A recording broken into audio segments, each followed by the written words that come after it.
Chapter 1. World. Galactic Solar Calendar. Year 631, May 8th. Commercial Street. Quadrant 4 of Gemini 4. Lu Ming gazed gleefully at the transparent holographic screen before her, suppressing her excitement as she meticulously crafted the scenes within the game. Although the technology allowed for neural input, she preferred the traditional method of manual entry, carefully selecting the narrative elements she wished to customize. Her fingers danced gracefully across an invisible keyboard, articulating her preferences with precision. Upon receiving a notification that her customizations were complete, she clicked her tongue in mild disappointment. Regrettably, the range of customization services at this price point was limited. Otherwise, the experience would have been utterly exhilarating. As the ancients wisely stated, what alleviates sorrow? Only the prospect of becoming exceedingly wealthy. Well, these few bespoke scenes would suffice. She would leave the rest to fate. With thoughts of the imminent adventure stirring her excitement anew, she found herself in the customization chamber of a globally popular consciousness transfer game, World. This game transported players' consciousness into various scenarios, allowing them to experience different lives, akin to the time-honored trope of time travel novels, albeit in a secure, tailor-made format. Having spent a considerable sum, Lu Ming departed the customization chamber, following the most common C-131 model service robot to another room. This room was modest in size, approximately 20 square meters, with silvery metallic walls. At its center lay an oval pod filled halfway with a light blue liquid, clear as the sea. Following the instructions, she donned a specially designed white bodysuit and reclined within the pod. The liquid was pleasantly warm, imbued with a subtle fragrance, and lacked the oppressive weight of ordinary fluids. The service robot approached the pod and tapped a few commands on a transparent panel. Upon hearing a beep, it paused, bowing at a 45-degree angle with its black and white mechanical form, and gently advised, "All systems are ready, please remain patient." During gameplay, should you have any queries, feel free to summon your dedicated service representative, L181. Of course, barring any unforeseen circumstances, your memories will be temporarily altered, and you will not retain any recollection of the real world until the game concludes. Should you encounter any dangers listed in the manual during gameplay, the game will automatically cease, and you will be safely returned. Lu Ming nodded. These were rules she had long memorized, prominently highlighted in the game manual. Despite the advanced state of consciousness mapping technology, many remain skeptical of private gaming companies like World, fearing potential harm to their brains. As the service robot exited, Lu Ming quickly positioned herself comfortably, adjusting her head. With the door closing, the room gradually darkened, and a soothing female voice resonated. "The game is about to commence. Please confirm your final preparations." She inquired, "Shall we begin the game?" "Yes." Her heart raced with exhilaration, and after a few deep breaths, she managed to quell the tremor in her voice. At long last, the game she had yearned for over 3 years was within her grasp. Though her job was arduous, she held no regrets about spending a fortune for this experience, as she yearned to relive the days when humanity had yet to enter the interstellar age, still residing on Earth. Thus, when selecting the projection of her consciousness, she unhesitatingly chose the twilight of Blue Star, specifically the period before the year 2398, and crafted a script where she starred as a highly idealized young wife of a wealthy CEO. Satisfying, melodramatic, utterly idealistic. "Have a pleasant journey," the system responded. As soon as the words left the system, transparent glass enveloped the pod, gradually sealing Lu Ming within. The liquid within the pod began to rise, filling the entire chamber without impeding her breathing or vision. She felt something gently adhere to her entire head, and suddenly, drowsiness washed over her. Neural pathway mode is being read. Player data received. Scene loading. Scene loading complete. Establishing connection. Initiating transfer. Just as she was on the brink of slumber, a deafening alarm blared throughout the room. Beep beep. Warning, warning. Main system under attack. Under attack. Please cease all transfer services. Cease all transfer services. Lu Ming jolted awake, her heart racing with fear as she noticed blinding red lights flashing throughout the room. What on earth was happening? Before she could scream, Darkness enveloped her, and she lost consciousness entirely. Crackling. The helicopter began to jolt violently, the cockpit filled with piercing static, and the indicators on the display spun wildly. What is happening? A young man in the front left unfastened his seatbelt, turned, and leaned towards the pilot, shouting. The pilot abruptly removed his headphones and bellowed, "Deploy parachutes. Aircraft malfunction. Prepare for emergency landing."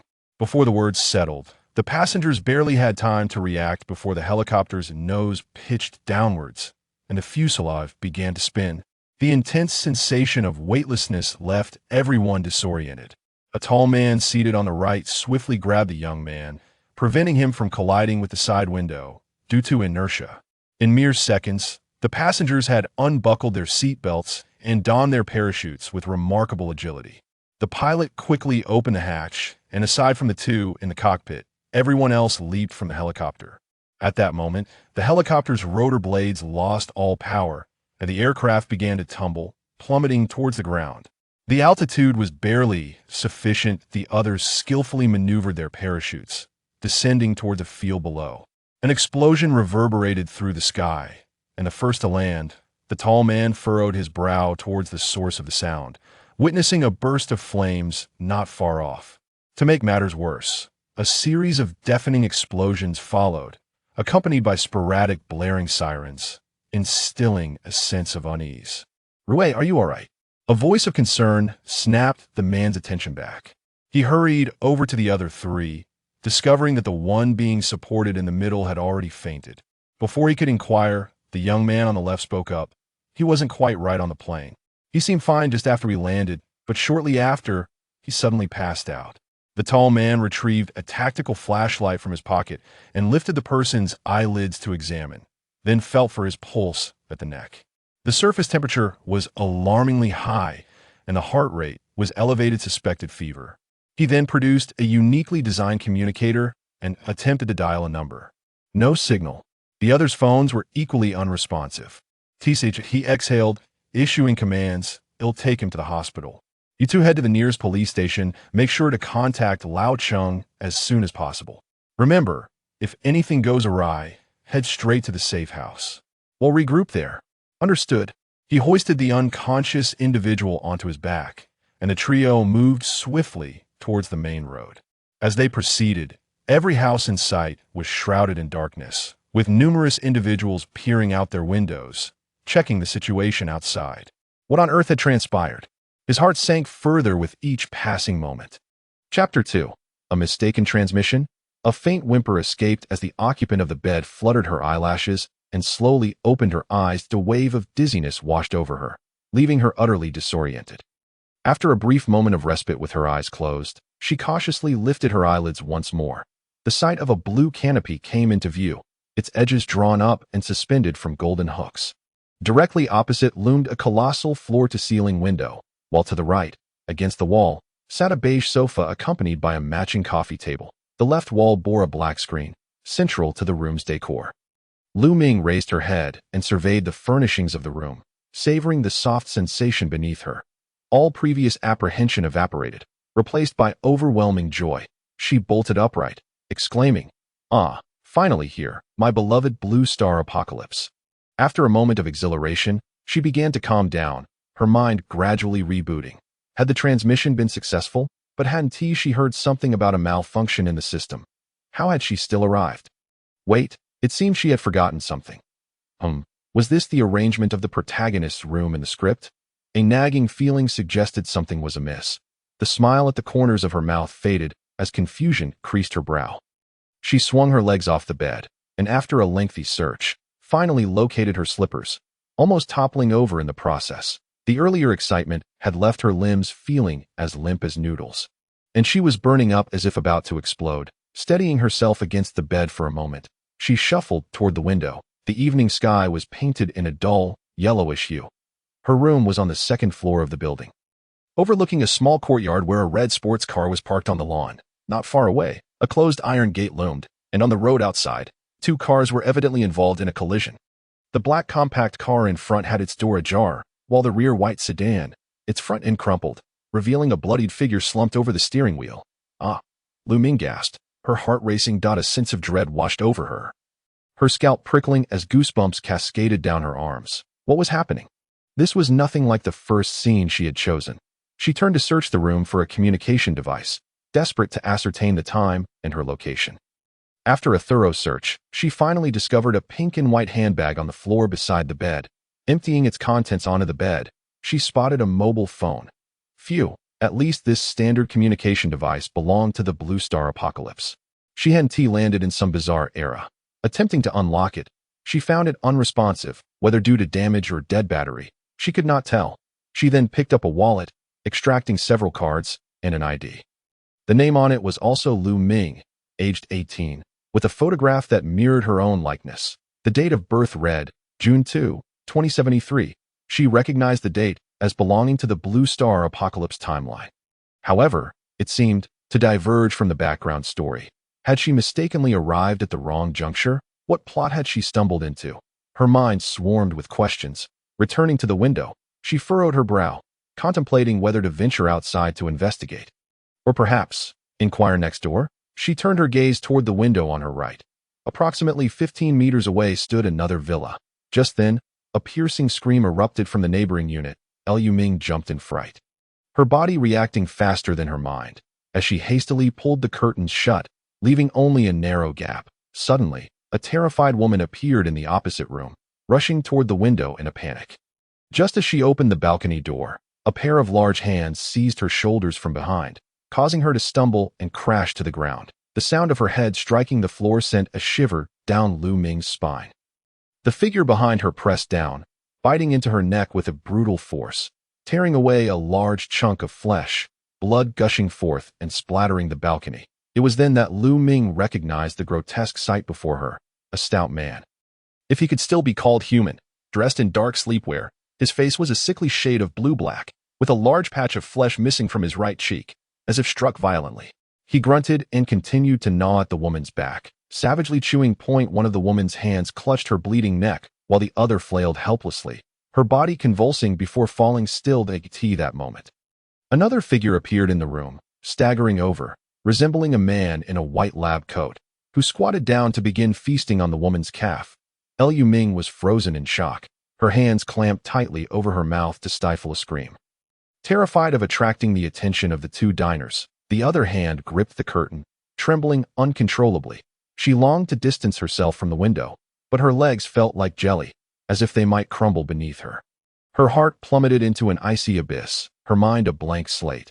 The sound of chewing echoed in her ears, her stomach churned violently, and she doubled over, retching, though her belly was empty, only bile escaping. She was immensely relieved she had drawn the curtains, steadying herself against the nearby wall to catch her breath. She dared a glance, only to see the grotesque duo still engaged in their gruesome meal. Lu Ming remained paralyzed, unable to move. Time slipped by, and when the unsettling sounds faded, darkness enveloped the sky. Gathering her courage, she cautiously peeked through the curtains again, only to find the opposite balcony eerily vacant. Stained with dark red blood, where were the bodies? Her legs buckled, and she collapsed onto the floor, her gaze darting back and forth, convinced she hadn't misjudged. There were no corpses to be seen. If she had harbored any doubts about this being a murder scene, she was now entirely certain. What had appeared before her was undoubtedly zombies. Oh dear, what on earth was happening? I wanted to enter a prestigious family. Not this nightmare. Where had these zombies come from? Lu Ming felt tears welling up as she cursed the game company 1,000 times in her mind. This was clearly a transmission error. Wait, she finally realized where things had gone awry. The customer service had emphasized that after a successful transmission, players' memories would be temporarily altered, leaving them unaware of their presence within the game. Yet, she remembered everything with startling clarity. She was torn between relief and rage. Right? She needed to contact the game company. Clearing her throat, she whispered, "Hello? Is anyone there? Can you hear me? Customer service? 181. L181. Silence reigned. Damn it. Your service is terrible. If there's a problem, there's no after-sales support. You'll be inundated with complaints, you know?" It seemed that no matter the era, foul language remained the first response to misfortune. Lu Ming, undeterred, called out several more times, but no miracles materialized. With a grimace, she tugged at her long hair, feeling utterly exasperated. What to do? She pounded her forehead with her hand, sitting in a daze for a while, unable to devise a plan. She suddenly looked up. Were there zombies in her villa? Would the zombies from next door come over? Although she was uncertain whether the zombies could harm her, she had no desire to encounter such horrifying creatures up close. Quickly, she scrambled to her feet and cautiously approached the door, pressing her ear against it to listen intently for any sounds outside. After confirming there were no strange noises, she took a deep breath, ready to venture out. The sky had darkened, and a faint light filtered through the window, barely illuminating the interior. The lack of color and texture rendered objects mere indistinct shapes, lurking in the shadows, making her uneasy, fearing something might leap out and sink its teeth into her neck. Lu Ming's emotions were a tumultuous blend of fear and dread. The empty house terrified her, but the thought of it being inhabited was even more horrifying. Fortunately, aside from her studies and work, she indulged in various holographic games, many of which featured horror and zombie themes. Now, aside from sweating profusely with cold hands and feet, she managed to maintain some semblance of composure, suppressing a gulp. She prepared herself mentally, gripping the only object in the room that could serve as a weapon, a vase, for courage, before slowly turning the handle and easing the door open. Bang! A bullet mercilessly struck the intruder's forehead, and with a muted thud, a staggering figure collapsed to the ground.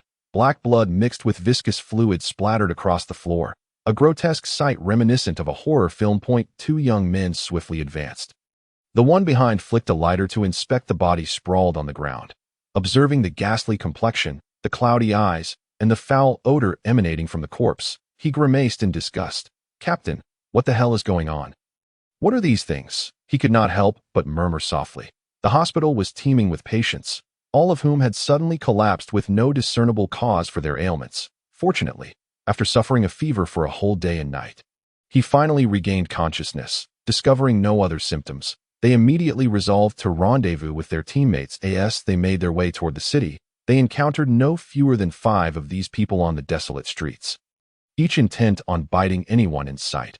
Warnings proved utterly futile. They appeared almost soulless, and even injuring their limbs did not deter their relentless advance. Reluctantly, they had no choice but to shoot them down. The tall man beside him held his handgun aloft, his piercing gaze scanning the surroundings with vigilance, his deep voice laced with gravity. "I don't know, but it certainly isn't anything good." He noticed 2 vehicles parked not far off and gestured to the individuals behind him. The quiet night obscured their vision, and only upon approaching could they discern the situation within the vehicles. The first was empty, while the driver of the second appeared to have died instantly from a collision. The man bent down to enter the front vehicle and turned the ignition key, but it refused to start. His brow furrowed. Nearly 2 days had passed, and the entire city was plunged into darkness. All electronic devices had inexplicably ceased to function. Communication had been severed, and they could not reach their fellow team members, nor did headquarters seem to know their fate. Instinctively, he sensed that these phenomena were linked to the monstrous figures that lurked nearby. He closed his eyes, suppressing the tumult of thoughts, and turned to his companion, stating, "Your fever has yet to subside. We shall rest here for the night." Chapter 3. The plot begins. Lu Ming sat cross-legged on the floor of her bedroom, surrounded by a few aromatic candles that cast a flickering glow on her face, revealing her deeply troubled expression. With her right hand, she held a fruit knife and gently traced it across her index finger. Hiss! Blood welled up, accompanied by a slight sting. Damn! It hurt as if she were truly injured, and due to her fragile constitution, it was even more painful than before. This wretched game certainly did not deceive. It was quite realistic. Had she not known in advance, Lu Ming would have never suspected she was trapped in a game. Damn it! The once alluring selling point had morphed into the bleak reality she now faced. She simply could not bring herself to sever her own wrist or neck. Rumor had it that not only was it painful, but one might also lose control of their bodily functions and linger for ages without dying. She pondered dismally.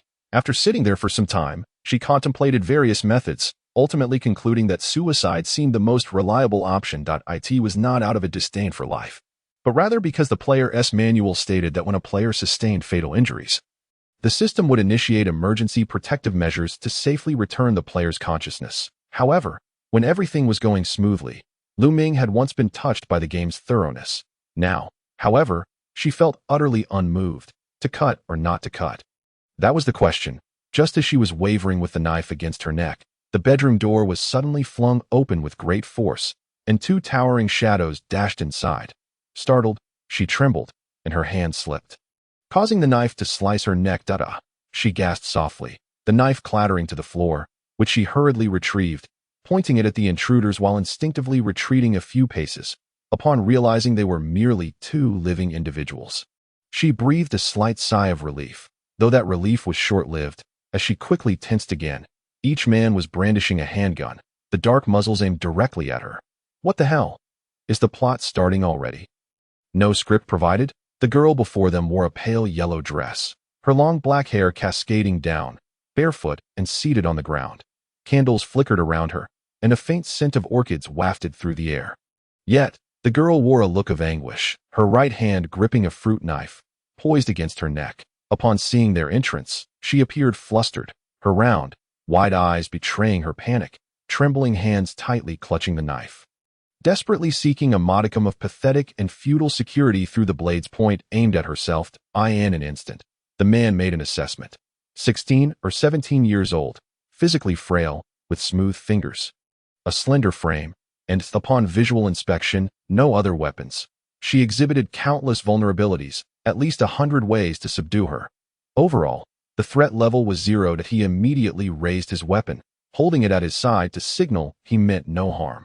Saying softly, "Do not be afraid. We will not harm you." His cold demeanor lacked any persuasive power. The man following him nodded quickly, a trace of embarrassment on his face. Their leader was truly intimidating. The poor girl was visibly terrified. Lu Ming hesitated for a moment, scanning the two men before her. Noticing their clear eyes, similarly styled black uniforms, small pouches at their waists, and knives strapped to their legs, she deduced they were likely military personnel or police officers. It stood to reason they would not confront an unarmed protagonist and antagonist without cause. Thus, they must belong to the protagonist's side. She felt a wave of relief wash over her and lowered the knife, softly inquiring, "Who are you?" Her voice was delicate and clear, betraying her naivety and lack of defenses. The man replied, "I am Gu Zhao. This is Zhang Rui. That we are soldiers." That he introduced himself while holstering his handgun. The young girl nodded. "I am Lu Ming. Why have you come to my home?" Gu Zhao responded, "We intended to seek shelter for the night. If it troubles you, we can find another place. The plot has begun, yet they wish to escape?" Lu Ming shook her head. "It's fine. There are plenty of empty rooms in the house. You may stay. However, do not go to the building next door." She pointed to the direction behind her. Jiu Zhao asked, "Why?" Lu Ming replied, "Because there are zombies." Jiu Zhao and Zhang Rui exchanged glances. Zombies? They do not even know about the zombies? It seemed the story was only just beginning. Lu Ming elaborated, "Those monsters that bite. If bitten, one becomes infected." Jiu Zhao pondered for a moment, and then asked, "Are you the only one here?" "Yes," she replied.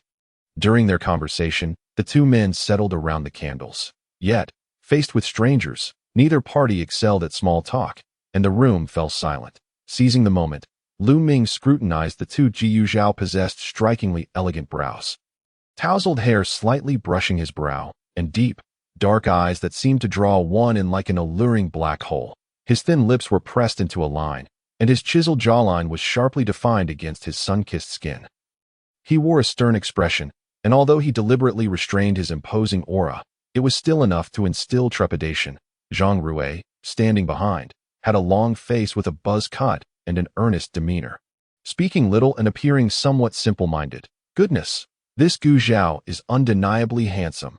Lu Ming maintained a composed exterior, while internally, her heart raced with excitement. Meanwhile, the two men discreetly assessed Lu Ming in return. Her small face appeared somewhat haggard, with delicately arched brows and large, round eyes that were now cautiously observing them. Beneath her petite nose lay beautifully shaped pink lips, though they appeared slightly parched from dehydration. She exuded a sweet, yet fragile charm, the kind that evoked a softening of the heart. Yet, aside from her looks, there was little else of note. Lu Ming quietly asked, "What is happening outside?" Despite her attempts to suppress her anxiety, a hint of tension slipped through. Gu Zhao shook his head, responding gravely, "It is dire. The city is without power, and communication is severed. We have also encountered the zombies you mentioned." Lu Ming's shoulders slumped, her gaze dropping, her expression one of despair. It's over, truly an apocalyptic scene. What am I to do? I have no desire to experience any other race. I simply want to play a dreadful game. Gu Zhao observed the frowning girl before him, his gaze drawn to the wound on her neck. After a moment's hesitation, he asked, "What about your family?" "I don't know." She replied dejectedly that I woke up this afternoon to find someone in the villa. But I remember nothing. That Liu Ming's voice was subdued, deliberately omitting details they need not know. No wonder she was alone, lost in the dark house, and faced with zombies. It was only natural to be frightened, lacking the courage to confront reality, wishing instead for self-dissolution. Zhang Rui couldn't help but speculate. Curiously, he inquired, "How do you know your name?" "I found an ID card," she explained. Understanding dawned on him as he nodded. Meanwhile, Gu Zhao's gaze lingered on Liu Ming's face, making no comment. Zhang Rui wanted to urge her not to make any rash decisions, but he struggled to find the right words, anxiously wishing that Lin Zi were here.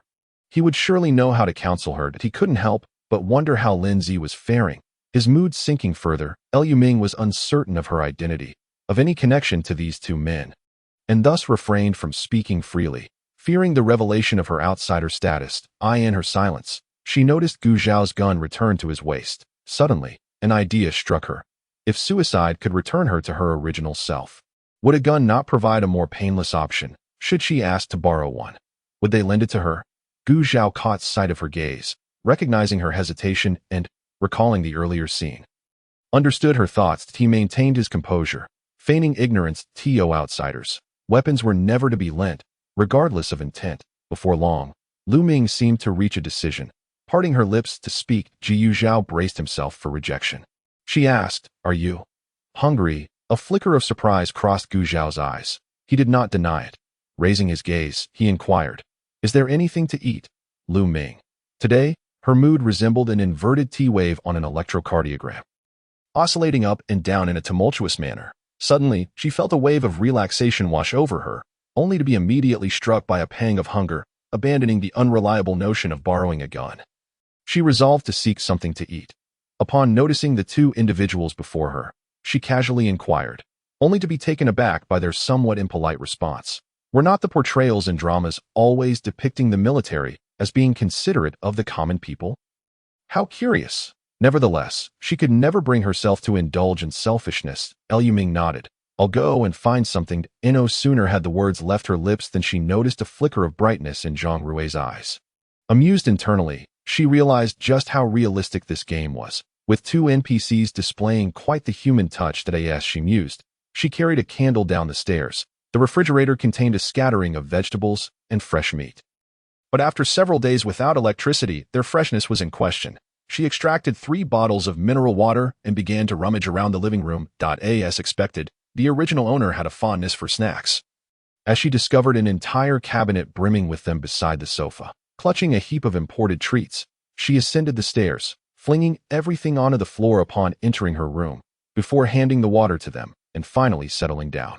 She lifted her chin and gestured, "Go ahead, eat, don't be shy." After expressing their thanks, the two began to partake in the food. Liu Ming devoured 2 bread rolls, an egg, and a sausage in one go. Her stomach finally appeased, letting out a contented sigh. Yet soon after, a sense of despondency crept in. She had intended to savor various authentic delicacies upon her arrival, but now she had nothing to eat. Life was indeed fraught with hardship and suffering. She felt herself withdrawing into solitude.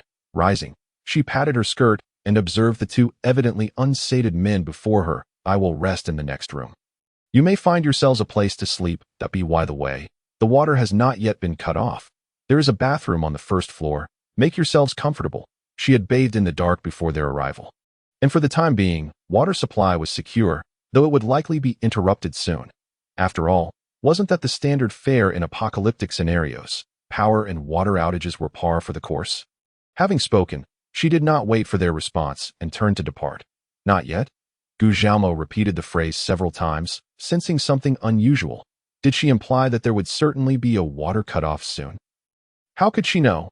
The girl's behavior was indeed rather peculiar. Just moments ago, she had contemplated self-destruction, yet now she appeared calm, consuming food normally, grooming herself, and acting with a composed demeanor. That in her, there seemed to be no trace of despair or pain, only annoyance and gloom.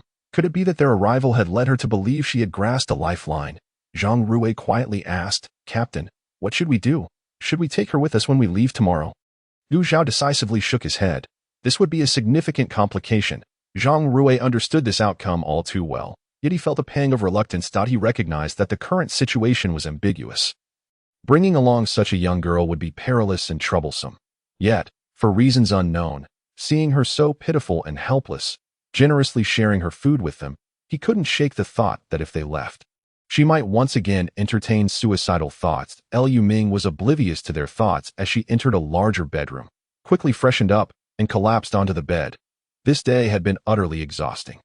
Her body seemed to be running a low fever, and her spirit had been battered. Simply managing to hold on until now had already been a tremendous feat with the arrival of 2 guardians. She felt secure enough to rest peacefully, drifting into slumber almost as soon as her eyes closed. Chapter 4. Departure. Awakening in the early morning light, she lay still for a moment, slowly realizing her current location. After freshening up, she opened the door to find the 2 men already in the living room, one cleaning his gun, the other gazing out the window.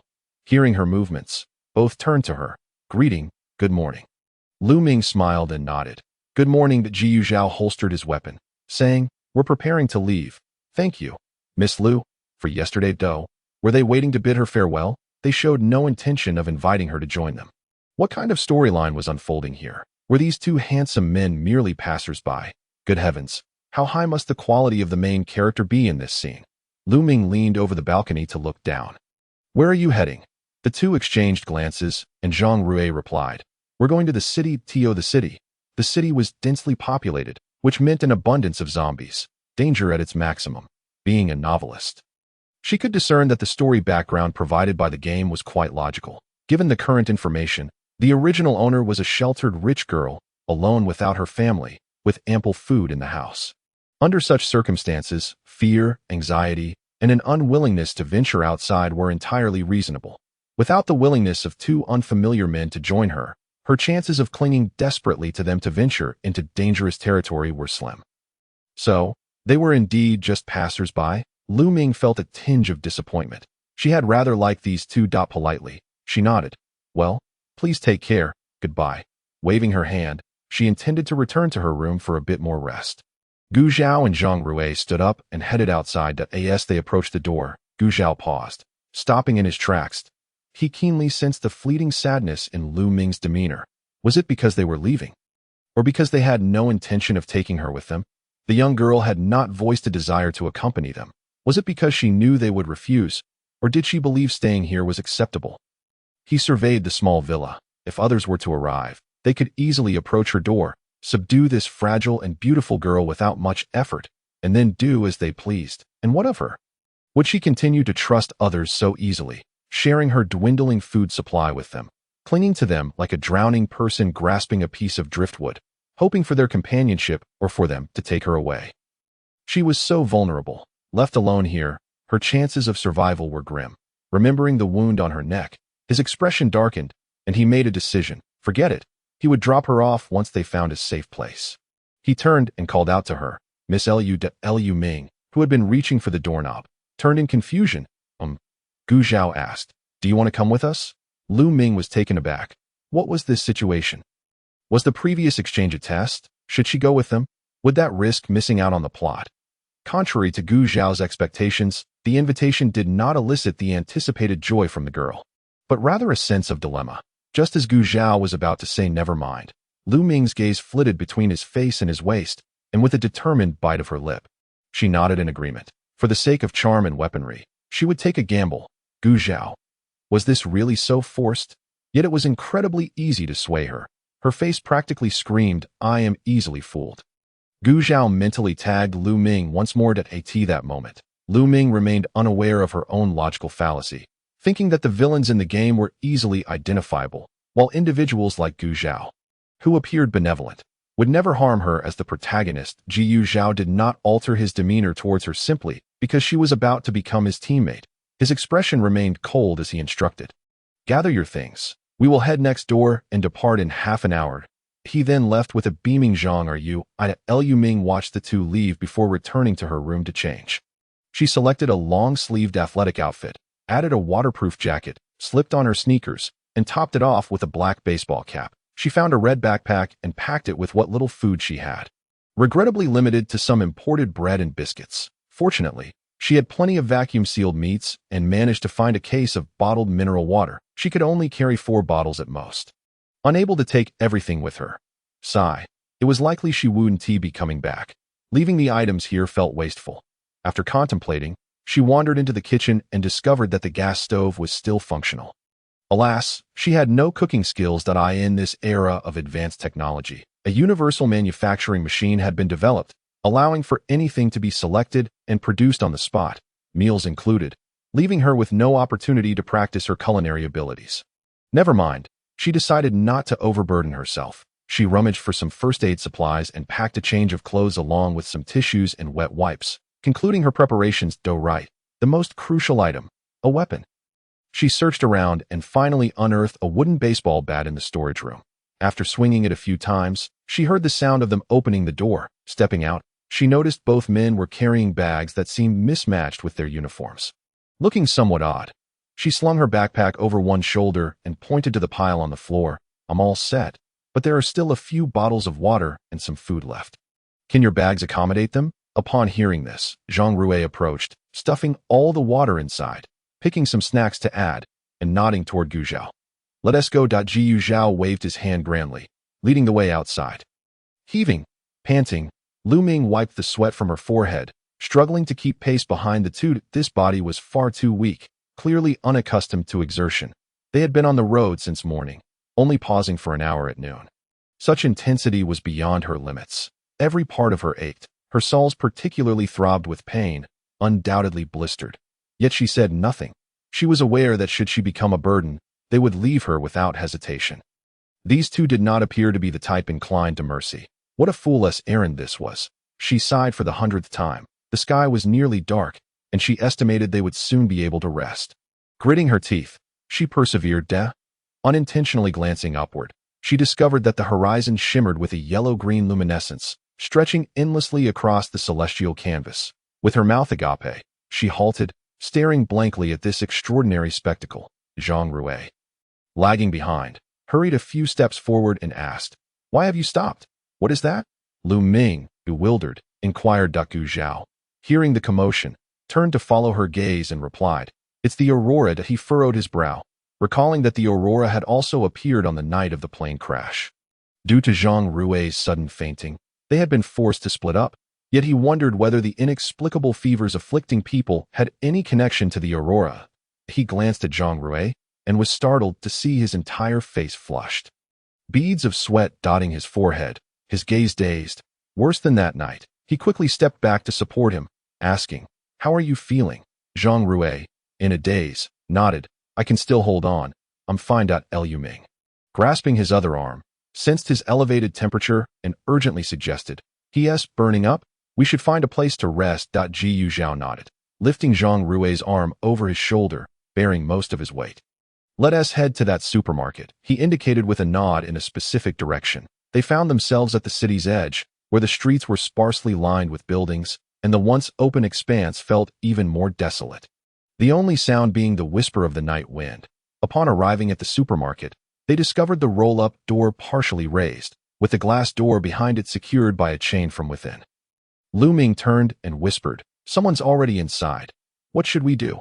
And it might not be the owner, as they would have locked the door instead of using a chain without a lock. Gu Zhao frowned, glancing again at Zhang Rui, whose condition was deteriorating. His steps faltered, and he urgently needed to cool down, leaving them no choice but to seek refuge here. He remained silent, preparing to knock on the door. If the occupants were uncooperative, he would not hesitate to resort to force. Those who had taken over so quickly after the chaos were unlikely to be good people. Lu Ming quickly grabbed his arm. "What are you planning to do?" Gu Zhao gestured towards the handgun at his waist. Lu Ming was uncertain of his capabilities, but felt that this approach could lead to danger. After a moment's thought, she leaned closer and whispered, so disregarding some peculiar details, "It must be said that this is a strong and independent young woman," which has slightly altered his impression of her. The profound night brings a rare tranquility. As people yearn for the dawn to herald restoration, order, and the conclusion of this inexplicably absurd ordeal. However, They are destined for great disappointment. The true nightmare is about to unfold. The floor and walls are unforgivingly hard. And in the middle of the night, Lu Ming awakens, feeling uncomfortable all over. She drowsily opens her eyes, rubs her stiff neck, and props herself up with her hands. Ji Yuzhao glances at her, lowering his voice. What's wrong? She shakes her head and softly replies, I'm going to look for the cleaning. The restroom. Ji Yuzhao gestures in a direction, and she quietly stands up, surveying her surroundings before walking that way. By the dim candlelight, she notices that the girl who had been sitting at the far end is now missing. Could she also have gone to the restroom? Turning a corner, she indeed finds a door at the end. She walks toward it in the dark, nearly stumbling along the way, and begins to regret not bringing a candle with her earlier. The night is silent and solitary, a perfect setting for a horror film. Yet, thinking of her companions outside brings her some comfort. The further she walks, the stronger the stench becomes. Lu Ming frowns, pinching her nose in disgust. After 3 days without power, the perishables in the supermarket must have spoiled. And she wonders if the restroom is still functional.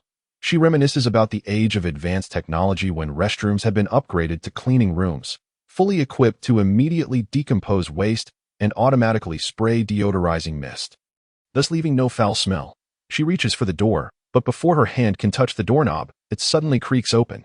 Startled, she nearly cries out. A shadowy figure stands in the doorway, head bowed. Lu Ming exhales in relief. It is the girl who had disappeared. She mumbles softly, You could have made some noise. It was quite frightening. Then she steps aside to let the girl pass. The girl has unkempt long hair and appears lost in thought, her breathing heavy.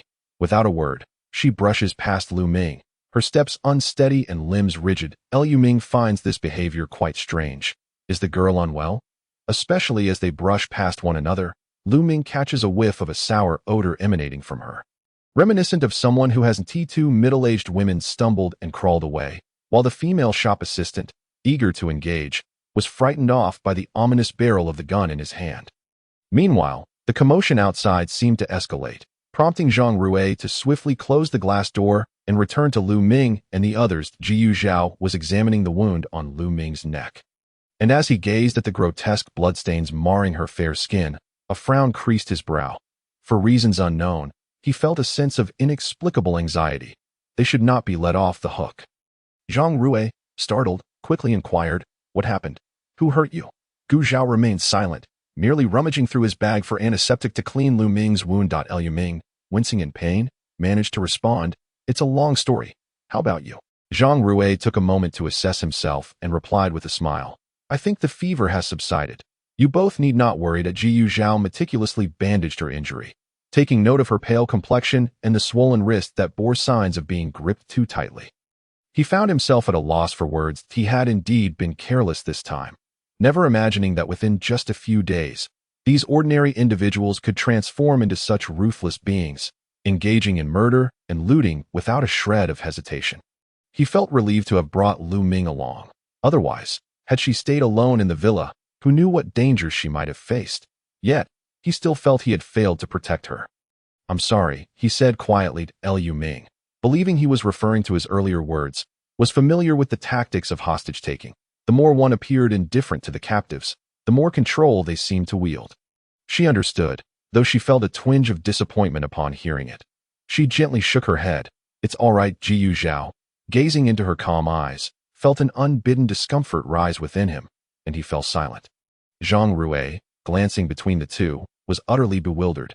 Just as he was about to ask, their captain declared solemnly, We must leave at once. On the 4th day of the power outage, people discovered that electricity had finally been restored. But the streets had descended into greater chaos, as if a ladle of hot oil had been poured into cold water, creating a tumultuous splatter. In city, a coastal metropolis with a population exceeding 4 million, revealed increasingly chaotic scenes as one ventured closer to the city center. Occasionally, one could spot various security personnel in the neighborhoods, aiding citizens, quelling crimes, and dispatching zombies. However, the overwhelming number of frantic people and the undead rendered their valiant efforts increasingly futile. Pile-ups were rampant, blocking the already narrow roads, forcing many drivers attempting to flee the city to abandon their vehicles and escape on foot. The darkness of 3 days had turned the surrounding residential buildings into the most terrifying places imaginable. Many disheveled individuals fled their homes, only to find the streets more perilous, with a cacophony of screams echoing around them. The clanging of metal and glass rang out as shops were vandalized. Masked, helmeted individuals, whether alone or in groups, scrambled to seize various goods. Jiyu Zhao and his companions navigated calmly through the throng, occasionally lending a hand before swiftly retreating, unnoticed by those around them. When had Lu Ming ever witnessed such a scene? Her heart raced uncontrollably, her mind blank, merely following her companions as they ran. Fortunately, Gu Zhao held her firmly. Otherwise, she would have been lost amid the chaos. They veered off the main road into a narrow alley. Ahead, a man and woman seemed unable to continue. With the zombies closing in on them, in a desperate act, the man shoved the woman behind him and fled, ignoring her cries of despair. Witnessing this, Lu Ming transitioned from shock to numbness, scarcely aware of what emotions were appropriate. For reasons she could not fathom, the zombies had begun to emerge in droves since last night, their numbers swelling and their grotesque appearances becoming more ghastly. As if they had evolved. After retching multiple times, Lu Ming finally managed to bring down a putrid head that had drawn too close. Only after encountering these zombies at such proximity did she truly comprehend that this reality was far more terrifying than anything she had experienced in a holographic game. She finally understood why the apocalypse was termed as such. Fear had become the most primitive of reactions. The events unfolding before her struck Lu Ming, who hailed from an era of profound peace. With immense impact, she felt disoriented, as though she were not from another world, but rather an ordinary 18-year-old girl living in this despairing time. Falling would hurt, running too long would lead to breathlessness. And witnessing the scattered remains of corpses would induce relentless nausea. She felt utterly lost, imagining that if she were truly alone in this world, she would vanish within a mere 500 meters. Enduring unknown suffering before her demise, her appearance forever altered. Just then, a hand waved in front of her, pulling her from her daze. Lu Ming snapped back to reality, finding Gu Zhao standing before her. Frowning with concern, she dazedly nodded. "I'm fine." The girl before him, her bangs damp with sweat, usually radiant eyes now dulled, stared blankly at him, her complexion ashen, her lips devoid of color. Jiyu Zhao felt an unsettling anxiety welling up inside him. She resembled a delicate flower wilting before his very eyes. He sensed that Lu Ming's condition was alarming, as if her world was gradually crumbling, yet it also felt painfully normal, for even he, with his calm demeanor, found the transformation of the city weighing heavily on his heart. And then there was Zhang Rui. Out of the corner of his eye, Gu Zhao noted the man vigilantly scanning their surroundings. Previously, whether in strength, endurance, speed, or stamina, he had been lackluster. But now, his prowess in dispatching zombies matched Gu Zhao's own, sometimes even surpassing him in speed, showing no signs of fatigue despite their long day. What could account for this transformation? He had no time to ponder, as their immediate priority was to regroup with their teammates. The communicators still lacked signal. He suspected satellite issues. After resting for half an hour, they resumed their journey. Now only a short distance from the safe house in the city center where they were to meet, they hoped for a smooth passage ahead. Suddenly, the ringing of a phone echoed from a nearby disheveled shop. Gu Zhao and Zhang Rui immediately tensed, and Gu Zhao gestured for Lu Ming to stay close. Yet, after walking only a short distance, they passed a liquor store, and the phone rang once more. Gu Zhao's heart raced as he considered the implications. Upon answering, a familiar voice greeted him. "Captain, thank goodness, we finally reached you." It was their contact, Li Hangyuan. Before he could fully relax, Li's next words sent his heart racing again. "I'm at the rendezvous point with the vice captain, and we are currently safe. However, Linzi and the others are trapped." Gu Zhao furrowed his brow. "Where?" "At the nearby hospital. Turn left at the end, cross the main road, and take the first right. You'll see the entrance." "How is communication?"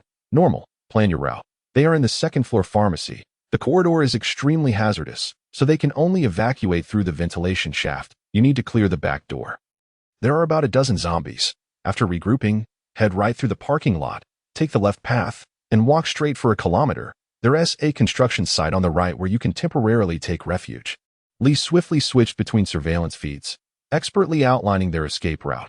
"Received that we will act in 30 minutes. You stay put, and we will head to the rendezvous point tomorrow." "Understood. Please be careful." After hanging up, he relayed the news to Zhang Rui.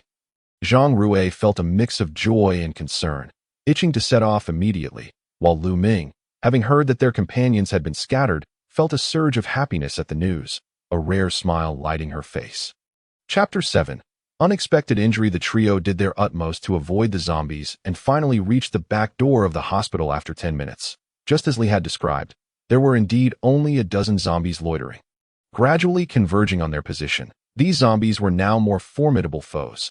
Their speed had begun to rival that of a normal person, no longer characterized by stiff joints and sluggish reactions. That Jiyu Zhao and Zhang Rui took the lead, fending off the undead on either side, while Lu Ming picked off the stragglers from behind. The two men wielded a fire axe they had found along the way, swiftly reducing one zombie to a headless corpse. Had it not been for the need to avoid their sharp black claws, their pace might have been even swifter. Liu Ming, meanwhile, swung her baseball bat with all her might, striking at the zombies' skulls like whack-a-mole. Her strength was limited, and lacking the proper technique, it often took her several blows to dispatch even one, leaving her arms sore and nearly immobile. Once the area was cleared, the two men joined forces to smash open the iron lock on the back door. Just as they pulled it open, a shout rang out, "Run!" Zhang Rui immediately grabbed the slower Lu Ming and dashed outside, while Gu Zhao remained by the door, waiting. Lu Ming glanced back to see two figures charging forward, one stocky and robust, the other tall and lean. Jiyu Zhao slammed the door shut with a resounding thud, securing the chain to block the throng of zombies that rushed after them. There was no time for pleasantries as the three quickly pressed on. With two additional heavy hitters joining them, their journey became significantly easier. Jiyu Zhao and the stocky man forged ahead, while the tall, lean figure brought up the rear, with Zhang Rui ensuring Lu Ming's safety. As they approached their destination, a sudden wave of zombies surged forth, seemingly comprising the construction workers who had been working at the mall earlier. The two individuals trailing behind rushed forward to assist, while Lu Ming gradually fell behind. "Help! Wait for us!" At that moment, a loud shout echoed from a narrow alleyway between two buildings, accompanied by the sound of frantic footsteps. Before Lu Ming could discern who it was, a powerful force collided with her, sending her crashing aside. To her left, a small three-wheeled cart toppled over, its cargo of building materials spilling out. Liu Ming fell onto the cart, a sharp pain radiating through her left leg, eliciting an involuntary scream. The nearest tall, slender man turned at the sound, witnessing Lu Ming being struck by the fleeing individual, and he couldn't help but curse. "Damn it!" He dashed back, peering into the alley, where 7 or 8 people were sprinting towards them, a horde of zombies trailing closely behind. Without time to inquire further, he swiftly yanked out the metal rod embedded in Lu Ming's left leg, crouched down, and hoisted her onto his back. The pain made Lu Ming's head spin, but once the tall man carried her into the mall and laid her down on the second floor, she began to regain her composure. Fortunately, her artery remained unscathed, though the bleeding was significant, soaking her left pant leg and rendering it a rather alarming sight. Jiyu Zhao secured the door below, and upon ascending, his heart tightened at the sight before him. He furrowed his brow and approached, asking, "What happened?" The tall man, visibly agitated, gestured towards a few individuals slumped nearby and recounted the earlier events. Jiyu Zhao's expression darkened as his cold gaze swept across the room. He clenched his fist and fell silent. He opened his backpack, retrieving antiseptic and bandages, and knelt beside Lu Ming. The young girl, weakened from blood loss and exhaustion, was sweating profusely, her face pale as a sheet with a hint of bluish tint. She bit her lower lip, her eyes glistening with unshed tears as she looked at him with a pitiful expression. That he softened his voice. "Let me bandage you. Hold on to..." Liu Ming gave a faint acknowledgement, averting her gaze, unable to face her injury. What a dreadful plot twist. Why was she always the one getting hurt? She had never sustained such a severe injury before. Gu Zhao used his dagger to slice open her pant leg, revealing the gruesome wound. Despite having dressed countless terrifying injuries, he hesitated today. Taking a deep breath, he washed his hands thoroughly before steeling himself to pour alcohol into the wound. A searing pain surged through Lu Ming, prompting her to cover her mouth with one hand, stifling a scream, while the other hand gripped the fabric of her pant leg tightly, her knuckles turning white from the pressure. Once the bandaging was complete, Lu Ming was drenched in sweat, resembling a wilted flower as she leaned weakly against the wall. Jiyu Zhao, appearing to have completed an important task, exhaled softly in relief. The ground was too filthy. He surveyed the area and instructed several people to bring over some wooden planks from a distance, stacking them neatly against the wall to create a makeshift seat for Lu Ming. The tall man had been keeping an eye on Gu Zhao and Lu Ming.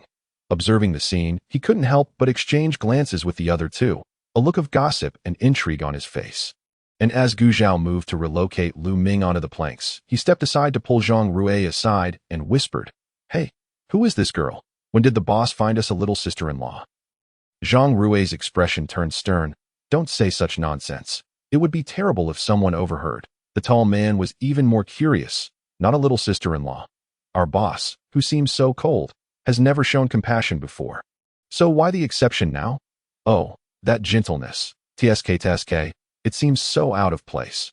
Without any light, they resorted to building a small fire, gathering around to share their evening meal. Lu Ming was famished, yet the pain from her wound made it difficult to eat. And she nibbled on dry biscuits absently.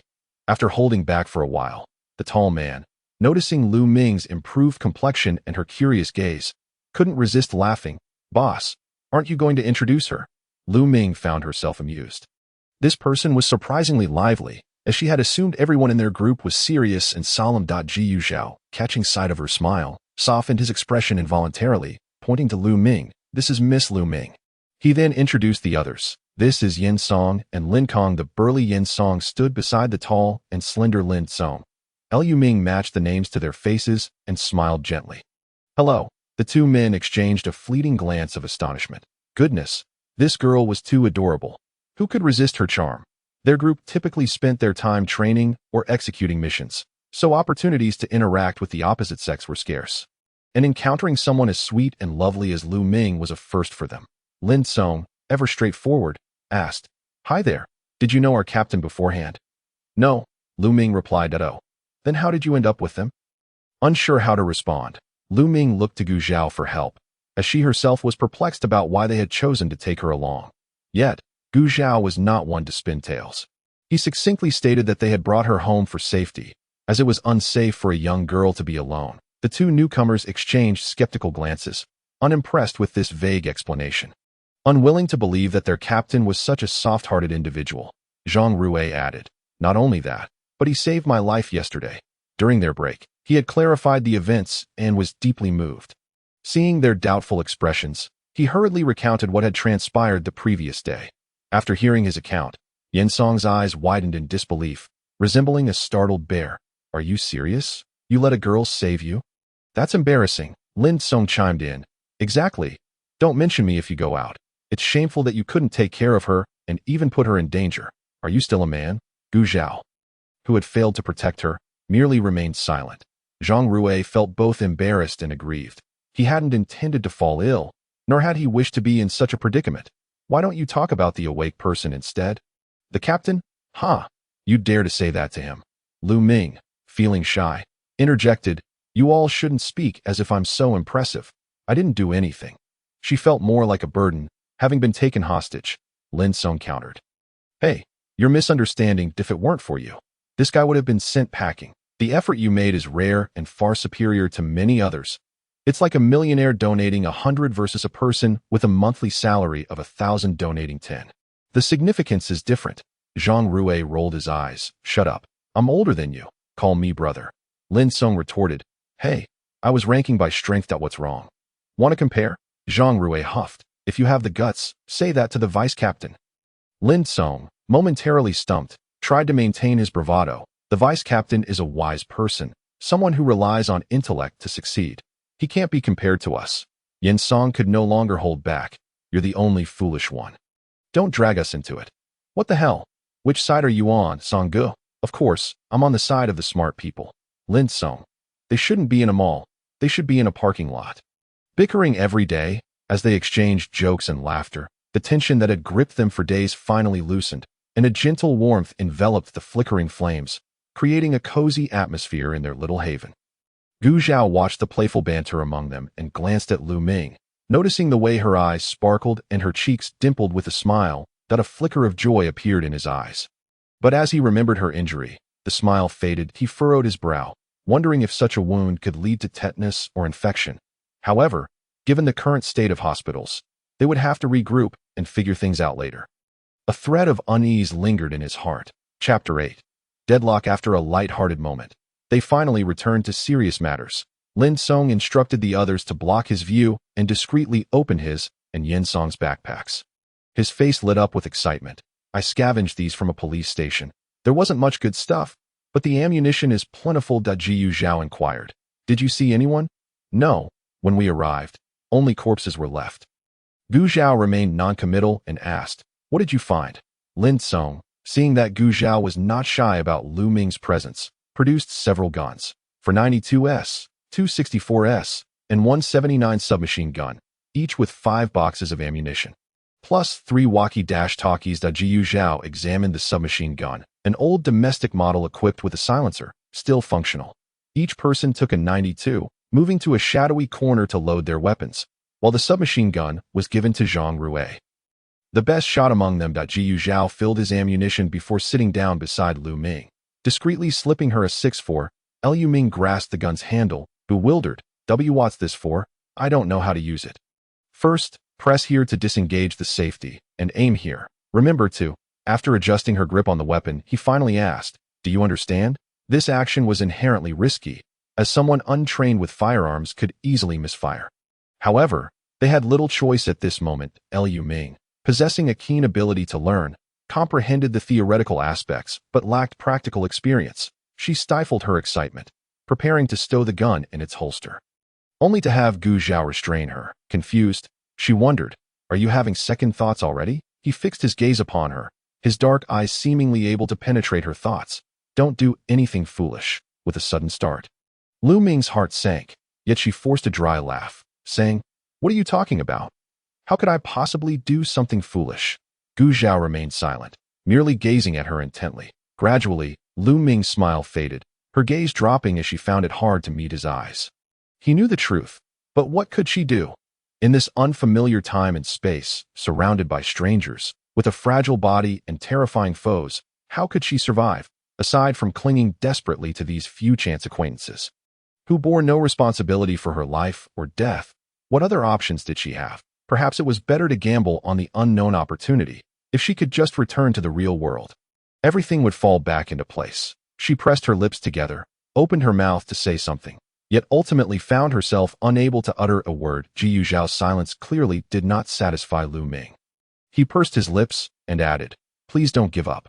All right? She lifted her gaze to meet his, finding strength in his calm eyes. As if they could soothe her panicked and fragile heart, Liu Ming returned his gaze, the corners of her eyes slowly glistening with a hint of red, and after a moment, she nodded slightly. They were both good people. Yet, she truly longed to go home. She did not wish to remain in this dreadful place. Moreover, how long could they really keep her with them? Eventually, they would realize she was of no use to them, merely a burden. What would they do then? Would they leave her in some survivor camp? Rather than face abandonment, it would be better to part ways early. Besides, to them, she was just a passerby. Even if she were to leave, she would likely fade from their memories in a matter of days. She pondered many thoughts in her heart, yet it felt as though she had contemplated nothing at all. The loss of blood made her feel somewhat dizzy, and the fatigue and pain from a day of running surged within her, prompting her to close her eyes. Unwilling to move even a single finger, Day's night deepened. The second floor gradually fell silent, the group accompanied by the howling winds outside, punctuated by the occasional cries of people and the growls of zombies, leading her into an uneasy light sleep. In the latter half of the night, Lin Song kept watch, stroking the gun at his waist, his face bearing a rare seriousness as he silently patrolled. Suddenly, a sharp screech of brakes was followed by a tremendous crash, causing the ground to tremble slightly. What happened? What was going on? The people in the mall immediately fell into a state of panic. Gu Zhao rose, signaling to the others, and approached Lin Song, both of them looking out the window. Why was there still a bus driving around at this hour? Lin Song's expression grew grave as he stared at the overturned vehicle blocking the street. The situation had become complicated. Previously, Hang Zi had planned for them to drive the adjacent vehicle down this road. Lin Song gestured with his chin, indicating a black car parked beyond the surrounding iron walls, revealing a portion of its rear. Jiyu Zhao surveyed the congested road, and then said, let's take a detour through the back roads. Lin Song replied, we can't use the back door either. It's blocked by a number of zombies. As the two were devising a new route, they saw the bus door kicked open forcefully, and several people scrambled out, sprinting toward them. The first person raised his head abruptly, spotting the firelight from the second floor and the figures by the window. His face lighting up with surprise, Jiyu Zhao and Lin Song exchanged glances, realizing the gravity of the situation. They immediately turned and ran downstairs. Hearing the shouts from outside, "Open the door! Hurry! Open the door! Help!" The main entrance's rolling shutter was being pounded loudly. Lin Song's anger flared, veins bulging on his forehead. He was seething, wishing he could strangle them. What kind of fools were they, endangering themselves while dragging others down with them? Did they not fear the zombies would know there were people here? The two quickly cleared away the pile blocking the side door, with Gu Zhao providing cover as Lin Song dashed out as expected. The sounds attracted the zombies that had been wandering nearby. One by one, the newcomers were ushered inside, with the foremost man appearing to be in his 30s. Rushing over to speak as Gu Zhao and Lin Song secured the door. "Thank you. My name is Zhao Hong. We are..." Before he could finish, Lin Song interrupted, "Shut up. If you keep talking, I'll throw you back out." He shot them a cold glare before turning away. The man's face flushed with anger, but he dared not speak further. Once upstairs, Gu Zhao urgently convened the group for a meeting. After briefly outlining the current situation, he wore a grave expression, declaring, "In summary, we are surrounded." Yin Song, feeling restless, scratched his head. "So we can't drive through the front anymore. What about climbing over the iron wall?"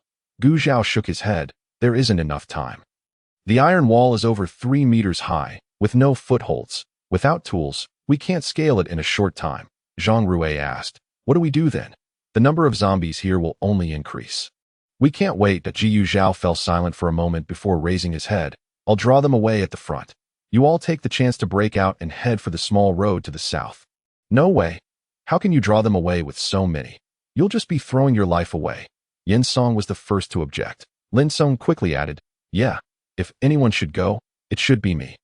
I can run the fastest." Yin Song shot him a glare. "No one is going. The zombies are clustered. Where will you lead them?" "Captain, I disagree." Zhang Rui nodded vigorously. "Don't forget we still have the submachine gun. I'll clear the way in front, and if everyone runs quickly, we should be able to get out." Jiyu Zhao replied, "We can do that, but what about them?" He glanced toward the two groups of people.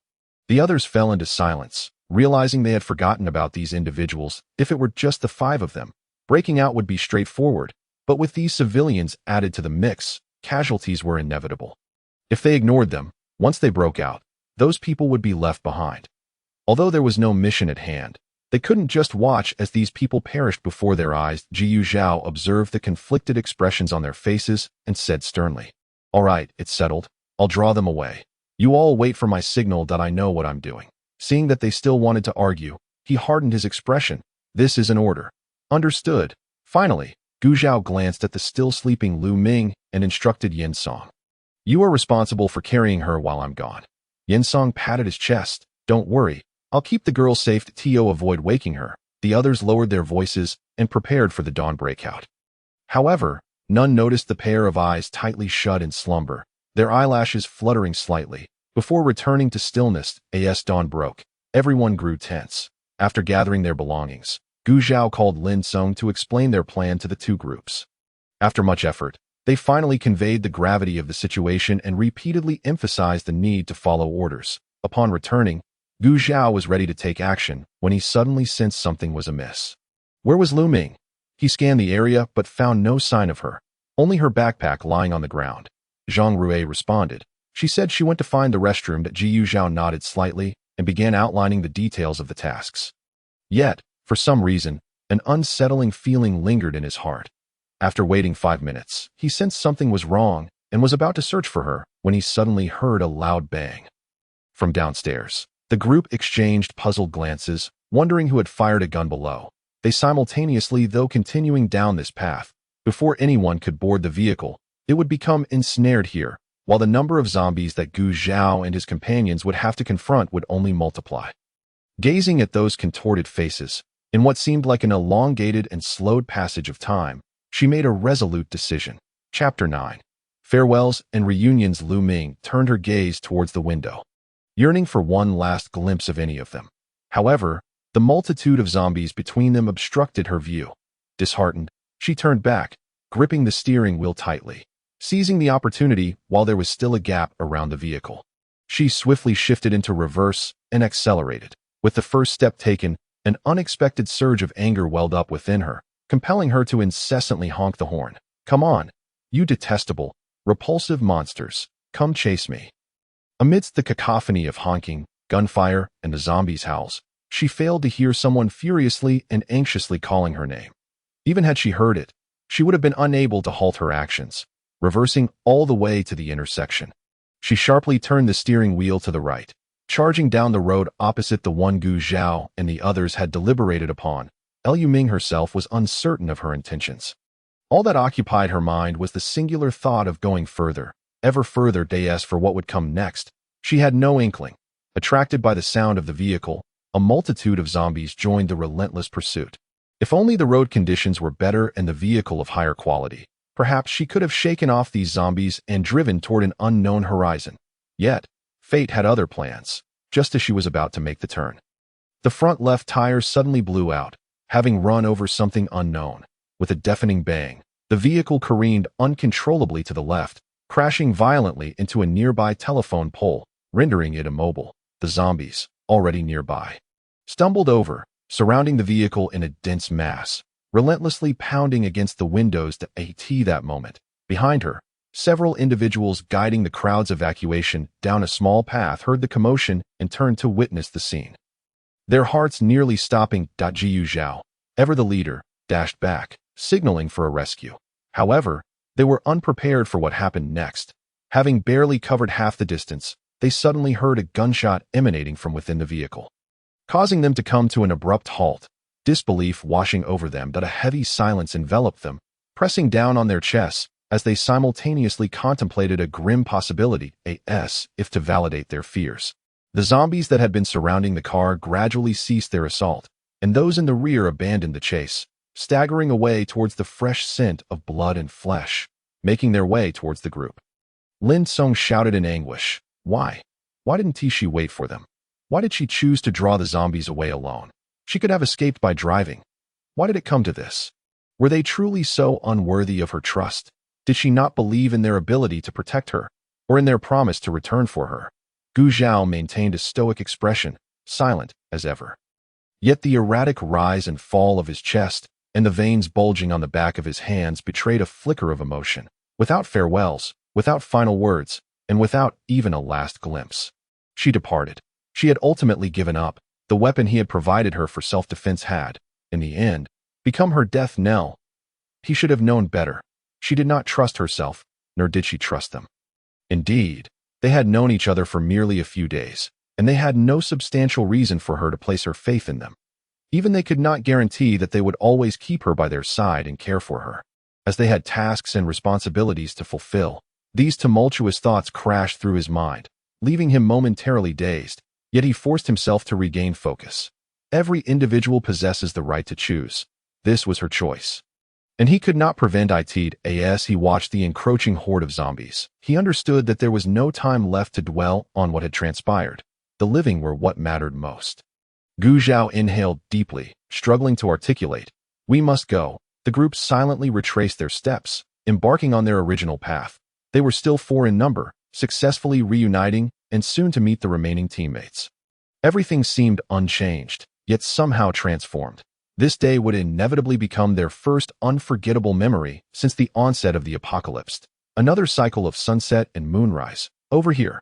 Hurry. The 4 heard a familiar soft call, jolting them to attention, and they turned with excitement towards the street corner. Cheng Ming was partially concealed behind an advertisement box of a shop, beckoning them closer. The group edged along the wall, swiftly dispatching a few zombies that obstructed their path, and quietly approached Cheng Ming. Follow me. There was no time for words. Cheng Ming gestured and turned down an alleyway. The group navigated through several winding paths, halting before an inconspicuous iron gate. He raised his hand and lightly knocked. 2 long knocks followed by 2 short ones. The door opened in response, and the group quickly slipped inside, ascending to the 3rd floor. They opened a fire exit door to find Li Hangyuan waiting at the entrance. Upon entering, they exchanged heartfelt embraces. Captain, you finally made it. We were so worried. After the greetings, the newcomers collapsed onto the sofa. Lin Song exclaimed in exasperation, My God, I can finally lie down. These few days have been more exhausting than a month in the Amazon. Cheng Ming couldn't help but chuckle. You said the same thing after your last trip to Africa. What is it? Lin Song. Do you really consider the jungle your home? Now I understand. Africa is nothing. Compared to these abhorrent creatures, I'd rather spend a year in Africa. Laughter echoed among them, though it was tinged with exhaustion. Gu Zhao, however, kept his gaze lowered, lost in thought. Cheng Ming, sensing the bittersweet smiles behind their laughter, keenly perceived that something significant had transpired in the past few days. Yet, he knew this was not the moment for inquiries. He distributed bottles of water, thoughtfully preparing a meal. Cheng Ming had wisely anticipated their needs. Their landing site was not far from the safe house on the very first day of the blackout. Before chaos ensued, they had already secured 2 weeks' worth of food and water, including vegetables, meat, and high-calorie provisions. They had also stocked up on water and gas, allowing the group to finally emerge from their lethargic state. However, the bad news was that they needed to evacuate promptly, for the number of zombies in the vicinity was steadily increasing. If they waited any longer, they would likely find themselves trapped. After the meal, the team members gathered on the sofa to analyze the current situation. The 3 groups that had split up exchanged the information they had gathered. The hospital was overwhelmed, filled with patients suffering from high fevers and unconsciousness, with no discernible cause for their ailments. The police station, fire department, and government operations had all deteriorated, with no one knowing where the personnel had vanished to, leaving the scene in chaos. Communication remained disrupted, especially with wireless transmissions. I suspect that the Earth has endured the most powerful geomagnetic storm in history, with the auroras and blackouts serving as indicators. Satellites may have been incapacitated, and signal transmission is only possible within a limited range, rendering contact with headquarters impossible for the time being. Li Hangyuan concluded. Jiu Zhao nodded, adding that the commanding officer had advised them not to return to the capital in the short term, likely due to information he had received. Thus, they needed to consider how to proceed during this interval. Jiu Zhao turned to Cheng Ming. Old Cheng, what are your thoughts on the zombies? Cheng Ming replied. The zombies outside appear to resemble those from a biological crisis, triggered by some sort of virus. This virus is highly contagious, with no incubation period and an extremely high mortality rate, primarily transmitted through bodily fluids, though it remains uncertain whether it spreads through the air. However, based on recent international reports, it seems that this virus is not artificially engineered, or rather, it is not a known existing virus. Jiu Zhao furrowed his brow. Are you suggesting that? Cheng Ming nodded. Precisely. Since it is a novel virus, it implies the absence of vaccines or specific treatments. He scanned his teammates, stating gravely, if the virus is related to the geomagnetic storm, it is likely that this chaos is not confined to a specific region. Jiu Zhao concurred with this assessment, his concern for the capital intensifying. He remarked, agreed. Furthermore, whether influenced by the geomagnetic storm or the virus, it is possible that human bodies could undergo alterations. He glanced at Zhang Rui. Please demonstrate. Zhang Rui, feeling apprehensive, scratched his head. Under the scrutinizing gazes of his companions, he extended his left hand, and a wisp of mist began to emanate slowly from his palm. What the hell? Lin Song's eyes widened. Am I seeing things? Is this an illusion? The others were equally astonished. No, I see it too. That's mist, right? Li Hangyuan even reached out to touch it. Yin Song clapped Zhang Rui's shoulder forcefully. Well done, kid. This must be some sort of superpower. Zhang Rui, feeling bashful, replied, I'm not sure, but it seems not very useful. I can only produce this small amount. Jiu Zhao interjected. It's not just that. His strength, speed, and endurance have all improved at this point. You might only be able to match him in a fight. Lin Song, skeptical, exclaimed, Really? Boss, don't exaggerate. By the way, when did this happen? How come none of us knew? UVE kept it under wraps pretty well. Zhang Rui's previously uplifted smile gradually faded. It's just, after she left, upon hearing these words, the group fell into a momentary silence. It was indeed peculiar. Gu and Zhang had only spent 4 or 5 days with her, while the other 2 had scarcely been acquainted for 2 days. In such a brief span, they had all come to recognize the worth of a young girl and felt a profound sorrow at her passing. Cheng Ming cleared his throat and spoke. Although I understand it is not an easy matter, could anyone elucidate what transpired? Who exactly is this he? The unspoken agreement of silence did not stem from a reluctance to share, but rather from an uncertainty on how to articulate their thoughts. Lin Song finally broke the silence, stating, she was merely a foolish girl who, during the evacuation, single-handedly drove away the zombies. Cheng Ming was taken aback, even questioning whether Lin Song had mistaken the subject, as such an act seemed more akin to their own capabilities, who possessed such audacity. Moreover, how could she have accomplished this without their consent? It was truly remarkable that it was evident that she was not someone they all knew. Otherwise, they would have mentioned her name. This must have been someone they had only met in the past few days. Piquing his curiosity, Cheng Ming was at a loss for how to offer consolation, as he too felt it was a great pity, and could only awkwardly express his condolences. Ji Yuqiang interjected, redirecting their thoughts. All right. Let us proceed with the meeting. As it stands, the initial symptoms of the mutations appear to be a fever of unknown origin, followed by a distinct process of mutation. Over the past 6 days, we have encountered 3 different types of zombies. The first type, with stiff joints and slow movements. The second, exhibiting agility akin to that of a normal human. And the last, characterized by quick reflexes, great strength, and a modicum of cognition, albeit in very limited numbers. It remains uncertain whether these distinctions arise from the zombies' evolution or from the inherent differences in their physical conditions prior to their transformation. Although the majority of zombies currently encountered belong to the first 2 categories, we must remain vigilant. The group nodded in agreement and inquired about the subsequent plans. Ji Yuqiang pondered for a moment, then turned to Yin Song. We had initially intended to visit your brother, Yin Wei. He should still be at in university, which is not far from here. It is a crowded area, and we cannot linger. We will first seek him out and, in the process, escort any survivors there to the military. Once we establish contact with the capital, we can formulate our future plans. N01 voiced any objections, and Yin Song expressed his gratitude. Having grown up reliant on his brother and plagued with worry, Ji Yuqiang continued. Since we cannot reach the commanding officer, I shall assume the role of the highest authority. From this moment forth, all actions will be under my command. Is there any dissent? None. Now, if anyone wishes to withdraw from the organization, special permission can be granted. N01 responded. Very well. Then our first course of action will be to rescue Yin Wei and search for survivors. We shall rest tomorrow and set off the day after. Dismissed. Yes. Chapter 10. Space. Lu Ming, enduring excruciating pain throughout her body, contemplated her fate as she aimed the trigger at her temple. She had anticipated either death or a successful return. Never had she imagined a third possibility. Listening to the familiar roar echoing in her ears, she was reluctant to open her eyes, after grinding her teeth for what felt like an eternity. She finally steeled herself. Either way, it would lead to her demise. Damn it! She suddenly opened her eyes and sat up, greeted by an expanse of darkness. She climbed out of bed and made her way to the window, peering outside to find a black car crashed into a telephone pole below.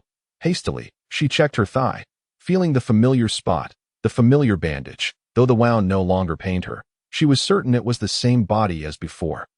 Damn it! Were they toying with her? If she was alive, why hadn't they sent her back? Why was she still here? Moreover, how had she ended up in this building from the car, detecting intense emotional fluctuations in the player?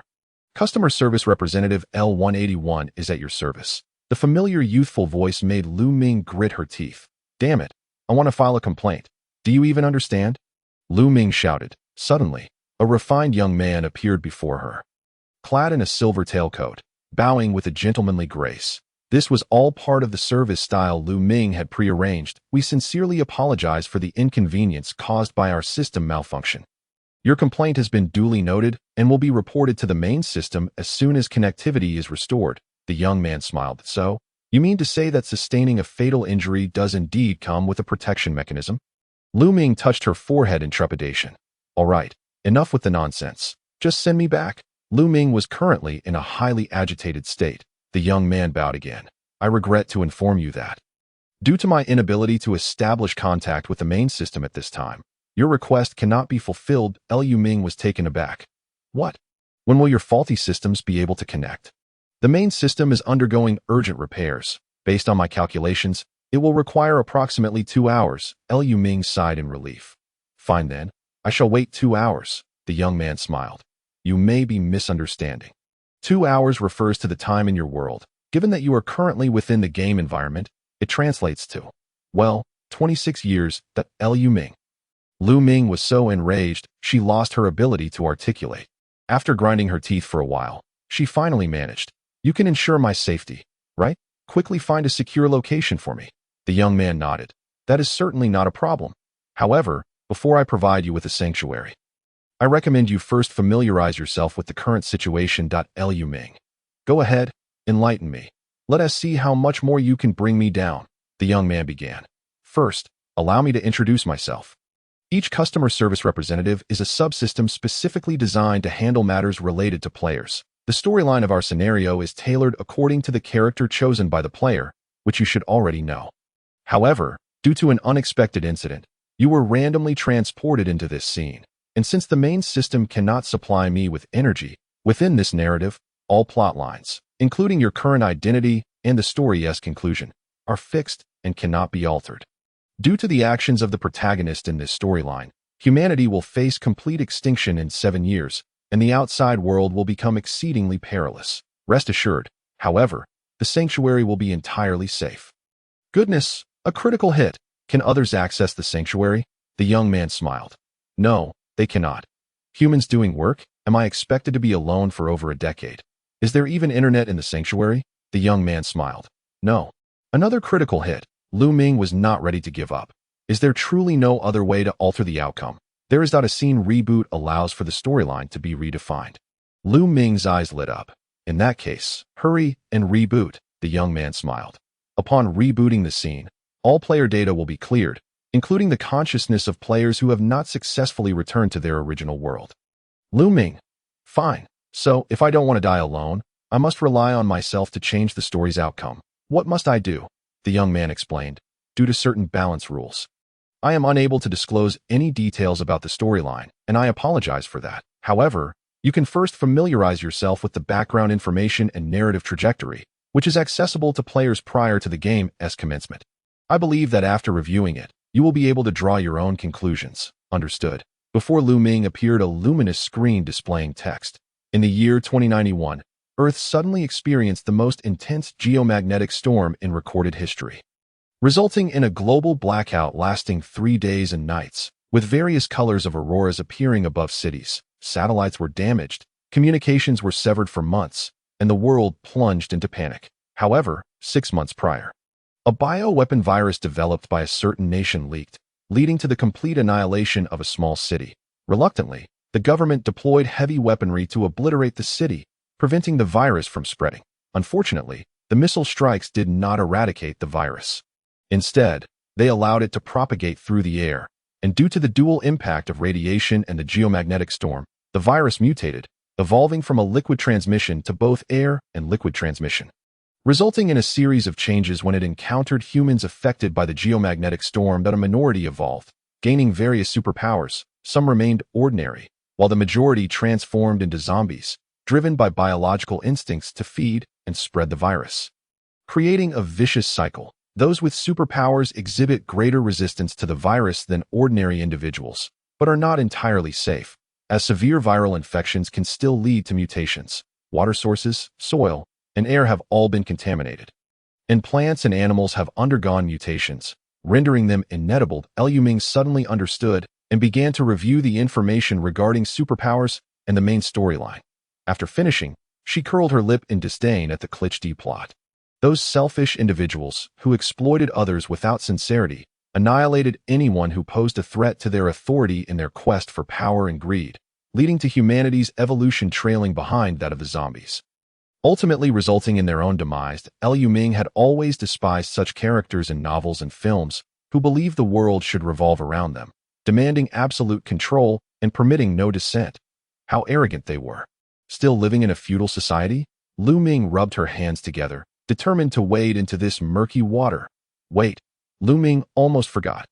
Hey, are you not going to compensate me for your mistakes? The young man smiled once more. I was just about to discuss that matter with you. You will receive our compensation gift pack. Within the compensation items, you may select 1 to 3 props for use exclusively within this scene. That Lu Ming rubbed her hands together, resolved to choose the 3 most formidable items, ready to decimate the scene upon her exit and make the zombies kneel before her. Soon, 3 boxes appeared on the screen, each inscribed with Sanctuary Space X1, Antivirus Potion X1, and Any Character Storyline X1. Lu Ming was taken aback. Was this all there was? Wasn't I supposed to make a selection? The youth, sensing her death glare, calmly added, "Yes, the compensation package is all here. You may choose as you wish." Damn it, there are only 3 options. What is there to choose from? Lu Ming felt a profound malice emanating from this wretched game. She vowed to blacklist it forever once she returned home. I must take it in a flash of light. Lu Ming felt a burning sensation on her left wrist. Upon closer inspection, a magnificent silver bracelet had appeared, and in her right hand, she grasped a bottle of pale purple potion. As a search box materialized before her, Lu Ming pondered. I recall that you offer appearance customization services. Can the appearance of the items be altered? They are far too ostentatious and cumbersome to wear. The youth replied, of course. However, rest assured that without your permission, only you will be able to see your items. Ultimately, the bracelet transformed into a simple red string, and the potion became transparent, being a seasoned player well acquainted with various game mechanics. Lu Ming, without needing further instruction, willed herself into the space. As Lu Ming surveyed her surroundings, she beheld a clear sky, lush green grass, and a 2-story villa not far away, with a spring bubbling beside it. This spring was particularly extraordinary. Water flowed from midair, cascading into a small stream that eventually pooled into a pond, surrounded by patches of farmland and a few thatched huts enclosed by fences. Lu Ming gazed in wonder. Most of these things had been obsolete for centuries, only seen in archival footage. The youth, sensing her intrigue, began to explain. The sanctuary space is a unique top-tier item within this scene. It continuously absorbs energy and can upgrade itself autonomously, with different levels providing various benefits. For instance, level 1 is for enhancement. Everything produced in this space can bolster your physical condition and, every month, aid in upgrading your body. Level 2, on the other hand, is for healing. It can rapidly mend wounds, and so forth. You may explore gradually. All information will be backed up for you later. Now, you can visit the 2nd floor of the house, where unexpected surprises await you. Chapter 11. Space 2 Surprises. Upon hearing this, Lu Ming hurriedly ascended to the 2nd floor. Her heart swelled with joy as she gazed upon several rooms. Isn't this my home? My gaming room, my study, my cleaning room, and my energy converter. This is wonderful. Unable to contain her excitement, she rushed over to touch and fiddle with everything. However, she soon discovered that this game was indeed more of a trap than she anticipated. All functions required spending gold coins, and gold coins could only be obtained by personally slaying zombies. Lu Ming felt utterly drained of sarcasm. It really starts with a knife, and all equipment must be fought for.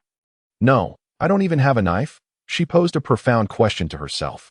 And what about the energy crystals needed for space upgrades? Must I also obtain those myself? Fortunately, the answer was that their origin remained undisclosed. Phew, at least that offered a small comfort. She then recalled a crucial question. What about my special abilities? The youth smiled. You possess no special abilities. Your original form is that of an ordinary human. Lu Ming exclaimed. What the hell? What good is it to play without any abilities? This game is trash. The youth hastily remedied the situation. Please remain calm, as your sanctuary space is already a top-tier item. You cannot equip special abilities. Otherwise, it would disrupt the balance of the scene. However, the effects of the spring water's enhancement will surpass those of virus-modified human bodies, and with the upgrades to the space, there will be offensive capabilities, so you need not worry. She realized that this insufferable game was merely conveying that if she desired anything, she must fight for it herself. Feeling utterly drained, she reflected on why she had even entertained the idea of playing this dreadful game. After the customer service representative had explained the essential matters, he departed, stating he would initiate connection repairs and would not appear again until successful. If Lu Ming were to perish again, it would be the end. Well, since there was no way to change it, she would have to accept it cheerfully. In truth, she mused, being alone in that space. Engaging in tedious tasks was not such a dire situation after all. She could treat it as if she were genuinely playing a grand game. At worst, she could gather various items to pass the time, stock up on provisions, and wait in the sanctuary for the system to repair itself. With a fallback plan, she felt a sense of security and gradually grew excited. Eagerly exploring the rooms, she discovered that each door displayed a total of coins. Currently reading 0 gold, 0 silver, 60 copper. She recalled that slaying a common zombie yielded 10 copper coins. Although she couldn't connect to the internet, she had previously acquired a plethora of miscellaneous materials. and the supplies in these rooms were quite ample. For instance, the study contained various martial arts manuals, comprehensive knowledge of weaponry from different eras, racing guides, culinary manuals for the 8 major cuisines of Blue Star's apocalypse, and essential wilderness survival skills. The gaming room boasted an array of holographic games and skill training tutorials. As for the energy converter, Lu Ming preferred to call it the universal crafting machine.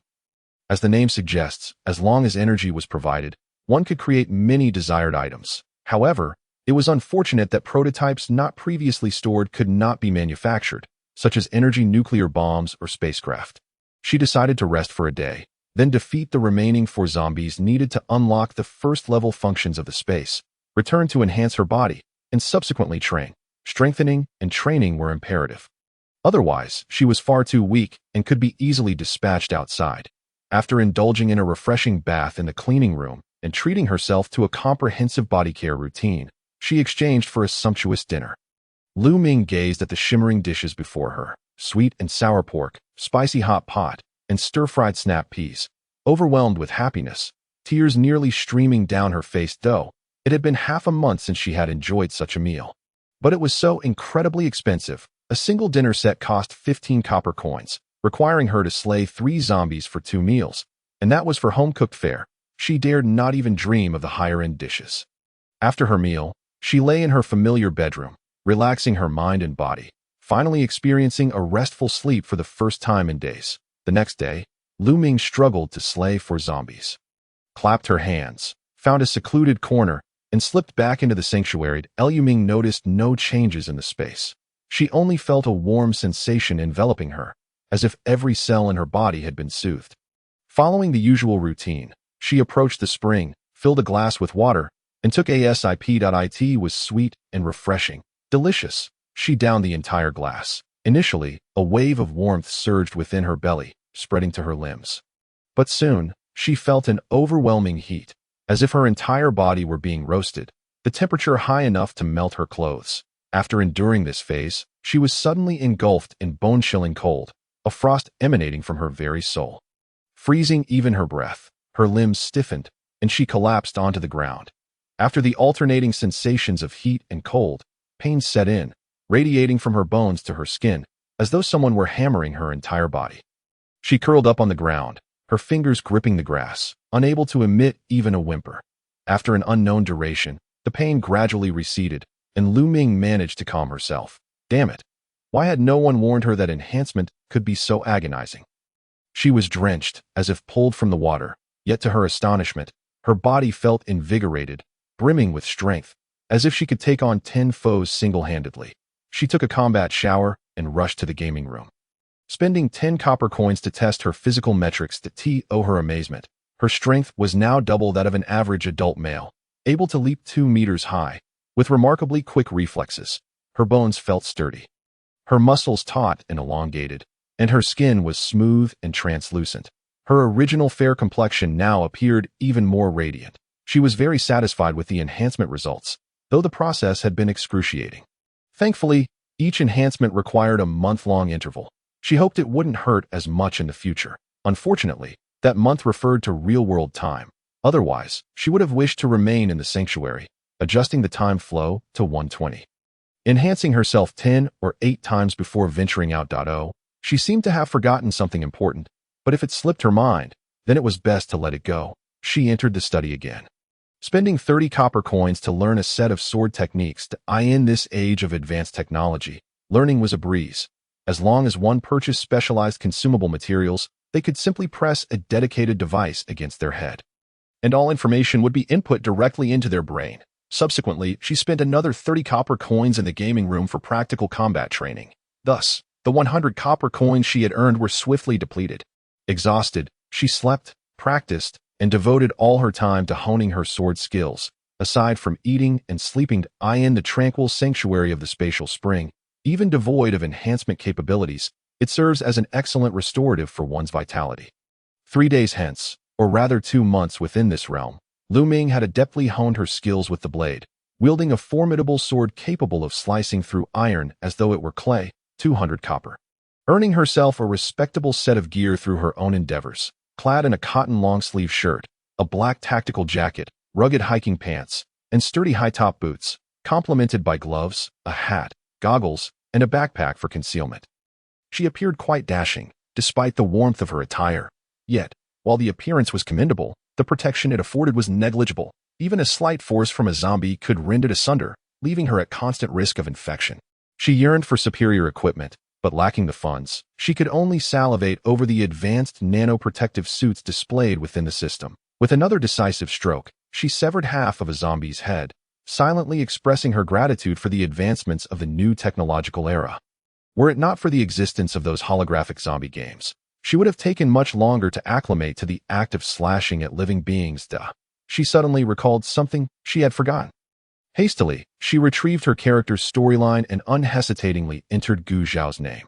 Fortunately, the system was not overly cruel. The narrative of those connected to Gu Zhao was clearly delineated. Liu Ming scanned through the text rapidly, her hand striking the table in frustration as she exclaimed, "A bunch of fools." She was incensed, initially believing these individuals to possess commendable strength and thus capable of thriving. She had risked the erasure of her consciousness to part ways with them, not wishing to be a burden. Yet, to her dismay, they had. No, they were the first people she had come to know in this place. She could not simply disregard them. But was it truly necessary to offer assistance? Liu Ming glanced at her belongings, feeling torn. Sighing, she rubbed her forehead and resolved to lend a hand. Otherwise, her conscience would weigh heavily upon her. Luckily, she had not lingered in the space for too long. Otherwise, she would have missed the crucial timing entirely. However, time was still of the essence, prompting her to purchase a pair of rollerblades, prepared to either drive when able or glide or bike her way there otherwise.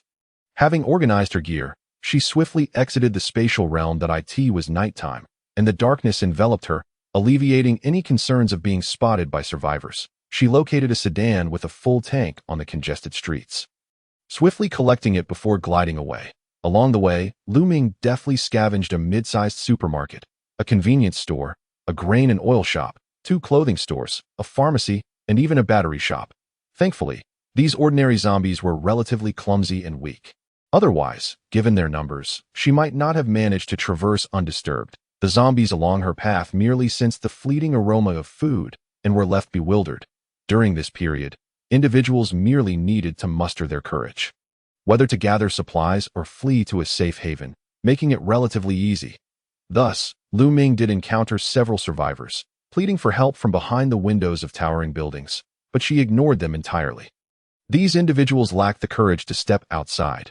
Saving them this once would only bind her to a lifetime of obligation, leading them to inevitable doom thereafter. By day, Liu Ming journeyed, and by night, she did not exhaust herself searching for shelter, returning directly to the spatial realm to rest. Thus, after exhausting 3 pairs of shoes and draining the battery of a vehicle, she finally reached her destination. Chapter 12. The Death of Lin Song. No pushing. Maintain order. Those at the back, keep up. The straight distance from the cafeteria of N University to the gymnasium is approximately 1,200 meters, although passing through the central poplar grove requires a detour. It is less populated by zombies, as Gu Zhao and his companions had already cleared a path. This was the final batch of students evacuating from the cafeteria, with Gu Zhao leading the way.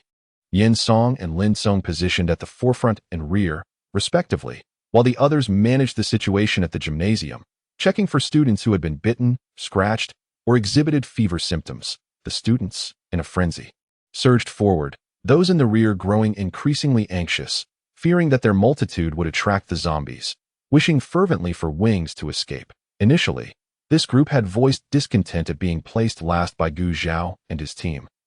But the dire situation prevented them from expressing their grievances. Now, upon glimpsing the gymnasium ahead, chaos erupted. The individuals at the front suddenly dashed forward, while those behind shoved and jostled, and the tail end of the line erupted into a stampede.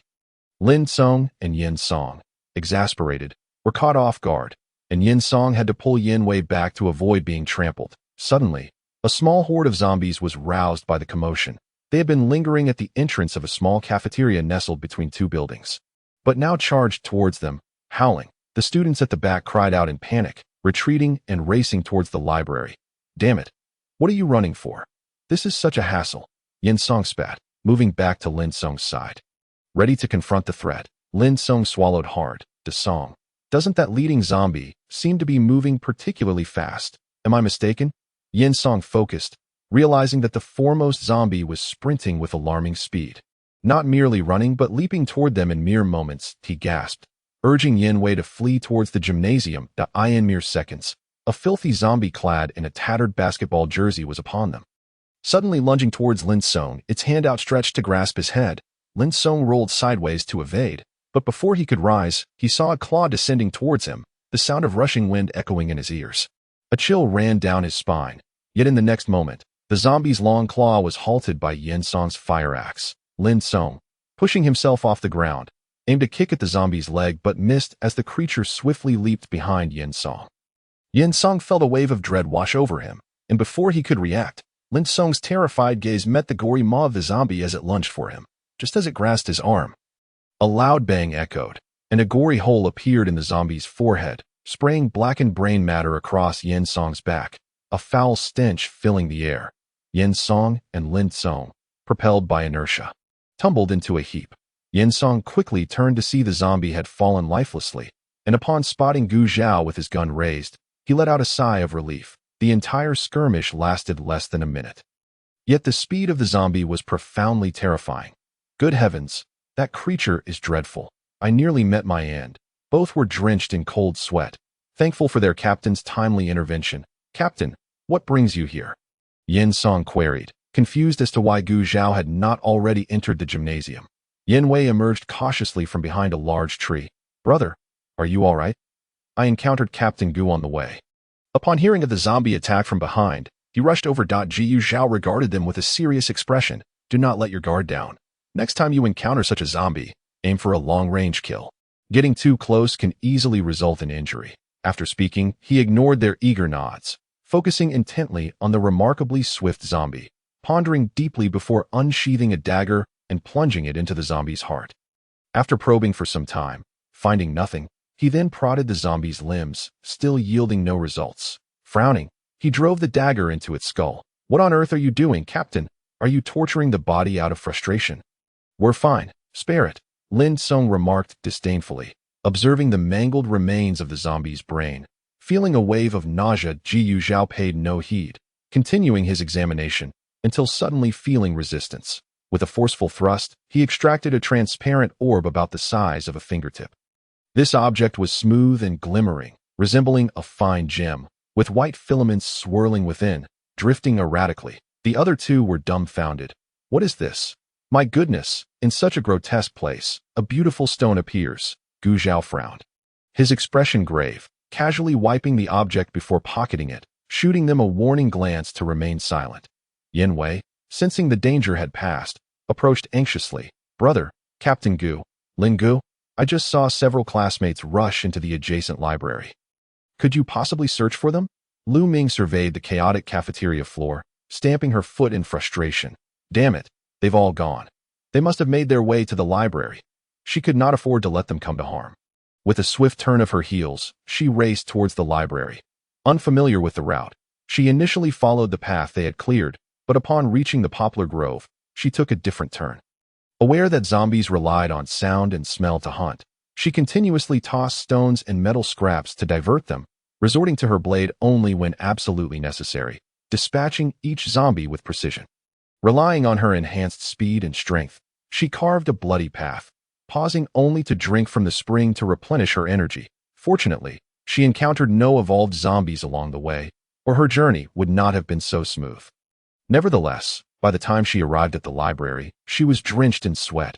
Upon entering, she dashed towards the CAF on the left side of the main entrance, recalling that this was where the events had transpired. Yet, upon witnessing the freshly fallen zombie corpses on the floor, she was left in disbelief.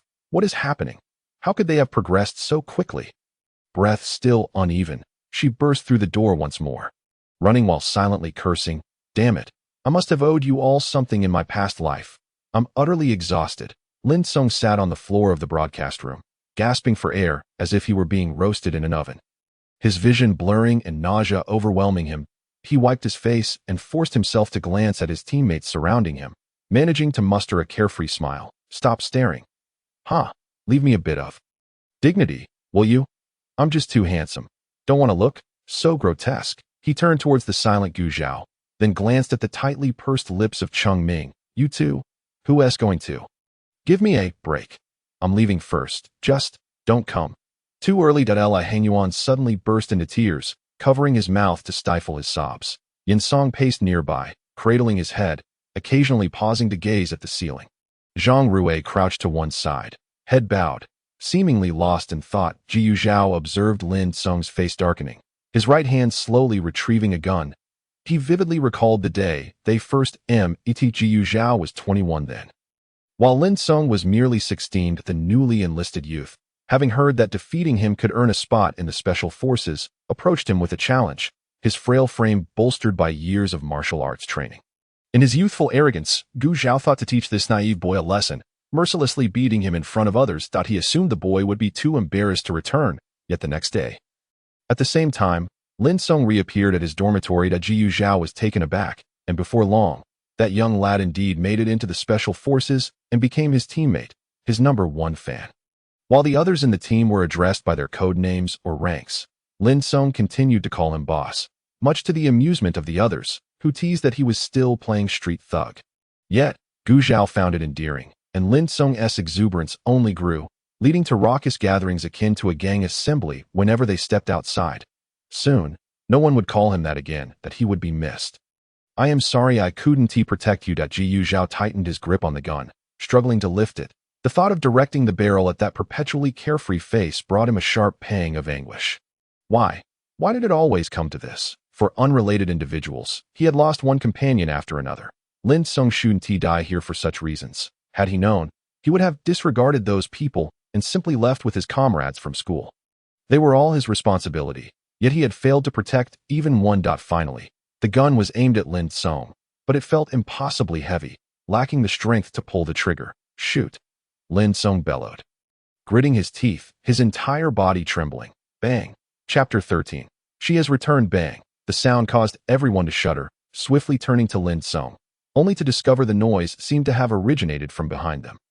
They abruptly glanced at the entrance. The door, which should have been tightly shut, now stood ajar. A slender figure, backlit by the light, bent over outside, gasping for breath.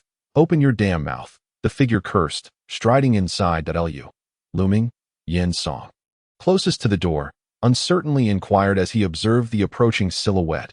Zhang Rui, equally dumbfounded, stammered, Are you here to fetch Lin Song? Gu Zhao maintained his gun position, eyes fixed on Looming as she hurried from a walk to a sprint, finally dashing over and playfully slapping Zhang Rui on the head while shouting, Shut up! Fetch you my ass! She then pushed both him and Cheng Ming aside, kneeling beside Lin Song, flipping her wrist to produce a test tube, gripping Lin Song's chin and pouring the transparent liquid into his mouth with a swift motion. The speed was so rapid that no one could intervene. Lin Song choked, coughing violently, only to receive a sharp slap from Looming, who glared fiercely and commanded, Swallow it. If a single drop spills, I swear I'll end you. Everyone stood frozen, astonished by this sudden turn of events, not out of fear of her, but rather due to the terrifying aura she exuded, one that conveyed, Anyone who dares to stop me will feel my wrath. I can save this foolish boy. Don't dare bother me when I'm in a foul mood. Several who had been ready to act were intimidated back into inaction by her fierce gaze. Looming was indeed on the verge of exploding with anger. After running for so long, utterly exhausted, not only had she failed to prevent the situation, but had also sacrificed the only vial of life-saving antiviral serum. Her heart bled at the thought of her own vulnerability, knowing that any moment she could fall prey to a zombie. Now, her last line of defense was gone. Cheng Ming, observing the frantic expressions of those around him, especially Gu Zhao's stunned demeanor, felt a pressing obligation to understand this whirlwind of a girl. Who was she? What was her purpose here? Just as he reached out to pull Looming aside, he was met with a piercing gaze that halted him in his tracks. Don't move. Silence. Just wait. Then she turned, settling beside Lin Song, relaxing against the wall. Jiyu Zhao finally snapped back to reality, holstering his weapon, remaining silent as he obediently stood aside. Cheng Ming, noticing Gu Zhao's action, retracted his hand and took a seat next to him. The remaining individuals maintained their positions, holding their breath, their gazes flitting between Lin Song and Looming. Before long, Li Hangyuan suddenly exclaimed, Ah, Lin Song's face. The others, having eyes, naturally noticed the change in Lin Song's complexion. His skin transitioned from a dark hue back to a more natural tone. Though still flushed, his breathing steadied, and his body ceased to tremble, sinking into a quiet slumber, reminiscent of a fever. Seeing him like this, Lu Ming's taut nerves relaxed a bit. She too was uncertain, as the vial had no listed effects.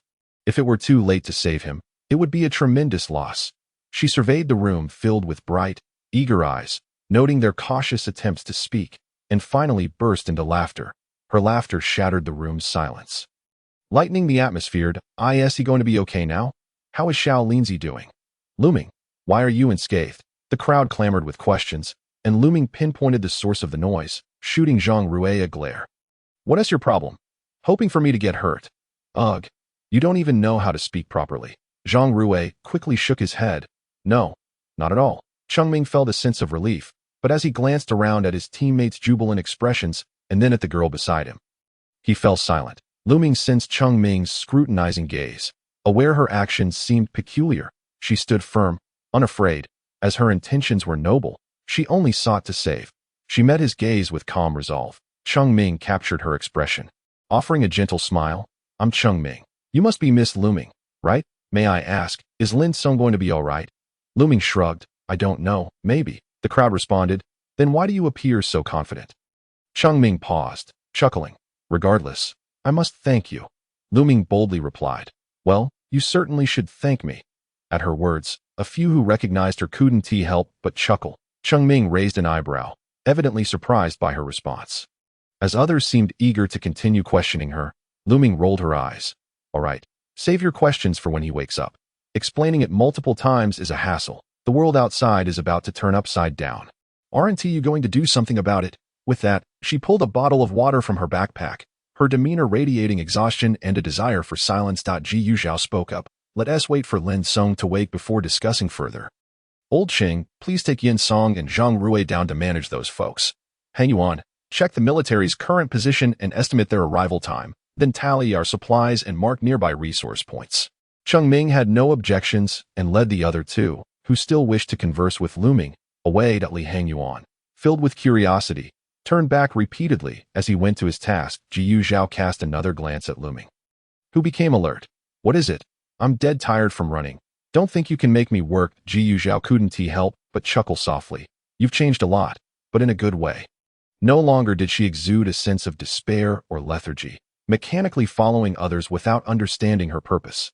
Instead, she radiated vitality like a vibrant sunrise, her eyes sparkling with life, resembling a little squirrel defending its food.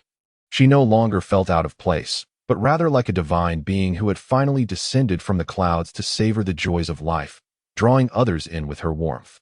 Lu Ming looked at him disdainfully. TSK. I detest people who are so perceptive. Always so sharp, like an old fox.it is all but a millennium's worth of tales from Liaozhai. What pretense is there in masquerading as a mere wooden figure? Gu Zhao touched his nose, realizing the transformation was indeed substantial. From being unable to utter a word, he now felt emboldened to confront her. His curiosity piqued. He wondered what extraordinary encounters she had experienced in recent days. Were it anyone else, he might suspect that someone had meticulously replicated her visage and identity, lurking among them with ulterior motives. Yet, Gu Zhao felt an undeniable intuition that this was the authentic essence of Lu Ming. He had anticipated that if he were to see her again, he would seize her arm and demand answers for her deception, questioning why she had so readily surrendered. However, upon their actual reunion, he discovered how utterly unrealistic those thoughts had been to in that moment. All that remained was an overwhelming joy. She was alive, and that was truly wonderful. Chapter 14. Lin Song awakens. The gymnasium housed over 1,000 individuals, plunged into darkness due to a power outage. Though they had conducted a sweep before entering, no one could guarantee that there weren't any zombies lurking in the shadows, leaving few daring enough to occupy the tiered seating.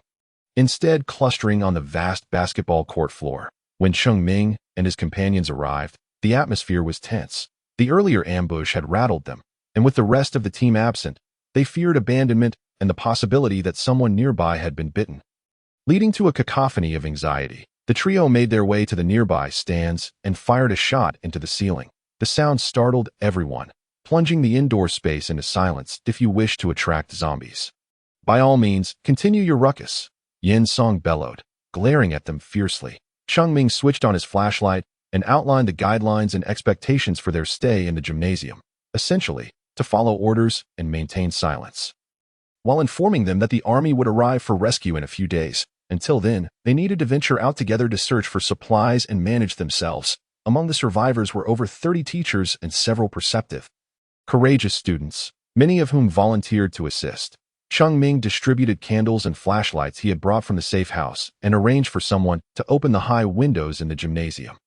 With the introduction of light, the collective panic began to dissipate, yielding a semblance of order. Before long, the throng of over 1,000 individuals was divided into 50 groups, each led by a teacher, with several students selected to serve as temporary group leaders. The leaders were tasked with cataloging their members' names and genders, while group members conducted checks for any signs of bites, scratches, or fever. Any such discoveries would necessitate immediate isolation. In less than half an hour, the lists were compiled. They adjusted the male-to-female ratios in each group to ensure balance. The boys were assigned numbers in groups of 4, required to accompany Gu Zhao's team daily to gather supplies, while the girls, also in groups of 4, were assigned tasks such as cleaning, caring for classmates, and distributing food. As night fell, they collected the supplies each person had brought, managing to serve a meager dinner. Many were reluctant to surrender their food, yet most were reported by their peers. Cheng Ming presented them with 2 choices: either hand over their food and join the daily distribution, or retain their supplies and fend for themselves for the coming days. Uncertain of how long they would remain, most opted for compromise. After establishing the evening duty roster, the trio conducted a thorough inspection of the premises, particularly reinforcing the entry and exit points to prevent zombies from breaching their sanctuary or individuals from venturing out unauthorized. Having completed these tasks, the 3 wiped their brows, ascending the stairs with their meager provisions, a few bags of crackers and 2 bottles of water. Upon entering, they were greeted by the sight of several candles flickering on the table, surrounded by an abundance of bread, canned goods, preserved eggs, milk, and more, causing their eyes to widen in astonishment. Liu Ming sat on the floor, savoring a can of 8 treasure porridge, while Gu Zhao and Li Hangyuan huddled at the table, engrossed in conversation. Upon hearing the door open, all 3 turned their gaze toward the newcomers. Jiu Zhao waved. "What are you waiting for? Come in and lock the door." He then joined Li Hangyuan at the table, encircling the food. Yin Song's voice boomed. "What the hell, Captain? Where did you come from? Did you go out this afternoon?" Gu Zhao smirked, but offered no reply. Cheng Ming inquired first about Lin Song's condition. "He should be waking up soon. His fever seems to have subsided," Lu Ming replied between bites. "How could he not be awake? This is an official product. I can only wonder how effective it is." The others seated themselves but refrained from touching the food on the ground, all eyes fixed on Gu Zhao. "What are you staring at? Eat," Gu Zhao said nonchalantly, waving his hand. In a flash, several hands reached for the desired food, tearing open packaging and nibbling carefully. Having departed from the safe house, they had been on the move without specifically gathering supplies. Even had they tried, they could scarcely carry much. Thoughts of driving had crossed their minds. Yet the road conditions in the city center were so abysmal that they could barely make any progress, making it more practical to rely on their own 2 legs. Thus, for days, their diet had consisted solely of crackers or compressed biscuits, rendering the sight of such food utterly bewildering. Even the most reserved among them, Li Hangyuan, couldn't help but exclaim, "Have you tried these canned goods? They taste fantastic." Lin Song, who had been lying beside them, suddenly interjected, "Canned goods? What canned goods? I want some." The others paused, their faces lighting up with surprise as they gazed at Lin Kong. He sat up, bewildered, surveying the small circle of people before him, and asked, "Why are there so many of you? Did you all die too?" Yin Song hurled a preserved egg at him. "You dolt, don't curse us. Lu Ming saved you." Lin Song deftly caught the egg, looking around in confusion. Liu Ming, "So I really did die?" Lu Ming seized a chicken leg and tossed it at him. "Uft, do you believe I once hit you?" Lin Song caught the chicken leg with his other hand, perplexed, murmuring, "Is this an illusion? I think I can really hear Lu Ming speaking." Cheng Ming waved him over. Lin Song hurriedly scrambled to join them, and Gu Zhao playfully tapped his head with a can. "Ouch! Why are you hitting me again?" Lin Song complained, rubbing his head. "Does it hurt?" "Yes. Are you alive?" Oh, I really am not dead. His eyes widened as he finally spotted Lu Ming, stuttering. Lu Ming, how are you here? Lu Ming tossed the empty can into a bag, wiped her hands with a paper towel, and regarded them. Now that you're awake, feel free to ask any questions. She turned to Cheng Ming, who smiled and suggested, why don't you start by telling us how you came to know them? To be frank, I was on the verge of taking my own life before I encountered them. She replied with disarming honesty, stating nothing but the truth. Zhang Rue nodded in agreement. She was about to light a candle for self-immolation. We all witnessed it. The others expressed a mix of astonishment and understanding. Cheng Ming, taken aback, asked, why? Lu Ming waved her hand dismissively. I woke up to find I remembered nothing. I was alone in the house, and my neighbors were busy devouring each other right before my eyes. I was terrified that it wasn't until these two barged in that I realized there were still living people around. Ji Yuzhao took over the narrative, explaining that it was unsafe for her to remain alone, which prompted him to invite her to join them. He then recounted the events that transpired in the supermarket. As it was difficult for the other two to discuss, Lu Ming recounted her experiences prior to their parting. Somewhat sheepish at that time, we were arguing over who would attract the zombies. That I actually overheard everything, thinking it didn't matter who lured them. My leg was already injured, and I wouldn't run far anyway. So, well, there was a gap in the wall, and I just happened to squeeze through. I didn't plan on doing anything reckless. It was just bad luck that the car had a flat tire. Lu Ming bore an expression of misfortune, and the others felt a twinge of complexity in their hearts. I hang you on, feeling guilty, touched his face, relieved they hadn't followed the original plan. Otherwise, everyone would have piled into the car, only to encounter a flat tire halfway through, the outcome of which was uncertain. Cheng Ming pressed further. So how did you survive? Lu Ming's demeanor shifted to one of pride. Because I have incredible luck. The others exchanged glances, speechless. Chapter 15. Spatial abilities. Ahem. What I mean is, I honestly don't know, but I suspect it's because I developed superpowers at the brink of life and death. Whoa, you've got superpowers too? What kind? Several pairs of eyes gleamed with intrigue. Lu Ming clapped her hands, lifted a bottle of water, and to their astonishment, the bottle vanished from her grasp. With a twist of her wrist, it reappeared. I hang you on, brimming with excitement, interjected, I know, that's spatial ability. The others turned to him, their expression skeptical. Is that so? It's what they say in novels. Lu Ming clapped her hands in delight. Bingo! Before they could inquire further, she continued, as for the concoction I gave Lin Song, it was stored in my spatial pocket. My space functions like a warehouse. That bottle was simply sitting on a large shelf in the middle. I have no idea where it came from, but it was labeled as an antiviral agent. As she spoke, she flipped her hand and produced the test tube, saying, here, take a look. She handed it to Gu Xiaochao, who examined it back and forth for a while, his expression peculiar.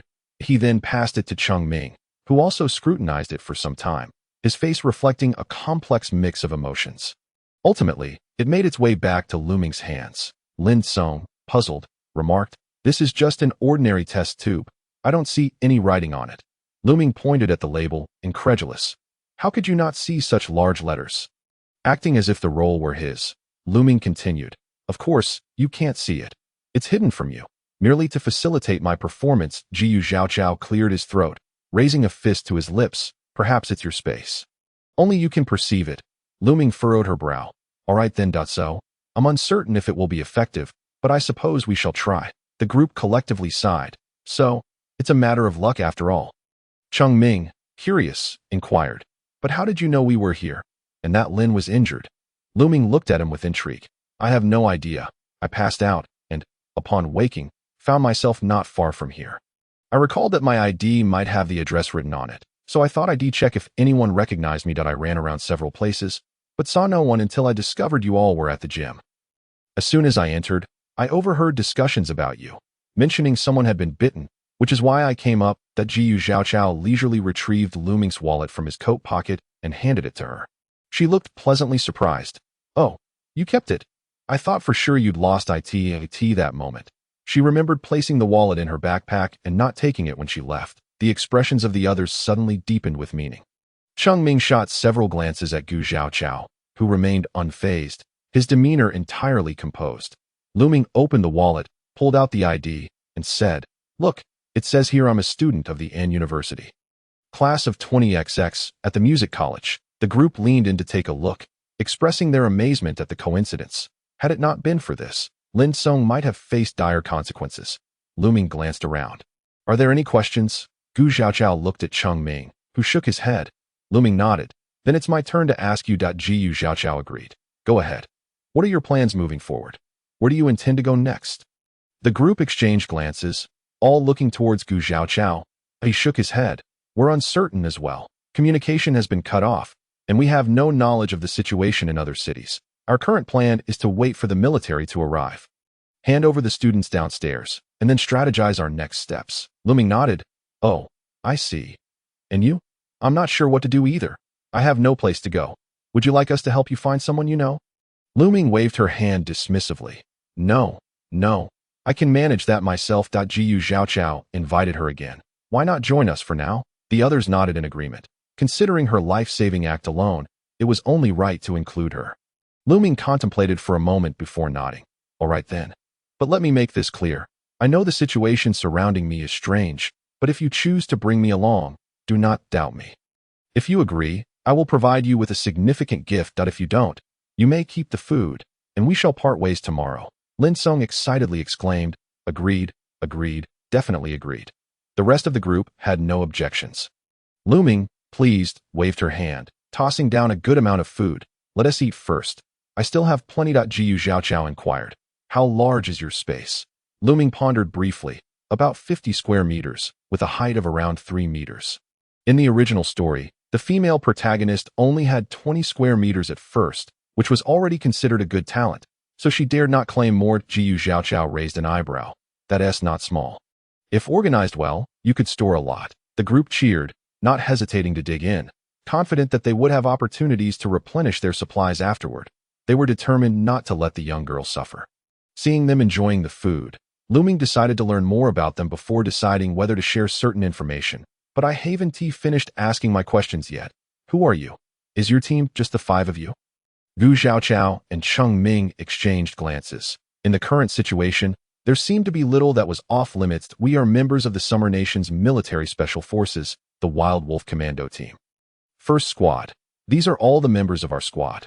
Since we're on the topic, let us reintroduce ourselves. I am the captain and commander, Gu Xiaoqiao, he said, extending his hand for a shake. I am the vice captain and medic. Cheng Ming. I am the assault soldier and machine gunner, Yin Song. They all call me Song. I am the scout and assault soldier, Lin Song. You can call me Song Gu. Get lost, don't take advantage of the girl. I am the sniper, Zhang Rui.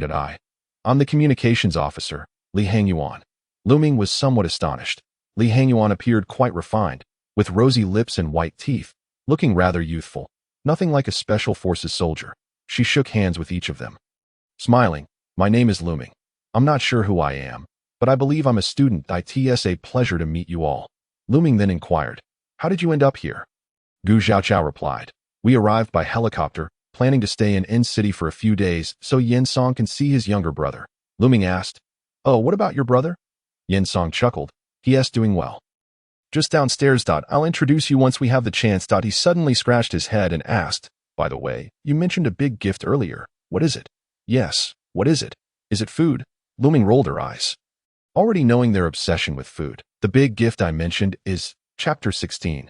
Do zombies have abilities too? She mischievously paused before looking at Lin Song. Do you feel anything unusual about your body right now? The others stared at him with tension. Could he still be unwell? Lin Song, baffled, responded, no. Oh, wait. I think I feel stronger, and it seems like something is moving inside me. Zhang Rui's eyes lit up. Yes, I feel that too. Lin Song, energized, exclaimed, are you suggesting I might have superpowers? Lu Ming nodded. All right, close your eyes and do as I say.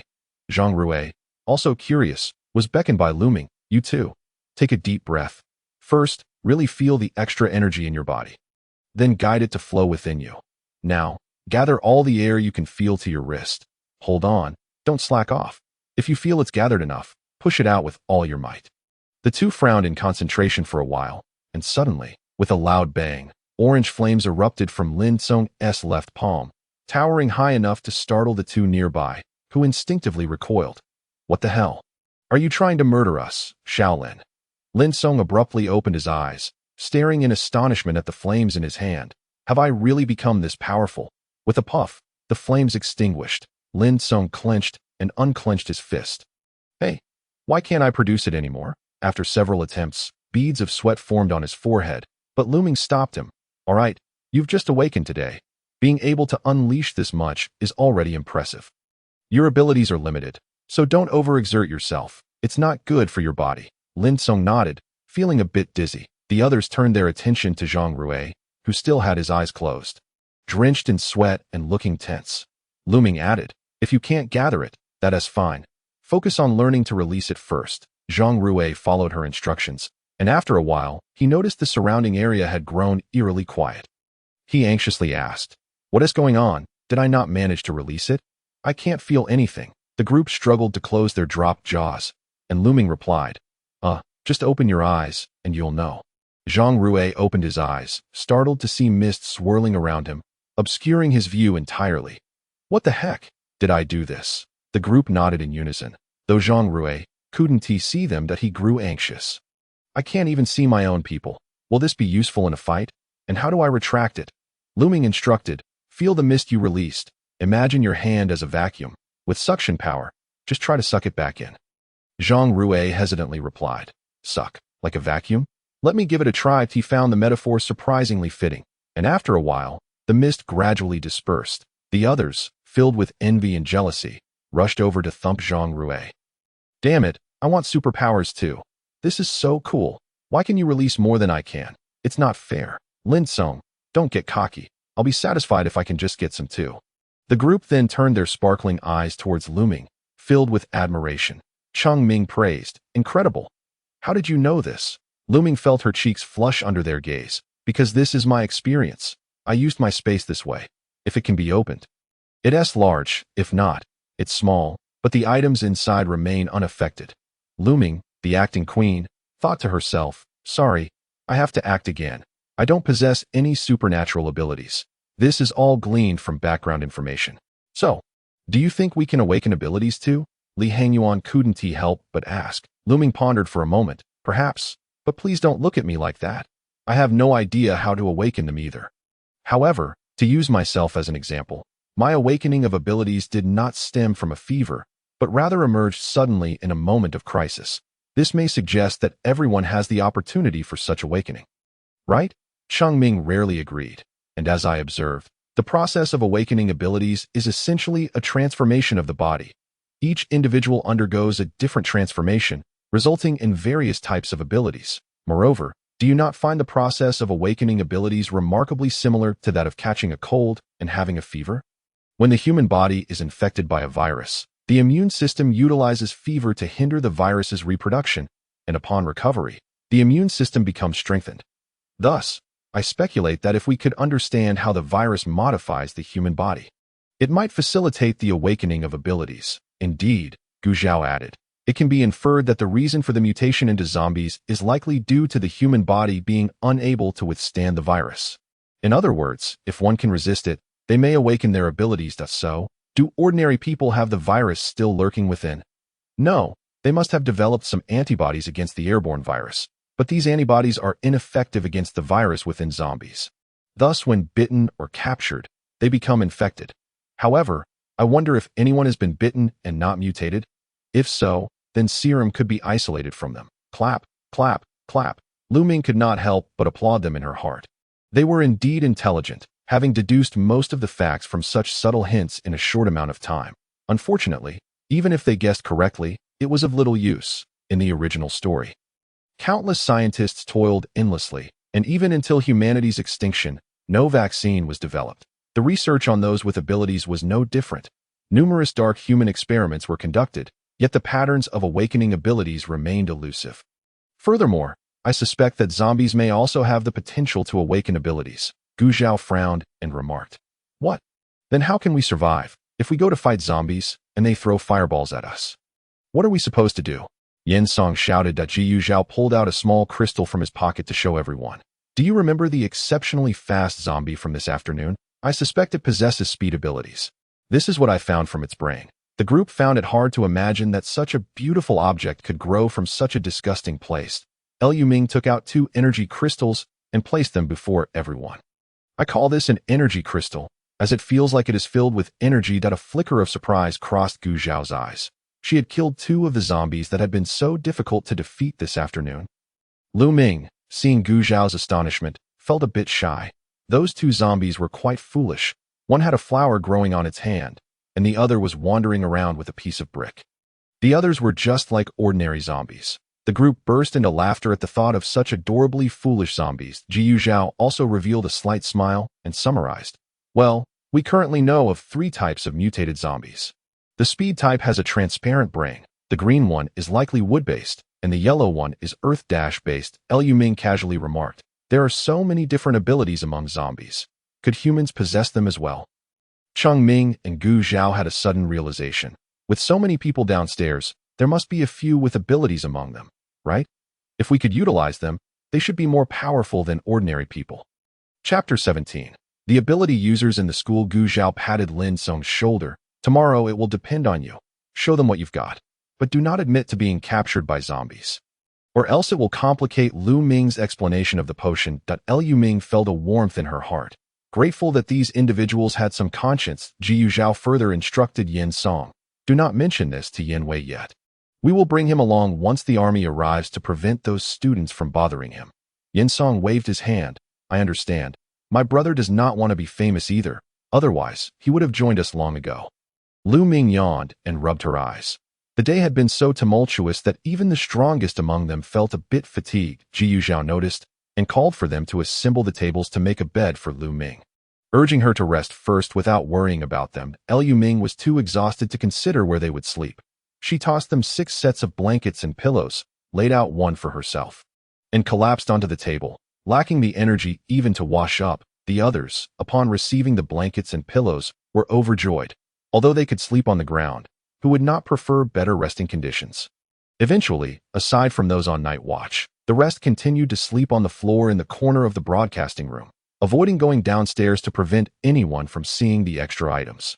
In the middle of the night, Gu Zhao sat on the second-floor platform, gazing into the distant darkness, reflecting on the events of the day. Someone walked out and sat beside him. Jiyu Zhao was not surprised. He simply asked, "What do you wish to discuss?" Cheng Ming also looked toward the distant sky and said softly, "Do you not think everything seems too perfect? So, I suspect she already knew we were here and that Lin Song would be injured. Otherwise, how can we explain the potion?" Gu Zhao scoffed. Then why did she not find us sooner and save him before he got hurt? That way, she would not have wasted a bottle of medicine. On the contrary, if she truly could create such a potion, why would she come to approach us? Does she want to use us to gain access to the central? That would not harm us either. Cheng Ming fell silent. This was also something he could not fathom, that if she was deliberately approaching them, what was her true intention in possessing the potion? Gu Zhao added, "So far, all her actions have been self-sacrificial while benefiting others. Do you truly believe there exists someone so selflessly devoted without any desire for recompense? She does not seem like the type to fit the mold of a saint. Perhaps she simply has not thought this through." Gu Zhao turned back, gazing into the distance, his voice faint as if veiled. "The world has changed, Lao Cheng. The old ways no longer apply. I have a premonition that in the future, it will be the era of the ability users. Ordinary people will eventually be eliminated by the rules. I believe that if Liu Ming truly had foreknowledge of our fate, she must have come specifically to change it, not to mention sharing resources with them, saving Lin Song, and imparting experiences on how to utilize their abilities. Which of these does not benefit them?" Cheng Ming's original intention was merely to remind Gu Zhao not to let his guard down. Hearing this, he decided not to press further. Jiyu Zhao recalled the moments shared with Liu Ming, and his expression softened slightly. "She is like a blank canvas, pure and harmless. I hope she learns to trust here with us. Of course, if everything she has displayed is merely a fade, then rest assured, on the day her true colors are revealed, I will personally deal with her." Early in the morning, Liu Ming brought a delightful surprise to the team, a complete set of washing supplies. Everything else was fine, but not having brushed their teeth for nearly a week was truly uncomfortable. Liu Ming thoughtfully prepared different colored sets for them. After washing up, she would collect them again, so they could be easily recognized the next time. After breakfast, Liu Ming decided to join them downstairs, mingling with the group led by Yin Wei, and then go out with them to gather supplies. Yan Wei had learned the previous night that Lin Song had not been infected, and he finally felt a weight lift off his heart. He had been plagued with guilt, had he not asked for their help. Lin Song would not have been injured. The behavior of those classmates who had pushed others to safety during the crisis completely disheartened him. Just yesterday, groups had just been assigned, and with the venue being dark, everyone could not clearly see their teammates, providing Lu Ming with an opportunity to blend in. When others saw her enter, they merely assumed it was due to adjustments for gender balance.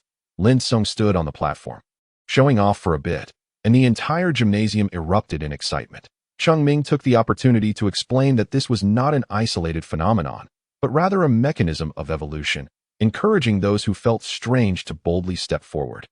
They would guide them on how to harness their unique abilities. Lin Song had even asked Lu Ming if she wanted to assist, but she had flatly refused, insisting they keep their spatial abilities secret. They still did not realize the rarity of spatial abilities. In the original storyline, there were only a handful of spatial ability users nationwide. A coveted target for those in power.it was only later, as resources dwindled, that the demand for spatial abilities gradually diminished. After Cheng Ming finished speaking, 6 boys and 1 teacher stepped forward. The boys were all ecstatic about their newfound powers, confident in their abilities. Thus unafraid of exposure, the boys began guiding others. 2 girls quietly approached. After a brief introduction and guidance, they discovered that among these individuals, 2 possessed strength abilities. 1 had speed abilities, the teacher was wood-based, and the remaining 3 boys represented earth, fire, and metal. Meanwhile, the 2 girls included one with wood abilities and the other with water abilities. The water-based girl was particularly thrilled, given the current scarcity of water resources. Having abilities meant she would no longer lack water for herself. Others looked on with envy, particularly the teacher of the wood element, who felt his powers were of little use, far inferior to those of the water element. Cheng Ming and his companions retained 2 from the wood element and 1 from the water element, while the others were assigned to the attack team, sending students from the supply protection team out to gather resources. Although fraught with danger, the promise of receiving twice the amount of food compared to others quelled their grievances. They reiterated the importance of discipline, with Li Hangyuan and Zhang Rui overseeing operations, while the other 3 departed with 6 supply teams. Meanwhile, Lu Ming quietly slipped away after their departure, heading in another direction with Gu Xiaoqiao. Knowing that Lu Ming's space could preserve freshness, they planned to collect perishable food items, such as ingredients from the cafeteria's storeroom, lest they go to waste. Once outside, they found a secluded spot to change their clothes, donning goggles, masks, and hats to avoid being recognized, even if someone happened to see them. Lu Ming also exchanged a pair of roller skates for Gu Xiaoqiao, hoping to enhance their efficiency. Although Gu Xiaoqiao had never engaged in such a sport before, his remarkable balance allowed him to navigate with the finesse of a seasoned player in no time. To avoid encountering the supply teams, they skated to the farthest cafeteria from the gymnasium. Chapter 18. Xiao Cc. This cafeteria was quite spacious, comprising 3 floors, albeit smaller than the one where the students had previously stayed. However, due to the week-long occupancy by the students, much of the food had already been consumed, making it a less favorable option. The onset of the apocalypse coincided with the summer vacation, and only a few students remained on campus. Thus, the cafeteria had stocked up in preparation for the forthcoming semester. Gu Xiaoqiao fought off zombies. He kept an eye on Lu Ming, observing that not only had her strength increased, but her swordplay had also improved significantly. Although she faltered when enemies drew near, seizing the opportunity, he offered her guidance in close-quarters combat, using the ordinary zombies as practice dummies. By the time, they cleared the zombies blocking the storeroom door. Lu Ming had become familiar with several techniques, making her attacks on zombies considerably easier than before. The storeroom was secured with an iron door and a heavy lock, but just as Gu Xiaoqiao was about to force it open, Lu Ming produced a master KEY. Gu Xiaoqiao raised an eyebrow in curiosity but refrained from asking questions, which greatly pleased Lu Ming. Upon unlocking the storeroom door, the 2 switched on their flashlights. Taken aback by the abundance of supplies within, there were dozens of 100-kilogram bags of rice, ample flour, and a variety of easily preserved vegetables, including potatoes, sweet potatoes, onions, and carrots, as well as various grains like millet, mung beans, soybeans, and sorghum, alongside preserved meat products such as canned meat, cured meat, and sausages. Regrettably, the cold storage had spoiled due to a power outage, leaving the fresh meat in a state of decay, much to their dismay. Fortunately, they had gathered a wealth of spices, canned fruits, pots, pans, knives, kitchenware, and liquefied gas canisters. On their way back, they chanced upon another small cafeteria, delighting in the discovery of a large refrigeration unit in the cold storage, where the meat remained intact due to double protection. This meat was particularly unique, likely prepared by an external contractor for the cafeteria, featuring steaks, lamb skewers, pork belly, ribs, marinated beef, chicken fillets, wings, frozen shrimp, fish, and various meatballs. That Liu Ming was overjoyed, envisioning enough provisions for several delightful barbecues and hot pots. As the students faced severe water shortages that hindered cooking, they took most of the supplies, leaving behind some less desirable items to mislead others. Burdened with their bounty, they had yet to begin their lunch when they spotted Zhang Rui approaching. "Captain, a girl mentioned she needed to speak with you," Zhang Rui said, eyeing Gu Xiaoqiao with suspicion, speculating whether there was something more between them. Upon hearing this, Lu Ming narrowed her eyes slightly. "Here she comes. The original story's heroine is about to make her entrance." "What is it?" Gu Xiaoqiao inquired. "I'm not sure. She only mentioned she had something important to discuss with you privately." "Privately?" Gu Xiaoqiao frowned, intending to call her up, but caught sight of Lu Ming's eager expression, feeling inexplicably irritable. "Understood. Have her wait a moment." After lunch, Gu Xiaoqiao leisurely descended the stairs. Soon, a girl with slightly tousled long hair, damp from the humidity, strolled over at a relaxed pace. She was tall and graceful, her fair skin tinged with a faint blush. Clearly having just groomed herself, her large eyes, high nose bridge, and subtly pursed red lips exuded an air of scholarly elegance, making her a quintessential beauty. Alas, no matter how stunning one may be, several days without bathing, brushing teeth, or changing clothes would inevitably diminish one's allure. "Hello, are you Mr. Gu, the captain of the Eagle Brigade?" They publicly claimed to be a mercenary squad, contracted to perform tasks, which helped avoid being held accountable by others.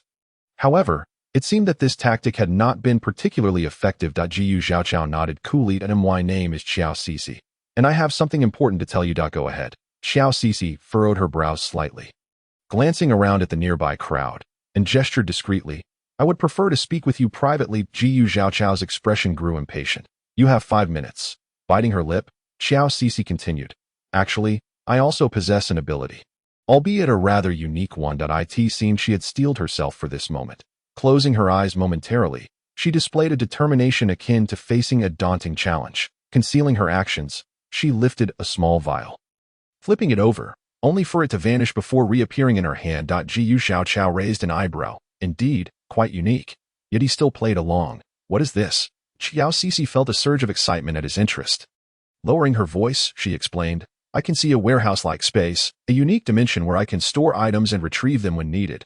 "How large?" "Approximately 20 square meters and 2 meters high." Jiu Xiaoqiao raised an eyebrow slightly, noting that it paled in comparison to Lu Ming's space. It was evident that the potency of abilities varied among individuals, as exemplified by the fire element boy who had spent an entire morning barely progressing from igniting a cigarette to heating water. Compared to Lin's impressive flames, he found it entirely reasonable that Lu Ming's space was more expansive. So, Xiao Cixi bit her lip, looking up at Gu Xiaoqiao with her large, watery eyes, a hint of anxiety evident. "I understand you are responsible for the sustenance of so many people, and it must be exceedingly difficult, so I wish to offer my modest assistance." Jiu Xiaoqiao nodded. "Then I extend my gratitude on behalf of my classmates." Xiao Cixi was taken aback.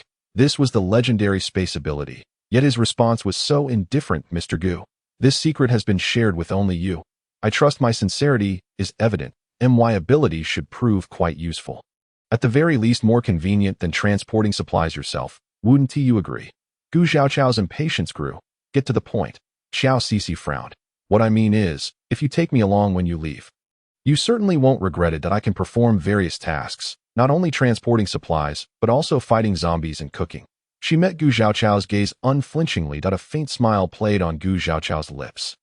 "Miss Qiao, are you suggesting you wish to join our brigade?" She nodded earnestly. Jiu Xiaoqiao replied. "Are you aware of what it means for a woman to join a mercenary group?" He deliberately scrutinized her physique. Xiao Cixi looked at him in shock, her cheeks reddening, yet she did not turn away.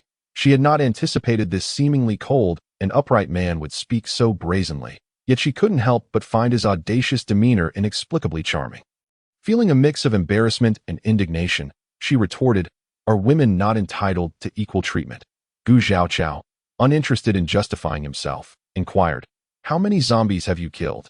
Xiao Cixi hesitated, shaking her head. Gu Xiaochao scoffed, his gaze drifting through her damp hair.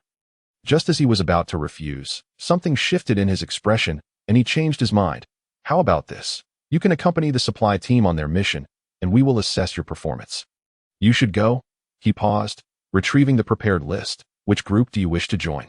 Xiao Cixi scanned the list, her eyes momentarily pausing.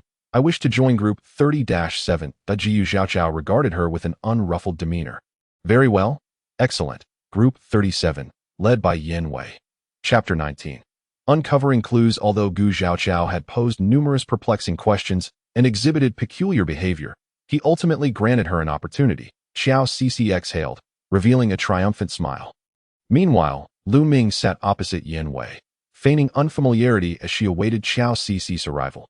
Yin Wei recognized the beautiful girl across from him as the one who had saved Lin Gu. He felt both gratitude and admiration for her. Stealing glances at her as they played their parts, he had heard that she was also from N University, yet it seemed he had never crossed paths with her on campus. Before long, Xiao Cixi gracefully approached, stopping beside Yin Wei. Excuse me, is this group 37? The small circle of individuals turned to look at her, the boys visibly brightening at her presence, hurriedly adjusting their appearances, while the girls pouted in annoyance. Lamenting the influx of yet another stunning beauty, Yin Wei's eyes flickered with astonishment. Yes. Do you require assistance? Xiao Cixi felt a surge of pride and smiled. I'm looking for group leader Yin Wei. Yin Wei raised an eyebrow. That's me. In a hushed tone, Xiao Cixi continued. Captain Gu sent me to join you in gathering supplies. Yin Wei's initial astonishment morphed into confusion. What on earth was Captain Gu up to? However, it is not to say that other groups lack female members who accompany them to gather supplies. Yet, judging by her physique, what could she possibly carry?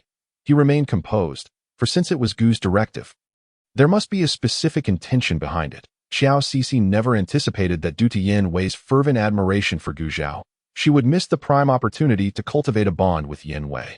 He nodded. You can take a seat first. We shall depart shortly. Liu Ming, overhearing their softly spoken exchange, mused that, indeed, Gu Zhao, much like in the tales, had chosen to allow Yin Wei to observe her from the shadows. What Lu Ming was unaware of was that this time, due to her butterfly effect, Gu Zhao's plans had diverged significantly from the original narrative. In the original story, Xiao Cixi wielded spatial powers. And with no water-type ability users emerging, she found herself unable to manage her situation, ultimately relying on a classmate to give her a neat short haircut before conferring privately with Gu Zhao in the broadcasting room. Upon arrival, she would cut straight to the point, using her sincerity and strength, combined with her spatial abilities, to impress Gu Zhao, who subsequently assigned her to Yin Wei's group and discreetly clarified her circumstances, instructing Yin Wei to provide cover and keep others from discovering her secret. This time, however, Gu Zhao believed Yin Wei to be too young and sheltered in his ivory tower, lacking experience in the treachery of the world, making him vulnerable.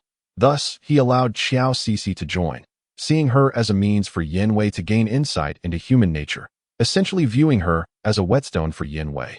The daily supply collection involved 3 trips, and Yin Wei's group was scheduled for the morning. The team that ventured out yesterday had fortuitously rescued a few scattered students, but with an increase in numbers, the likelihood of attracting zombies rose. Hence, Gu Zhao led a team today solely to seek out survivors. Before long, Zhang Rue approached with the assault team, a group entirely composed of boys, 1 with strength abilities and 3 ordinary volunteers. Yin Wei stood up and selected 2 male classmates, then pointed to the newly arrived Xiao Cixi. Although the others were puzzled, they refrained from voicing their thoughts, as venturing out was undeniably perilous. Just as he was about to select another member, Lu Ming suddenly raised her head and gave him a look. He quickly grasped the situation. Having a girl go out alone was inconvenient. So he decided to select another. Pretending to survey the candidates, he noticed the girls lowering their heads in unison, settling on Lu Ming, who was wearing a mask, and Liu Ming kept her head down, feigning hesitation before slowly rising and walking over. Xiao Cixi cast a glance at Lu Ming, a trace of confusion crossing her eyes. Zhang Rue, armed with a gun, led the way, wielding a fire axe with vigor. Their destination was an underground supermarket adjacent to the library, which had yet to open due to the holiday prior to the apocalypse. After clearing the area of zombies, the assault team patrolled outside, while the supply team forced their way in. Descending to the supermarket. Although the lights were out, a half-exposed window along one wall provided enough illumination to see. The supermarket's storeroom was well stocked with packaged boxes, ideal for transport. Their primary objectives were bottled water and dry rations. Upon noticing Yanwei's group had 2 girls, the adjacent team selflessly shifted to gathering water, leaving Yanwei's group to collect the lighter items such as biscuits and bread. Yanwei was at the rear, just about to lift a box of water, when he noticed Xiao Cici entering the store, that he found it odd. Typically, one would instinctively grab nearby items to minimize effort. He quietly followed her, curious about her intentions. She swiftly made her way to the water section, touching 4 boxes of water, which then mysteriously vanished where she stood.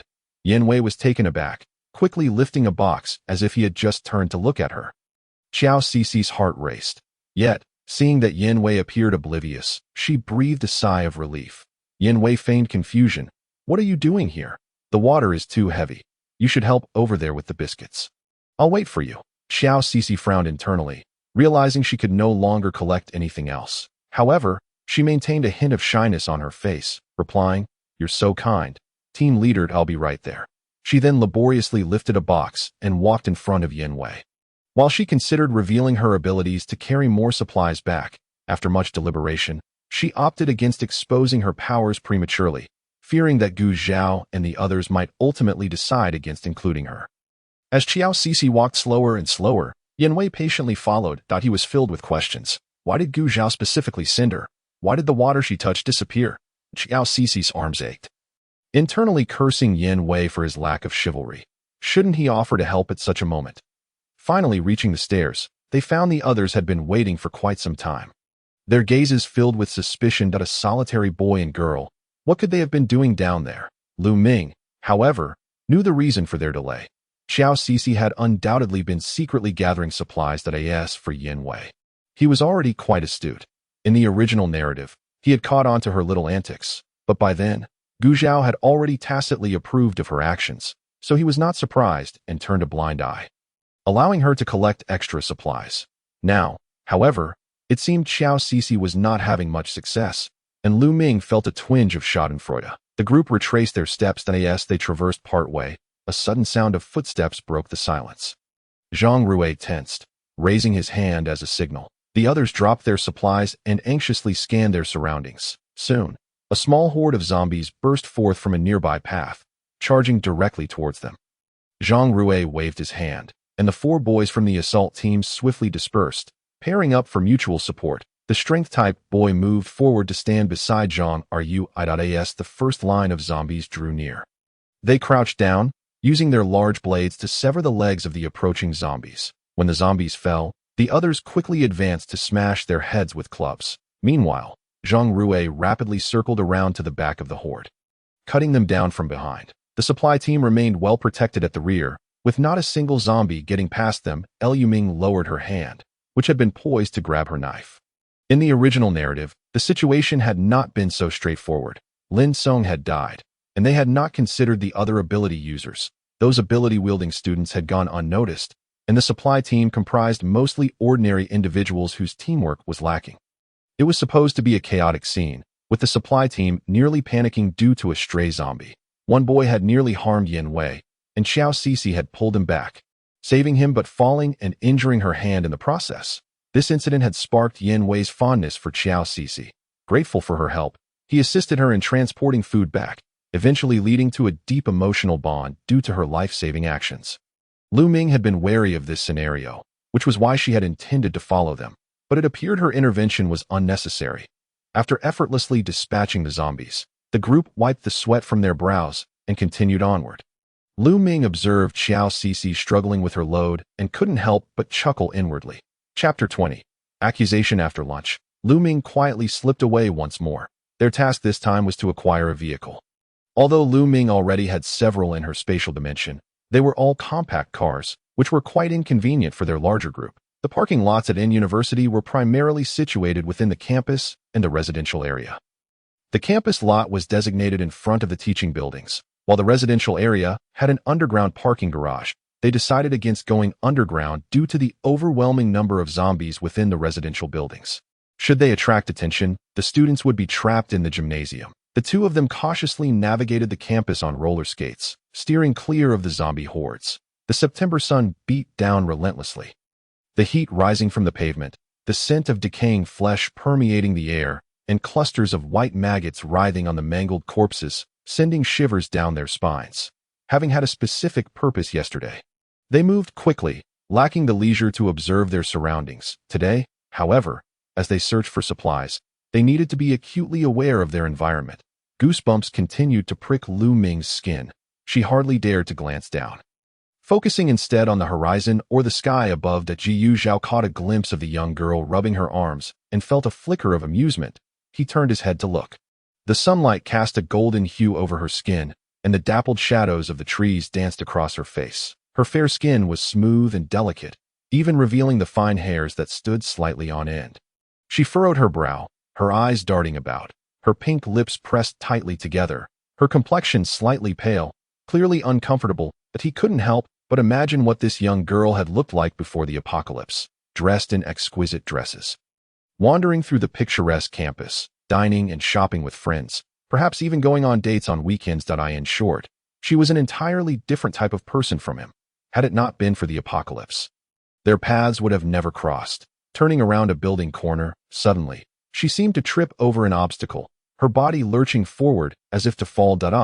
She gasped, stretching her hands out to grasp something.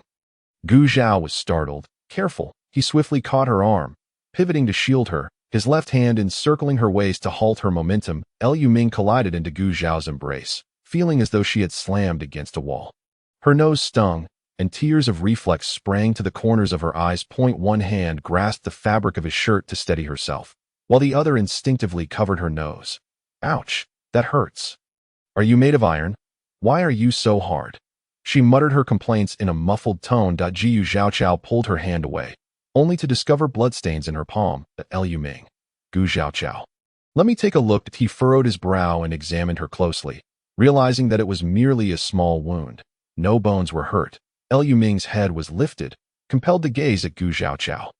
His striking, sword-like brows knitted together, and a flicker of concern glimmered in his starry eyes as he fixated on her. From her perspective, she could clearly see his chiseled jawline, and for a moment, she found herself mesmerized. Jiyu Zhaochao's gaze shifted upwards. Just as he intended to assure her that everything was fine, he noticed her unwavering stare fixed on him, and he hesitated, suddenly aware that their proximity was too intimate.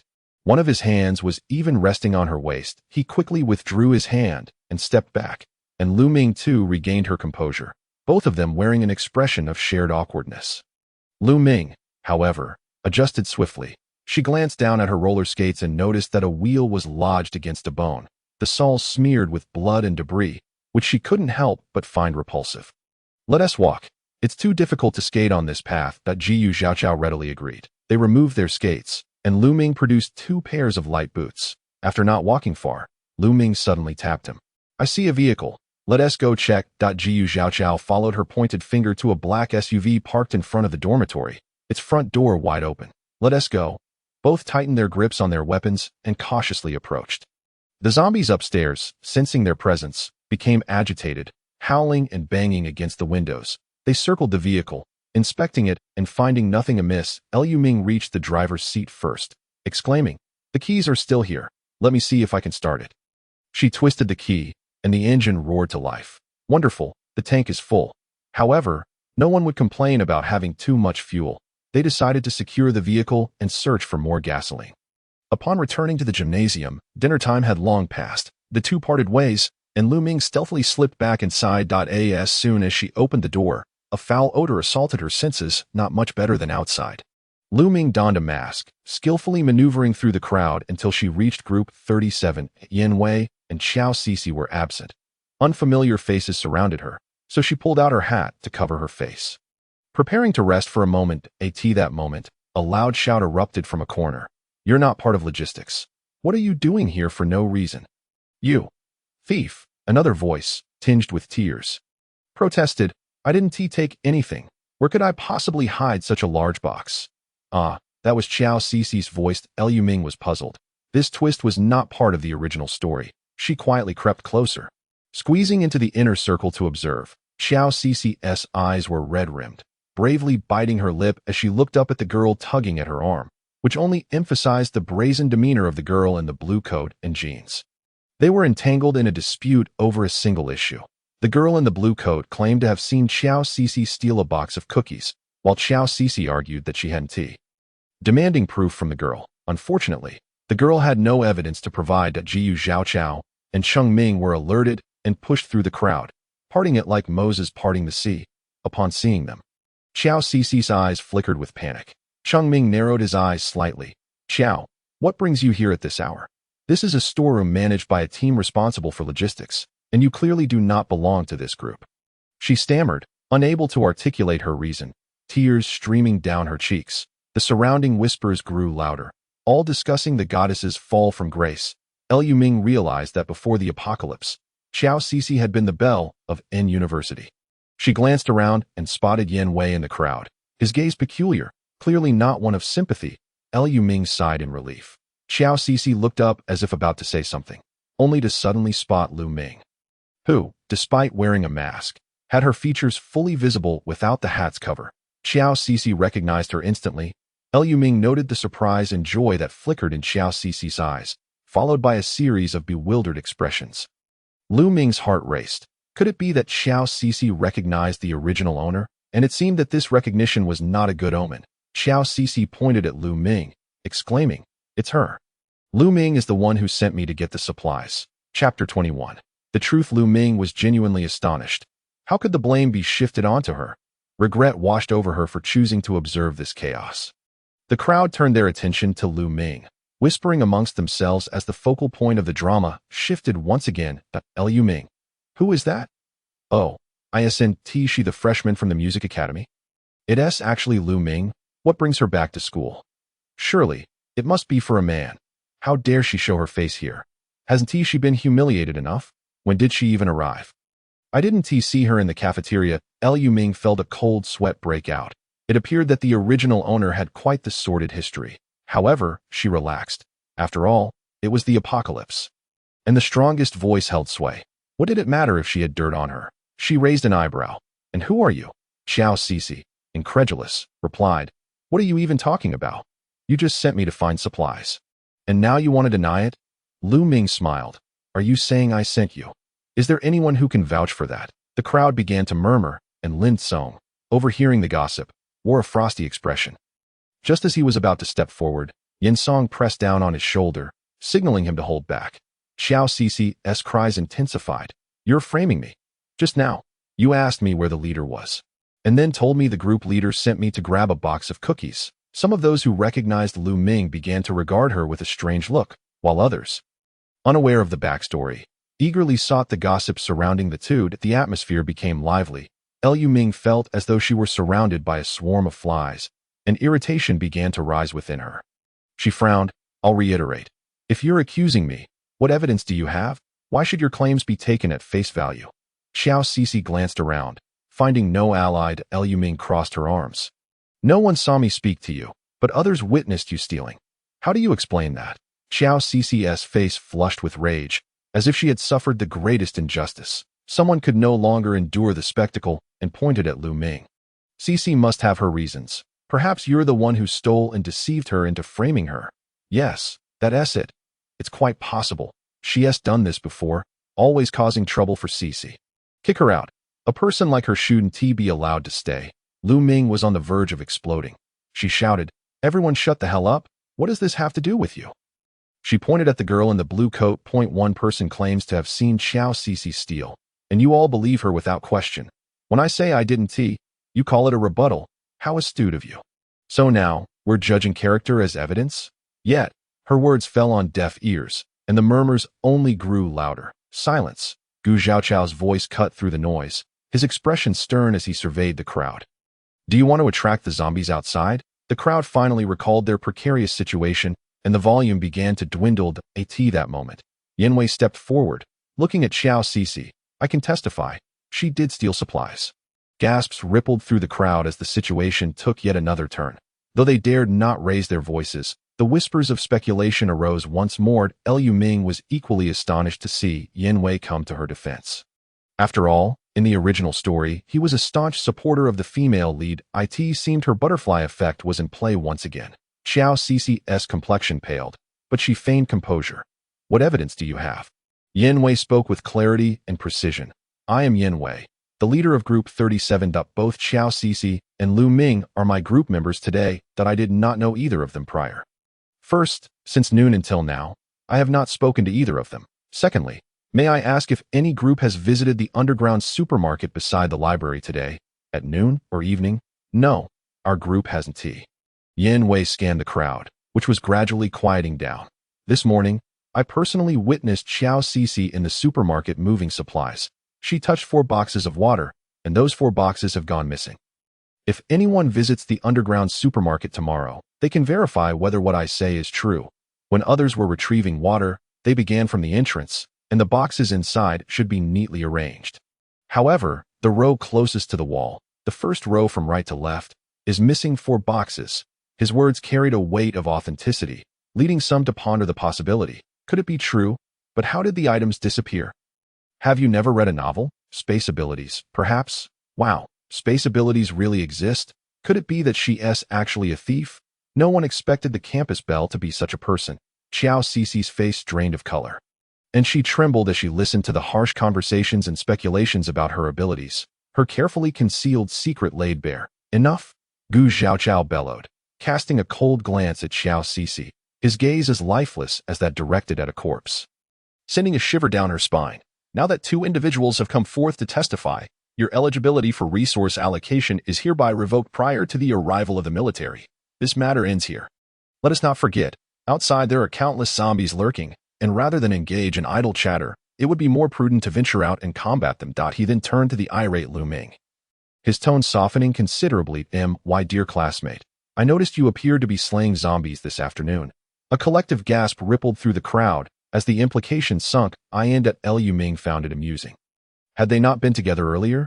Nevertheless, she nodded in agreement. So, might I inquire if you would be willing to join our mercenary group and become an official member? A chorus of gasps arose. Lu Ming was being invited. Many had longed to align themselves with them, but had failed. Yet this foolish and delicate woman. Jealousy and disdain flickered in the eyes of many, which Lu Ming noticed. After feigning contemplation, she replied, I suppose so. However, my memory of past events is rather hazy, and as you might have heard, my reputation seems to be less than stellar. She raised her hands in resignation. Gu Xiaoqiao reassured her. That is of no concern. We are not the type to judge based solely on hearsay, but we trust our own perceptions. Lin Song then stepped forward with a hearty laugh. Welcome, welcome, Lu Ming. From now on, I shall protect you. Should anyone dare to speak ill of you again, his expression darkened as flames flickered to life in his hands. Let them beware my wrath, at his declaration. The murmurs quieted, and Cheng Ming seized the opportunity to extend his hand to Lu Ming. I am Cheng Ming. If you are free at this moment, why not join me on the 2nd floor? We can discuss our plans moving forward. Liu Ming feigned surprise as she shook his hand. Sounds good. Let us go. The onlookers recognized that this was now a settled affair. Despite their envy, they dared not voice their discontent. No one paid any further attention to Xiao Cici, as if she had never existed. Shaking her head and weeping, Xiao Cici turned and fled, unnoticed by anyone as her eyes glimmered with malice and resentment. Lu Ming followed the others back to the 2nd floor, and upon entering, she exhaled dramatically. Finally, I can breathe easy. Putting on an act is no simple task. She slumped into a chair as she spoke. Lin Song stormed in, fuming. Da Song, why did you stop me earlier? I was itching to teach that raucous bunch a lesson. Their tongues are as foul as a pig's. Yin Song patted him on the back. I don't mind you dealing with them privately, but you must not abuse your power in front of others. Otherwise, our sister here will have to bear the brunt of it. Understand? Zhang Rue remained silent. Though his expression echoed Lin Song's indignation, Liu Ming watched her friends rally to her defense, warmth blossoming within her, yet she found it amusing. All right, I'm no longer upset. So why are you all still fuming? I've forgotten it all. Let them say what they will. When the military arrives, we will part ways with them. Despite her reassurances, her friends remained displeased. Noticing this, Lu Ming inquired, I heard you encountered a fire-type zombie today? Indeed, it startled us. That zombie specifically chased after Xiao Lin, trying to bite him. You collected the crystal, right? Here it is. Lin Song reached into his pocket, producing a red crystal no larger than half a finger joint. Similar to the speed-type crystal previously given to Lu Ming. Take it. I wanted to inform you that this crystal should be absorbable by those with abilities. What? The group gasped in astonishment. Chapter 22. Managing the space. Lu Ming nodded. I inadvertently discovered that I could sense the energy within the speed-type crystal given to me by team leader Gu. Upon experimenting, I found I could absorb its energy, and after using one, my space expanded. Perhaps you should try it as well. Lin Song grasped the red crystal and closed his eyes, feeling a warm force drawing him in. Igniting a desire to consume it, he opened his eyes wide. It's true. I can feel the energy within it calling to me. The group's initial excitement quickly shifted to concern, their faces paling. How could she be so audacious? Sensing their disapproval, Lu Ming felt a twinge of guilt. Her findings were conclusions drawn from numerous experiments, yet they assumed she was recklessly experimenting on herself. After enduring a barrage of warnings, Lu Ming assured them she would act with caution henceforth. And they finally relented. However, their skepticism lingered. But how do we absorb it? Do we eat it? That sounds revolting, Lin Song protested. Not at all. You hold it, release your abilities, resonate with it, and then absorb it gradually. I can't quite explain it. It's a unique sensation, so you should give it a try. Initially, absorbing the crystal proved challenging. Many struggled to comprehend how the energy flowed within their bodies, let alone absorb externalized energy. This was why the method of using crystals to level up only became known 6 months into the apocalypse. Having heard enough, Lin Song retreated to a corner to experiment. Lu Ming instinctively took over his watch position. Seating herself at the east gate of the gymnasium, she closed her eyes, appearing to be asleep, but in reality, she delved into her space. Since acquiring the space, she had yet to manage it properly.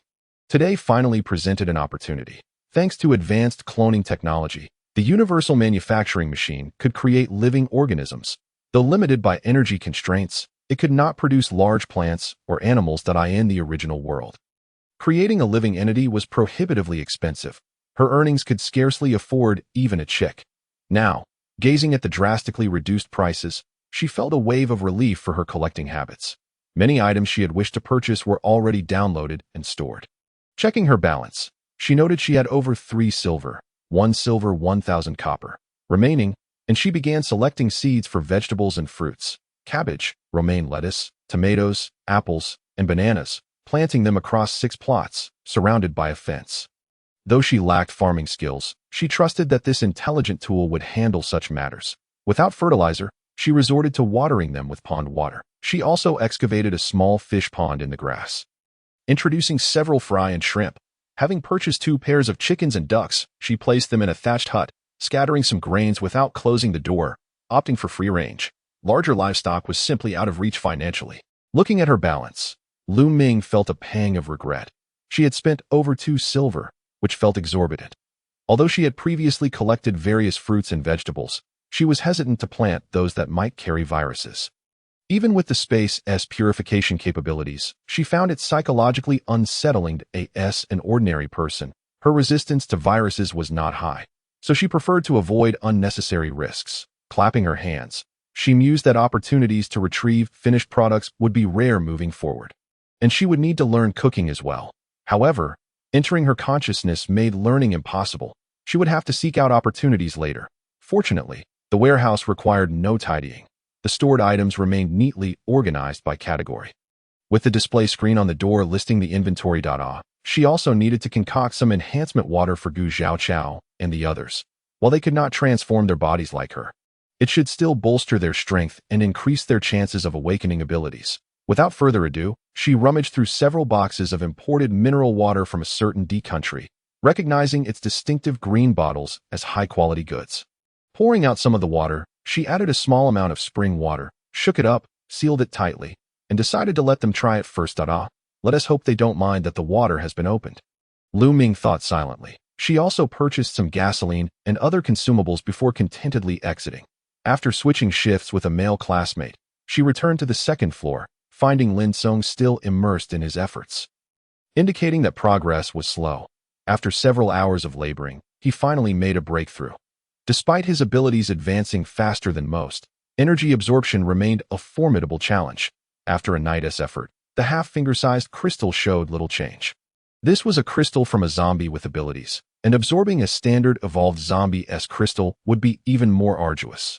Although he had not absorbed any energy, he had gained a deeper understanding of how his abilities functioned, which was a commendable outcome. After freshening up and having breakfast, Lu Ming boldly left with Gu Xiaoqiao. Having witnessed the crystal's potential, they consciously sought out zombies with abilities during their journey. Lu Ming gifted Gu Xiaoqiao a matching broadsword. Though it was a common weapon in this world and not of auction house caliber, it could slice through flesh with ease, making it ideal for dispatching ordinary zombies. Gu Xiaoqiao, recognizing its value, fondled the sword appreciatively, especially after effortlessly dispatching a zombie, his eyes shining with delight. He did not inquire about its origin, merely expressing his gratitude. Their first stop was the school hospital.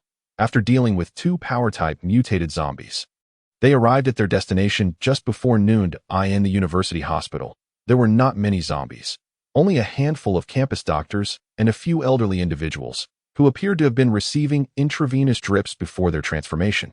Dragging their infusion stands behind them as they approached, they were not inclined to take much, merely clearing out 2 large Chinese medicine cabinets from the pharmacy and collecting more than half of the commonly used medications such as antibiotics for colds, fevers, and diarrhea from the warehouse, along with a substantial portion of alcohol, iodine, and bandages for treating wounds. They also scavenged a few sets of basic surgical instruments, leaving everything else untouched. By noon, having gathered their provisions, they made their way to the duty room by the main entrance on the first floor, preparing to have lunch. Removing their hats and goggles, they washed their hands with water. Lu Ming handed Gu Zhao a bottle of prepared spring water and pulled out 2 boxes of self-heating rice, along with a few slightly wrinkled mangoes that she placed on the table. Gu Zhao looked at the spread before him, a subtle smile playing on his lips. If they knew we were having this little feast, they would surely clamor to join you in gathering supplies. Lu Ming, feeling a sense of pride, replied, "Indeed, let's cherish this opportunity for a picnic." Gu Zhao chuckled softly, his usually sharp features softening, as if clouds were entwining with starlight. His deep voice effortlessly captivating, he gazed at the young girl with her head slightly raised, his hand itching to reach out and touch her hair. It must feel delightful.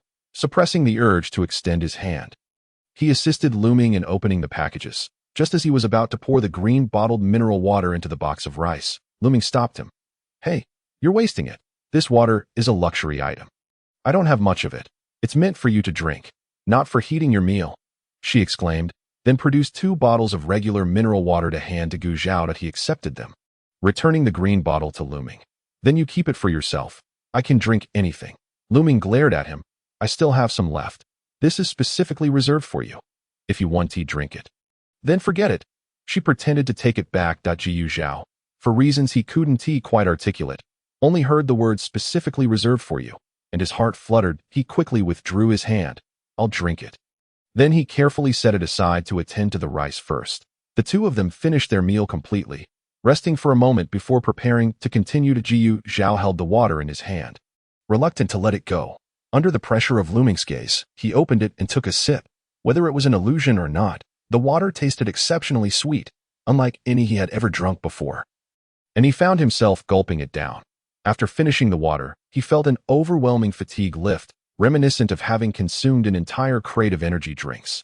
He seriously doubted he had merely drunk water, but rather some revitalizing elixir. A flicker of confusion crossed his eyes, yet he asked nothing, silently committing the experience to memory. To assuage any suspicion from Gu Zhao, Lu Ming took out a bottle of ordinary green water and took a sip herself, covertly observing him for any signs of abnormality. Seeing her drink, Gu Zhao inquired, "Did you feel anything special after drinking that water?" Feigning ignorance, Lu Ming replied, "Nothing at all." "Why? Are you feeling unwell?" Gu Zhao hesitantly shook his head. "No." Sighing in relief, Lu Ming thought to herself that this tactic seemed reliable. She would share it with the others upon their return. Thus, after finishing 1 chemical laboratory, a small supermarket, and a sports equipment store, Lu Ming quietly distributed the water to them. But since she was unsure of the effects on those with abilities, she only gave the ordinary water to the 2 with powers. Gu Zhao approached to retrieve a form.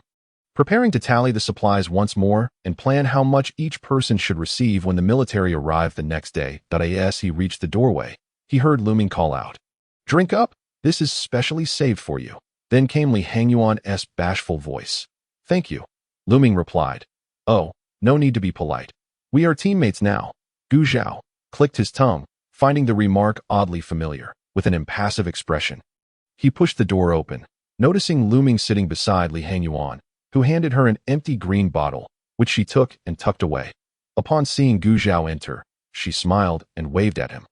"Oh, is everything all right downstairs?" Gu Zhao paused for a moment, replying coolly, "I came to get some supplies. Oh," she said. Before leaving, he cast a lingering glance at Li Hangyuan, causing the latter to feel a chill run down his spine.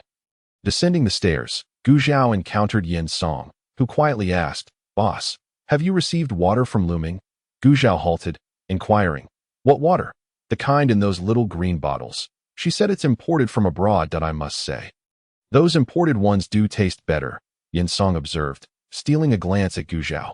"Are you quite idle?" Sensing something amiss, Yin Song quickly distanced himself. "Oh, I just remembered I have something to attend to. See you later, boss." Gu Zhao stood still, his eyes darkening, and the temperature around him seemed to drop by a degree. That night, Cheng Ming stood watch outside. Looming wrestled with whether or not to bring him water. Torn by indecision, not for any trivial reason. Cheng Ming was a cunning old fox who would surely notice something amiss, and she wished to avoid raising his suspicions further.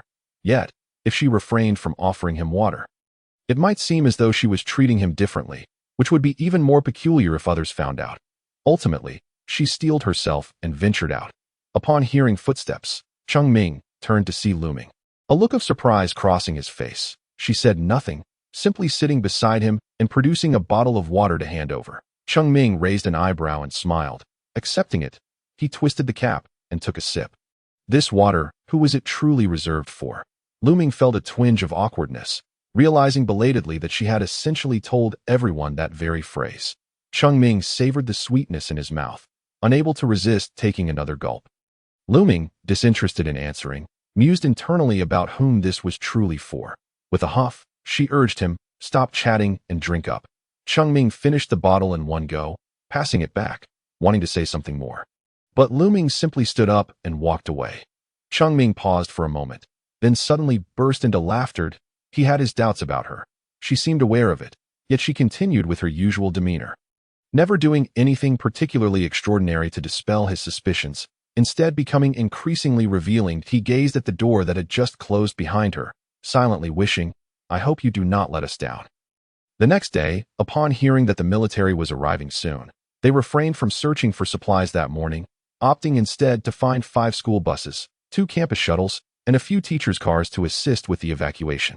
At 1 o'clock in the afternoon, a light armored vehicle and a medium transport truck rumbled into the area. The armored vehicle repeatedly broadcast a message, conveying that N-City had fallen to the zombie virus and that the military was organizing survivors to evacuate along designated routes, encouraging them to muster their courage and make their way to the assembly point, where the convoy would wait at the university town gate until 3 in the afternoon. Both Gu Zhao and Cheng Ming furrowed their brows. This signified that the military would not be conducting rescues within the buildings. The situation must be dire, leaving them without the manpower to spare. Meanwhile, the students were ecstatic, having been trapped there for so many days. Finally believing they were saved, they naively trusted that with the military's presence, a counteroffensive would soon restore order to the city. However, they failed to consider that out of over 10,000 students, only 1 or 2,000 had survived, all young and vigorous. If this ratio applied to the entire city, how many would still be alive? And with a stationed army of merely several 100,000, which also had to account for several other major cities, how could they possibly eradicate the hundreds of thousands of zombies? With Gu Zhao and Cheng Ming at the forefront, they directed the students to evacuate in groups, distributing a supply pack to each. The packs contained water, instant noodles, ham sausages, and chocolate, or water, compressed biscuits, marinated eggs, and chocolate, with varied combinations of water, dry goods, meat products, and high-calorie items, each pack sufficient for approximately 3 days. Cheng Ming, noticing the armored vehicle parked outside, took the initiative to approach the leader for discussions. Moments later, 5 soldiers disembarked to help maintain order, directing the students to board the vehicles. Point 2 of the soldiers climbed aboard the lead bus, with the subsequent vehicles following suit in an orderly procession. Cheng Ming returned with a serious expression, disclosing that they were unaware of the particulars but had received an urgent order from the headquarters, indicating that the situation looked grim and they were unable to establish contact with other locations. Jiyu Zhao felt a heaviness in his heart, recalling the brief message sent by his superior before boarding the helicopter. Do not return to Beijing. Survive. Chapter 24. Special Operations Team. The leader was named Lu Xiaoyang, and they were part of the 11th Division of the Armed Police's Special Operations Team, with each team responsible for evacuating a specific route. Theirs was the route for the university town. These individuals would first evacuate to an eastern temporary distribution point and would collectively leave N-City 2 days later for a military base located at the junction of N-City and J-City. Why are there so few of you? Gu Zhao frowned. This route has at least 30,000 people, yet only a handful were dispatched for the evacuation. They lost quite a few initially due to a lack of understanding about the zombies. So they intend to abandon any search and rescue? Cheng Ming nodded. Yes, their primary purpose here is to collect supplies. It seems their temporary base is running low on provisions. Many of the resources found have been taken by personnel from the military base, who said they would transport people directly there later. Are there any individuals with abilities? Gu Zhao inquired. Yes, their team consists of 32 members, 2 of whom were lost on the way, with 5 possessing abilities, 2 with strength, 1 with speed, 1 with metal manipulation, and 1 with earth manipulation.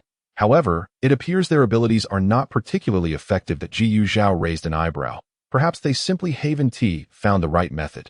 You and Lin Songyan, Yin Song, Yin Wei, and Hang Yuan should gather the remaining supplies and head to the assembly point with them. I took Zhang Rui and Lu Ming to assist them in collecting supplies. Cheng Ming, having made a promise, walked over to find Lu Xiaoyang. Lu Xiaoyang tilted his head to glance, seemingly exchanging a few words with Cheng Ming, and stood by the vehicle waiting. Cheng Ming nodded from a distance, signaling for a few others to start moving the items. Jiyu Zhaochao called Zhang Rui and Lu Ming to the armored vehicle's door, dressed in deep green camouflage police attire and sporting a helmet. Lu Xiaoyang appeared fatigued, yet his masculine features remained strikingly defined. That he stood tall, matching Gu Zhaochao's stature, exuding an air of righteousness. Lu Xiaoyang was also sizing up the trio before him. The 2 men, despite their casual attire, radiated a powerful aura that made it evident they were no ordinary individuals. As for the girl, he extended his hand, introducing himself as Lu Xiaoyang and expressing gratitude for their generous assistance. Gu Zhaochao reciprocated the handshake, also sharing his name. Lu Xiaoyang did not perceive Gu Zhaochao's demeanor as cold. Instead, he turned to Lu Ming and remarked, I hope you all can take care of yourselves, as we truly lack personnel on our end. Thank you for your understanding. Jiyu Zhaochao replied with a reassuring tone. Rest assured, who takes care of whom is still uncertain. Lu Xiaoyang nodded, indicating that the armored vehicle and transport truck would part ways. We still need to broadcast over at the residential area, and will reconvene at the school gate before heading to the other 2 schools. What about you all? Gu Zhaochao turned to Xiao Rui, instructing, you follow them to broadcast. He can serve as a machine gunner, or a rifle would suffice. The latter part was directed at Lu Xiaoyang. I'll accompany her to assist in gathering supplies. We are well acquainted with the route, he added, gesturing towards Lu Ming. Lu Xiaoyang raised an eyebrow at this.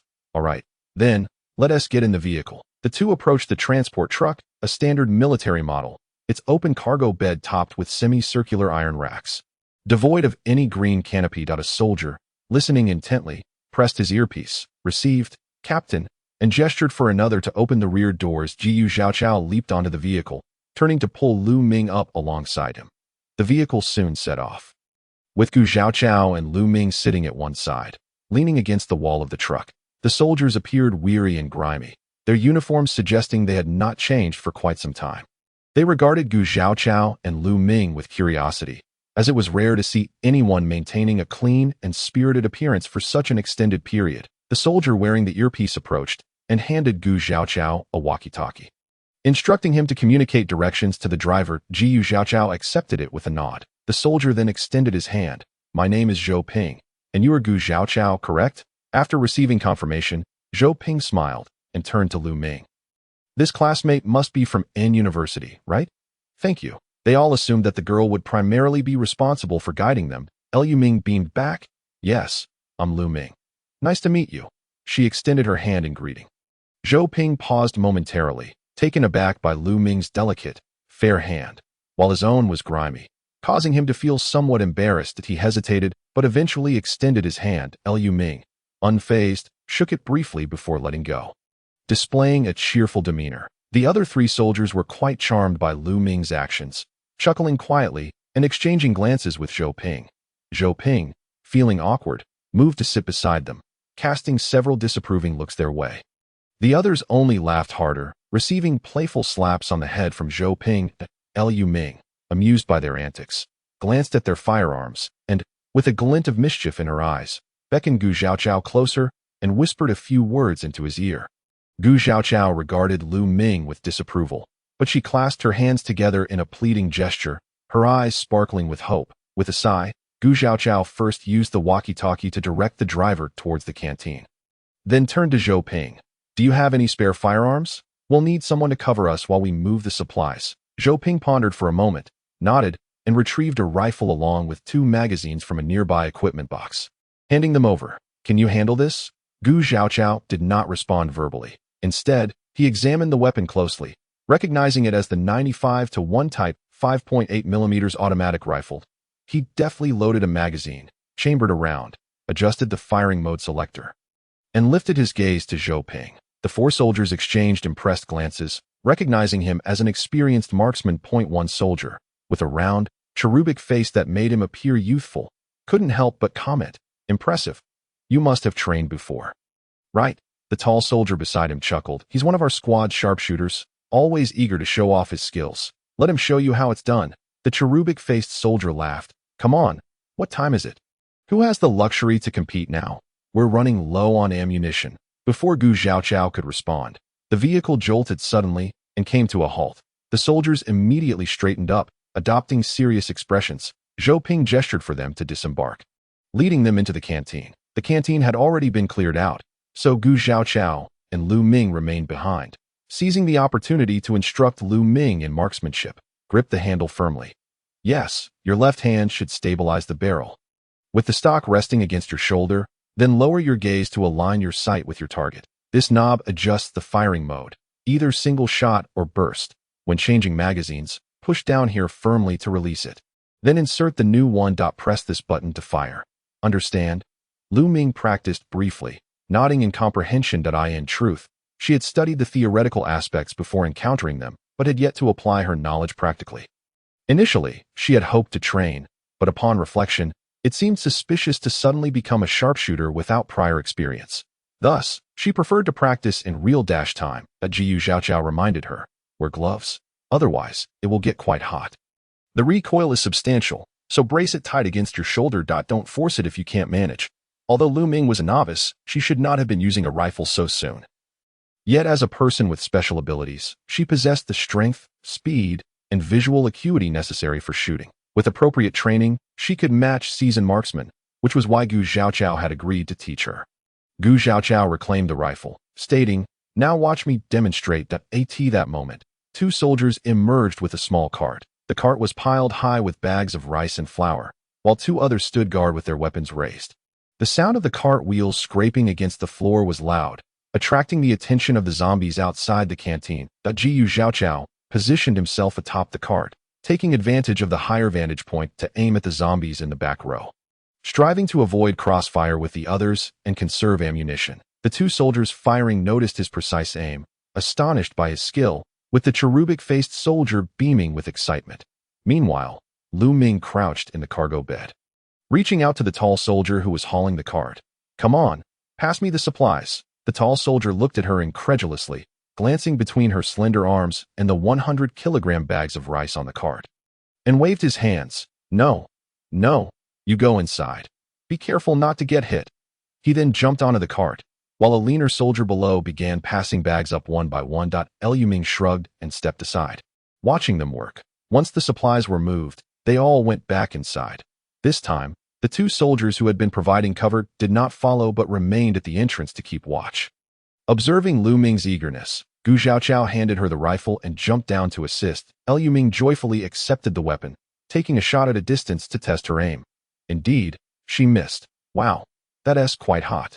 She quickly found a pair of leather gloves to wear. After a few more shots that missed, Liu Ming remained unperturbed, carefully comparing her sights with the actual points of impact and making gradual adjustments. The two armed soldiers initially looked puzzled at Gu Xiaoqiao's decision to help without a firearm, but upon seeing Liu Ming wielding the rifle, they grew anxious, thinking it reckless. One mistake could prove fatal. However, noticing her shooting technique seemed more advanced than that of a novice, they hesitated. Thus, they watched as Liu Ming's performance evolved.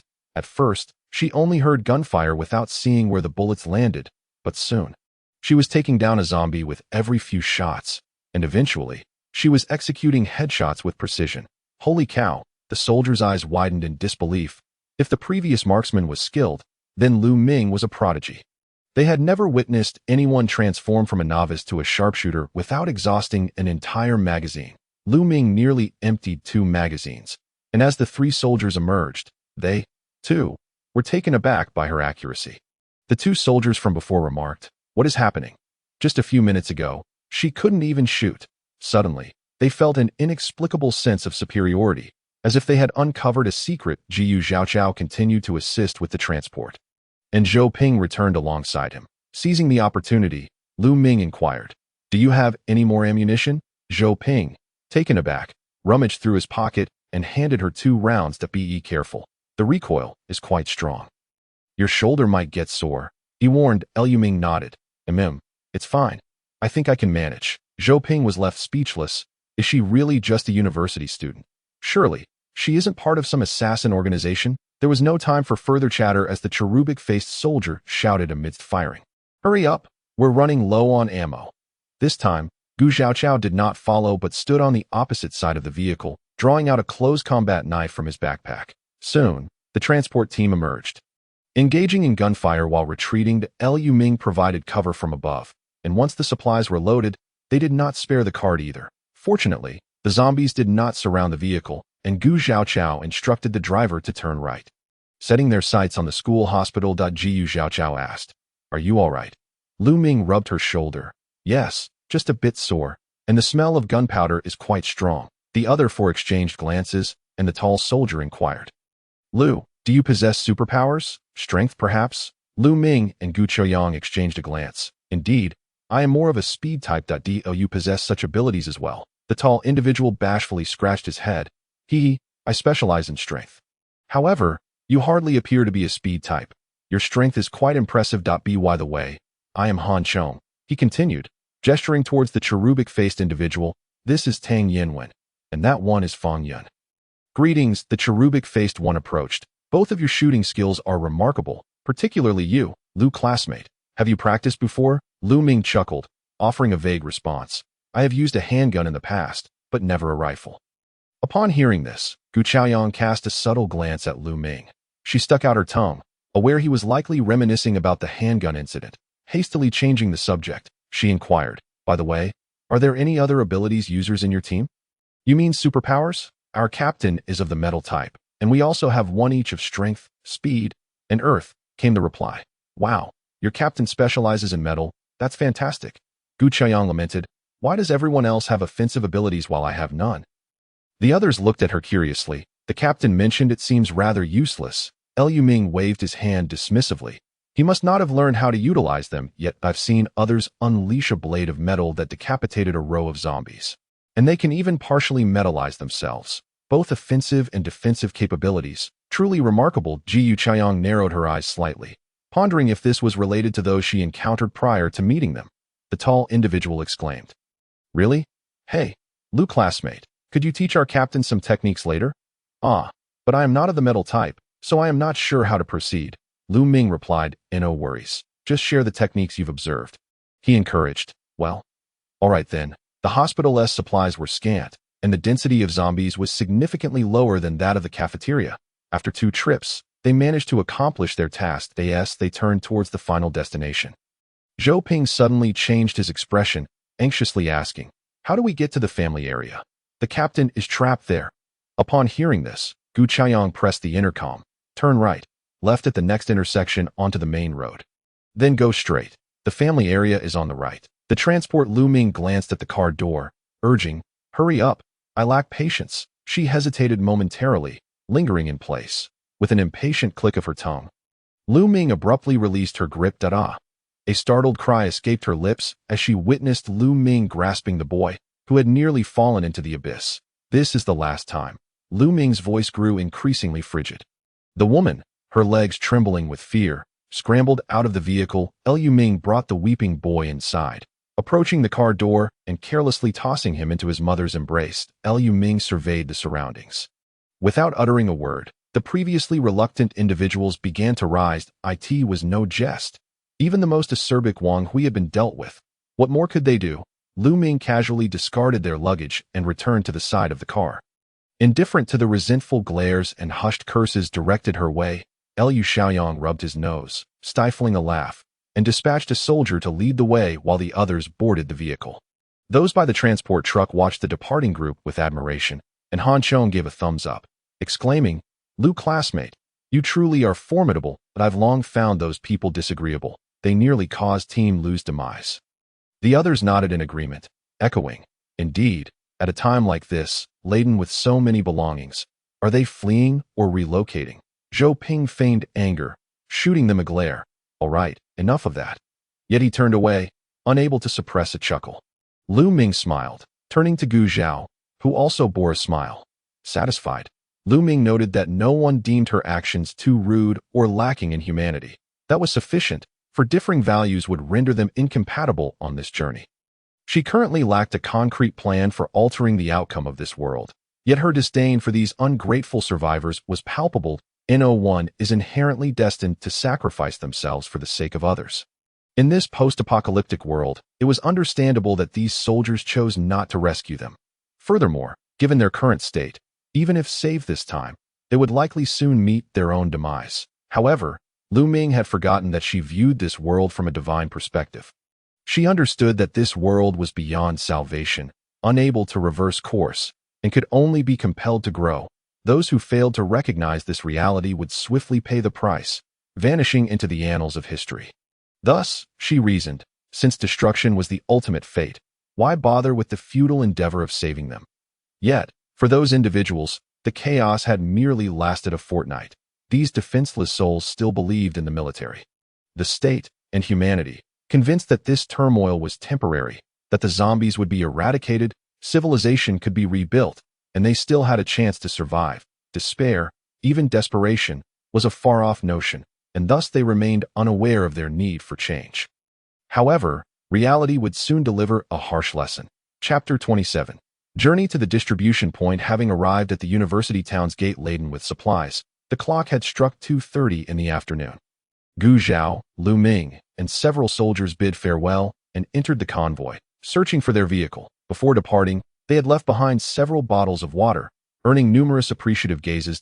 In good spirits, Lu Ming felt that those tales from Blue Star novels were indeed correct. These military personnel were truly a commendable group. Yen Song and Yen Wei leaned against the door of an off-road vehicle, engrossed in conversation, seemingly oblivious to the return of their comrades. Yu Zhao patted Yen Song's shoulder, only to receive a playful slap in return. "Who is it? Don't bother me." "Ah, boss. You're back." Gu Zhao glanced at the partially opened window, noting, "There are still 3 people left." Old Cheng went to chat with the convoy leader. "Didn't Xiao Rui go out with you?" "Lindsay? He's up front, making a show of himself," came the sardonic reply. Curious, Lu Ming stepped aside and spotted Lin standing atop the foremost armored vehicle, hurling fireballs at the approaching zombies. Exuding an air of authority, after a round of attacks, he seized a moment to converse with a few individuals below. Lu Ming recognized 3 of them as students with abilities from the gym, seemingly practicing coordination. However, the other ability users appeared quite ineffective. The earth type could only scatter small clumps of dirt beneath the zombies' feet, occasionally tripping one. Another, waiting for the opportune moment, threw feeble flames at a downed zombie. Even if ignited, it would take a considerable time to incinerate it. The gold type merely wielded a wooden stick, striking the zombies' heads like an ordinary person. After a while, the group paused to catch their breath. While several soldiers rotated in to take their place, firing at the sporadic zombies that approached from the sides. Liu Ming shook her head in disbelief at the waste of ammunition. Encountering a horde would spell doom for all involved. The survivors, frightened by the incessant gunfire, dared not show themselves, with several military trucks filled to capacity. Although the vehicles were crowded, there was scarcely any room to sit, yet they clamored to board the green canopy truck. Believing it would grant them better protection from the military BY-320, the survivors began to grow restless, and several soldiers, noticing their captain's absence, felt a pang of anxiety.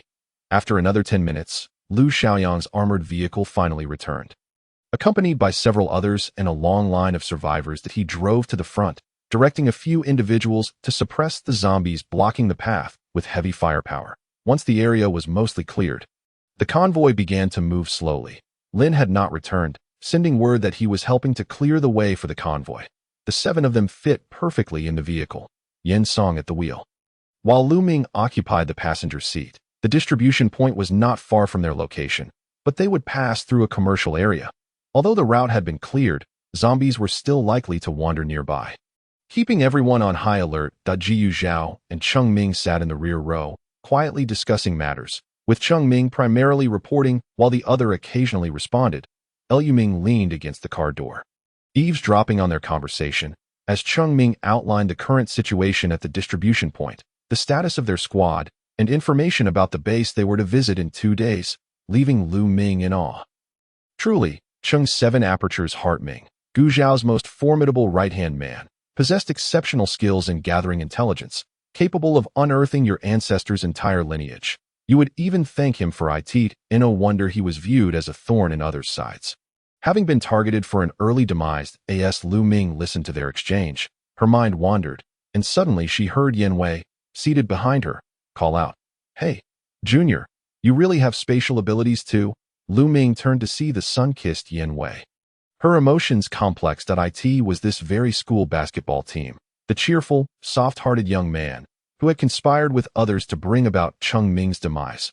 Although she understood his actions were driven by reason, she still struggled to comprehend, which was why she had avoided interacting with him over the past few days, uncertain of how to face him, until he stepped forward to testify on her behalf.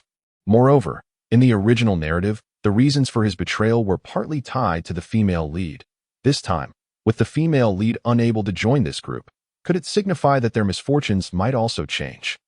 Perhaps she had gazed too long, for Yin Wei's handsome face flushed slightly. "That's wrong. Do I have something on my face?" he lamented inwardly, having not washed up for several days. Surely, he appeared dreadful. No young man wished to lose face before an attractive girl, especially one he had just met. How dreadful that would be.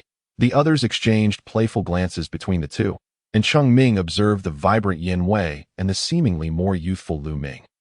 Unable to resist exclaiming, "Youth is truly wonderful." Only the young could still entertain such romantic notions amid turmoil, harboring hopes for the future, blissfully ignorant of the troubles that lay ahead. Meanwhile, the 26-year-old Gu Zhao remained silent. Finally, Lu Ming snapped back to reality. "What were you asking?" "Ah, right, I do possess spatial abilities." As she spoke, she twirled her hand, producing a bottle of green water to offer him. The others looked on in astonishment. "This time, it's not specifically saved for him, is it?" Yin Wei was both awed and bashful. "Is this for me?"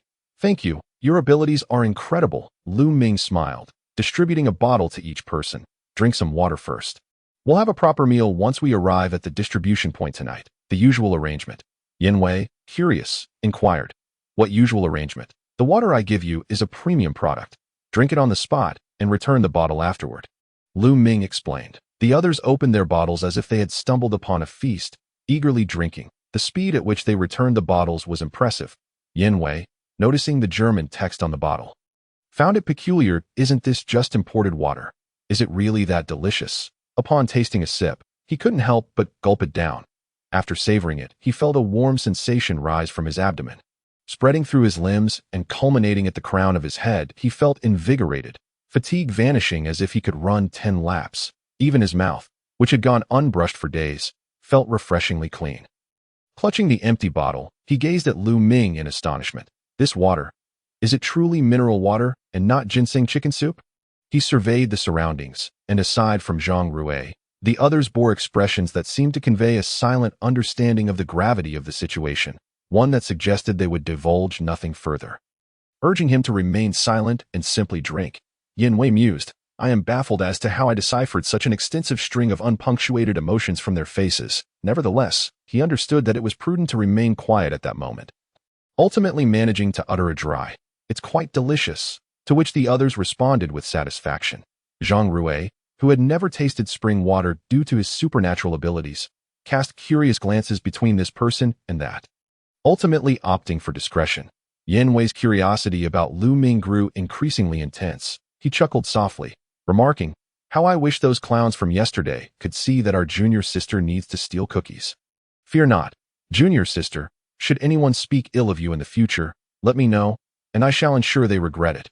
After Lu Ming expressed her gratitude, she offered him a knowing smile, saying, all right then. I'll rely on you to protect me. Senior, I will keep a close watch on you, she declared emphatically in her heart. The others, observing their exchange, could not help but grimace and shield their eyes. Sensing a faintly sour atmosphere enveloping the vehicle, only Gu Zhao felt they were becoming complacent too soon, his expression unyielding as he cautioned, stay vigilant. Chapter 28. Arrival. The journey was uneventful, and after 3 hours, they finally reached the gathering point. This hub was established in the Eastern New Economic Development Zone, featuring a vast expanse of newly constructed residential areas, densely packed with buildings, and a separate sales center at the center, making it suitable as a command post. The chief overseer was the vice captain of the provincial armed police, who managed 2 battalions and had reorganized numerous security forces, totaling over 7,000 personnel. Tasked with the evacuation of nearly 100,000 survivors, a tremendous burden. Presently, the most pressing issue at the gathering point was a lack of supplies and manpower, while the zombie threat remained relatively manageable. Although it had only been established for 8 days, these soldiers were engaged in the dual tasks of rescuing survivors and scavenging for supplies, all while managing the operations. Many wished they could split themselves into 4 to cope with the demands. With numerous individuals having gone at least 3 days without proper sleep, the convoy from Eastern University Town represented the last line of rescue. Starting tomorrow, they would selectively advance and gather substantial supplies. Exhausted individuals gazed at the gathering point, which still glimmered with faint lights, nearly moved to tears. Following the initial blackout, the second week of the apocalypse saw widespread power outages again throughout the city. And now, seeing even dim lights felt like a distant memory. The entrance to the gathering point was encircled by various military engineering vehicles, forming the first line of defense. Behind them, true barriers were erected. A tall vehicle stationed at the entrance had a guard directing a powerful spotlight, with someone else arriving to manage parking. The lead armored vehicle veered off to the sides, navigating to alternate entrances, while the rest of the convoy complied with instructions, dispersing the survivors into 3 separate routes. Before departing, Lu Xiaoyang exited his vehicle to report to an officer resembling a commanding figure, then summoned Lin Song over. And the 3 engaged in conversation for a while. All individuals entering the gathering point were subjected to preliminary checks. Those exhibiting fever or injury were to be isolated for 24 hours.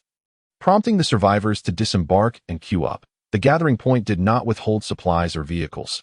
Private cars could directly access designated parking areas outside. After all, they would ultimately need to arrange for these vehicles to follow along. While military transport vehicles were required for supplies and could not accommodate so many people, once the group parked their vehicles and approached the entrance, a somewhat listless Lin Song rejoined the main group. When their turn came, each was asked for their name, age, and place of origin, along with a final inquiry regarding any special abilities. With the exception of Lin Song, the others all answered in the negative.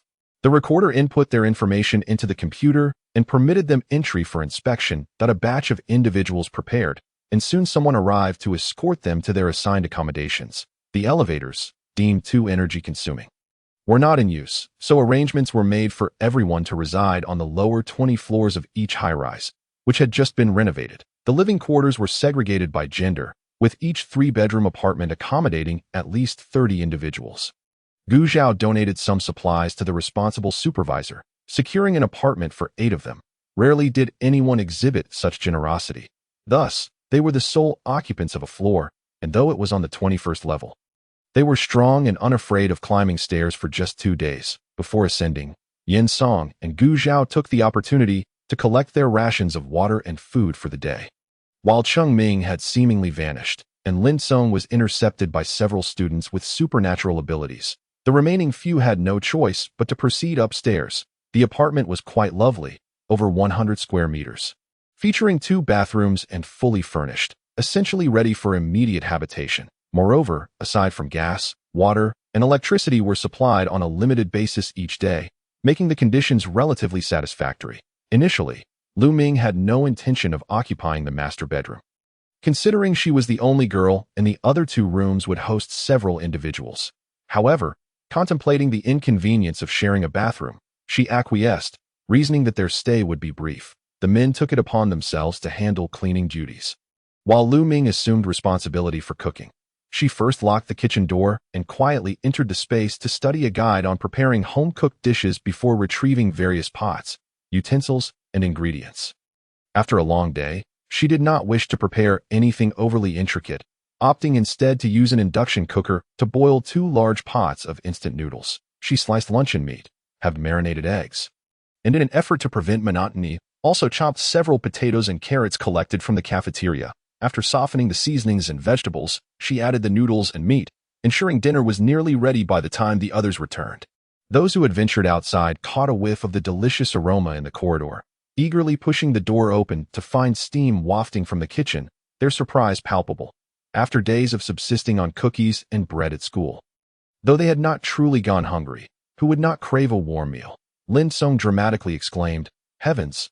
Thank goodness there's no one around, or we'd have lost our meal before we even got to eat."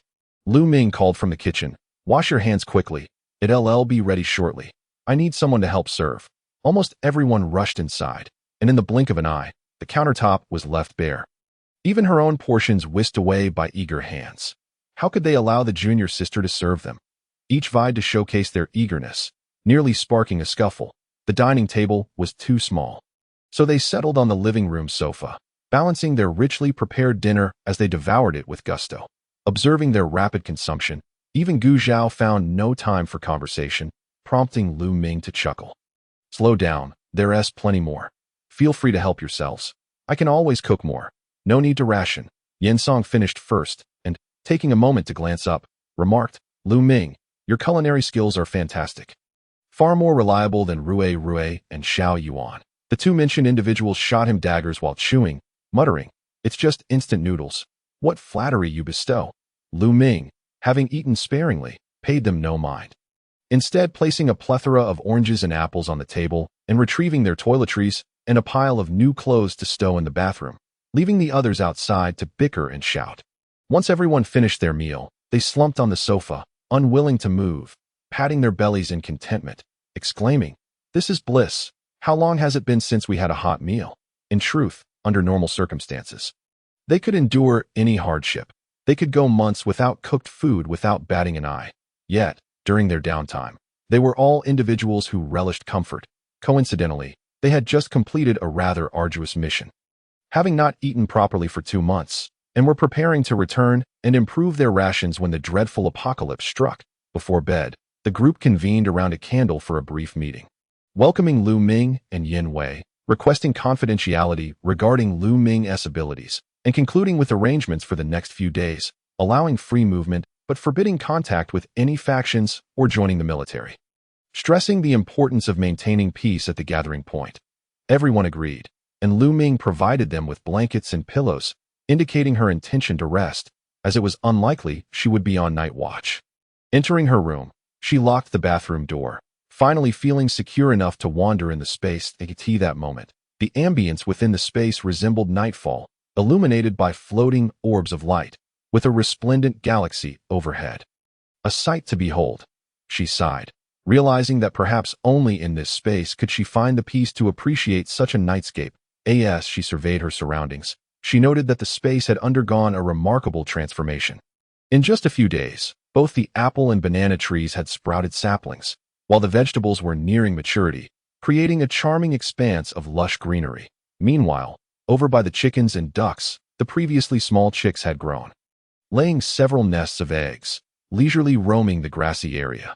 She contemplated that it would not be long before she could savor fresh vegetables, reluctantly retreating to indulge in sweet dreams. Chapter 29. Training in the early morning.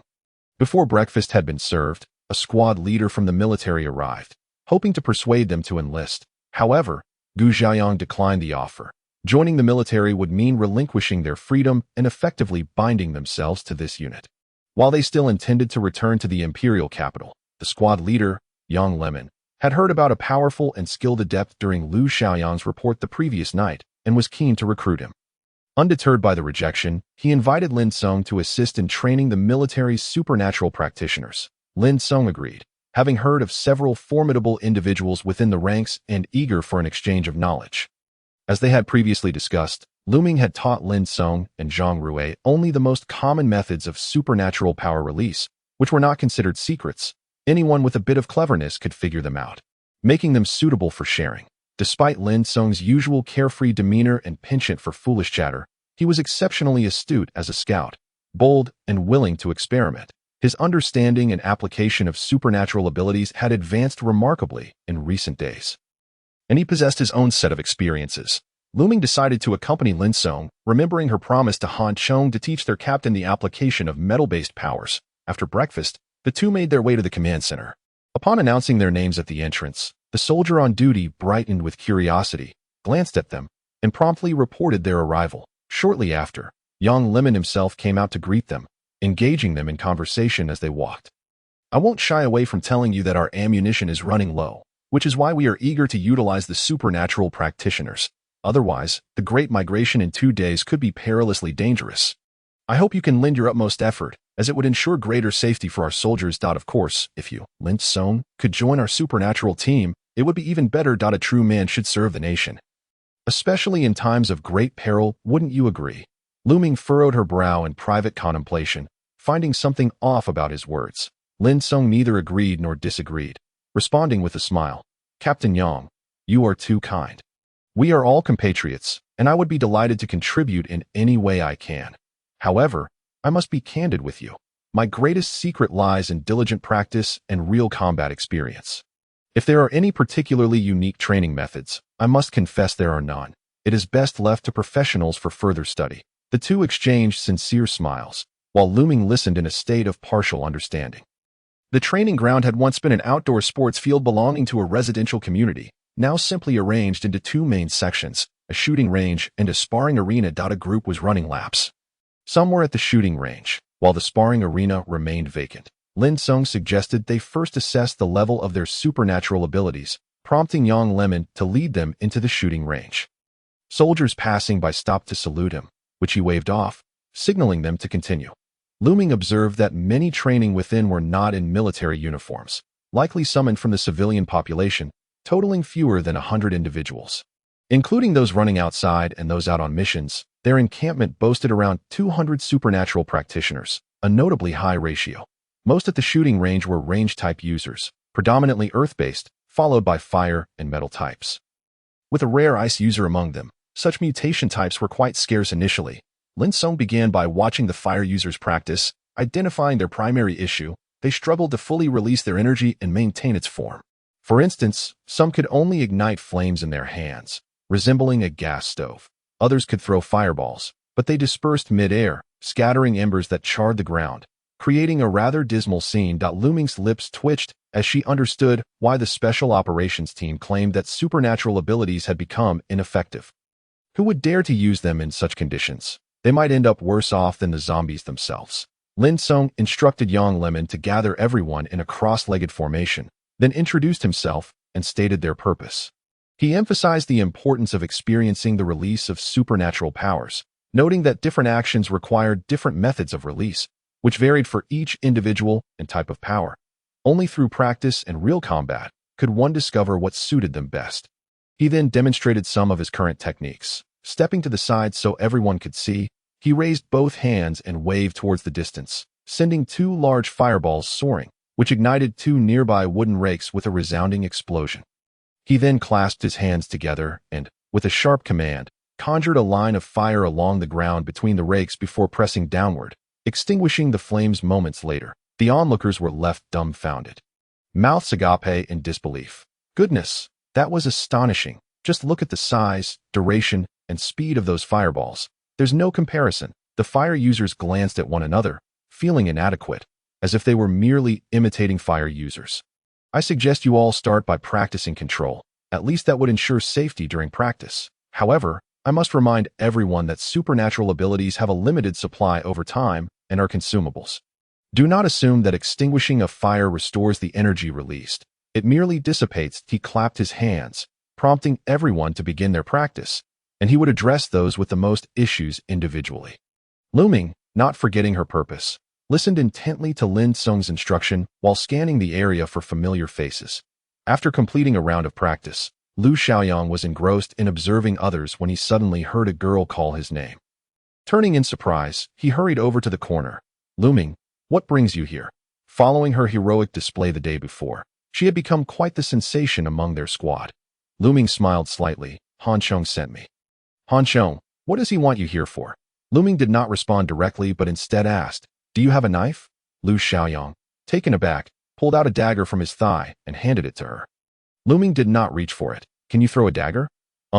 Let's use that stone in front as a target. Lu Xiaoyang raised an eyebrow. You want to use a stone as a target? Are you looking to learn? Luming shook her head.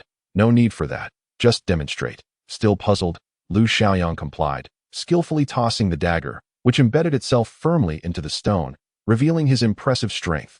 Luming retrieved the dagger and handed it back to him. Have you ever tried coating the blade with metal energy? She gestured towards the surrounding area. Like this, Lu Xiaoyang blinked, glancing at Luming before focusing on the dagger, channeling his energy. A golden glow appeared along the blade, which he then guided along the length of the knife. This action was not easy, especially for a first attempt, as beads of sweat formed on his forehead. Try throwing it again. Instinctively, Lu Xiaoyang flicked his wrist, and a flash of golden light surged forth, the dagger piercing the stone, leaving only the handle visible. He was momentarily astonished, quickly turning to Luming, but before he could speak, she raised a finger to her lips. Signaling for silence, he swallowed the words he had intended to say, glancing around discreetly and offering her a grateful smile.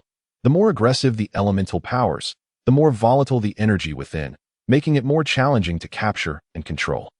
Conversely, this also allowed for greater flexibility in usage. The metal element differed from other elemental types, while natural elements like water and fire inherently possessed forms that merely required maintenance. The challenge with metal lay in creating and controlling energy to take on various thicknesses and shapes.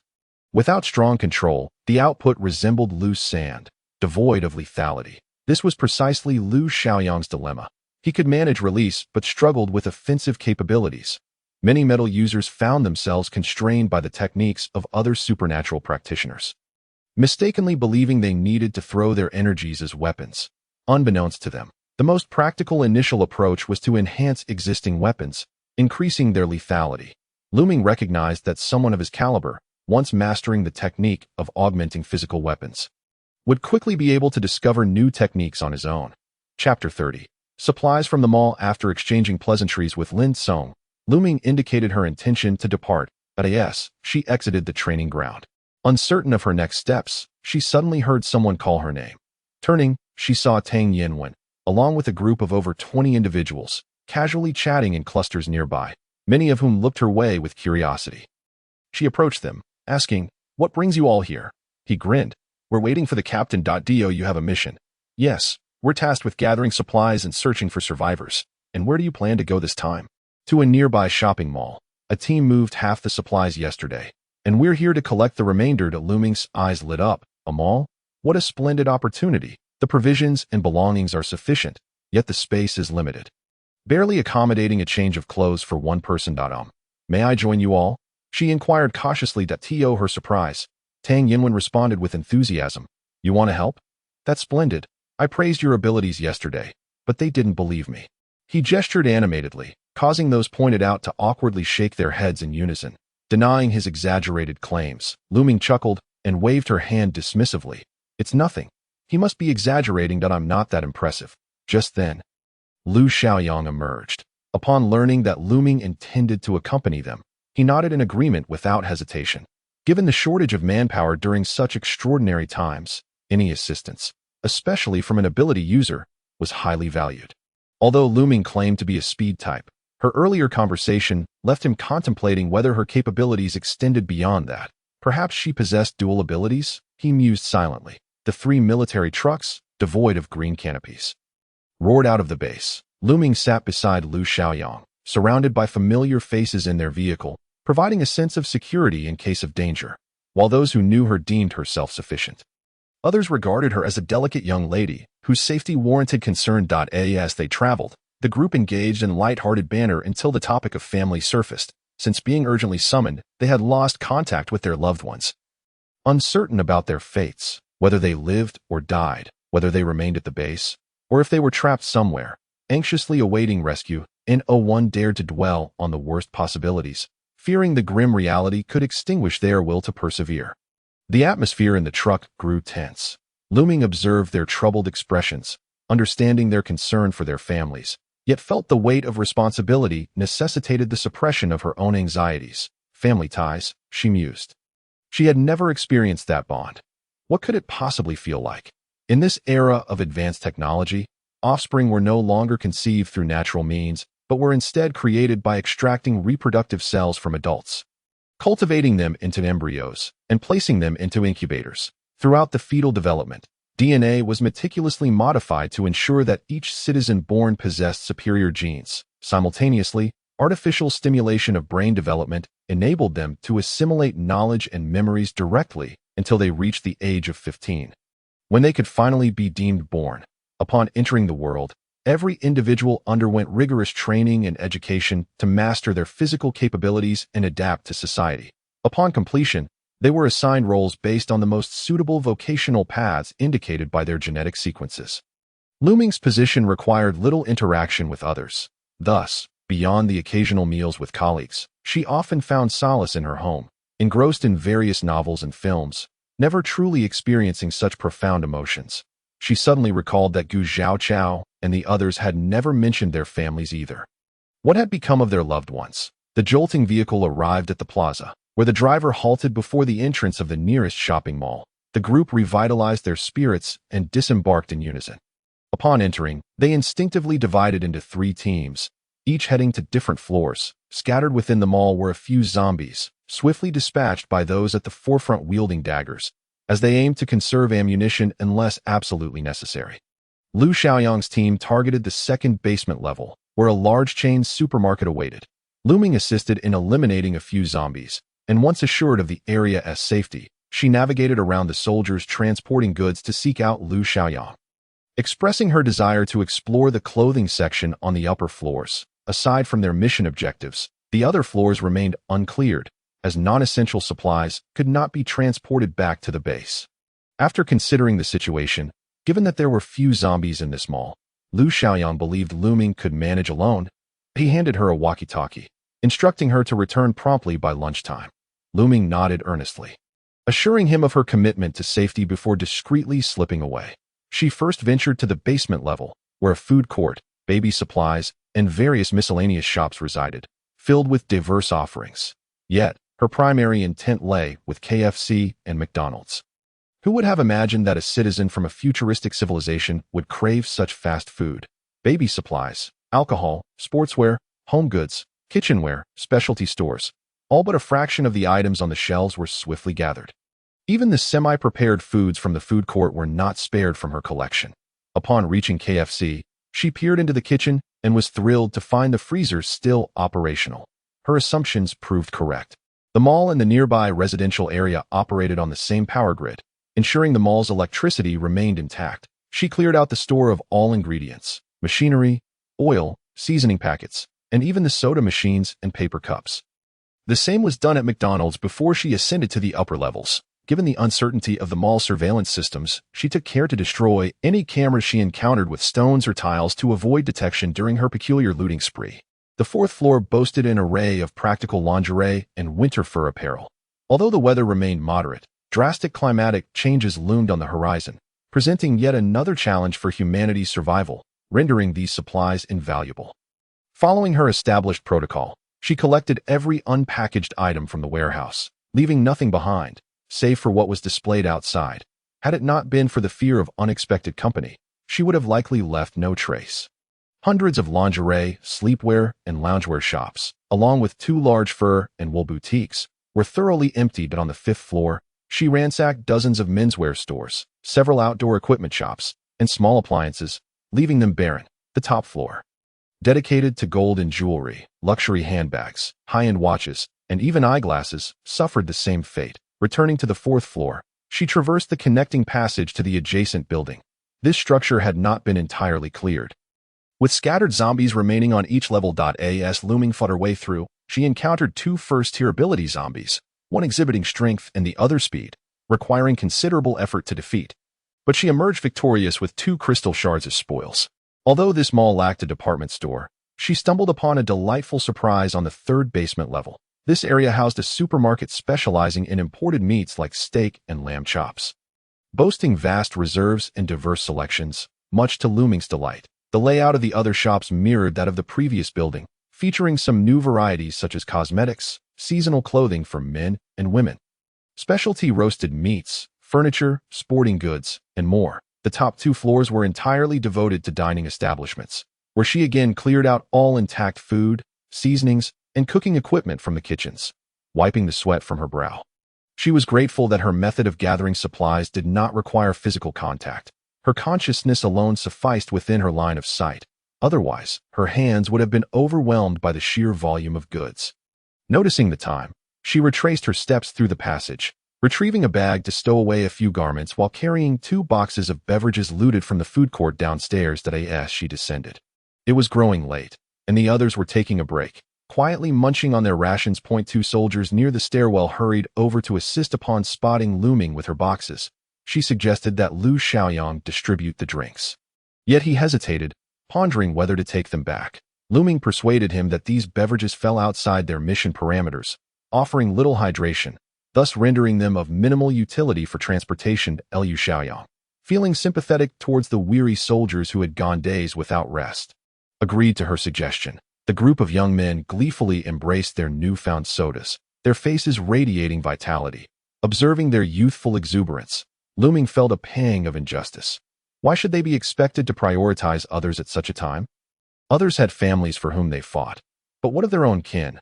Perhaps they still held on to the hope that this was merely a localized disaster, and that reinforcements would arrive from other regions, allowing them to return and reunite with their loved ones. Yet Looming understood that once they departed in city, the likelihood of reuniting with their families diminished drastically. She could scarcely fathom the regret and despair they would feel upon realizing the truth. But did any of this concern her? They had accepted their circumstances. Would her unsolicited reminders be mere meddling? Furthermore, as an ordinary person devoid of abilities, what could she possibly do? Her spatial powers would not save anyone. Yet could she really sit idly by? Would she regret her inaction later? After much internal conflict, she suddenly felt an urge to act impulsively. After all, she had no attachments. It was worth a try. Wasn't it? She pulled Lu Xiaoyang aside and quietly inquired, "Captain Lu, when do we expect to return today? Given the current pace, it seemed they could wrap up by 3 o'clock. Is there something you need?" He asked, "Will you have any further missions after this?" "No. The day after tomorrow we must prepare to set out as a full team. So for today and tomorrow, each group will take turns resting. We've completed our mission today, and tomorrow we can regroup at the distribution center. Are there restrictions on entry and exit when you're not on a mission?" "Not that I know of." "Are civilians allowed to come and go?" "That doesn't seem explicitly stated. It's not like any citizen would want to leave after arriving, right?" He looked at her curiously. "Why? Do you wish to go?" Looming met his gaze, inhaled deeply, and nodded resolutely. "Captain Lu, I will help with the moving shortly, but during this time, could you draft a list of family members?" "What? What family member list?" Lu Xiaoyang felt somewhat bewildered. "The list of your team members' family members, including their names, genders, ages, residences, distinguishing features, and frequently visited places." These details. Lu Xiaoyang could hardly conceal his astonishment, his heart involuntarily racing. "What do you intend to do?" he stammered. "Once I return, I will consult my friends if they are willing. I will ask for their assistance in searching for your family members. If not, I shall go alone with you." Lu Xiaoyang's anxiety was palpable. "That I asked that permissible. But with so many family members, and after such a long time, can we really find them with just the few of us? Especially in densely populated neighborhoods, we might not even be able to enter, right? What then? He pressed. Are we not going to search for them? They are your family, not mine. If you are not inclined to try, then let me be meddlesome. He hastily shook his head. No, that is not my intention. We have long desired to go. It is just that without a mission. We lack transportation, weapons, and support. Even if we go, it would be futile. Liu Ming regarded him calmly. Do not fret. I have at least 2 buses available that I asked for the others. Most of the zombies outside are still relatively sluggish. As long as we are swift and cautious, there should not be significant issues. There is no time for exhaustive preparations now. If we can save even one, it is worth it. Hurry and compile the list. However, do not inform your teammates just yet, for I do not wish to raise their hopes only to dash them, as I am still uncertain if my friends will agree to help. Regardless of the outcome of my inquiries, I will return to the training grounds entrance to give you a response. Liu Xiaoyang gazed at the petite girl before him, his eyes glistening with unshed tears. He nodded. All right, I will write it now no matter what happens. Thank you, Lu Ming. For some reason, looking in her eyes made him feel that this time, perhaps, it could truly be accomplished. As the military vehicle returned to the assembly point, Lu Ming spotted a tall figure standing beneath a tree just ahead. As she exited the inspection room, that a gentle breeze tousled his hair, and the simple black long-sleeve t-shirt accentuated his lean physique. Yet beneath the slightly rolled sleeves lay solid, powerful muscles. His long legs were slightly apart, one hand resting in his pocket, and he appeared lost in thought, his head slightly bowed. Liu Ming felt a surge of delight and hurried towards him. Before she could reach him, he lifted his gaze, and the tension in his expression eased. As if he had exhaled a sigh of relief, Ji Yuqiang regarded the young girl with joy sparkling in her eyes, and his initial irritation over her disappearance throughout the day began to dissipate. Where have you been? He asked in a low voice. I went to help gather supplies, she replied, blinking innocently, as if he would understand.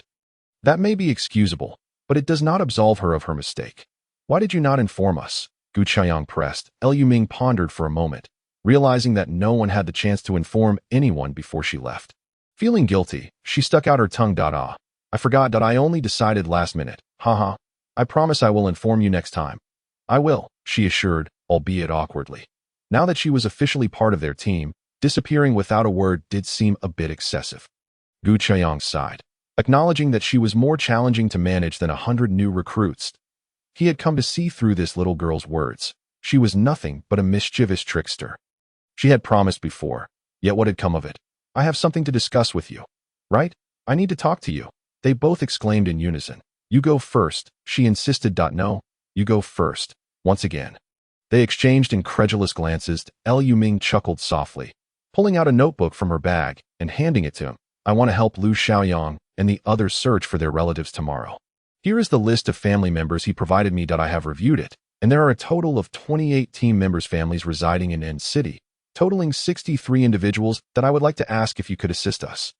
Gu Qiang took the list, flipping through it a few times before fixing Lu Ming with a penetrating gaze that left her feeling bewildered. The faint smile crept onto his lips. Follow me. Chapter 32. The eerie neighborhood. Upon returning to the 21st floor, Lu Ming opened the door to find Li Hangyuan seated on the floor with his back to them, rapidly typing on a laptop.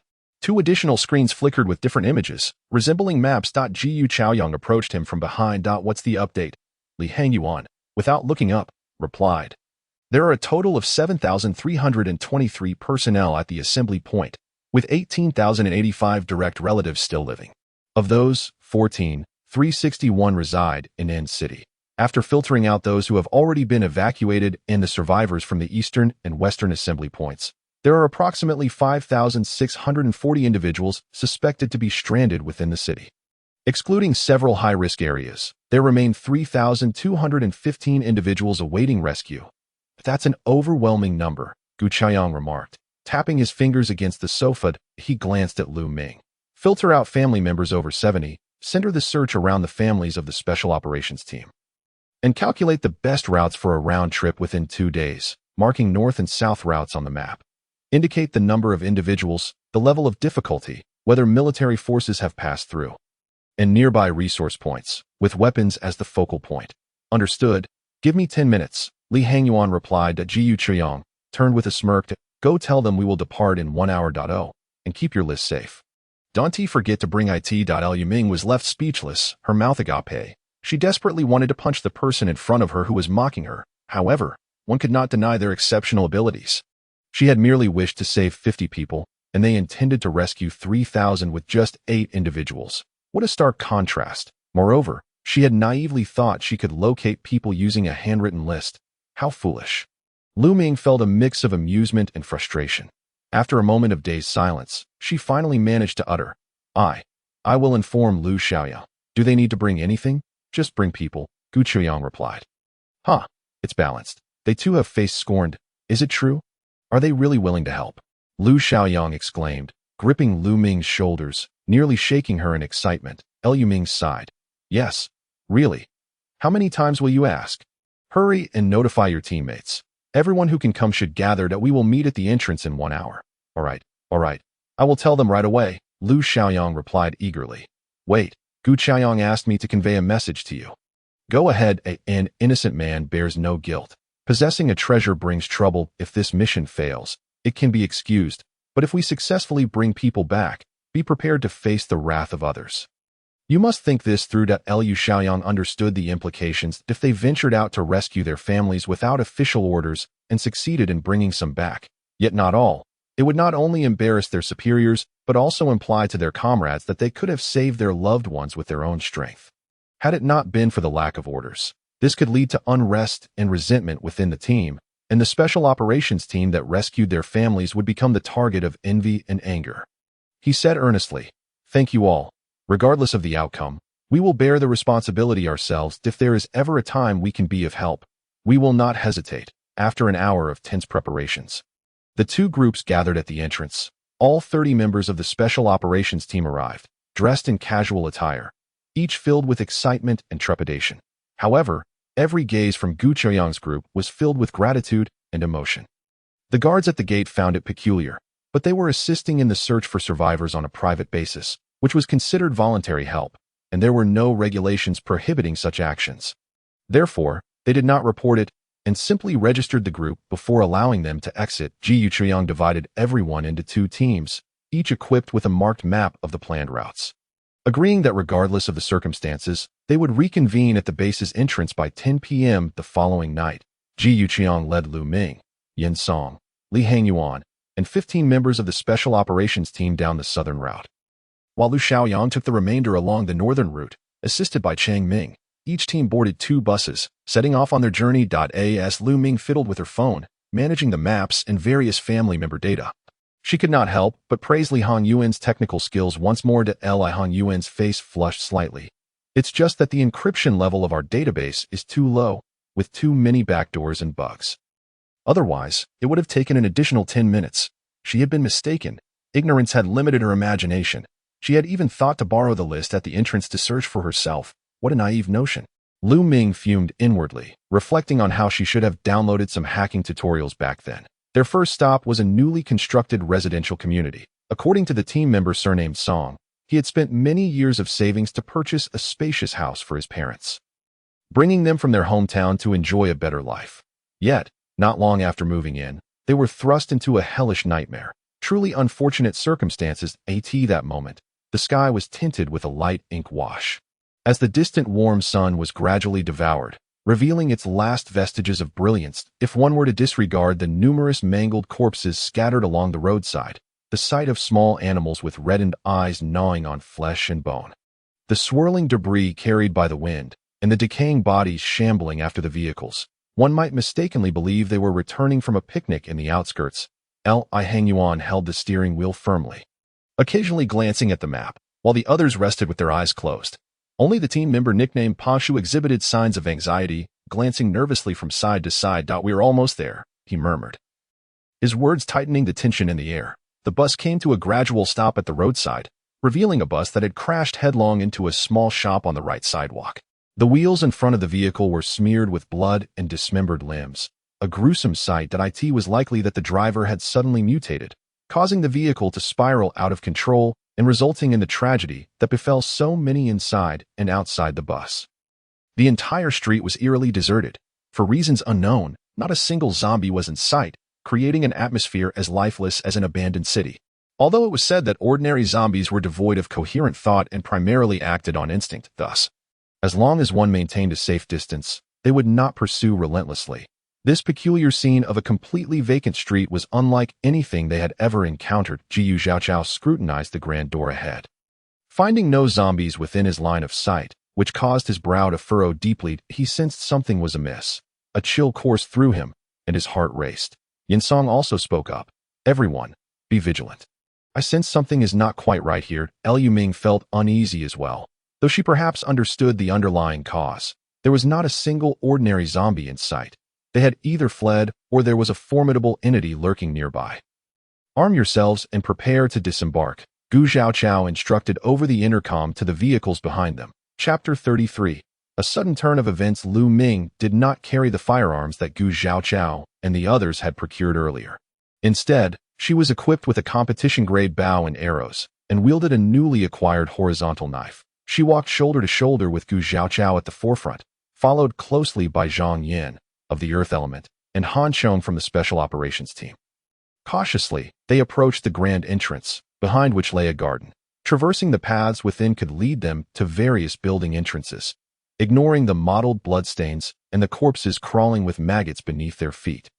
It truly resembled a newly built community yet to be inhabited. The absence of any zombies sent shivers down their spines, beads of cold sweat forming on their brows. Jiyu Zhaochao turned to silently question Pa Shu, who gestured in a specific direction. The group carefully made their way through the garden, arriving at the front of a building. Jiyu Zhaochao peered into the dark entrance and whispered, Lu Ming, Zhang Yan, Han Chong, follow me.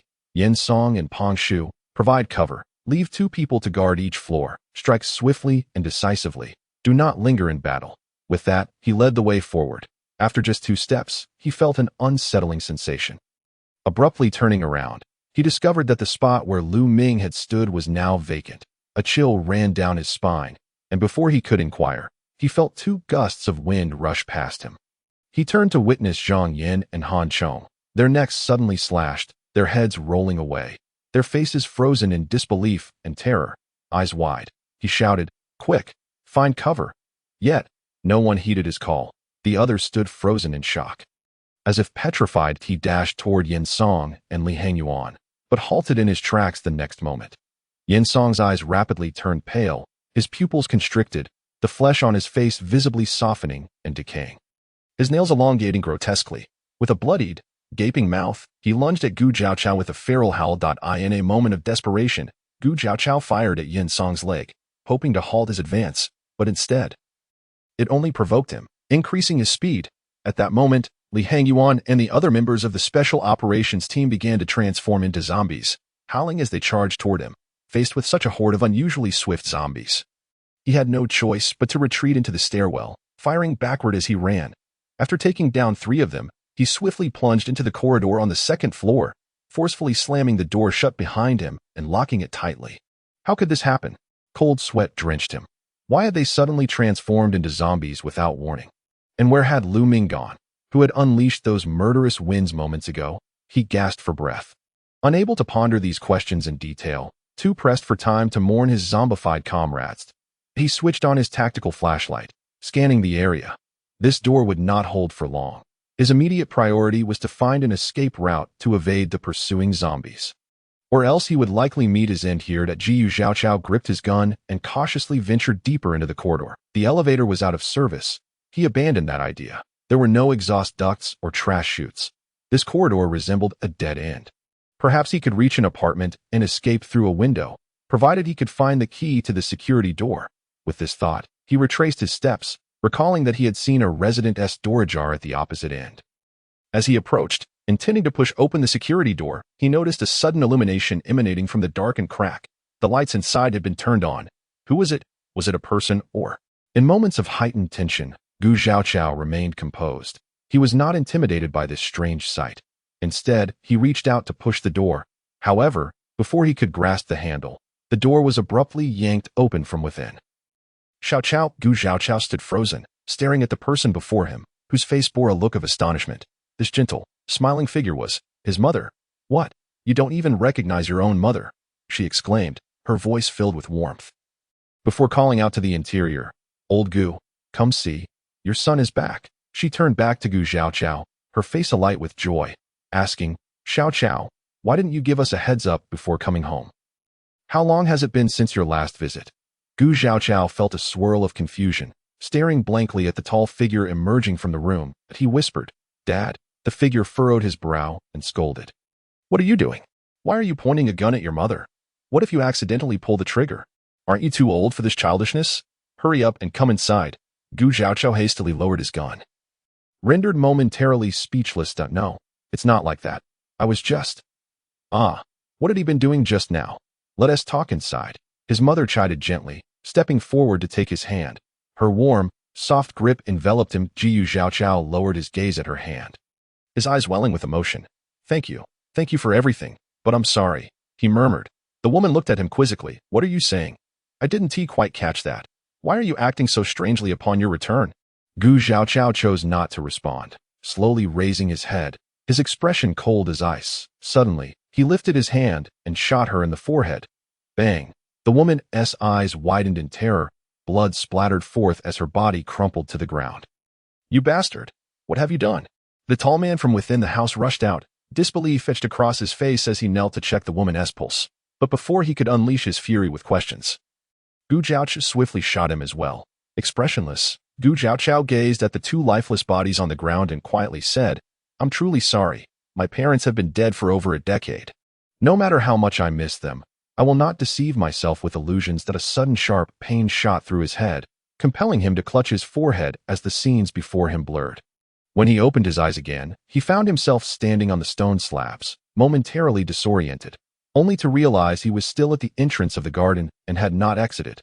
Turning around, he noticed that Lu Ming had vanished. Another wave of shock washed over him. Could it be that everything that had just transpired was not a figment of his imagination?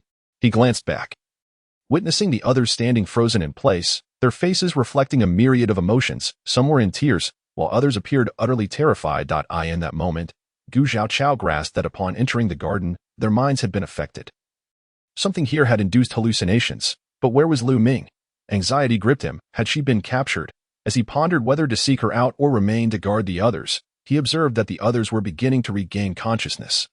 Albeit bewildered and unaware of what had transpired, Gu Xiaoqiao shared his suspicions with them, and after regaining his composure, he surmised that Lu Ming had likely not fallen under the illusion. With her skills, she should be safe for the time being. He instructed the group to adhere to their original plan.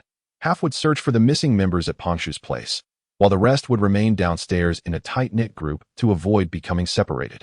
As he surveyed the surroundings, his gaze suddenly sharpened, catching sight of a flicker of light dancing in the distance. Chapter 34. The second stage of the battle. As Lu Ming stepped onto the grassy terrain, she immediately sensed a powerful gaze upon her, as if a fierce tiger lay hidden in the towering grass, intently watching its prey, poised to strike. A psychic type, she thought in astonishment. How could there be such a formidable zombie at this moment? And a rare psychic type at that. She abruptly lifted her head, gazing at the building directly across from her. The second floor of that structure jutted out, revealing a platform that the residents had repurposed as a balcony. At that moment, she discerned a shadowy figure flickering on the balcony, accompanied by a pair of stark white eyes that appeared unsettlingly out of place. Hastily, she turned back, only to find that everyone else remained frozen in place, their faces etched with expressions of shock, fear, sorrow, and dread. Some were even in tears, while Gu Zhao seemed lost in his own world, his face a mask of astonishment. This was dire. They had all fallen into a trance. This psychic entity was at least a second tier. Lu Ming steadied her mind, fixating on the figure, swiftly drawing an arrow with her left hand while her right reached for her bow on her back. With a swift motion, she knocked the arrow and launched it toward the second floor. The figure let out a roar and dodged aside, casting a resentful glance at Lu Ming before turning to flee. Lu Ming understood that those entranced could not be awakened, relying solely on their own ability to regain consciousness. Thus, she pursued the zombie alone. She dashed into the stairwell, swiftly ascending to the second floor. Upon rounding the corner, she produced a headlamp and ventured into the pitch-black corridor.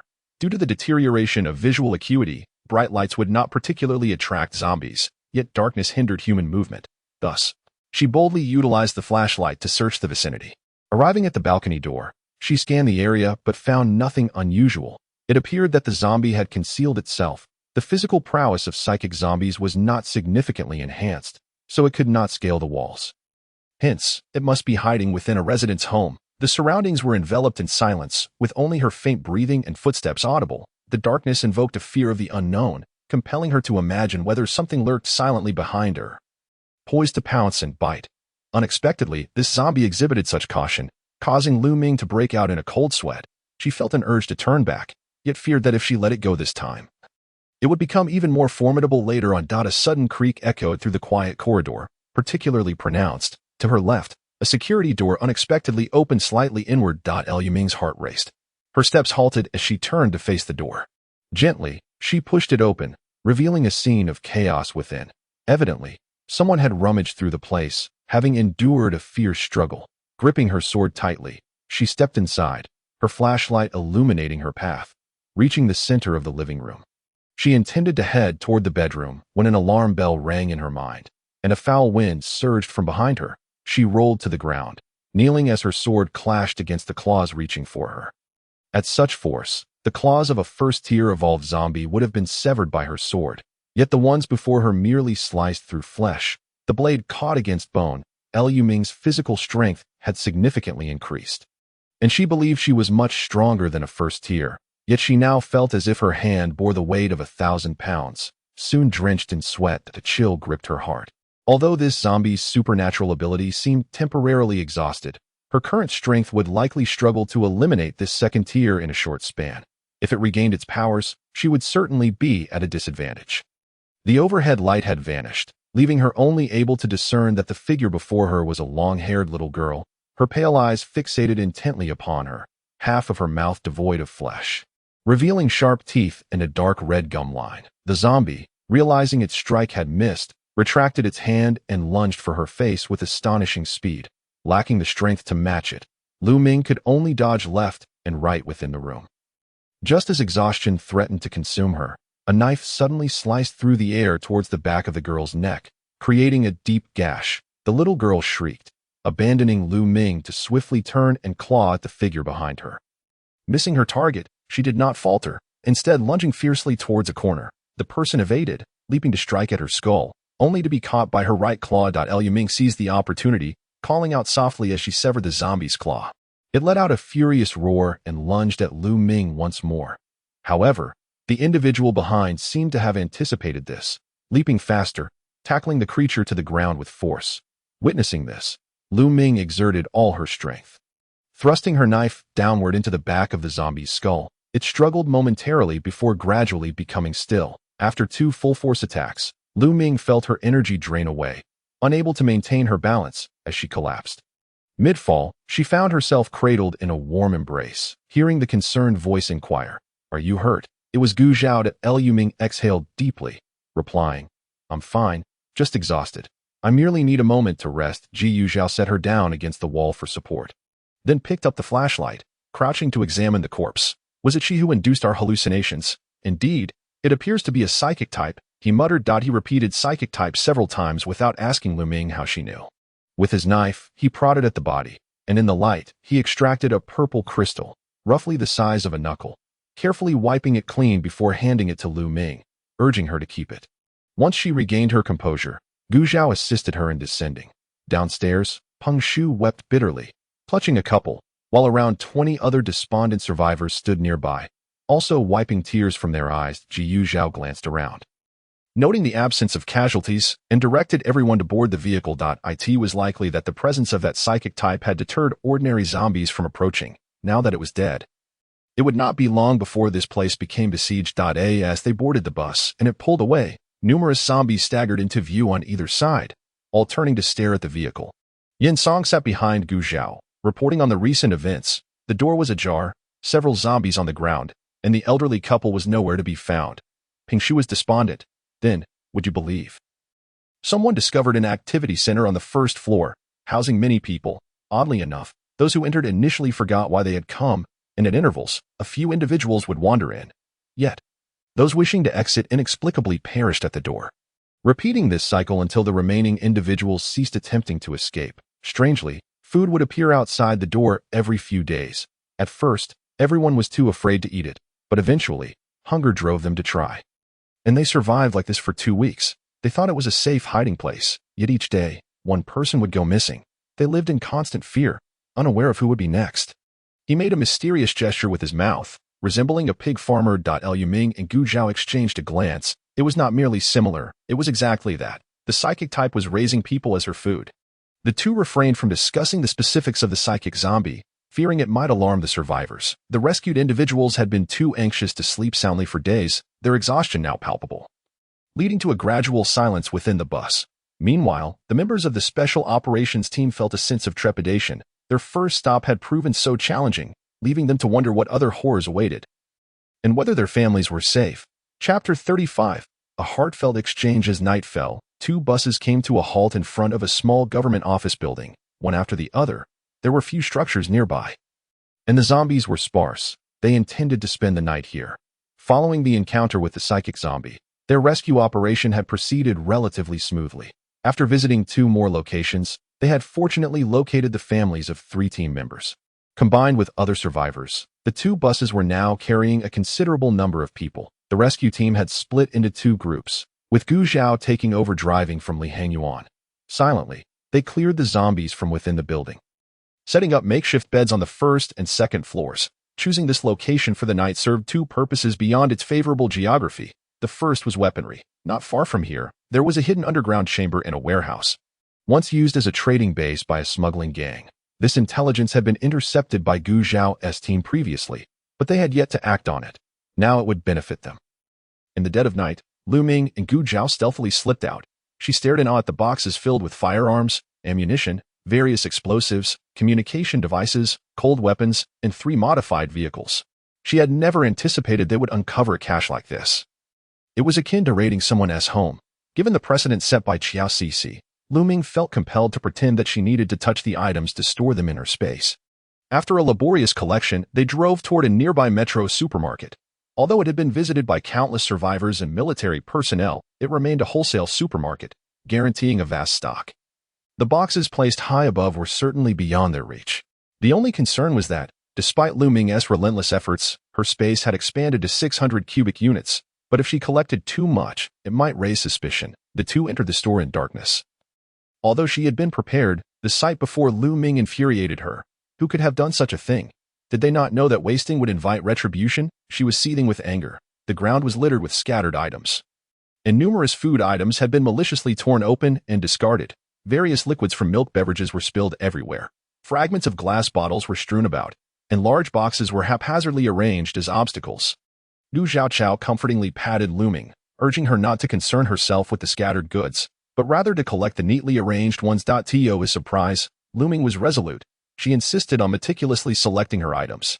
Gu Zhao had no choice but to venture inside to check for any survivors while simultaneously clearing out the zombies. As soon as they separated, Lu Ming revealed a mischievous smile. With a swift motion, she gathered all the intact boxes from the highest shelves before proceeding to collect items from the lower shelves and those displayed in the aisles. The mall was dark and chaotic, but this suited Lu Ming perfectly, allowing her to conceal the extent of her haul from Gu Zhao. She moved with remarkable speed. Had anyone been paying attention, they would have seen a shadow darting quickly between the shelves.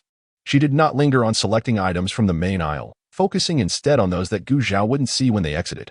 She collected everything the survivors had no use for: furniture, appliances, office supplies, bicycles, while leaving a portion of household textiles, hardware, clothing, food, beverages, and daily necessities for the future survivors, ensuring that the shelves did not appear entirely barren at first glance. The fresh produce section was nearly devoid of intact items. The pervasive stench from the power outage was nauseating. Nevertheless, she pinched her nose and scoured the area, ultimately finding some vacuum-sealed vegetables. Gu Zhao's voice crackled through the intercom, stating he was going to check the innermost office and instructed Lu Ming to wait outside. However, Lu Ming was not inclined to listen. She stealthily slipped into the farthest cold storage. Drawing from her prior experience at the meat supermarket, she sensed that there might be hidden treasures here as well, as such large cold storage facilities typically housed independent generators. With a forceful kick, she burst through the door, and the rush of cold air nearly brought her to tears of joy. This was a colossal cold storage corridor with dozens of rooms. It contained an abundance of vegetables, fruits, milk, yogurt, various meats, seafood, ice cream, semi-finished foods, and more. After gathering her bounty, her arms felt weak. Hearing Gu Zhao calling her over the intercom, she hurriedly secured the door and swiftly returned, picking up many storage boxes, bags, and shopping carts along the way. Gu Zhao noticed her drenched in sweat and advised her not to venture back inside if she was tired. She felt a pang of guilt. Having already collected everything, poor Gu Zhao likely still believed that gathering items required the expenditure of supernatural energy. She silently scoffed to herself. However, she nodded in agreement, stating that they had gathered enough and could head back. As she turned to leave, she failed to notice Gu Zhao's slightly narrowed eyes. On their way back, they passed a gas station, where they found numerous recharge cards in the store and unapologetically siphoned off the majority of the gasoline. When the two returned to their temporary lodging, Luming was still too exhilarated to sleep. A bountiful harvest. The items she had collected would likely suffice for her sustenance for decades to come. They lay separately in the back of the large bus, waiting for the two team members replacing them in the front to hold their watch through the night. Gu Zhao suddenly recalled the events of the day and turned to the spirited Luming, inquiring, "During the day, you didn't fall into a trance, did you?" Luming shook her head. "No, what did you see in the illusion?" Gu Zhao hesitated for a moment before replying, "I saw you suddenly disappear, and everyone else was killed. And my parents, where are they now? Are they well? They passed away over a decade ago, I'm sorry." Luming was somewhat taken aback that Gu Zhao would share such personal family matters with her, feeling awkward. She quickly changed the subject. "However, it seems like you never mentioned your family. Aside from Yin Wei, shouldn't we look for the others?" Gu Zhao gazed at her silently. "Do you remember our team name?" "Ah, it seems to be Wild Wolves. Do you know why it is called that?" Wolves in the wild? Heh, that's one interpretation. Wolves typically operate in packs, existing as core family units, and at times, they take in orphan pups." Luming's initial confusion soon gave way to understanding. "So you all are?" "Yes, we are all pups taken in by the organization. Therefore, there are no other family members." Luming felt a twinge of sadness for them. She understood that in the dystopian world of Blue Star, marriage was the only legitimate means to bear children, and children without families would undoubtedly suffer greatly. Unlike her, who had never had a family, she felt no yearning for one and had never considered uncovering the past of this body she inhabited. She wished to find something to comfort Gu Zhao, but was at a loss for words. Thinking, should I say it's fine? I don't have family either. At least they won't suffer anymore. At least your wife won't have to deal with in-law issues anymore. Ugh, what nonsense was she thinking? Luming silently berated herself for not studying properly, now struggling to find the right words. Gu Zhao regarded her with compassionate eyes, appearing torn between wanting to say something and holding back. Warmth radiating from his gaze as he attempted to tease her. "Why don't you say something to comfort me?" Luming became even more flustered. Don't be sad. I think your teammates are quite good, and I see that you all have a strong bond." "Right?" Gu Zhao chuckled softly, and Luming could feel the rumble of his laughter reverberating through his chest, a deep, rich sound that made her feel somewhat bashful. "What are you laughing at?" Gu Zhao's smile deepened as he noticed her discomfort. But he kindly chose to let it go. "You mentioned that the zombie is of the mental type, and its ability is to induce illusions, right? But it could have simply killed us directly. Why didn't it?" Chapter 36, Celebration of Victory. Luming nodded. Attacking and inducing illusions should be different functions. It might not be able to attack so many people at once, so it seeks to instill fear first. Then exploit your psychological collapse to either capture you or incite you to harm one another. So those who fled also died due to mental attacks. That seems likely. Gu Zhao furrowed his brow. Then this ability is practically insurmountable. It can take lives silently from miles away, pretty much. However, mental attacks are quite challenging. We've only encountered this one so far, and it likely expends a lot of energy. Otherwise, why not use mental attacks on both of us? Then why didn't you fall into a trance? It's not that I didn't. It's just that I have amnesia. In the illusion she conjured, I didn't recognize any of those people, so I wasn't affected. Gu Zhao nodded. "I see." Observing the reactions of the other team members, it was clear that the zombie aimed to draw out their deepest fears to breach their defenses. Yet, he glanced at Luming, wondering if he himself was afraid of her suddenly disappearing. They both harbored their own thoughts and fell into silence. As dawn approached, Luming produced a universal energy-restoring liquid to replenish Gu Zhao's strength. Thus, when the others noticed the two of them, who had stayed awake all night, appearing vibrant and more spirited than those who had slept, they murmured in awe, "TSK, strong people are just strong." Having had an early breakfast, Gu Zhao remained at the wheel while Luming accompanied him. Today, they were to venture deep into the urban area, where obstacles on the streets were numerous, rendering vehicular progress nearly impossible. Thus, they parked in a pre-selected parking lot within a park. Intending to conduct a search and rescue operation on foot, the group of 19 was divided into 3 teams, with 5 members remaining behind to guard the area, while the other 2 teams set forth to scour the streets on either side. Though Luming had no formal training in martial arts, she wielded her weapon with an extraordinary blend of speed and strength, swinging the broadsword like the scythe of death with her left hand. She shattered the skull of a zombie with the sword's scabbard, while her right hand severed the head of another, and with a swift kick, she sent 2 more zombies sprawling behind her. Her movements a breathtaking display of agility and skill. As she became increasingly adept, her actions quickened to a pace that was difficult to track. Gu Zhao matched her prowess, albeit not quite reaching her speed. However, his greater experience and cunning allowed him to execute lethal maneuvers with precision, devoid of any unnecessary motion. The two led the charge, dispatching zombies at a rate that even surpassed those armed with silenced weapons following behind. Yesterday's bewildered teammates were left awestruck by Lu Ming and Gu Zhao's performance, their hearts swelling with emotion, as these acts, though initially unrelated to them, transformed into a testament of determination and teamwork that captivated everyone. Throughout the day, they delved into 6 streets, 8 neighborhoods, 2 schools, and 4 commercial buildings, neglecting rest as they tirelessly repeated their efforts, ultimately rescuing over 400 individuals. Among the Special Operations team of 15 members and their 37 family members. They located 26, while the remaining 9 had mutated, and 2 were nowhere to be found. On their return, 2 large buses had morphed into 4 large vehicles and 7 smaller ones, though occasional pangs of sorrow surfaced. The prevailing sentiment was one of joy and relief at reuniting with loved ones. They were immensely grateful for their decision to embark on this mission, as many had been on the verge of despair. Had they not intervened, they might have been irreparably separated from their kin, with no hope of reunion. Upon returning to base, noticing that it was still early, they allowed the survivors to queue inside first. While the team members awaited another group, each member, though fatigued, could not suppress their relief and excitement. Lu Ming contemplated improving their meals, but realized that these young men would surely struggle to enjoy fine food while their relatives nibbled on dry bread, and thus quelled her desire. Initially thrilled by the abundance of supplies, she soon found herself frustrated, as these provisions remained largely unutilized due to various considerations. Observing her vexation, Gu Zhao inquired about her distress, and she confided her thoughts to him. At that moment, Li Hangyuan managed to contact Cheng Ming, who reported that their operation was proceeding smoothly and they would arrive shortly. Gu Zhao then discreetly remarked to Lu Ming that those young wolves would undoubtedly relish a late-night snack. Lu Ming's eyes sparkled with excitement, and she bid farewell before heading back to the distribution center. Gu Zhao chuckled softly behind her, bemused by the innocent girl who worried about not being able to treat others to delicious fare. Lu Ming dashed back to the 21st floor, took a quick shower, and pondered what to prepare for supper. Grilled meat. The odor would be too strong. Hot pot? Inconvenient. Stir-frying? A bit troublesome.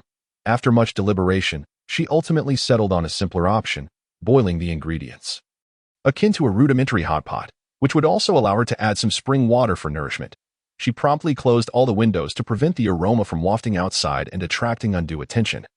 Then set to work on 3 packages of different soup bases. As the broth simmered, she prepped the ingredients, vegetables from vacuum-sealed packages, bok choy, baby bok choy, cucumbers, potatoes, and carrots, washed, peeled, and sliced. Meats consisting of boxed lamb and beef slices intended for hot pot, along with fresh shrimp and an assortment of meatballs and noodles. As the rice steamed halfway through and the noodles awaited their turn, the sound of their return reached her ears. Before their figures appeared, a chorus of exclamations filled the air. Whoa, I knew it smelled like hot pot. No way, are we really having hot pot today? Is this fragrant aroma going to attract wolves? Haven't we already drawn them in? Only a few voices inquired if Lu Ming needed assistance. She instructed them to wash up first, as the meal would require a bit more time, and called for them to replace the living room sofa with a large round table and chairs to accommodate everyone comfortably. In less than half an hour, Lu Ming summoned them to bring in 3 large pots of food while she served the rice. Upon her emergence, she found 7 individuals seated upright, their gazes fixed on her as they heard her approach. She noticed that the kindergartner's eyes were wide with anticipation, yet none dared to pick up their chopsticks, which warmed her heart. Taking a seat, she waved her hand and revealed a box of cola, inviting them amidst a chorus of astonished gasps. Dig in. What are you waiting for? Unbeknownst to her, someone thrust a bottle into her hand, and as she pondered the gesture, the entire group raised their colas and proclaimed, "Welcome Lu Ming to the Wild Wolves." A toast to Lu Ming. Momentarily taken aback, she soon smiled sincerely and replied, "Thank you. I look forward to your guidance." The crowd erupted in cheers, eagerly picking up their chopsticks. This marked Lu Ming's first collective mission since joining them, and celebrating the successful completion of tasks had become their customary practice, although she had never explicitly stated her intention to join the Wild Wolves. Her unwavering consideration for them was evident, not to mention her repeated acts of rescue. Even after a mere 10 days of camaraderie, they regarded her as a true teammate, while welcoming her with her own provisions may have seemed insincere. They were a band of spirited young men unbothered by such trivialities, and Lu Ming's nature was not one to hold grudges. In that moment, they all laid bare their genuine hearts, celebrating the serendipity of finding kindred spirits. However, this warm atmosphere was swiftly shattered. "Hey, you're stealing my meat." "Nonsense. I spotted it first." "Wow, you sneaky one. You're eating shrimp without peeling it." "You peel it then." "Pfft, I'm not foolish." Lu Ming watched in astonishment as they bickered fiercely over a piece of beef in the pot. Engaging in a playful exchange of blows across the table. Gu Zhao, unfazed, calmly lifted the coveted piece of meat and, under the watchful yet frustrated gazes of two individuals, placed it into Lu Ming's bowl. Saying, "Stop staring, eat quickly, or there won't be anything left." Lu Ming was amused to the point of laughter, quickly finishing her meal and eagerly watching their performance. As the banquet drew to a close, someone, at long last, began to ponder the image of their little team under Lu Ming's teasing gaze. Although they had already curbed many of their bad habits, certain details still unconsciously revealed themselves. And one could only hope that the sole girl among them would not be frightened away. Chapter 37, The Great Migration at 3 a.m. on September 13th, the 21st day of the apocalypse. The survivors preparing to relocate from in-city to the border base of NJ began boarding the vehicles. In reality, the distance to the base was less than 1,000 kilometers, a journey that could be accomplished in a day via the expressway. However, the highways leading out of the city were choked with abandoned vehicles, and one bridge was completely blocked, necessitating continuous detours. The more than 100,000 people gathered in the Eastern Distribution Center were divided into over 140 teams, each assigned a squad for management, with an average of 50 individuals per squad. The original composition of the armed police force was directly replicated, and later, a few thousand newly recruited personnel were reorganized into 2 brigades. Thus, the entire assembly was structured into 5 brigades and 14 battalions, with each battalion consisting of over 7,000 survivors, and each squad being responsible for more than 700 individuals. In addition to the protective soldiers, there were various administrative personnel, some from the existing guard force and others newly recruited at the distribution center, with an average of 8 in each squad. Beginning yesterday, every survivor was assigned a rank according to their entry time at the distribution center and allocated vehicles.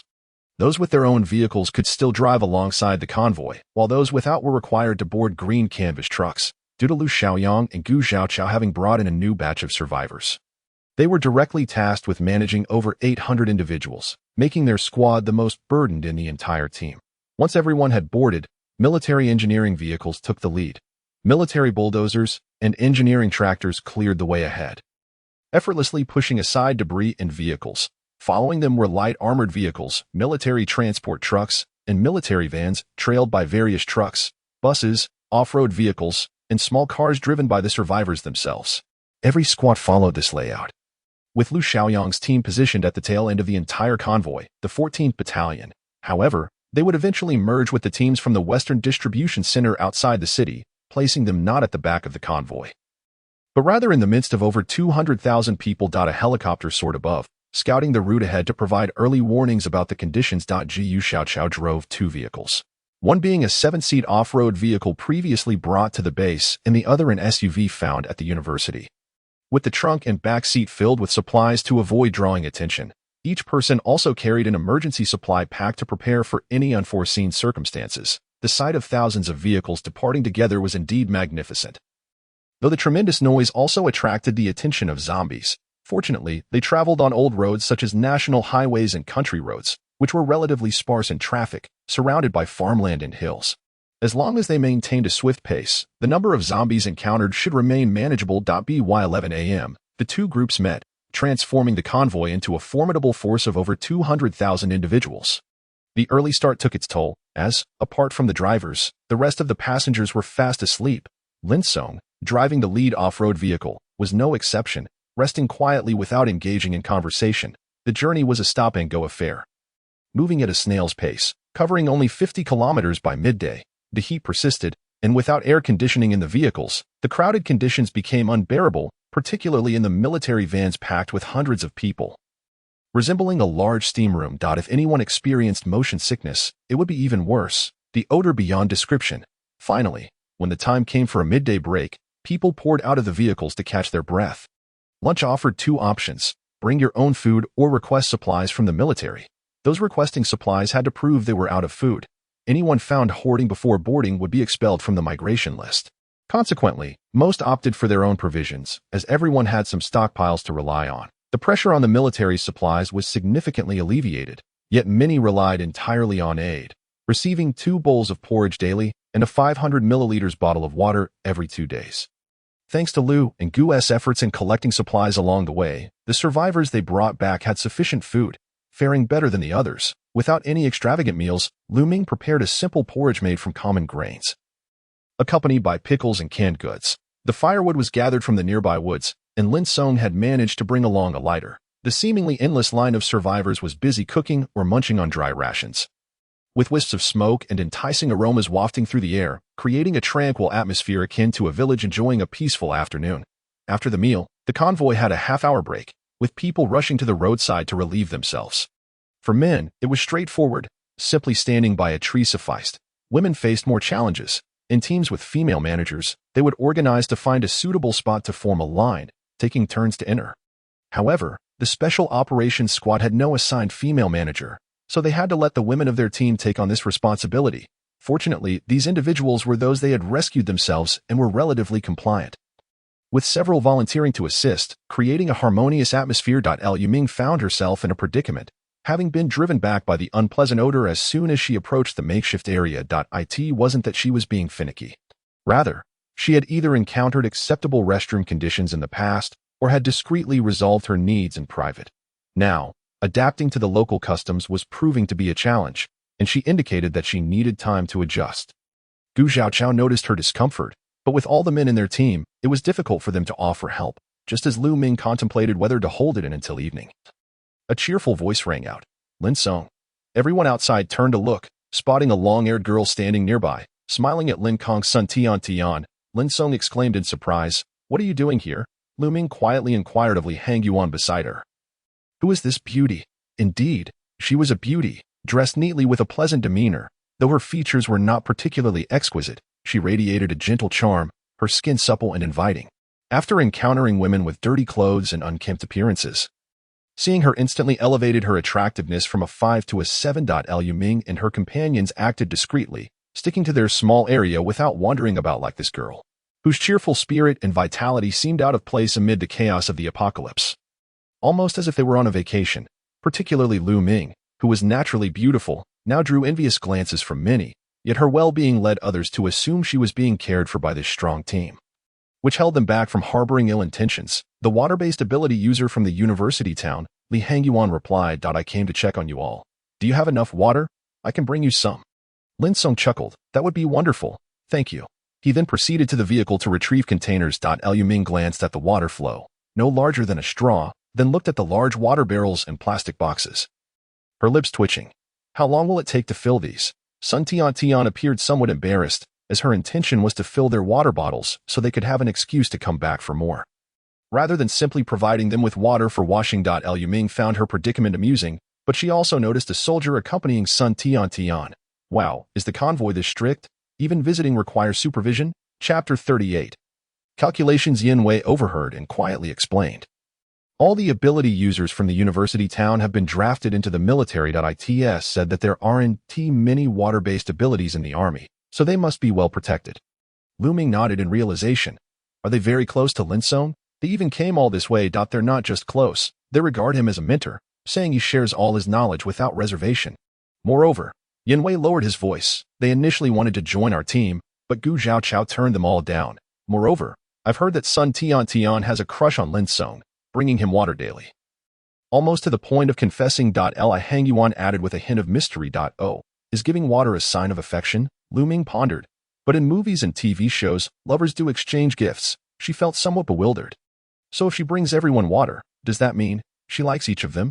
Yet, it seemed plausible. She indeed didn't dislike them. Thus, Junior, you need to be cautious. Why? Does she know that I've also brought Lin Song water? Think about it.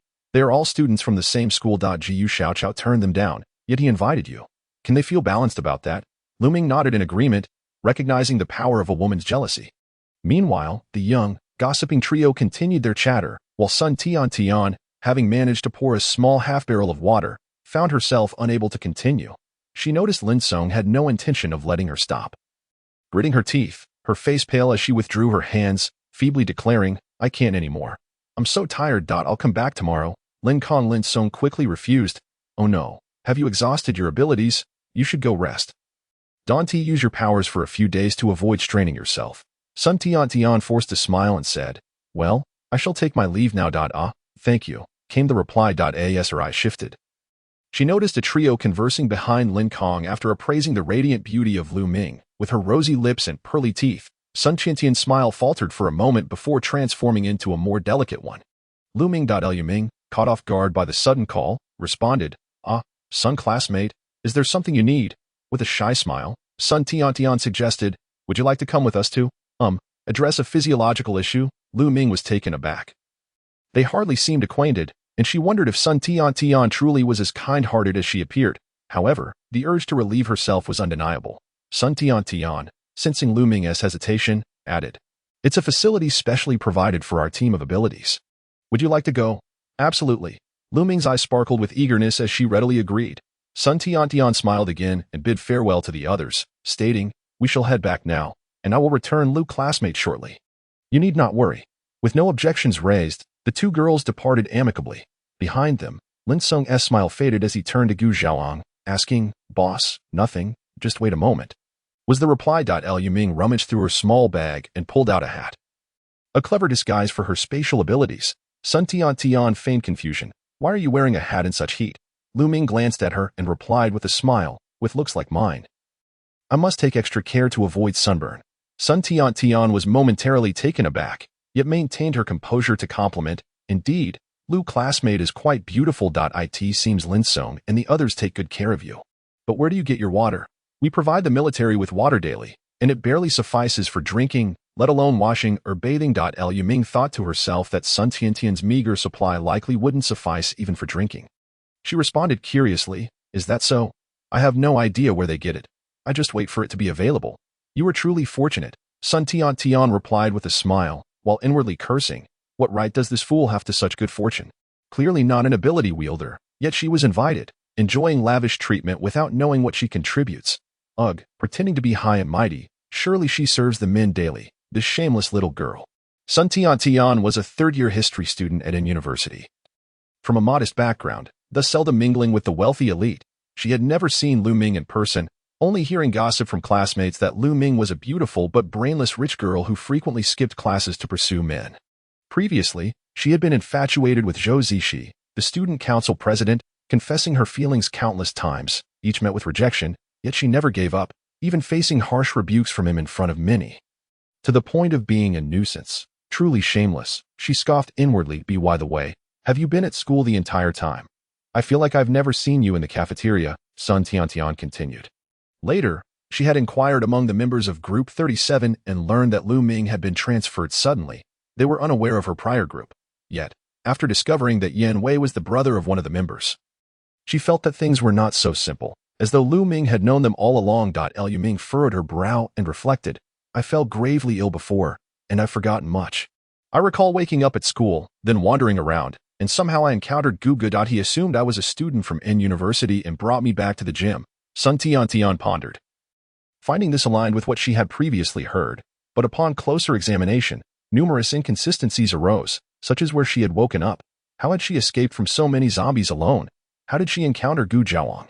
Why was Gu Zhaoang inclined to invite her? As Lu Ming noticed Sun Tian lagging behind, she couldn't help but ask, "Sun classmate, how much longer until we arrive?" Sun Tian snapped back to attention, smiling, "We're almost there. Look, the tent ahead is it?" Following her, Lu Ming indeed saw two girls emerging from the tent, and her heart leaped with joy as she hurried over. "Hey, hurry up. We're about to." Sun Tian called from behind. As Lu Ming dashed ahead, a mischievous smile crept onto her lips, and she whispered, "Set off at the tent entrance." Two young men scrutinized Lu Ming, exclaiming, "So you are Lu Ming?" The woman specifically taken in by Gu Zhaoyang's group, quite beautiful, no wonder, exchanging glances, one of them smirked, "All right, you can go in." Their intentions were clearly dubious. Lu Ming frowned and lifted the tent flap to enter. Inside, there was another inner door to the tent.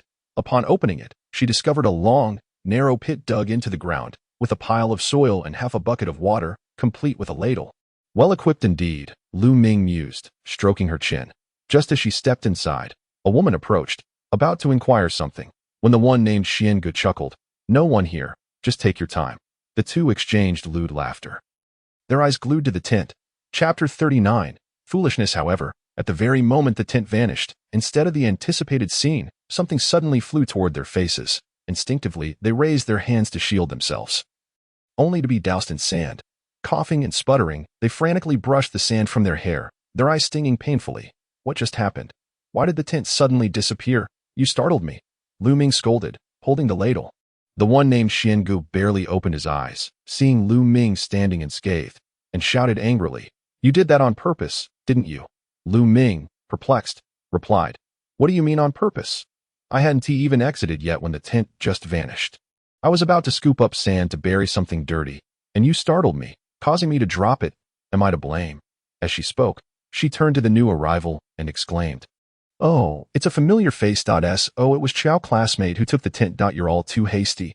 You didn't even wait for me to come out before acting. At least give a heads up. Lu Ming chastised. If they claimed it was intentional, it would reveal their poor character. If they argued it was an accident, it would expose their negligence. Either way, it was their fault. A few onlookers observed the scene, while the two young men glared in silence, their faces flushed and eyes burning. Lu Ming shrugged. All right, let's not do this again. I'm off now. Wait. Xiao Cixi suddenly called out, This is the military ability wielder team's quarters. Why are you here? Me. You should ask Sun classmate, Lu Ming replied, scanning the area. There she is. Sun Tian emerged from behind the crowd, feigning a smile as she said, I invited her here. These people are utterly useless. Is there any other issue? Tian, isn't it against the rules for non-ability wielders to be here? Did she deceive you? Xiao Cixi hinted. Sun Tian felt a pang of panic, having completely forgotten about that regulation. Lu Ming cast a piercing gaze at Xiao Cixi, then turned to Sun Tian, Sun classmate. It seems you didn't mention that regulation to me. The surrounding crowd fixated on Sun Tian, who began to sweat profusely. If Lu Ming was lying, then she was a civilian trespassing without permission, which could lead to immediate expulsion from the team. However, if she failed to inform Lu Ming, then the fault lay with her, potentially resulting in her own expulsion from the military. Yet, if she admitted it, and Lu Ming reported her to Gu Zhaoang and the others, she would completely offend them.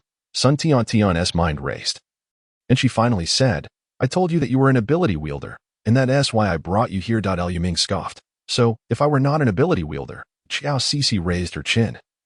Then you would be trespassing in a military-restricted area, and we would report you to the commander for handling. The implication being, if she was an ability wielder, there would be no consequence? Exactly, Xiao Cixi smiled. As long as you can prove you're an ability wielder. Lu Ming laughed. All right then. I won't play with you anymore. I'm leaving. With that, she turned to walk back the way she came. The ability wielders glared at her audacity to disregard them, their anger palpable. Hey, stop right there. Since gaining their powers and the military's favor, this was the first time someone had looked down on them. Pei Haoshuan, a speed-type ability wielder, narrowed his eyes and attempted to seize Lu Ming. Yet, as he reached out, he grasped nothing but air. Meanwhile, Lu Ming continued to stroll leisurely ahead, not sparing him a glance. Surprised and anxious, he tried to maneuver in front of her to block her path, but every time he thought he had her cornered, she would dart away, leaving him empty-handed. After chasing for a considerable distance, nearly exhausted, he found himself unable to catch even a glimpse of her clothing. Finally stopping to catch his breath, leaning on his knees. Lu Ming turned back, slightly frowning, and asked, Why are you following me? I didn't invite you. Pei Haoshuan was so enraged that veins bulged on his forehead. Just as he was about to yell at her, he saw her swiftly turn away again, her speed astounding. So, she is also a speed type. He realized that he understood that there was no longer any excuse to forcibly bring her back. Glaring at Lu Ming's retreating figure, he cursed under his breath and ceased his pursuit. After Lu Ming had distanced herself, she exhaled with relief, finally shaking off that bothersome person. A bunch of fools, thinking they could scheme against her. After all, she was well versed in the intricacies of palace intrigue, family rivalries, and workplace politics. At 7 p.m., after dinner, the group began to set up their tents. The military had provided each surviving squad with 20 military tents, each capable of accommodating over 20 individuals. Some squads were too large to fit everyone inside, leading some to opt for sleeping in vehicles or erecting their own tents. Lu Ming and her companions chose the latter, avoiding the need to squeeze in with others. Throughout the day, Lu Ming increasingly recognized that Li Hangyuan was quite the gossip enthusiast. Although he remained somewhat shy, he had become more talkative and shared a fondness for novels, films, and anime, truly an excellent conversational partner. Meanwhile, Yanwei was a typical university student, having interacted with numerous girls, and was lively and cheerful, sharing many common interests with Lu Ming. Thus, under Lu Ming's subtle encouragement, the three youngest members of the team formed a fixed chatting and friendship group, even managing to send Lin Chong to another vehicle, enduring the chilling gaze of Gu Zhaojing that frequently swept over them, as they quietly chatted in the back seat like three little hamsters stealing a snack. When it was time to rest, Lu Ming slipped into her orange and red two-person tent. Inside was a military cot she had retrieved from her space, topped with a blanket and pillow. Looking exceedingly comfortable, the adjacent two tents offered less luxurious conditions, merely a moisture-proof mat on the ground and a sleeping bag each. The remaining two members opted to sleep in a vehicle, alternating watch as was their habit. Regardless of who they traveled with, as long as they were not in a secure location, someone had to stand guard each night. Although it was still early, Lu Ming felt somewhat anxious. She pulled up the tent flap and swiftly returned to her space. After disposing of some waste, she finally exhaled in relief. That moment, someone was knocking on the tent door from outside. "It's me. Have you gone to sleep?" Gu Zhao asked. Lu Ming emerged from her space, unzipping the tent to reveal her face. "Not yet. What's up? You went over at noon. Everything was all right, right?" "Everything is fine." She genuinely hadn't given the midday incident much thought. After all, she hadn't suffered any real harm and had already addressed the matter on the spot, so there was no need to bring it up again. Gu Zhao studied her for a moment, noting her normal demeanor, and nodded. "That's good." After a brief pause, he added, "This team has a lot of eyes. Be cautious." Confused, Lu Ming could only nod in acknowledgement. Gu Zhao watched her retreat into the tent before turning back. Once in the vehicle, Chang Ming chuckled. "So, she didn't say anything?" Gu Zhao remained silent. "Well, if she really did complain about you, what would you do?" The military's team of supernatural abilities was not all of a kind. Not to mention, there were a few from in university who had a decent relationship with Gu Zhao and the others. The events from noon were hardly a secret and had likely already reached their ears. Gu Zhao did not respond, merely casting Chang Ming a fleeting glance. Chang Ming teased, "When did you become so protective?" Gu Zhao leaned back, his face obscured in shadow. "Ever since Lin almost died." Upon hearing this, Chang Ming's expression turned serious. "What are we going to do when we reach the base?" Gu Zhao coughed softly. "We'll just stay quiet.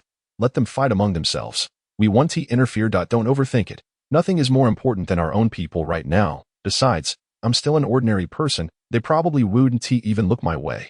Chang Ming nodded in agreement. "True, they've interacted with Lin more than you have, and have been pushing him to switch sides. But what if the base gets aggressive?" Gu Zhao's gaze deepened, his eyes shifting subtly between light and shadow as he coolly replied, "Then let them try." Chapter 40. The first rain on September 17, the 25th day of the apocalypse, and the 5th day of migration. Yan Wei and Li Hangyuan leaned against the side of the vehicle, visibly displeased. Why is that uncle back again? Who knows? Hey, what exactly did Lu Ming give him? Did you see clearly? Their subject of discussion. Lu Ming was handing a box to the man opposite her. "Professor Qin, you must hold on to this tightly this time. Don't let it be snatched away again." This man was none other than Professor Qin Mu from In University, whom they had briefly encountered before. Though not in the same squad, they were all part of the 14th Division. 2 days prior, his wife, Wen Minjun, had suffered from heat stroke, and he had been seeking medicine for her. Coincidentally, the captain of the 14th Division was also the captain of Lu Ming's larger group. Upon learning of this, Lu Ming had passed along the message. Yesterday, he had taken a box of herbal essence, but after consuming only one bottle, it had been snatched away by others. There was little that could be done. The weather was scorching, and the stifling heat led to many suffering from heat stroke. Yet the military's supplies were scarce, and food was limited, with medicines being even more precious. Requests for medication were denied, forcing the sick to endure. After a day without significant improvement in his wife's condition, he had returned today, his face unashamedly asking if there were any left. Although Lu Ming had ample stock, the many watchful eyes around her compelled her to inform Qin Mu that this was the last box. If it were taken again, it would truly be gone.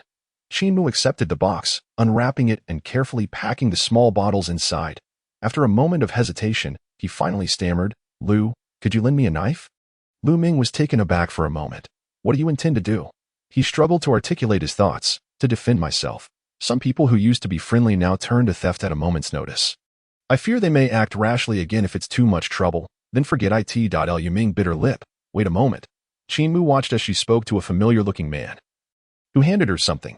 Moments later, she returned, holding a dagger. Be careful with this. It's very sharp, Lu Ming cautioned as she handed him the knife. Qin Mu accepted it, his eyes glistening with unshed tears.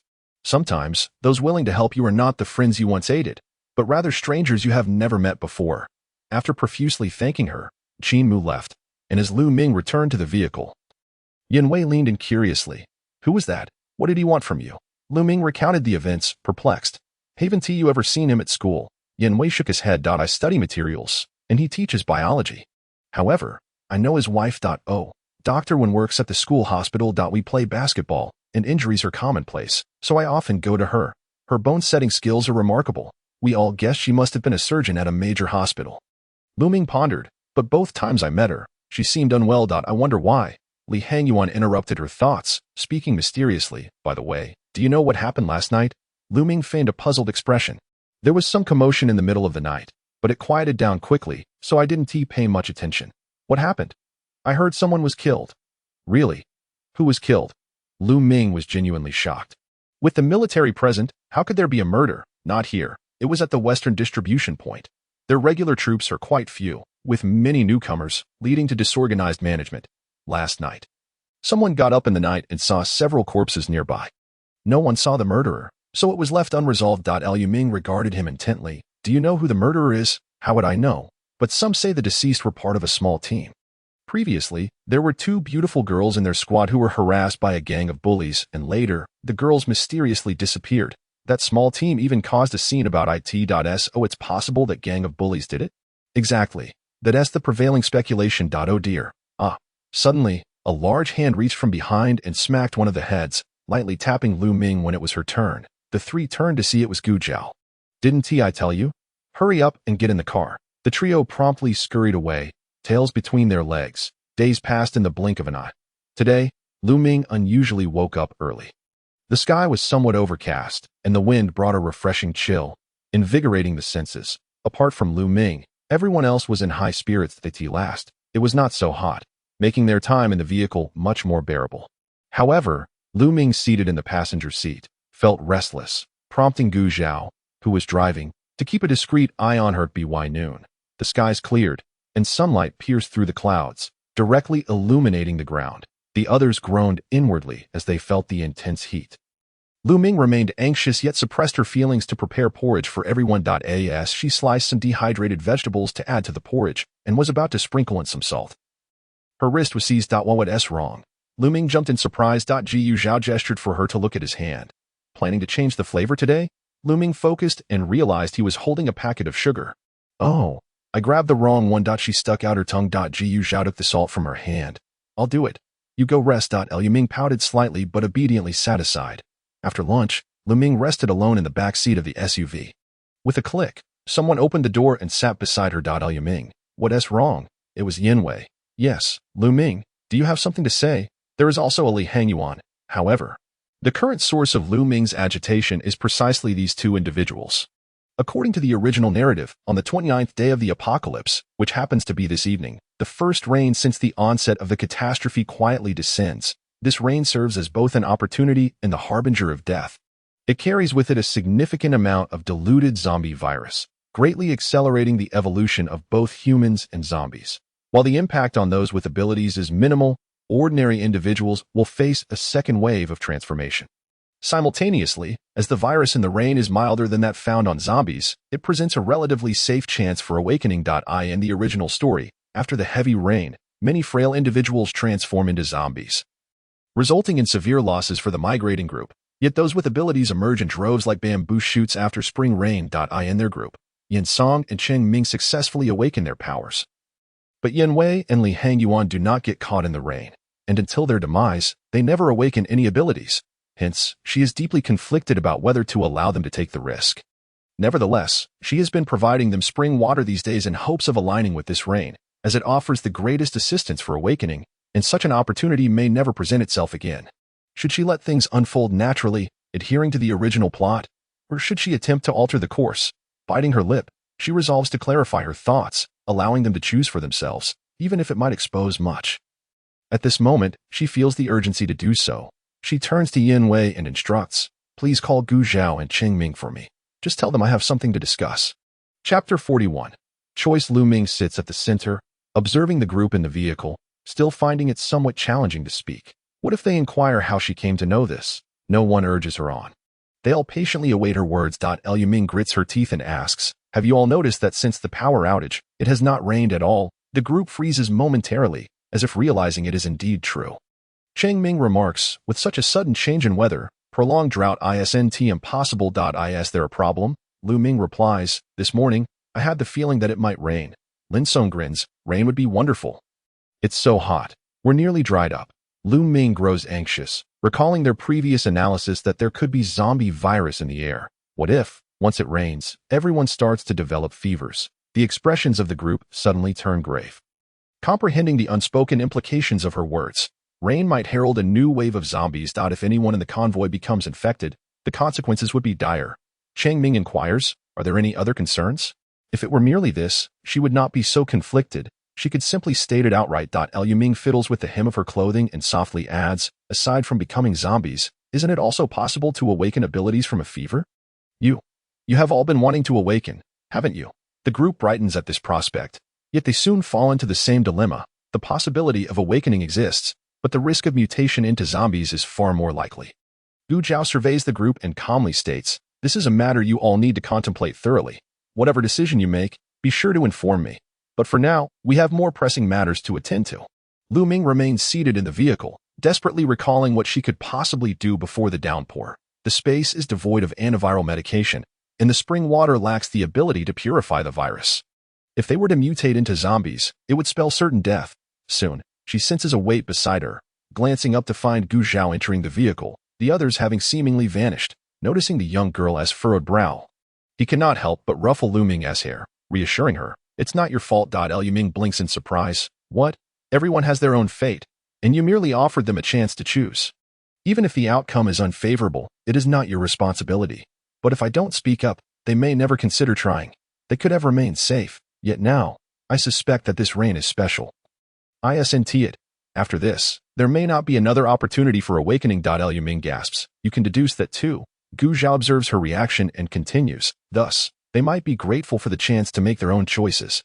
For people like us, death may not be terrifying. Do you understand? What is truly frightening is being rendered powerless, crushed beneath the foot of fate, rather than succumbing in a desperate struggle for survival. In truth, opportunities will not vanish entirely. Rather, during this reign, zombies will generally evolve, and the speed of their evolution will only increase. If humanity does not awaken proactively, they will forever lag behind the zombies. Except for those favored by fate, ordinary people awakening abilities later will always be a step slower than the zombies.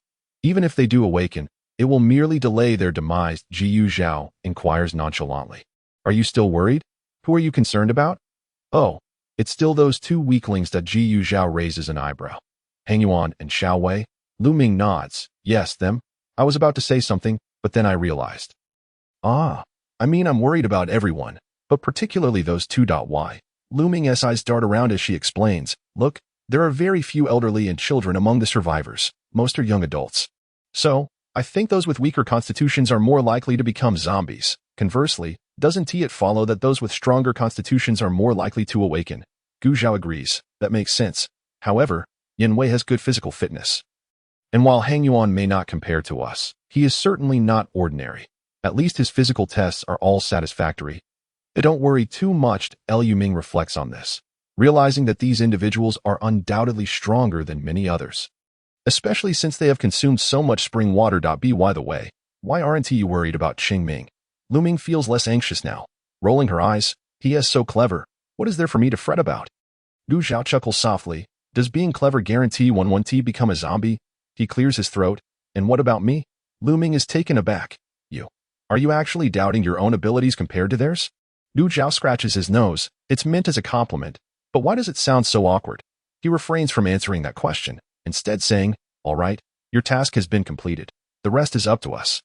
Upon hearing this, she inexplicably feels a sense of relief. It suddenly dawns on her that, without realizing when, she has developed an instinctive trust in Gu Zhao's words. Lu Ming is unaware of what Gu Zhao and the others have done.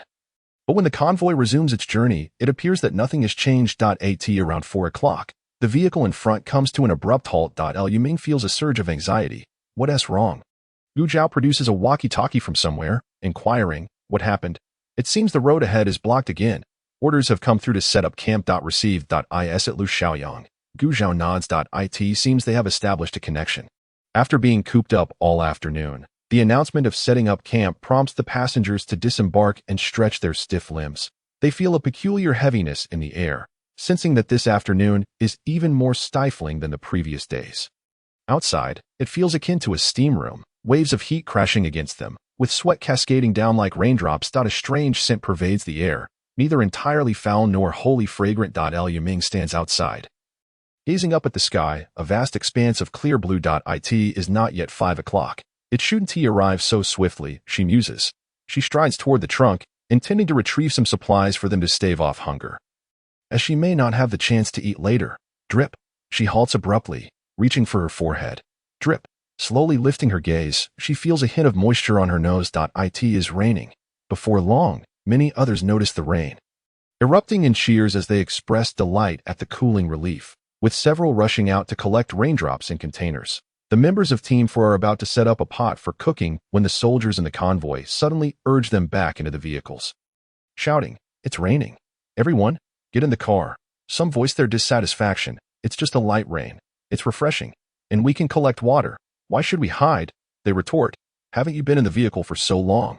I've heard many have suffered from heat stroke. If you're already in poor health, what happens if you catch a cold in the rain? It could infect the entire vehicle. Our convoy doesn't have medicine to treat you. Hurry back inside. Upon hearing this, the survivors find their reasoning sound. Those who resist boarding the vehicle are quickly persuaded by others. If you catch a cold, don't spread it to us. Exactly, if you want to die. Don't drag everyone down with you. You can stay out, but if you catch a cold, you'll have to find your own transport. Some genuinely wish to collect rainwater, but seeing the light drizzle, they decide to wait for a heavier downpour. This is the apocalypse. Danger lurks at every corner. Since the day of the power outage, there has been no moment or place that could be deemed safe. Liu Ming, holding an umbrella, stood by the roadside, glancing around. Everyone in the team had ventured out. Several individuals had split into 2 groups, moving forward and backward. They walked intermittently, their conversations indistinct, while survivors along the way boarded vehicles one after another. A few remained seated, unwilling to budge, and the others simply bypassed them, continuing onward. Liu Ming observed that all members of Lu Xiaoyang's team had entered their vehicle, while several of their own teammates had disembarked to assist the survivors in organizing the recently acquired supplies. Liu Ming felt a twinge of anxiety, uncertain whether they understood the implications of the rain. Moreover, those few individuals had not communicated their decisions to her. Did this imply that everyone was meant to experiment? Anxiety proved futile. Regardless of others' actions, she was but an ordinary person, and thus retreated to the vehicle to wait. Chapter 42. Awakening. The rain intensified, and the sky darkened further. Half an hour later, the torrential downpour obscured all sight like a curtain, and Liu Ming gazed out the window, unable to discern anything. Soon, a commotion of footsteps approached, and then the car door swung open violently. Yen Song, Cheng Ming, Lin Song, and Zhang Rui tumbled in, drenched to the bone. Collapsing into their seats, gasping for breath. As Liu Ming handed them towels, she inquired, "Where are the others?" Lin Song responded, "They're in the back vehicle." "What is Gu Chaoyi doing?" "Sitting alone with 2 ticking time bombs in the back."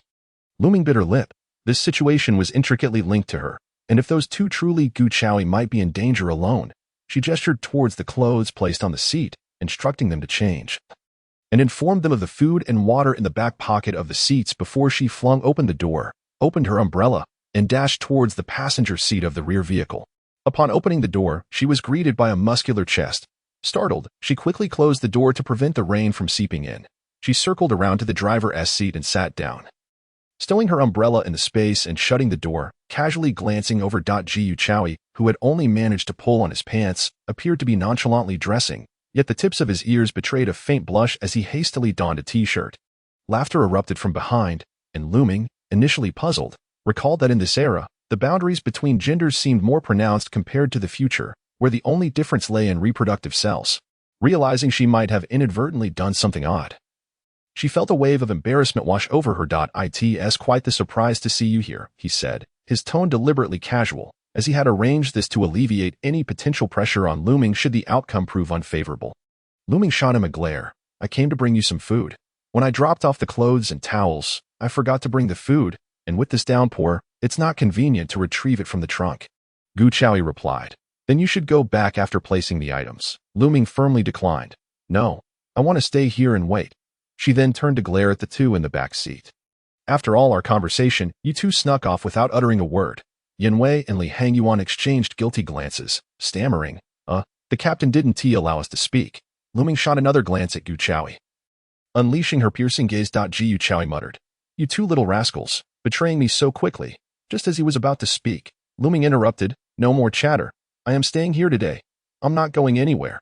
If the plot were to change, she would bear half the responsibility. Even if they were to succumb to zombification, it was her duty to resolve it, not to let them eliminate their own teammates. She hurled milk and bread at the three, silencing them. The rain persisted into the third hour, finally showing signs of tapering off. The convoy remained stationary, unable to exit the vehicles. People huddled inside, gnawing on dry rations. The SUV was enveloped in silence. No one daring to speak. Lu Ming glanced around anxiously. Yin Wei and Li Hangyuan, who had been excitedly speculating about their potential abilities, began to feel lightheaded as the virus took effect. Gu Chaoyi, however, remained unresponsive. Seeing this, Lu Ming felt relieved. Just as in the original narrative, he seemed unlikely to develop a fever. She had initially worried that her presence might alter the original storyline, but thus far, the changes appeared to be beneficial. Lu Ming looked to the back seat, where the two had already slumped over in their seats. With 7 hours remaining, she checked her watch. Clarity would only come at midnight. At that moment, Gu Chaoyi's walkie-talkie crackled to life.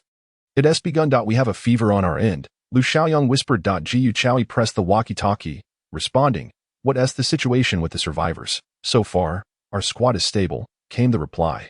Suddenly, a commotion erupted from the rear of the convoy, indicating they had discovered a survivor with a fever. By the way, what did you say this afternoon? Why did those people listen to you? Lu Ming asked curiously. Gu Chaoyi raised an eyebrow. We said nothing. Huh. Then what were you doing? We were assessing how many people hadn't boarded the vehicles and estimating the threat level. As for the survivors, I mentioned this possibility to Lu Xiaoyang, and he reported it himself. He must have received some sort of directive. Lu Ming understood now. Do you feel unwell? Gu Chaoyi shook his head. I'm fine. The walkie-talkie crackled again. Lin Song's voice coming through. Boss, both of them are starting to run fevers. Copy that. He paused, then suddenly turned to Lu Ming. Will you be disappointed? What? If I don't have any abilities and I'm not running a fever, the chances aren't looking good, are they? He lowered his gaze, appearing somewhat dejected. It was surprising to see the seemingly invincible Gu Chaoyi display such a pitiful and helpless expression. If others were to witness it, they might very well drop their jaws in astonishment. Seeing his disheartened demeanor, Lu Ming's heart softened. She leaned slightly forward, patting his shoulder. Don't worry. You will definitely awaken. He suddenly lifted his gaze, his eyes sparkling. Really? Lu Ming chuckled lightly, nodding firmly. I believe in you. Gu Chaoyi gazed deeply at Lu Ming, a faint smile gracing his lips. Then I'll take your words as a good omen. Suddenly, a familiar shriek pierced the air. During their migration, the military would send scouts ahead to clear the way. The survivors, seated in their vehicles, felt as though they hadn't seen a zombie in ages and nearly forgot the reason for their migration and their desperate flight. However, this night, fate sent forth its harbingers to remind them of the apocalypse's existence. Gunfire erupted continuously, yet within a couple of vehicles in the convoy, one could hear a pin drop. Gu Chaoyi, Lu Ming, Lin Song, and Zhang Rui gripped their weapons tightly, their eyes fixed on the individuals ahead, fearful that a mere blink might provoke an attack. Gu Chaoyi, stay alert. The situation with Team 13 isn't looking good. We are preparing for battle, with zombies in front and feverish teammates behind. Lu Ming felt her nerves taut. Her palms were slick with sweat, nearly slipping off the gun. Just then, Li Hangyuan abruptly sat up, startling the others, who nearly shot. He blinked in confusion. What happened? Before they could respond, Lin Song's voice rang through the walkie-talkie, jubilantly shouting, Song Gu has awakened. Relief washed over them as they exchanged relieved smiles. Soon after, Yin Wei and Cheng Ming also regained consciousness, allowing the team to finally relax. The group reconvened in the 7-seater SUV, eagerly showcasing their newfound abilities. Li Hangyuan sprouted 2 green shoots from his palms, his expression one of disappointment. Oh, planned abilities, came the chorus. Yin Song raised his hand, a clump of earth appearing in his palm, fitting his persona perfectly. Oh, earth abilities. Yin Wei toiled for a while, producing a piece of metal. He was drenched in sweat, yet exhilarated. Oh, metal abilities. Finally, it was Cheng Ming's turn. After much contemplation, he produced nothing. Chapter 43. Gaining fame. Everyone was perplexed. chattering amongst themselves when he suddenly announced, "I think I can see the people in the car ahead. X-ray vision. Not quite like seeing with the eyes. It is more like an infrared sensor." Lu Ming and Gu Chaoyi exchanged a knowing glance, speaking in unison. Mental abilities. Wow, there is such a power. The group turned to Gu Chaoyi, who smiled helplessly. "I'm not running a fever. That is scientifically improbable." The remaining individuals internally cried out, yet outwardly maintained expressions suggesting that even in the absence of a leader, they remained steadfast, as if to assert that a lack of supernatural abilities did not diminish their status.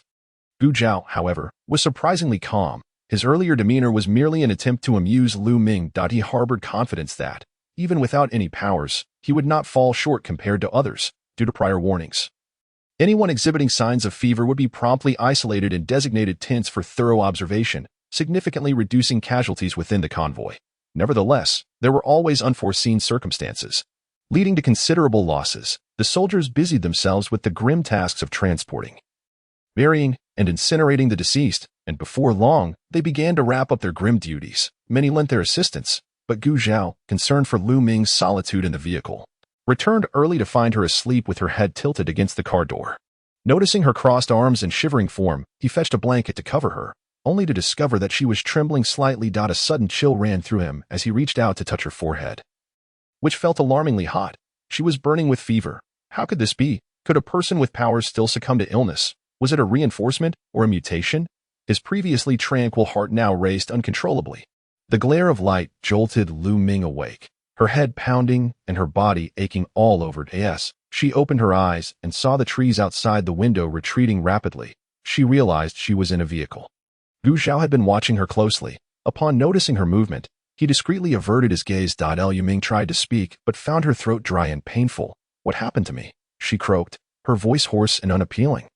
It was at this moment that she comprehended she was seated in an SUV, and only the two of them occupied the space. "You have a fever." Lu Ming felt a wave of dizziness as she rubbed her temples, recalling that she had gotten drenched the previous day and had failed to change her clothes in time. What was wrong with this body? Hadn't it been enhanced? How could it still contract a fever? This was truly perplexing. What about the others? She coughed twice and retrieved a bottle of water, only to be stopped by Gu Zhao. He handed her a thermos from the storage compartment, stating, "They are up ahead. You needn't worry." Unscrewing the lid, she discovered it contained hot water. After taking a sip, she felt somewhat exasperated. What was the intention behind this? Were they afraid she would turn into a zombie, hence isolating her? This man truly had a penchant for shouldering every responsibility. Aside from her discomfort, Lu Ming felt little else, prompting her to let out a long sigh, realizing she was indeed in the realm of ordinary human experiences, where a fever was just a fever, devoid of any surprises. She closed her eyes, her consciousness slipping into another realm, where she retrieved several boxes of medicine. Alas, more medication was necessary. How tragic. She unwrapped the packaging and popped a few pills into her mouth, then inquired, "What about Lu Xiaoyang and the others?" "The special operations team has awakened 8 members, 2 of whom have mutated. Among the survivors, several have also awakened and mutated." Upon hearing that someone she knew had mutated, Lu Ming fell into a deep silence. With great difficulty, she finally managed to speak. "What about the team we took out? Is there anyone? The one whose family was unaccounted for? Is it him?" A wave of sorrow washed over Lu Ming as she considered the implications. If his family were still alive but he had perished, how devastating that must be for them. She lamented, waiting in vain for someone she would never reunite with. Ji Yuzhao noticed her despondence and was at a loss for words. An uncomfortable silence enveloped the vehicle. "Boss, is the girl awake? Is she all right?" Lin Sung's voice crackled over the intercom. "She's fine. She's awake." The cacophony erupted on the other end, with several voices calling out to Lu Ming, which somewhat alleviated the heaviness in her heart. She managed a faint smile, relieved that they were all safe. In the following 3 days, Lu Ming, the patient, seemed to reside in a VIP ward. Whenever she felt thirsty, someone would bring her hot water. When hunger struck, nourishing porridge would be prepared for her. She was spared from any exertion, even enjoying the luxury of a designated restroom during breaks, remarkably similar to those used by the supernatural team, leaving onlookers envious. Their group, boasting striking appearances and impressive physiques, along with their abilities, tended to the women in their team with utmost care, ensuring that every need was met. Each attribute alone was enough to draw attention. Consequently, their reputation spread rapidly among the surrounding squads. Wherever there were flowers, there would be bees, men and women alike, young and old, showcasing their prowess, casting flirtatious glances, and seeking sympathy in hopes of joining their ranks. Yet, none succeeded, much to Lu Ming's amusement. Many were turned away, mistakenly believing that this team rejected strangers. However, they soon learned that one woman had joined later and was eager to see what made Lu Ming so special. Lu Ming, overwhelmed by the attention, felt reluctant to exit the vehicle, preferring to observe the unfolding drama from within. One evening, wrapped in a blanket, Lu Ming was idly counting ants while watching several individuals cook noodles. "Look what this is." Lin Song and others emerged from the nearby woods, arms laden with corn. As the convoy neared the city, the barren hills and desolate forests gradually gave way to fields and orchards. Some quick-footed individuals often dashed back to gather fresh produce during breaks, leaving a trail of destruction in their wake. Gu Zhao and his team would only venture out when waiting for obstacles blocking the road to be cleared. As Lu Ming would secretly prepare meals for them in the vehicle, where fruits and vegetables were hardly a novelty. Lu Ming clapped her hands in appreciation, exclaiming, "Wow, sweet corn." They stripped the corn from the husks, discarding the stalks, and piled the cobs into the vehicle before preparing some for cooking. The delightful aroma wafted through the air, drawing the attention of those nearby, though few dared to approach. It was not for lack of trying. After all, the occupants of those two vehicles were werewolves. Just days earlier, while Lu Ming enjoyed persimmons they'd gathered from an orchard, an elderly woman approached with her granddaughter, seeking some for themselves, assuming Lu Ming appeared delicate and young. They believed she would be easy to manipulate, unlike the other imposing figures around them. Little did they know their calculations were flawed.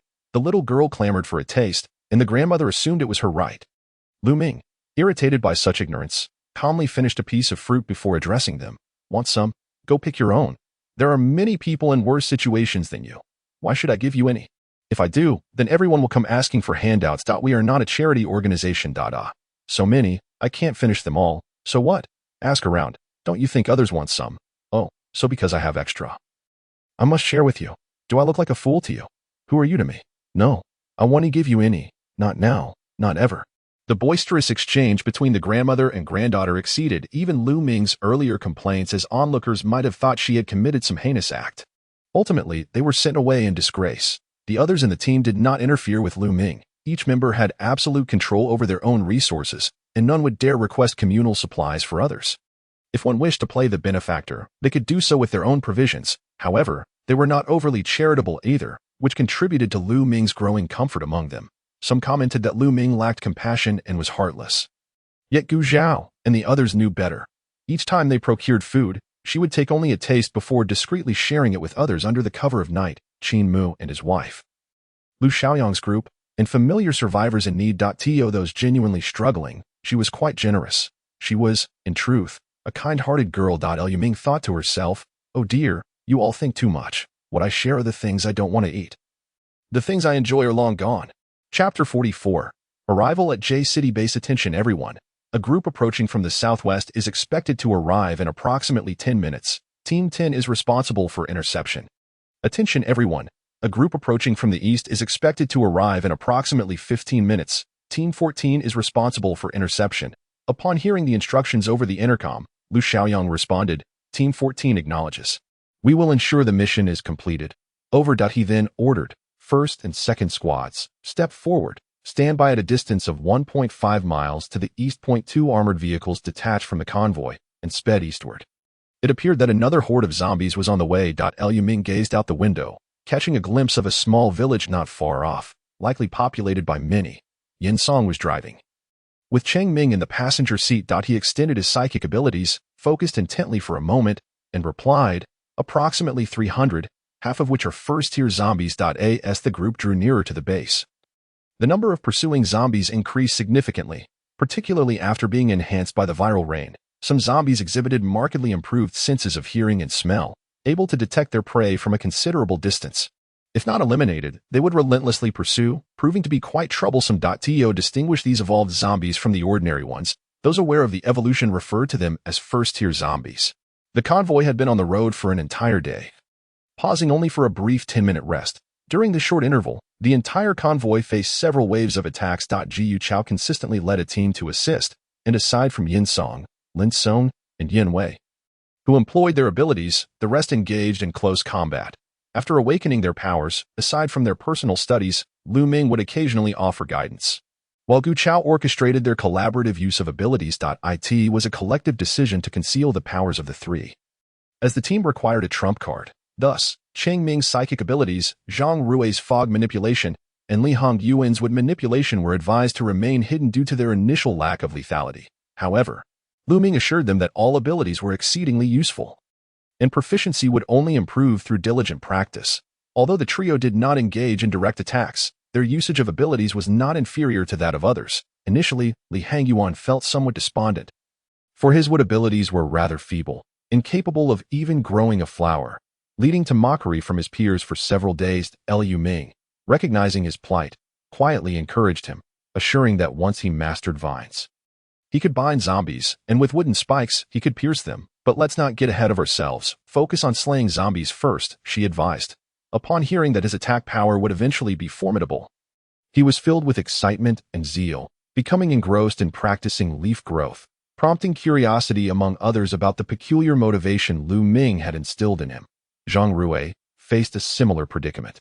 His fog abilities, aside from obscuring his vision, lacked any offensive capability. Observing him become fixated on his limitations, Lu Ming guided him toward the concept of vaporization. Given that his powers were a branch of water manipulation, she suggested he start by vaporizing external liquids. Once he succeeded, he quickly realized he could not only vaporize liquids, but also solids, and even transition from inanimate to animate forms. With newfound goals, he practiced with unparalleled diligence. Cheng Ming's psychic abilities were self-evident. Gu Chao had previously cited the example of a little girl, which was ample material for Cheng Ming's study. Yin Song and Yin Wei demonstrated remarkable intellect, independently deducing their training directions. Particularly, Yin Wei grasped the essential points from Lu Ming's brief remarks about methods she had discussed with Lu Xiaoyang, and now his performance was on par with Lu Xiaoyang's. As they fought against zombies, they discovered that, aside from those zombies capable of using abilities possessing crystal stones, these first-tier zombies also had crystals within their brains. The group gleefully extracted the crystals, becoming so engrossed that they lost track of time. Observers could only interpret their actions as either finishing off the zombies or deeming them as deranged killers, surprisingly oblivious to the existence of the crystals. After all, the chances were exceedingly low. Among 100, perhaps only 3 or 4 would contain crystals, and not everyone possessed the strength and patience like them. However, it wouldn't be long before the authorities discovered that ability-wielding zombies had crystals, and these would swiftly become akin to currency. The group retained the crystals suitable for themselves, while the remainder was given to Lu Ming for distribution. Liu Ming separated her findings from theirs, keeping half for herself and contributing the other half to the spring water, hoping for an upgrade to her space. Soon on September 25th, after 13 days of migration, the survivors from N-City finally arrived at the military base in J-City. Lu Ming glanced at her watch. Nearly 2 hours had passed without any sign of movement. She turned to Cheng Ming, who was about to extend his psychic energy when he was abruptly restrained. Don't move. Lu Ming's tone was unusually serious. Cheng Ming sensed the tension but was puzzled as to why Lu Ming had detected it before he did. Jiu Chao inquired, "What is the matter?" Cheng Ming replied, "There are psychics in the following convoy checking for threats, and they are quite powerful, comparable to that little girl." Liu Ming looked at Gu Chao, who furrowed his brows, hoping the other party was a friend rather than a foe, as it would pose a significant challenge otherwise. Although the fever had not granted Lu Ming any abilities, it had nonetheless enhanced her physical condition. By the classification of ability users, she was nearing second-tier status. Cheng Ming, despite his innate talent, was still in the mid-first tier due to the limited time and the fact that he had yet to absorb his psychic crystal. The others were at a similar level, with only Lin Song nearing second tier, having encountered numerous fire zombies and been caught in the rain. After waiting for another half hour, the front vehicles finally began to move. The entire convoy proceeded slowly, stopping intermittently, likely to intimidate any threats. After a short distance, they encountered another group of survivors waiting in line. When it was Lu Ming's turn, the reason for the delay became clear. The gatekeeper, without preamble, presented a large card stating that entry to the base was free, but renting a room required payment and resources. Those with military cards had disembarked to queue separately, while the private vehicles were allowed to select their accommodation tiers, with varying resource costs depending on the chosen standard. The Haiyan Villa district required 400 pounds of food for a month, accommodating up to 30 people. The Villa district demanded 100 pounds for 12 people.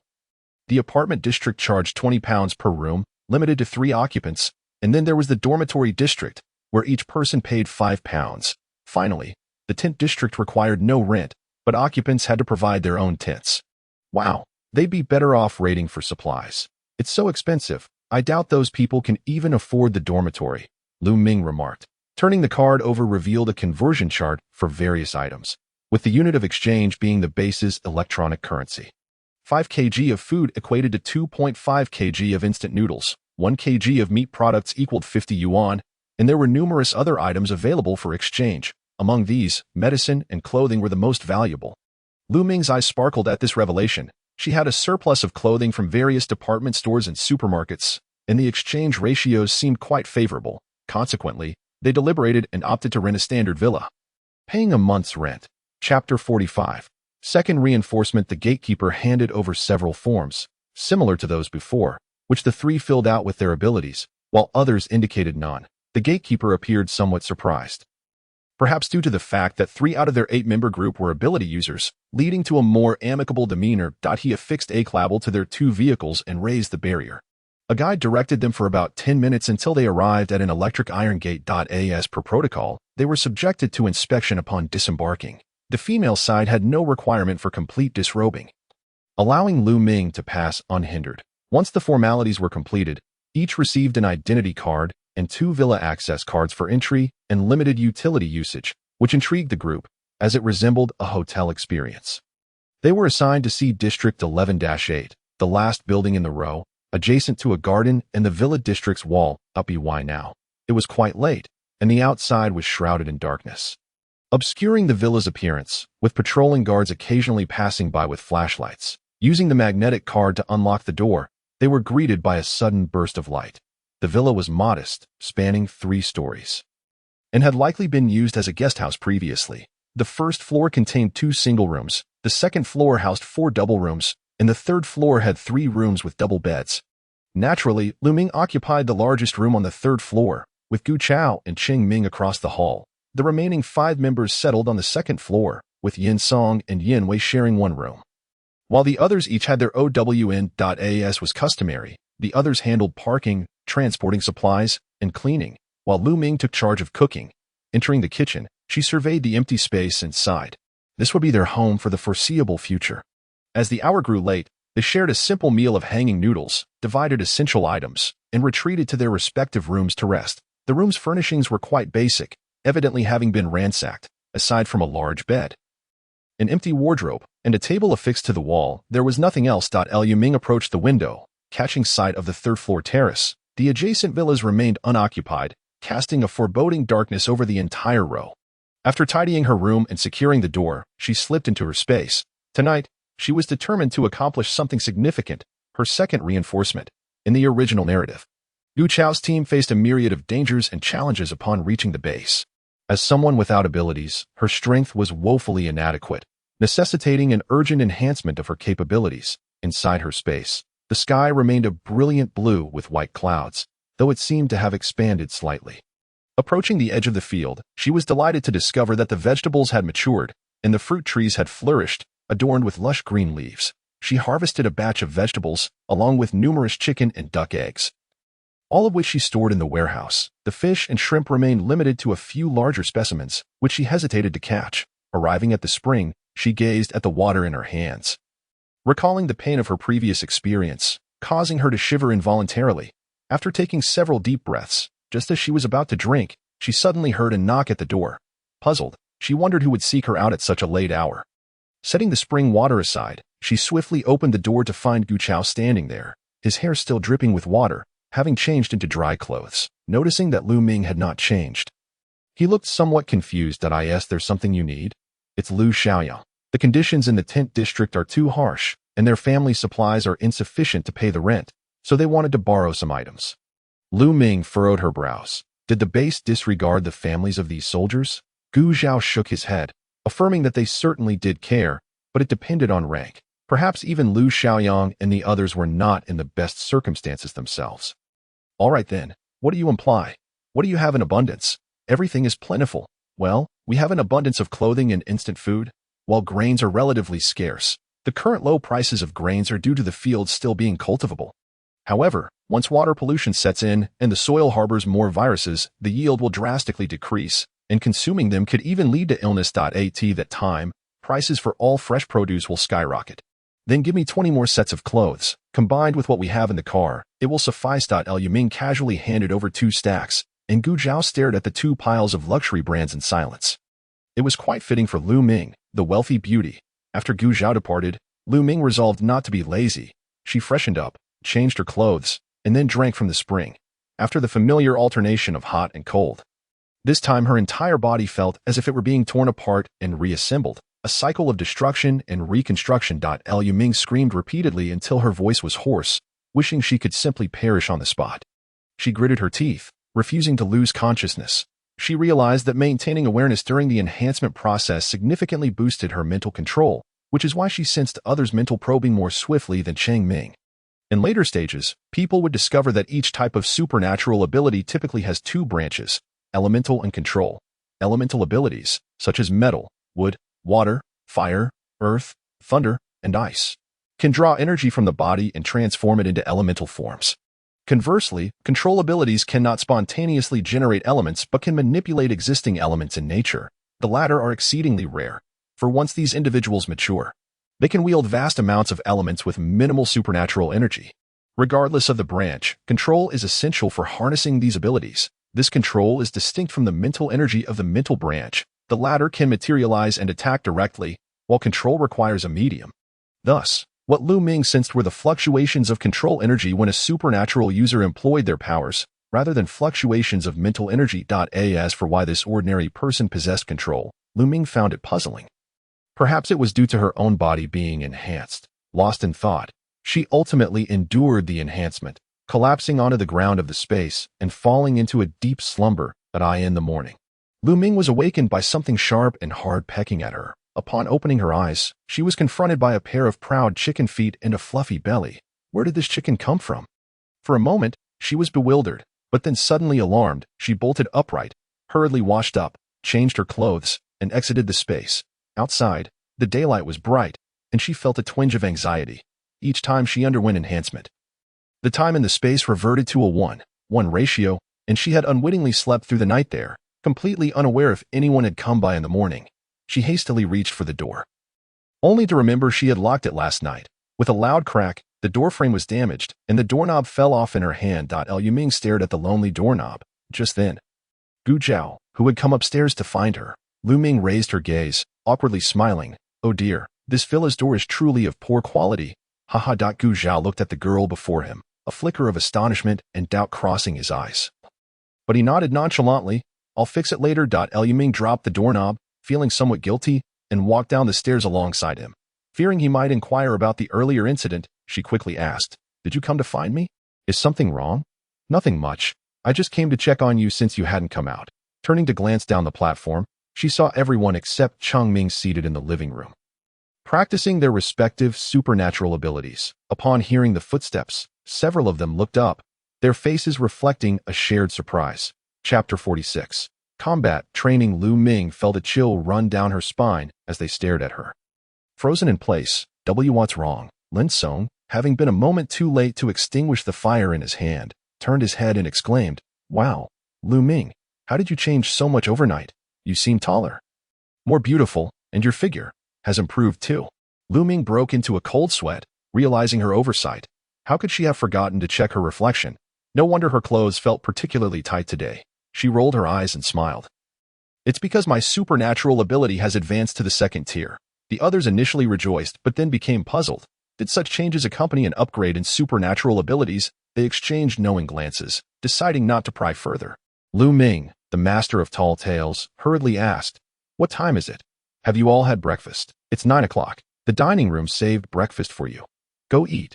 Lu Ming dashed into the dining room, exhaling in relief. Goodness, what a stimulating morning. However, the enhancement function of the space unexpectedly yielded such results, even altering her physique.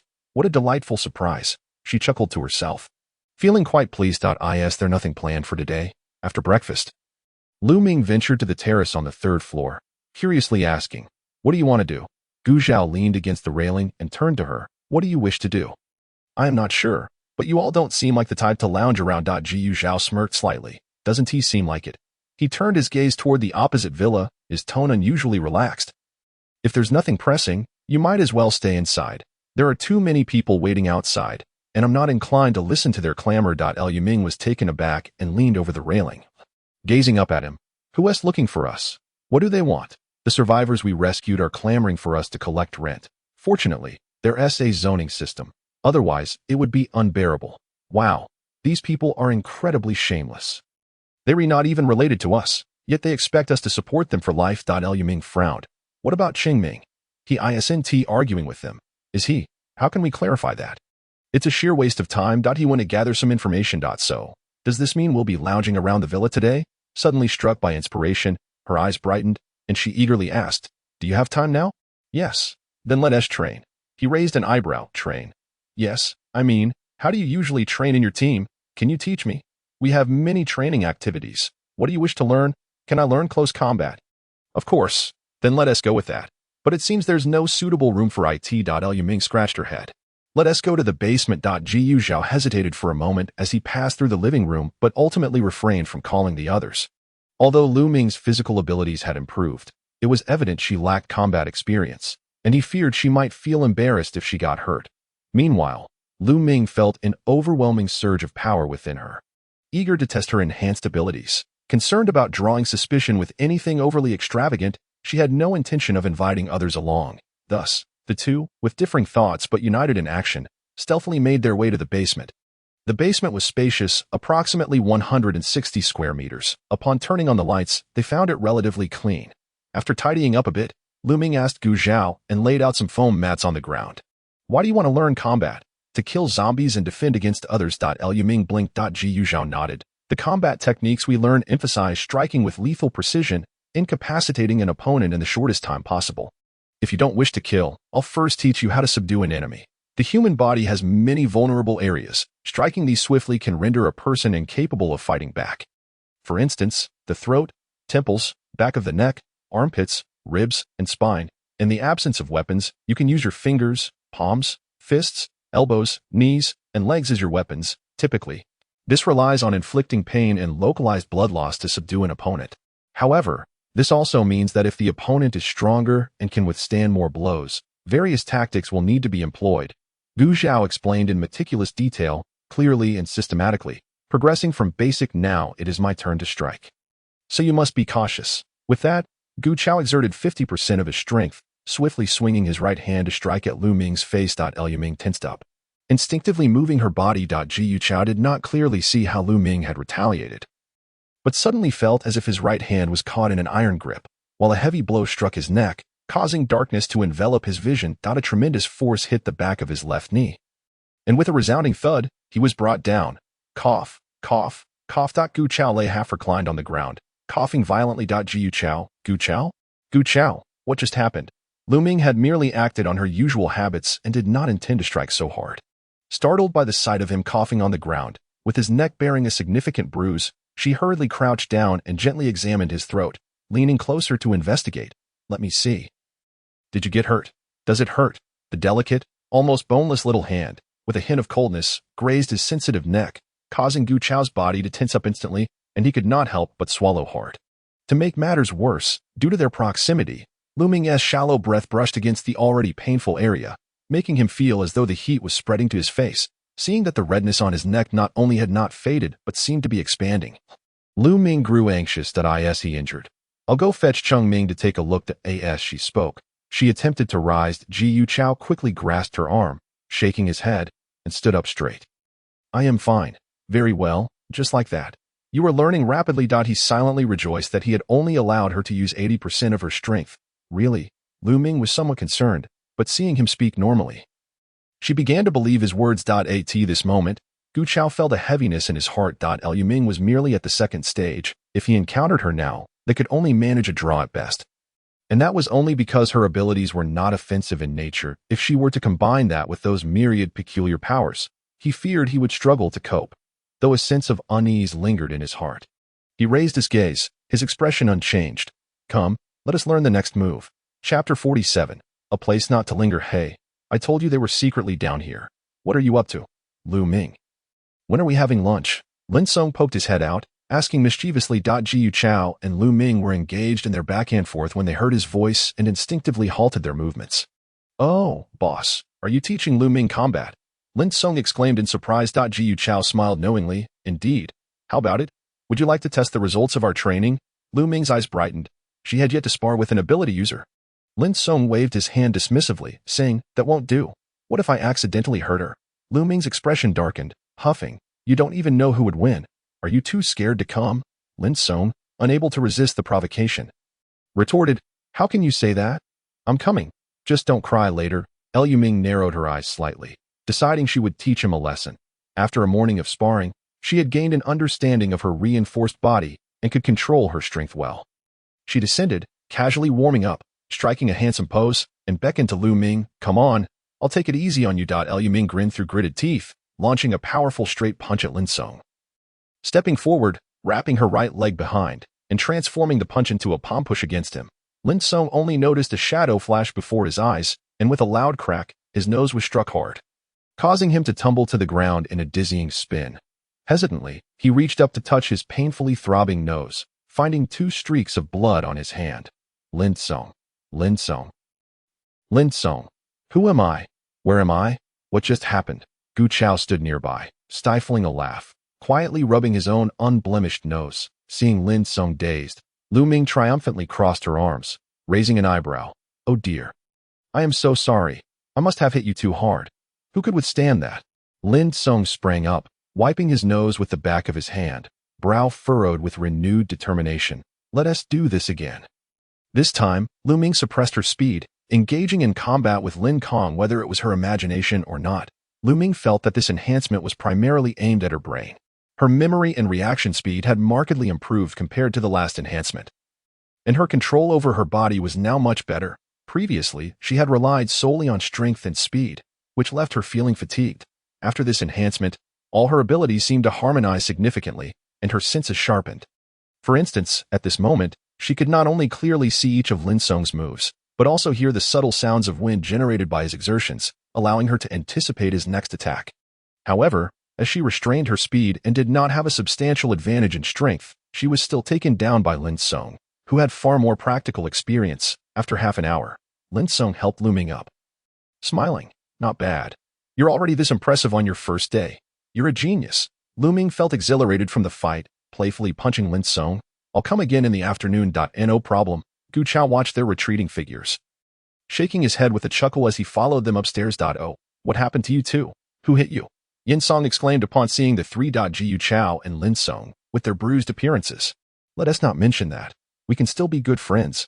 After another afternoon of sparring, aside from Gu Chao, Yin Song, and Lin Song, the others could hardly last 10 minutes under Lu Ming's prowess.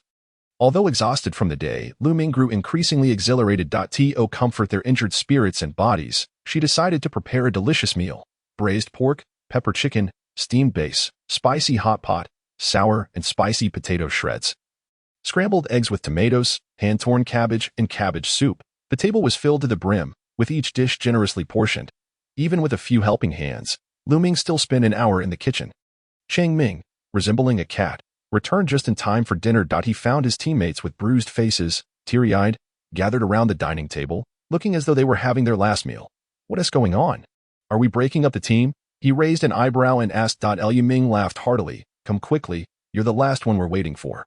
Chang Ming, taken aback by her sudden enthusiasm, slowed his pace. Noticing that she seemed to have become more beautiful, his mind raced, and he even wondered if she had been possessed by some supernatural being. Lin Song, unable to hold back, called out, "Come on, old Cheng. Hurry up, we're starving here, waiting for you." Chang Ming turned to enter the ground floor restroom, leisurely washing his hands before finally taking a seat at the table amidst the chorus of calls. And before he could even pick up his chopsticks, everyone else had already begun to enthusiastically serve themselves. "Chang Ming, TSK, it's not like I haven't eaten good food before. Why are you all so uncouth?" He slowly picked up a piece of egg. "What on earth? This is a heavenly delicacy."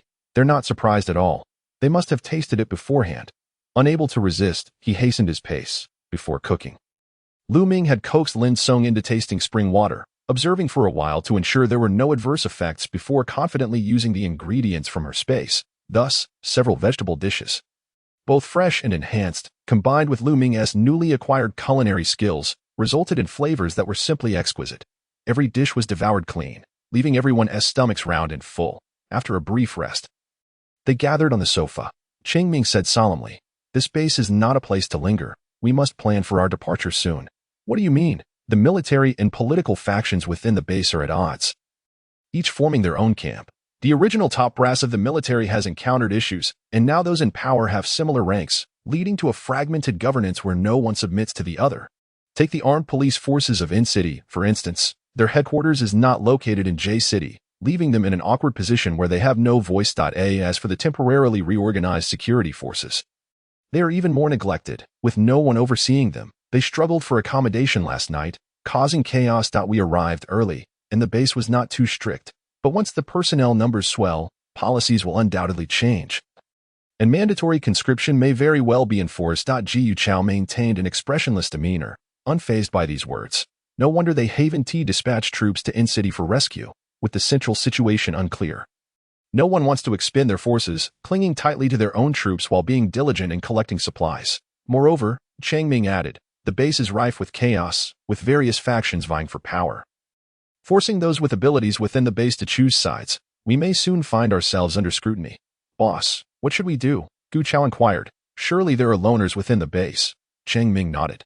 Indeed, the base releases numerous tasks daily to conserve their manpower, which can be accepted solo or as a team. However, the rewards for completing these tasks are quite meager. Furthermore, if one does not ally with any faction, the base not only refuses to provide free meals but also requires that 70% of the supplies collected independently be handed over. What the heck? Gu Chao pondered, given the current unclear situation. We should remain inactive for now and strive to keep a low profile. First, let's enhance everyone's strength, and then we can strategize further. After saying that, he looked meaningfully at the others. Tomorrow, we resume training. Instantly, a chorus of lamentations erupted in the villa. Lu Ming was perplexed. Why did they react this way whenever training was mentioned? Chapter 48. Resuming training. Gu Chao instructed Li Hangyuan. Investigate the supply points near the base. He then addressed the others. We will gather at 5 o'clock tomorrow morning. Is there any objection? None. Dismissed. Lu Ming observed Yin Wei, who rose with a serious expression, feeling somewhat lost as to what she should do. Gu Chao turned to her, asking, do you want to train together? Dear Ming nodded. You must arrive on time tomorrow morning. Otherwise, there will be punitive measures. By the way, do you have any fitness equipment? Yes. What do you need? Follow me. At 5 a.m., before dawn, the outside world was shrouded in a gray haze. Gu Zhaoyang led a team of individuals to run 30 laps in the small courtyard behind the villa before they all proceeded to the basement. The sight of the additional equipment filled them with astonishment. The morning session was dedicated to fundamental physical training. At 6:00, they took turns performing 200 frog jumps, 100 T-push UPS, 200 crunches, and 100 hanging leg raises on the pull-up bar. Before each exercise, Gu Zhaoyang demonstrated for Lu Ming and Yin Wei, then adjusted their postures. At 7:00, they had breakfast and rested. By 8:00, they moved on to the fitness equipment. 150 reps of 50-kilogram dumbbells in each hand. 100 reps on the resistance bands, 100 reps with the arm strength bar, bench presses, deadlifts, and so forth. After sampling all the exercises, Gu Zhaoyang advised Lu Ming and Yin Wei to take their time, emphasizing that the first day was about familiarization rather than quantity. However, the outcome was that everyone stood in stunned silence as Lu Ming shattered their records across all exercises. Everyone. What kind of monstrous strength does this girl possess? Gu Zhaoyang casually surveyed the room. As fellow ability users, look at yourselves, then at this young lady. TSK. Everyone. We cannot tolerate this. They then fervently increased their training. The result was that during lunch, each of them trembled like they were afflicted with Parkinson's disease. After an afternoon of sparring practice, very few could even remain standing. Nevertheless, after 2 days of combat training, Gu Zhaoyang realized that although he lacked abilities, his physical fitness was gradually improving, albeit at a slower rate than that of the ability users. Thus, he pushed himself to train relentlessly. In contrast to the enhancements brought about by the virus, Lu Ming's springwater enhancement was comprehensive. Aside from lacking abilities, her body effectively amalgamated the strengths of all ability users, featuring heightened senses, swift reflexes, remarkable speed, immense strength, and robust physical resilience. In essence, Lu Ming now surpassed her peers in strength and speed. which was her greatest advantage and the reason she dared to masquerade as a speed-type user. In the evening, the group convened in the basement, and unanimously, Lu Ming was appointed as the coach for the specialized training of ability users. Rather than jumping straight into combat, Lu Ming first assessed their proficiency in control and retraction. Those who did not meet the standards were left to their own devices. After observing for a while, she focused her guidance on Yin Song, Yin Wei, and Cheng Ming. Brother Song, if you find it difficult to conjure special shapes out of thin air, you can start by sketching the shapes with your hand. Similar to building a sandcastle. Senior, your control over metal abilities is still too weak. I recommend you refrain from practicing projection for now and focus instead on creating various shapes, from daggers to metal spikes and needles. Precision is key. When it was Cheng Ming's turn, he was currently at the first tier, able only to sense living creatures nearby, with no other capabilities. Deputy Team Leader, try raising your mental energy concentrically rather than extending it in one direction. Finally, she approached Gu Zhaoyong, who was observing their practice. You should also give it AT or Y. Lu Ming looked at him. Gu Zhaoyong raised an eyebrow. Me? How do I train? Although you currently lack elemental energy within you.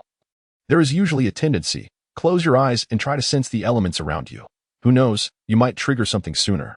Lu Ming explained. Gu Zhaoyong keenly sensed that Lu Ming seemed particularly confident about his potential to possess abilities. He asked no questions but complied, closing his eyes and attempting to feel everything around him, the slow rhythm of his heartbeat, the depth of his breathing, the warmth of his skin, the fabric's friction, the hardness beneath his feet, the gentle breeze, the earth, fire, and metal. What could it be? Suddenly, a surge of heat rushed toward him. He quickly turned his head, feeling something brush past his ear and crash into the wall behind him. Holy smokes, Captain, are you all right? Oh no, it's on fire. Shaolin, what are you doing? I'm sorry. I didn't mean to. Lin was drenched in cold sweat, frantically extinguishing the flames. Although no one was injured, a significant black mark marred the white wall behind. Gu Zhaoyong frowned and raised a hand to signal them to stop. For the next 2 days, the specialized training for ability users is suspended.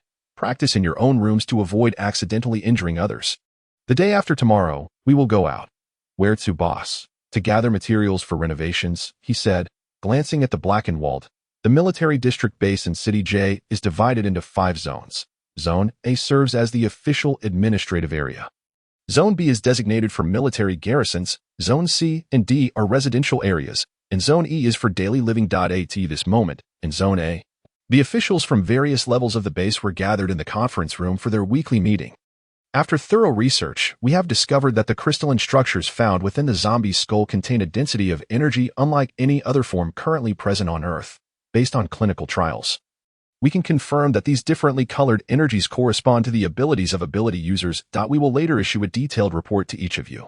Furthermore, due to the limited known categories of abilities and the small sample size, we are unable to deduce the causes and patterns behind the emergence of these abilities. We hope all parties can contribute more samples. As for the vaccine, we currently have few experts in this area, and progress is lacking. We hope the base can recruit more professionals from various fields. What kind of samples are needed? Someone inquired. Blood samples, tissue samples, preferably live samples. The researcher replied, live samples. Could there be any dangers associated with them? Theoretically, there should be none, but it depends on the research project. For instance, if it involves potential activation, some degree of risk is unavoidable. Regardless, our station troops are already few in number. We cannot involve those in the military. A deputy military leader stated solemnly. Then we can recruit other security forces, someone suggested. No. Each of the other security forces has a small number of personnel, but collectively they are quite significant. If trouble arises, then we can seek volunteers among the survivors. With higher criteria, those who are struggling will surely be willing. This is feasible. Also, since these stones are so crucial, let all military personnel collect them after battles and submit them uniformly. Deputy Commander Tan, what do you mean by submit uniformly? To whom? How will it be distributed? Deputy Commander Chien, we can collect them first and discuss this issue later. Otherwise, if others find out, it will be difficult to gather them again. He replied. Chapter 49, Daily Life at the Base at this moment. In Zone B. Deputy Leader, what does this mean? A square-faced man asked angrily. The deputy leader of the armed police team from N-City wore a sullen expression. What it means is that they are turning their backs on us, thinking that just because the main team isn't here, they can boss us around, but we are not even part of the same system. Why should we take orders from them? Look, they haven't even resolved our housing situation. Our people are still living in tents. We can manage our own accommodation, but the supplies that were taken must be returned. Someone shouted. The deputy leader's eyes narrowed.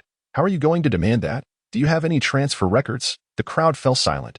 This is outrageous. They are even forcing us to undertake missions. It's simply shameless. Someone protested indignantly. The deputy leader snorted coldly. They want us to be the scapegoats, but we refuse to comply. Pass the word down. Everyone is no longer under the command of the station troops. We will operate independently. If they have any objections, let their people come and discuss it. Also, kick out those few station soldiers. By the way, Commander I heard that you privately sent a squad to search for their families recently? This is not appropriate. The other teams are furious. Oh, old Zhao, you are wronging me. I only found out later that they didn't report it at all. Then you need to straighten things out. Otherwise, others will follow suit and act independently. And we will be in chaos. No problem. I will issue a notice of punishment in the next few days. In zone D. Hey, brotherly, how did it go with the matter I asked you about yesterday? Is there any hope? A woman clung to the arm of a man in uniform, her demeanor obsequious. What are you so anxious about? So many people are waiting for news. Do you think it's easy to arrange for you to enter that good place? The man shouted impatiently. Yes, yes, yes, I was too anxious. It's just that the base only provides one bowl of porridge a day. It's fine for adults, but what about children? Besides, I'm just hoping to find a job soon to honor you. The man, upon hearing this, remained indifferent, but suddenly he noticed that despite the dust covering her, the woman still possessed a certain allure. A glimmer of greed flickered in his murky green eyes, and he leaned closer to her ear. Smiling as he said, All right, with your words, I will definitely put in more effort for you. How about this? Come to my place tonight, and we can discuss it further. Upon hearing those words, the woman's smile faltered considerably. And with a forced grin, she replied, I still need to accompany my child this evening. Otherwise, I would be quite uneasy. Perhaps you could consider my presence during the day. The man, with a fierce glare, abruptly interrupted her. Enough of your nonsense. If you don't want to come, then find someone else to assist you. He pulled forcefully, attempting to shake off the woman. In a moment of desperation, she gritted her teeth and hurriedly acquiesced. I will go. Please calm down. It is indeed my honor that you take notice of me. Only then did the man seem satisfied, reaching out to grasp the woman's flesh with a firm grip. Come earlier next time. I shall take my leave now. The woman gasped in pain, but mustered the strength to see him off properly. Once he turned away, her expression darkened, and she muttered under her breath. Bah, you wretched scoundrel, deceiving me, and now you expect me to be at your beck and call.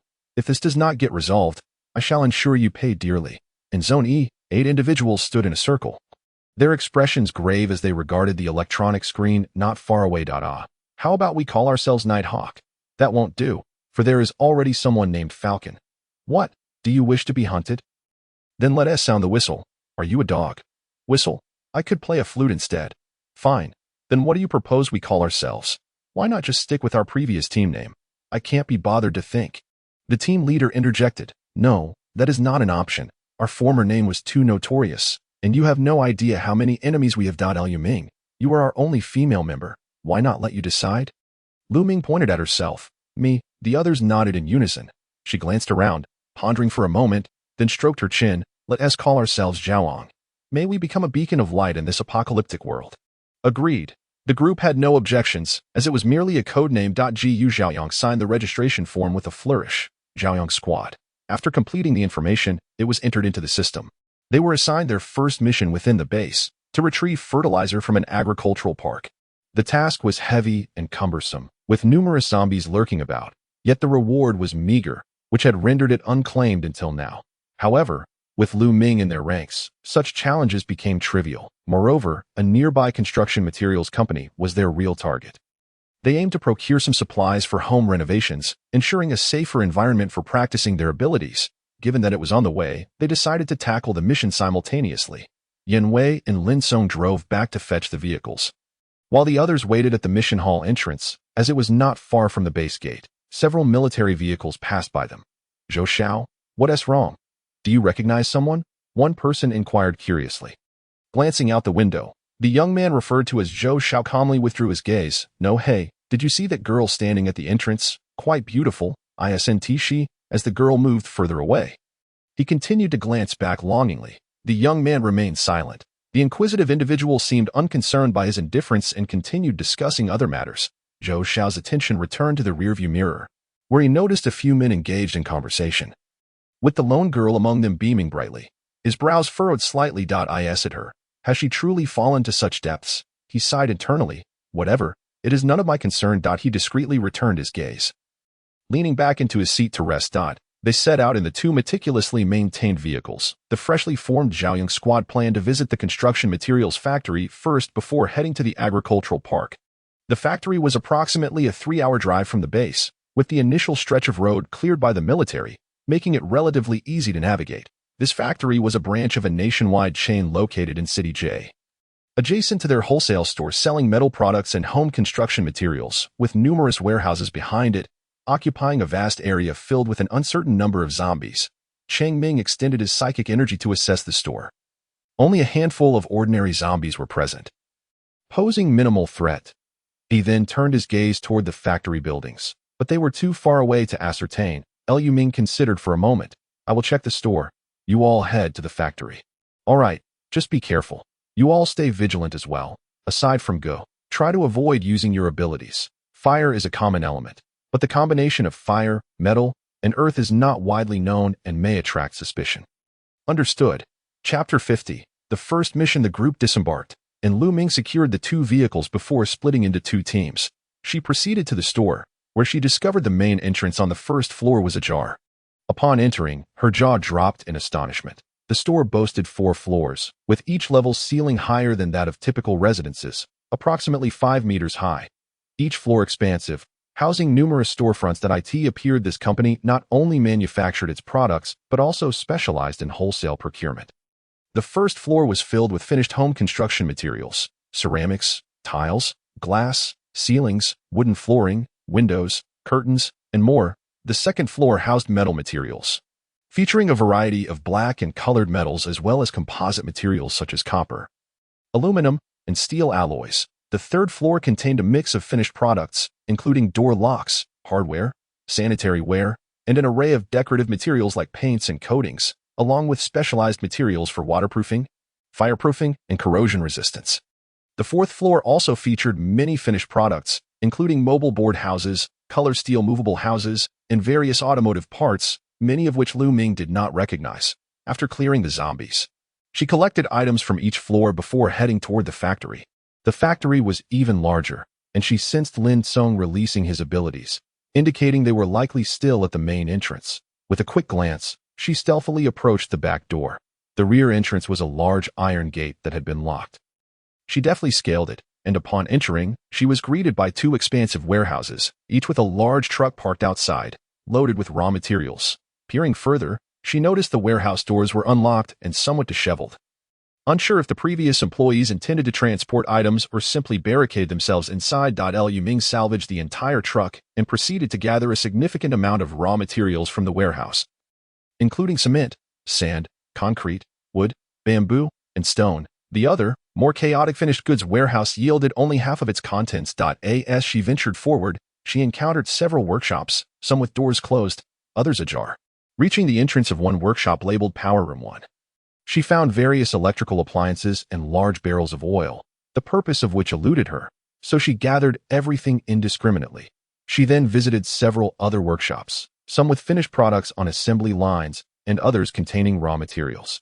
She ignored the specifics and collected several assembly line machines, dismissing the scattered items. Concerned about encountering her teammates, she noted that other factory buildings were nearly empty and retraced her steps to the main entrance, completing the collection of items from the workshops they had cleared, lingering for a while before rejoining them. Lin, be careful. As she approached, Yin Song shouted. She hurried inside to find Lin Song engaged in a tense standoff with a zombie. It was a second-tier metal type. The zombie moved with alarming speed, unleashing metallic spikes toward Lin Song, who retaliated by tossing fireballs as he evaded. Liu Ming frowned. This zombie's arms were entirely metallic, rendering the fireballs ineffective against it.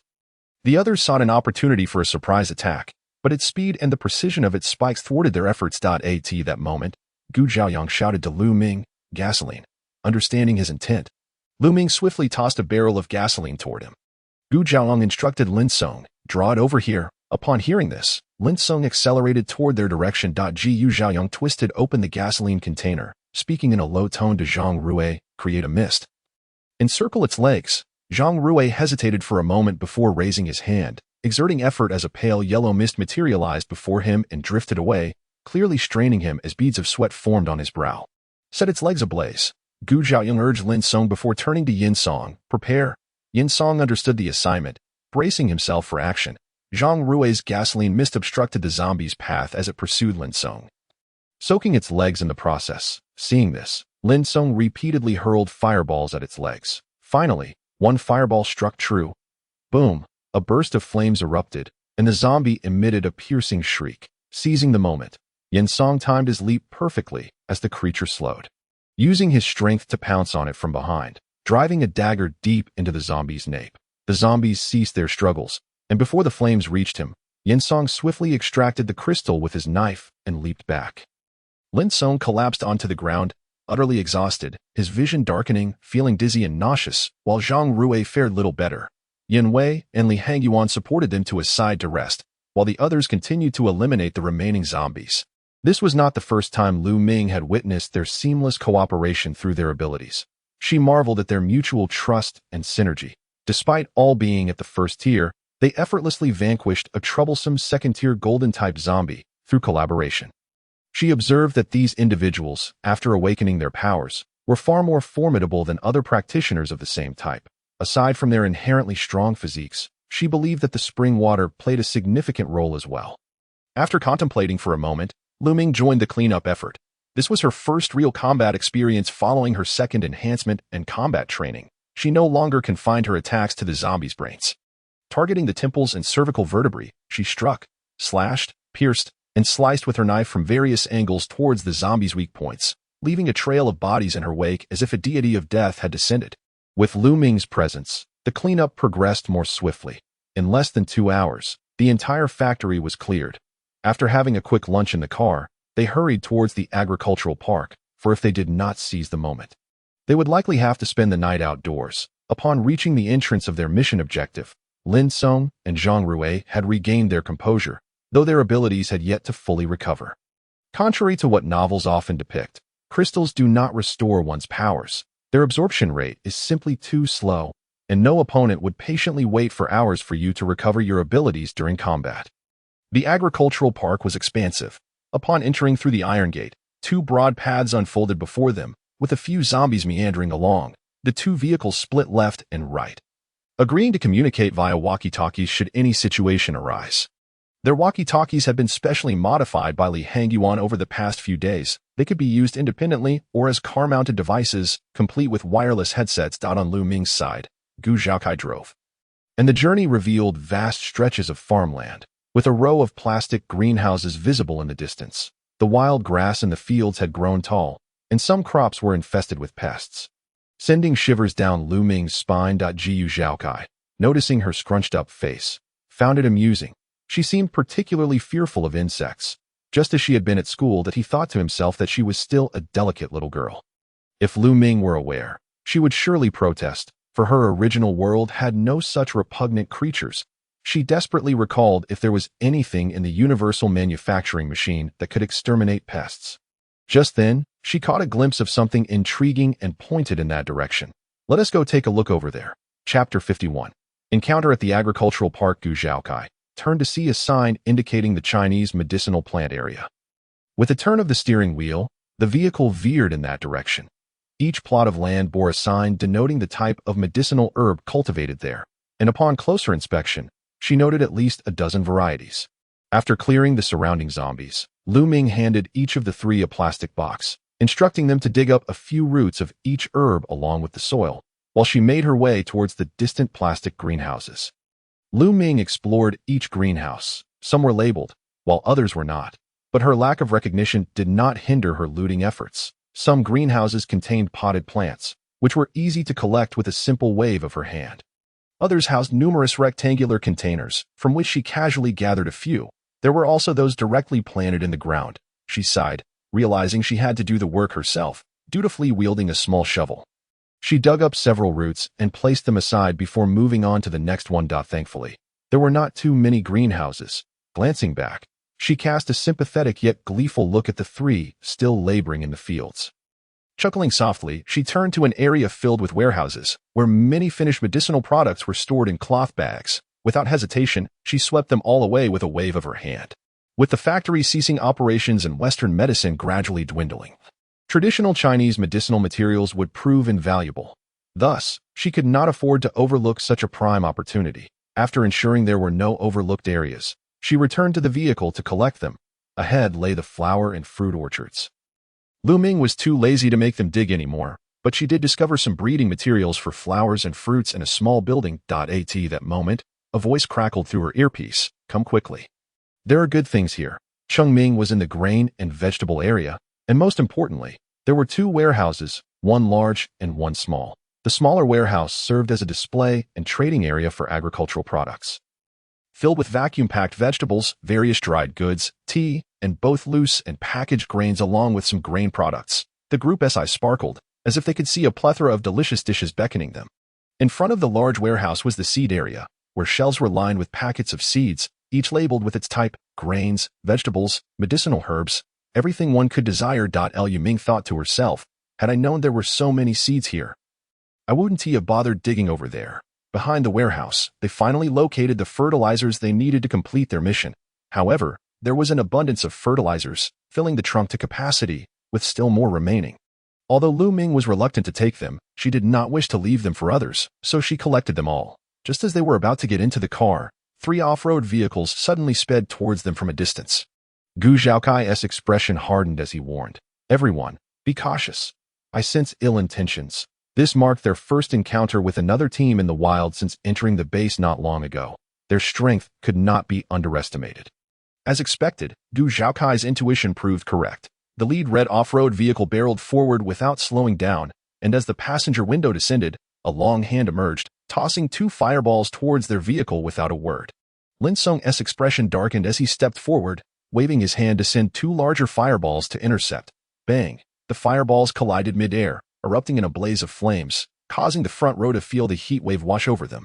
The opposing fireballs scattered, heading towards the red vehicle. The red off-road's speed sharply decreased, and another hand emerged from the rear window, raising an ice shield to block the fireballs, which extinguished upon impact. Tension filled the air, and Lu Ming's expression changed. A second-tier ice user, the 3 vehicles came to a halt before them, completely blocking the path wide enough for 2 cars to pass, as a dozen individuals disembarked. At the forefront was a pair of individuals, a robust man with hawk-like eyes fixed intently on them, and a woman with a high ponytail, her side bangs cascading to the right. Adorned with a large golden earring on her left ear, dressed in a low-cut red top and tight black pants, a smile playing on her lips, behind them stood 2 similarly featured young men. One casually twirled an ice flower in his hand, while the other leaned against the car door, expressionless with arms crossed. The other 2 vehicles each contained 5 men, all with unsavory expressions, their eyes locked onto the group with arrogant smirks. Some even scrutinized Lu Ming as if appraising merchandise. Their gazes lecherous and depraved. Gu Zhaokai and Lin Song shifted, positioning themselves protectively in front of Lu Ming to shield her from those filthy stares. The woman in red chuckled, propping herself against the car hood, her V-neck top revealing an enticing cleavage. So many handsome men. I like it. Brother, I want them all. The ice user beside her reached over, brushing against her breast, and laughed. What's wrong? Are we not enough to satisfy you? The red-clad woman swatted his hand away, standing up to drape her arm over his shoulder. Let us switch things up. Don't be angry. How about that little sister over there first? Upon hearing this, the others advanced, encircling Lu Ming, their muscles tense, ready for a fight. Gu Zhaochao's expression was impassive, his piercing gaze sweeping across the room, exuding an aura of intimidation and an unmistakable air of lethal intent, akin to that of a vengeful deity. He raised his hand, making 2 distinct gestures. Regardless of the means, he intended to eradicate the threat entirely. Upon witnessing this, everyone understood that this group had trespassed into Gu Zhaochao's forbidden territory. Naturally, even without his explicit command, they would not relent against this band of scoundrels. The opposing individuals sensed the palpable menace emanating from their adversaries. Realizing that these few were not to be trifled with, their previously nonchalant demeanor shifted to one of grave seriousness, their expressions taut with caution, some even trembling in fear. Chapter 52. Murder. A fierce confrontation was imminent. Both sides sprang into action simultaneously. Zhang Rue retrieved a sniper rifle, deftly maneuvering onto the roof of the rear vehicle to take cover. A low earthen wall materialized before him, effectively concealing his form. Meanwhile, Lin Song, Yin Song, and Yin Wei, the principal wielders of supernatural abilities, charged toward their respective targets. The ice element male, the fire element female, and the eagle-eye male behind the wheel, their speed astonishing. The adversaries also surged forward, each targeting their opponents, alarmingly armed with several firearms. Gu Xiaochao remained rooted in place, his eyes fixed on the unfolding chaos, his right hand firmly gripping a broadsword, while his left rested at his waist. Poised for support. Liu Yiming, bewildered, questioned the situation. Why is Yin Wei involved? Why am I being held back? She had just opened the car door when Gu Xiaochao's long arm swiftly shut it again, removing the keys and leaving a narrow gap in the window, effectively trapping her inside. He then stood tall in front of the vehicle, blocking her line of sight, unable to open the door or see the conflict outside. Lu Ming resorted to banging on the window, exclaiming, "Hey, what are you doing? Open the door. If I can't fight, at least let me see." Gu Xiaochao's erect figure remained unmoving. Frustrated, Lu Ming thumped the car seat, exclaiming, "What is this nonsense? You won't even let me watch?" Inside, the first confrontation occurred between Lin Song and the ice element male. Both were evenly matched, their powers of ice and fire countering each other, each strike lethal. The ice element male exhibited remarkable control over his abilities, unleashing a barrage of ice needles that kept Lin Song at bay. Conversely, Lin Song's abundant energy and powerful fireballs forced the ice element male to exert considerable effort to maintain his defenses, resulting in a stalemate. Next, Yin Song faced the fire element female. With his hands enveloped in a thick earthen shield, he deflected her relentless fireballs, advancing aggressively. With a sudden, ferocious strike, he spun his dagger and swiftly severed her carotid artery, causing blood to spray forth, flesh to rend, and the woman to collapse to the ground, wide-eyed and clutching her wound. The opponents were utterly unprepared for such swiftness, unable to provide assistance in time. The eagle-eye male's eyes widened in rage, his voice booming, "Lin." Without hesitation, he charged forward. Yin Wei unleashed a series of golden spikes in an attempt to obstruct him. However, the eagle-eye male, also an earth element user and of the second level, Gu Xiaoxing, felt a slight sense of relief. The young girl was discerning and did not question or reprimand them for their cruelty. She showed no idle kindness or mercy. Even if she felt discomfort within, she merely digested and adjusted silently. After observing the situation for a while, he gestured for them to get into the vehicle. Apart from Gu Xiaoxing and Zhang Rui, who occupied the front seat, the others, bloodied and fearful of scaring Lu Ming, all retreated to the rear. The three in the front seat were equally disinclined to converse, and an oppressive silence enveloped the car. After they had driven a considerable distance, Lin Song leaned out the window and hurled several fireballs, igniting the three SUVs in a sudden blaze. Moments later, loud explosions echoed, startling Lu Ming. She quickly turned to glance back, where the fiery inferno contrasted against the dimming yellow sunset, surrounded by lush green fields and rustic houses, the air thick with an unusual stench. This landscape remained unchanged, yet a dozen lives had vanished forever from this place. The individuals involved could hardly have fathomed that on this particular evening, just moments before, they had been hurling threats at a group of strangers. And in the next instant, they would become part of the soil, turned to dust. One could only wonder if anyone, apart from themselves, would remember their existence in this world. This was Lu Ming's first experience of humanity's fragility. They had not succumbed to a virus but rather to their own kind. Life, she mused, is indeed fragile. She gazed back for a long time until the flames were obscured from view. She couldn't help but imagine what it would be like if one day their roles were reversed. If any one of them lay lifeless on the ground, like those they had just encountered, what would her feelings be? The mere thought of such a possibility sent a pang through her heart. This must not happen. She must grow stronger. She was here to alter their fate, not to become their weakness. Next time, she would stand on the opposite side of the battlefield, not sit in the car. Carefully shielded.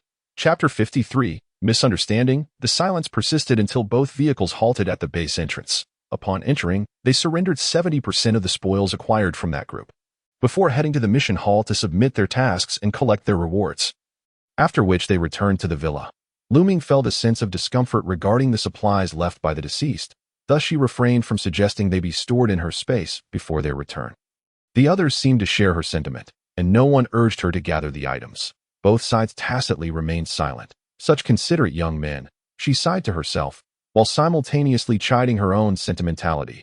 How could she still be picky about the source of the supplies at such a time? She had just resolved to become stronger, yet here she was, wavering again. Suddenly, she recalled the original narrative, when they first killed in front of Qiao Cixi after bringing her to the base. Yin Song and Cheng Ming had acquired their abilities, yet remained gloomy, having lost 2 brothers along their journey. Indeed, the unfortunate Zhang Rui had not perished in that supermarket, but had met his end amidst the viral rain, bravely attempting to save others, only to be surrounded by survivors who had suddenly turned into zombies. Subsequently, they had stayed at the base for half a month until Qiao Cixi mentioned her supplies were dwindling, prompting them to venture out for more. On one occasion, they encountered another group, intent on robbery and assault, reminiscent of today's ordeal. After a fierce battle, Gu Zhaoxing and his companions barely emerged victorious, each sustaining injuries. Qiao Cixi, upon witnessing their actions, was unable to accept it. Harshly rebuking them for their ruthlessness, branding them as murderers, they bore her scolding without anger, yet felt a twinge of discomfort. Yin Wei, in particular, felt shame, believing her accusations to be justified, and thereafter treated her with utmost caution. Cheng Ming, from that moment, began contemplating a separation from her, thus sowing the seeds of future calamity. Those foolish boys, Luming felt a wave of frustration at the memory. She was grateful, however, that by a twist of fate, she had found herself among them, that she had chosen to walk alongside them, and that she had not allowed them to suffer the loss of companions akin to family. Luming lay in bed, unable to shake off thoughts of the journey thus far. A soft knock echoed at her door. She turned over, got out of bed, and found Gu Zhaoxing standing at the entrance, extending an object towards her. "You left your communicator in the car," he said. Luming accepted it with a simple thank you. Gu Zhaoxing gazed at her, his voice gentle. "If you have nightmares tonight, you can call for me." Luming returned his gaze, surprised by his attentiveness, and suddenly speculated whether he had always been the one to comfort each member after their first kill, hence his familiarity with the role. But what of him? Who had consoled him the first time he pulled the trigger or wielded a dagger? Witnessing a living person fall before him. How many transformations had he undergone, from being comforted to providing comfort? How long had it taken? She refrained from asking anything. She understood that no one was born with a heart of steel. Rather, it was a gradual erosion of tenderness, inch by inch. Luming bowed her head in silence, then impulsively reached out to embrace him gently. Gu Zhaoxing was momentarily taken aback, yet he did not push her away. Instead, he lifted his hand to softly pat the slender back of the young girl. Though he had come to offer comfort, he found himself enveloped in warmth, his heart softening.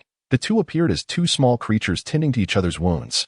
Words were unnecessary, yet in this pure embrace devoid of any romantic undertones, they seemed to intuitively grasp each other's unspoken sentiments. In this world, how fortunate it is to encounter 1 or 2 like-minded companions. That night, Luming did not experience nightmares. Instead, a delightful aroma lingered at the tip of her nose, granting her a peaceful slumber. Rising early, she joined Gu Zhaoxing, who had also awakened at dawn, to begin refurbishing the villa. They first moved all the gym equipment to a single room on the first floor, planning to break down the wall in the center once the others awoke, thus creating a dedicated gym. Next, they divided the basement into 2 areas, one for target practice and the other for combat. They sifted through options and found a type of color-coded steel plate that could withstand high temperatures, applying a fireproof coating to create makeshift fireproof panels. When the others finally arose, they were in the midst of securing their homemade fireproof panels to the walls. The previous day's events had been tumultuous, leaving them utterly exhausted, so no training was scheduled for today, and many of them slept in. However, upon waking, they discovered breakfast was unusually sumptuous. Toast slathered with jam, freshly ground soy milk, fried eggs, bacon, and fruit awaited them. Breakfast felt as if it was not merely filling their stomachs, but warming their hearts. Why? Because only one person possessed such culinary skills. What? You say it was the captain who cooked? Don't be ridiculous. His culinary creations would be a compliment to call dark cuisine. Look, I told you. Our girl wouldn't have any expectations. She simply hasn't encountered anything like it before. Give it a rest. Yesterday, you acted like a quail. The first to hide. Nonsense. I was just splattered with blood. The smell was overwhelming, and I rushed back to change clothes. All right, then why didn't you say a single word to her? Who said I was afraid? Just wait. Knock, knock, knock. Someone descended the stairs, their footsteps heavy as if they wanted everyone to know they were coming down. Luming, boss, what are you all doing? Lin Song called loudly as he approached. Luming overheard their conversation and couldn't help but chuckle softly. Just as she turned to speak, her expression shifted, and she sternly commanded, "Stop right there. Startled, Lin Song froze mid-step and cautiously inquired, "W's wrong?" The others exchanged uncertain glances behind him. She scolded, "Look at what you've done." Lin Song thought she was referring to yesterday's events and hurriedly explained, I didn't mean to. You don't understand. They were not good people." He anxiously tried to justify himself, taking a few steps forward. Looming shouted, "Don't come any closer." Lin Song abruptly halted, scratching his head, feeling a bit wronged. The others stood at attention, not daring to breathe. Seeing him still standing there, Looming, exasperated, wailed, that's our freshly painted coating, Lin Song." The crowd, Gu Zhaoxing, standing nearby, also wore a stern expression, kindly advising, "Look at your feet." Lin Song, puzzled, looked down to find he was not standing on a cement floor, but rather on a steel plate coated in white paint. He rigidly turned his head to glance behind him, only to find the path strewn with steel plates. At that moment, the ground, covered in a creamy white hue, was marked by a formidable row of ominous black footprints. It was over. He trembled under the weight of two deathly gazes. Chapter 54. The Mid-Autumn Festival. With the assistance of others, the renovation project progressed significantly. Looming provided 2 heavy hammers, and Yin Song and Yin Wei took on the role of demolition crew. Meanwhile, the others first affixed a thin wooden board to the wall, then adhered the steel plates using double-sided tape, and finally encased the edges in stainless steel, thus securing the plates to the wall. Lin Song, resigned to his fate, busied himself in a corner, applying paint to cover the large footprints he had left behind. The ceiling and floor were also fitted with steel plates using different techniques. After spending most of the day, they finally transformed the basement. Although it resembled a makeshift iron cage, the outcome was quite satisfactory. Unable to resist, they unleashed their various abilities against the newly crafted thick steel plate target, yet not a single mark was left upon it. The group exchanged glances. Very, very good. The quality of the target is truly exceptional. Looming, content to let them play below, ascended to prepare a hearty meal. After such a considerable expenditure of energy yesterday and with some injured, it was only right to replenish them. To her surprise, she discovered that today was actually the Mid-Autumn Festival. In this new technological age, with the absence of familial concepts and no holidays to speak of, various festivals had long since faded from memory. This was, after all, the first festival she had encountered since her arrival. She mentally pored over a comprehensive guide to Chinese pastries, planning to make some mooncakes after dinner. As she pondered what to have for dinner, a voice called out from behind her, "What are you doing?" Perfect timing. She inquired of Gu Zhaoang, "What do you typically enjoy eating during festivals?" He looked puzzled. "What festival?" "The Mid-Autumn Festival," she replied. Gu Zhaoang appeared somewhat dazed, as if the term had become a distant memory. His most recent recollection was from many years ago when his parents were still alive. They would return home from work late and, unable to cook for themselves, the family would dine at a small restaurant at the end of the alley, enjoying dumplings together. What else did they do after that?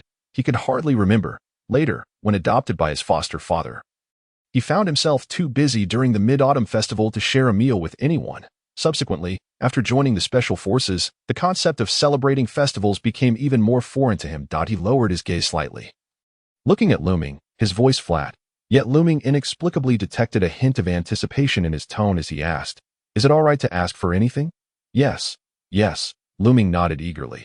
Anything is fine. At that moment, she assumed he was referring to the dishes he used to enjoy during festivals. However, when mealtime arrived, they were all taken aback by the sight of 2 large copper pots simmering with hot broth on the table. Is today a special occasion? They wondered silently, settling down around the table, watching Looming busily bring over the ingredients, unusually refraining from offering assistance. Yin Wei sensed the odd shift in atmosphere, surveying the group before sitting up straight. A model of decorum, Looming took her seat at the table and gestured for them to raise their glasses. Indeed, today, she had opened a case of beer for them. According to Gu Zhaoyang, they never drank alcohol, not out of dislike, but because there were too few days when it was permissible. "Happy Mid-Autumn Festival," she proclaimed. The group fell silent, none responding, creating an awkward tension in the air. Looming asked, "What's wrong? Have you all gone mute?" She found it strange that they could enjoy hot pot yet remain so unenthusiastic. Had her unearthed, antiquated cookware frightened them. However, moments later, it seemed as if they suddenly snapped back to reality, the table buzzing with life as they poured drinks and served dishes. Eager to forget the previous awkwardness. As they toasted each other, the already peculiar atmosphere grew even stranger. They had been talking about going out for hot pot together 3 years ago, yet here they were, finally able to enjoy it. How amusing indeed. However, amidst the laughter, some suddenly broke into tears. Several individuals had drunk too much, discreetly wiping away tears while pretending to eat. Luming widened her eyes, unable to contain her curiosity. She silently sought answers from the relatively composed Gu Zhaoyang. What is going on? Gu Zhaoyang offered a reassuring glance. It's nothing. They're just having a moment. Luming was taken aback. What if they decide to silence me tomorrow? Gu Zhaoyang chuckled softly, his expression complex and unreadable. Luming couldn't decipher his meaning, but assumed he was laughing at her.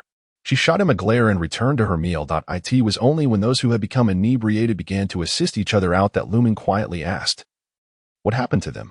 Why such a reaction over hot pot?" Gu Zhaoyang had also consumed his fair share. As the captain, he could not escape the ritual of toasting. Yet, at that moment, his cheeks were only slightly flushed. His gaze clear, showing no signs of intoxication, he took a sip of his drink, turned to her, and said in a husky voice, 3 years ago, during a mission, we almost faced total annihilation. 6 of us were trapped in an underground bunker for nearly a month, exhausting every morsel of food, and in the end, we survived for 5 days. Before we escaped, we huddled together to discuss what we would most desire to eat if we made it out. Well, this is it.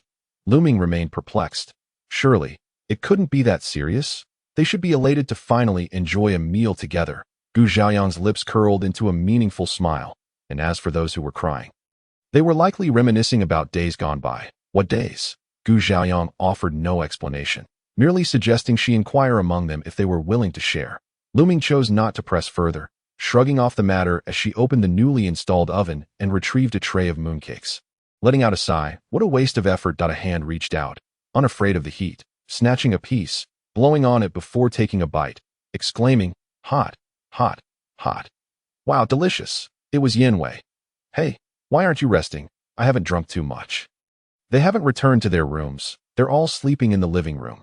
Too heavy to carry up. Another pair of chopsticks reached out from the opposite side to snag a piece. It was Chengming. Everyone's crying and laughing. It's quite a sight, he remarked, shaking his head in disdain before taking a bite. This is savory. What? I have the red bean paste one. There's a savory one too. What's the filling? Gu Zhaoyang chuckled. Don't think I didn't notice that those two had reddened eyes just now. Luming glanced around and, on a whim, moved a chair outside to sit in the yard. The others quickly followed suit.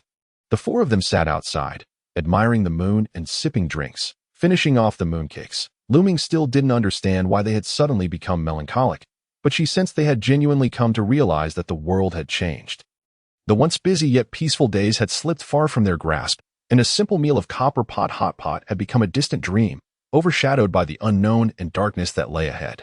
Those loved ones, friends, and comrades who were no longer by their sides might never be seen again. As she returned to her room to rest, Chengming lingered behind. He called out to Luming, who looked at him in confusion. He shed the gentle smile he usually wore and said earnestly, "Thank you. Thank you for your kindness. Thank you for your efforts. And thank you for not allowing me to lose my family." Luming smiled in return. You're welcome. Chapter 55. Urgent Mission Training, Resource Collection, and Crystal Mining. 1 month passed in the blink of an eye. On this day, they arrived at the square in front of the mission hall, where many teams and organizations had gathered, engrossed in discussion. Hey, what do you think this urgent mission is all about? I heard that senior officials from the base are trapped and need rescuing. Is that true? Doesn't the base have soldiers? Can't they handle it themselves? Is their manpower insufficient? Hey, the internal strife is fierce these days. Who would be willing to sacrifice their own for the sake of rescuing others? No wonder they sought us out. But I heard the rewards are quite generous. Luming was also engaged in conversation with others. Oh my, what happened to you? Have you been mining in Africa? She exclaimed, astonished at the disheveled appearance of Liu Xiaoyang, whose face was a shade darker. Liu Xiaoyang waved his hand dismissively, not wishing to discuss it. Beside him, Tang Yanwen had changed little, his expression one of indignation. It's all because of that incident. He referred to the search for relatives, explaining that they had received disciplinary actions for acting without permission, with 3 months' pay deducted, and were now sent on dangerous missions wherever needed. Luming was astonished. What kind of leadership is this? It's outrageous to discipline someone for trying to save their own parents. The members of Zhaoyang's team raised their eyebrows in disbelief. Luming felt an urge to tell them, "You didn't join the army. You became slaves instead." However, she swallowed her words, knowing such comments would serve no purpose. "Where are you staying now?" In District D. District D? That's the area for survivors' dormitories and tents. Aren't the troops stationed in District B? Tang Yanwen noticed their confusion and explained, the security forces from our city have no oversight from above and don't want to get involved, so we just follow the base's rules, submitting resources and renting accommodations. Isn't this a deduction of our supplies for 3 months? How can we have anything to hand over?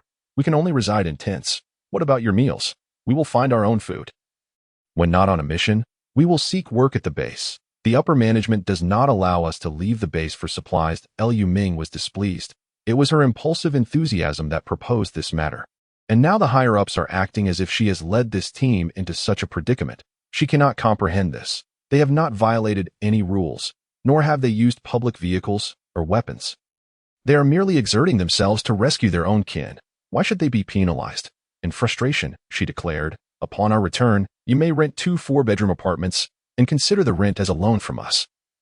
Just move in first. Liu Xiaoyang frowned and shot a glare at Tang Yanwen, who meant no such thing. They had yet to return the items they borrowed last time, but Liu Ming rolled her eyes, asserting, enough with the hesitance. I intend to rent regardless. You may choose whether to move in or not. Lu Xiaoyang remained unyielding, responding, absolutely not. Living in tents has become routine for us. We do not wish to squander your resources. Lu Ming would not listen. The supplies in her space could sustain these people for a century, and since they were friends Lu Ming had deemed worthy of connection, she could not bear to see them in such a predicament. I was the one who initially proposed this, and what you are doing is a slap in my face. You may choose not to rent, but since you are taking our supplies, whether you consume them or rent a place is entirely up to you. Lu Xiaoyang was adamant in his refusal. Liu Ming, growing impatient, exclaimed, do not assume that these supplies are free for you. This is compensation for your employment. Do you understand? Employment? With your abilities, you still need to hire others? Why not? I have heard that the base is not peaceful. Various factions are vying for talent that we do not wish to align with anyone. But what if someone resorts to force? We cannot withstand overwhelming odds. You typically do not have to do much. Only if we encounter danger at the base will you come to our aid. This reasoning seemed quite reasonable, and Lu Xiaoyang understood the situation at the base. Observing him soften a bit, Lu Ming added fuel to the fire. Look at how emaciated they have become over this month. Their health is deteriorating. How can we ensure the most basic safety? Moreover, the priority now is to enhance our strength. With your daily struggles for survival, when do you find time for training? Once our strength increases, we will need abundant supplies when we are able to exit the base. Why quibble over such trivialities now? He hesitated, glancing at the girl before him, then at Gu Chaoyang, who had remained silent, and finally at the other members of the team who were amusedly watching Lu Ming persuade him. With all these supplies, can you make the decisions? Before Lu Ming could respond, Lin Song called out from behind.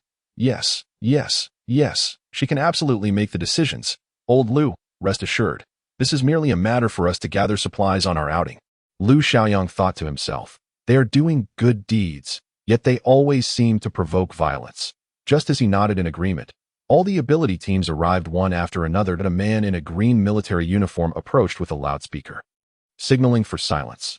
2 days ago, our base's official soldiers became inexplicably trapped at a farm during their return from a mission and are now out of contact with the base. Yes, everyone knows. The base's defensive forces have always been scarce. Today, we gather all of you in hopes that you will volunteer to participate in the search and rescue. Of course, each team that successfully completes the mission will receive 400 pounds of rice, 40 pounds of meat products, 20 cases of drinking water, and 500 contribution points from the base. Whispers began to circulate beneath the crowd. The reward seemed quite generous, especially for teams of 10 or fewer, as each member would receive 40 pounds of rice and other items, which was exceedingly bountiful. At the base, working 8 hours would earn one only a pound of rice, not to mention the contribution points that could be used for renting, buying water, electricity, and supplies. Liu Ming glanced at Lu Xiaoyang, noticing his lack of enthusiasm, and immediately understood they would be working for free again. The speaker continued, primarily discussing precautions and the time and place for assembly. Lu Ming, uninterested, curiously observed the crowd in the square. After entering the base, she rarely wandered outside the villa, and this was her first time seeing so many ability users. She inadvertently caught sight of a corner where the in-city armed police's ability user team was present.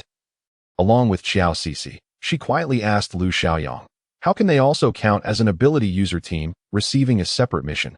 Pointing to the back, Liu Xiaoyang replied, "They cannot. They have other tasks. But they will travel the first part of the route with us. Other tasks? What kind of task requires someone like Qiao Cixi, who has no combat capability?" Lu Ming's mind raced as she dashed over to Li Hangyuan.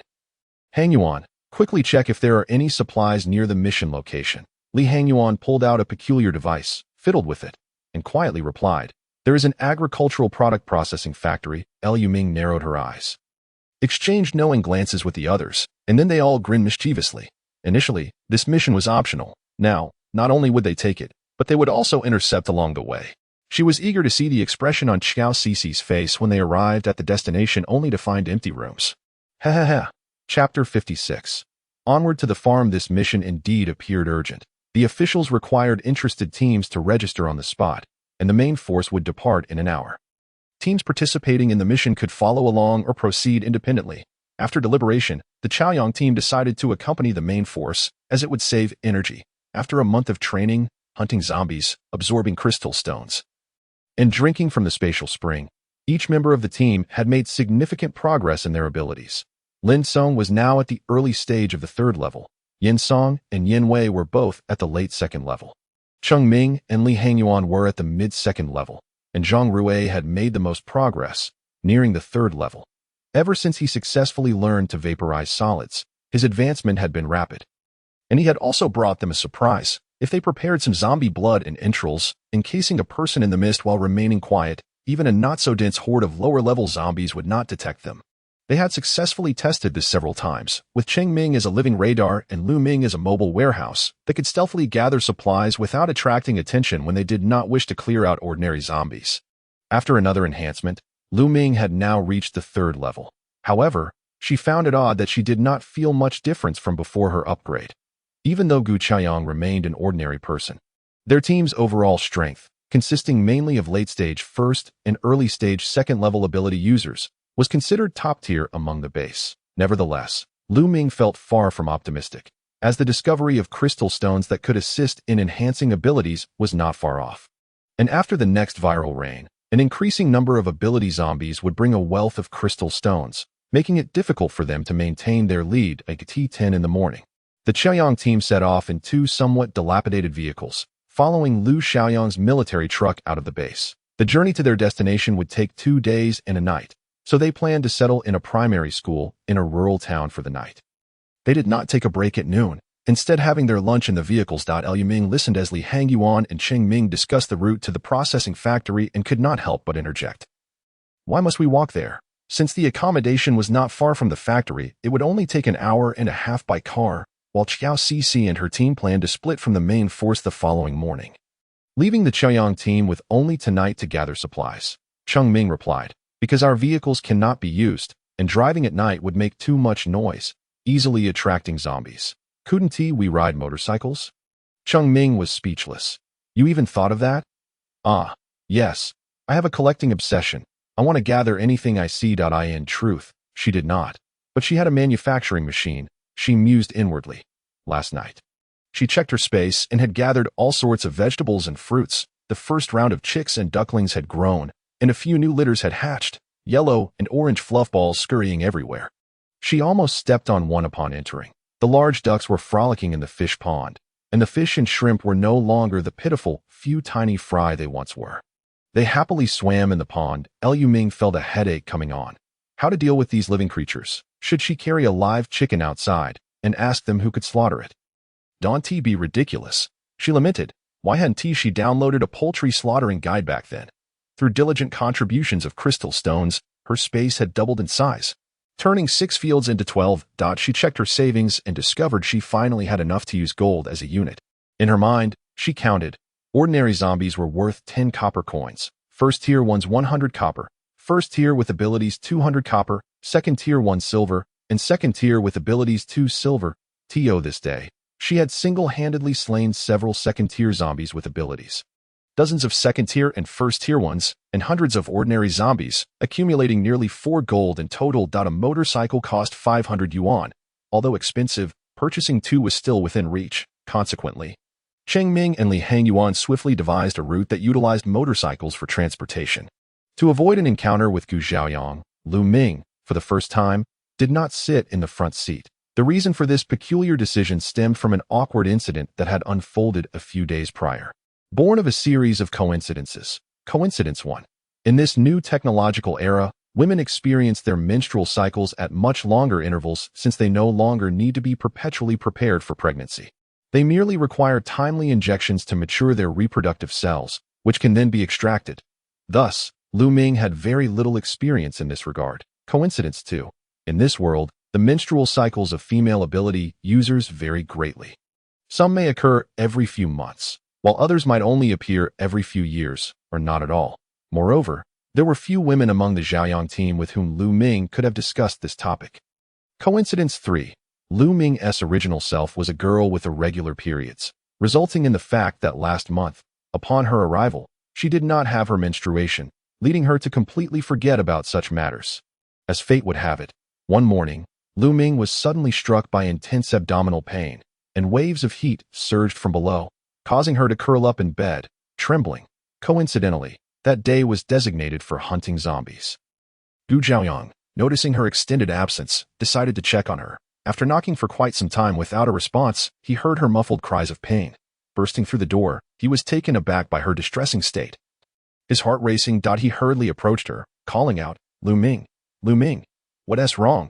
The pungent scent of blood filled the room, and Gu Zhaoyang, assuming she was injured, furrowed his brow in concern, hastily lifting her blanket to reveal a stain of blood on the bed. What followed was a series of embarrassingly awkward moments that Lu Ming would never wish to recall. The two exchanged confused words for quite a while, until Gu Zhaoyang finally grasped the situation. His face flushed, and his gaze became somewhat evasive as he stammered, did that time of the month come?" Lu Ming's quiet sobs abruptly ceased, her mouth agape as she pondered the question, stiffening in realization. It seemed to be true. Then she noticed the blanket had been thrown aside, revealing a chaotic mess with bloodstains everywhere. Oh my God! How utterly mortifying!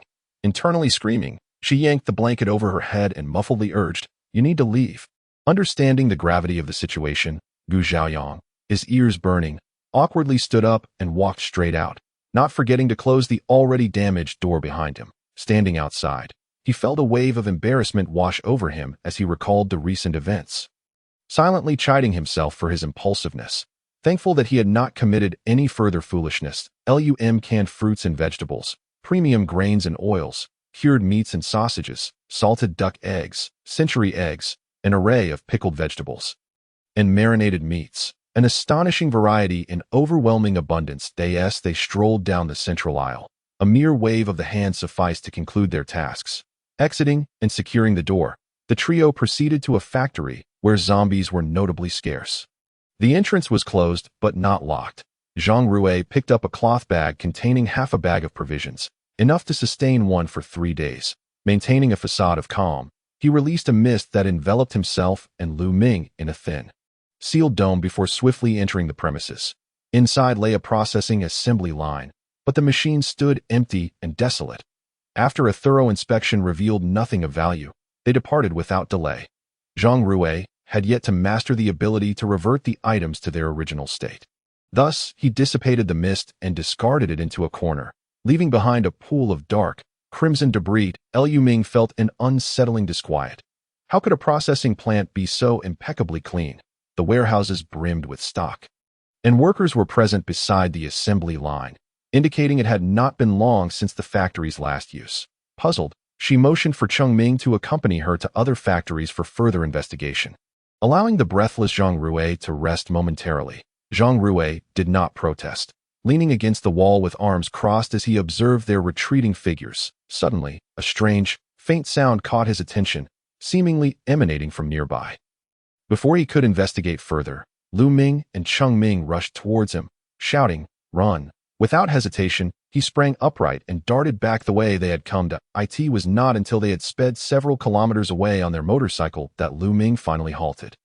Glancing back to confirm that nothing pursued them, and sighed in relief, Zhang Rui, puzzled, inquired, "What happened? Was there something inside?" Lu Ming exchanged a glance with Cheng Ming, both sweating and shaken, gesturing to indicate they preferred silence. Cheng Ming, visibly shaken, admitted, "I didn't just hear it. I saw it." Lu Ming pointed at him, insisting, "You should believe him. I only heard it, but he actually witnessed it. Chengming nodded gravely. I'm not deceiving you. They were dense and varied in size, indistinguishable in form, but there were countless numbers crawling together. The scene was truly... He paused, recalling.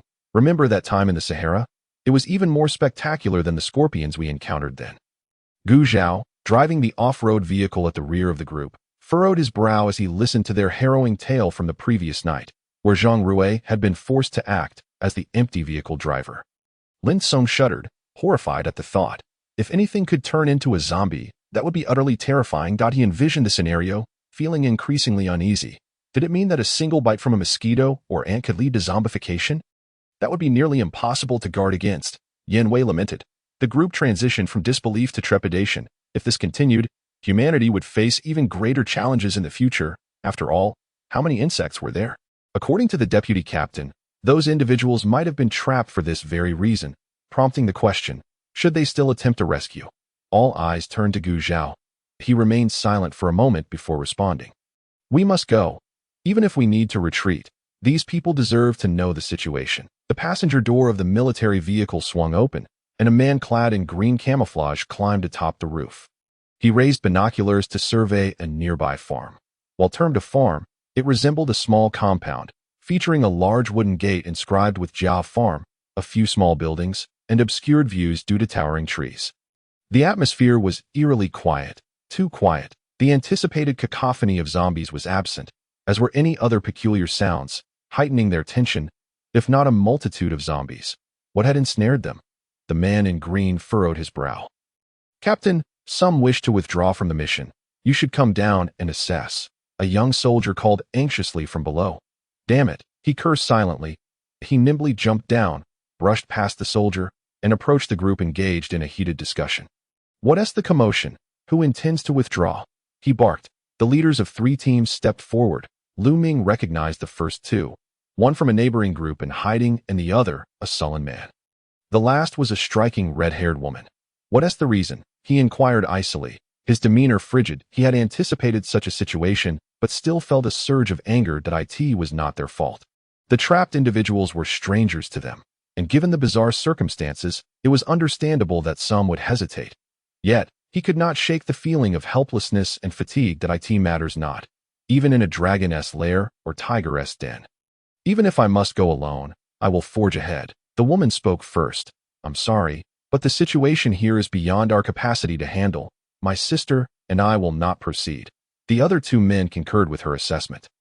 The sullen man adding, we're heading back.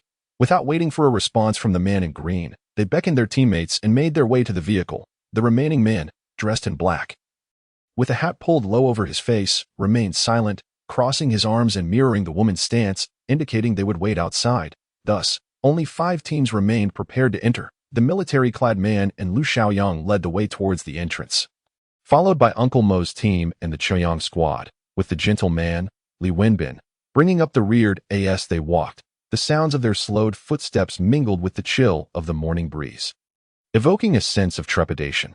Upon entering the ajar wooden door, Lu Ming glanced up at the wooden sign overhead, feeling a knot of anxiety. She understood that with the inevitable mutation of animals, something formidable awaited them within. Dozens of individuals advanced cautiously along the dirt path wide enough for a vehicle, each on high alert, ready to raise their weapons at the slightest sign of danger. Walking alongside Gu Zhao, both proficient in close combat, they instinctively took the lead. Suddenly, a loud splash echoed, causing Lu Ming to halt instinctively. Jiu Zhao frowned, glancing at her questioningly. She strained to listen, but silence enveloped them once more. She shook her head, signaling that all was well, and they hurried to rejoin the group. The path was not long, and despite their best efforts to slow down, they soon reached the end.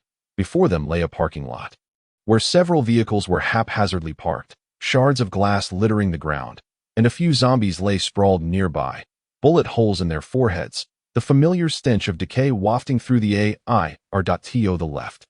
A staircase descended into an open area, where a large building labeled game room stood. The right. A cluster of 2-story white-walled buildings lay, linked by a substantial pond, with a raised concrete path traversing the water. Flanked by low wooden railings to prevent falls, the group descended the stairs, and the man in green gestured towards the building, prompting several soldiers to step forward to scout ahead. They returned, signaling all was safe, no one inside. Thus, the focus shifted to the small buildings before them. Lu Ming, however, furrowed her brow at the pond, feeling unease about the earlier noise, sensing something was amiss in the waters. Chapter 58. Fierce battle. The group proceeded across the concrete path without incident.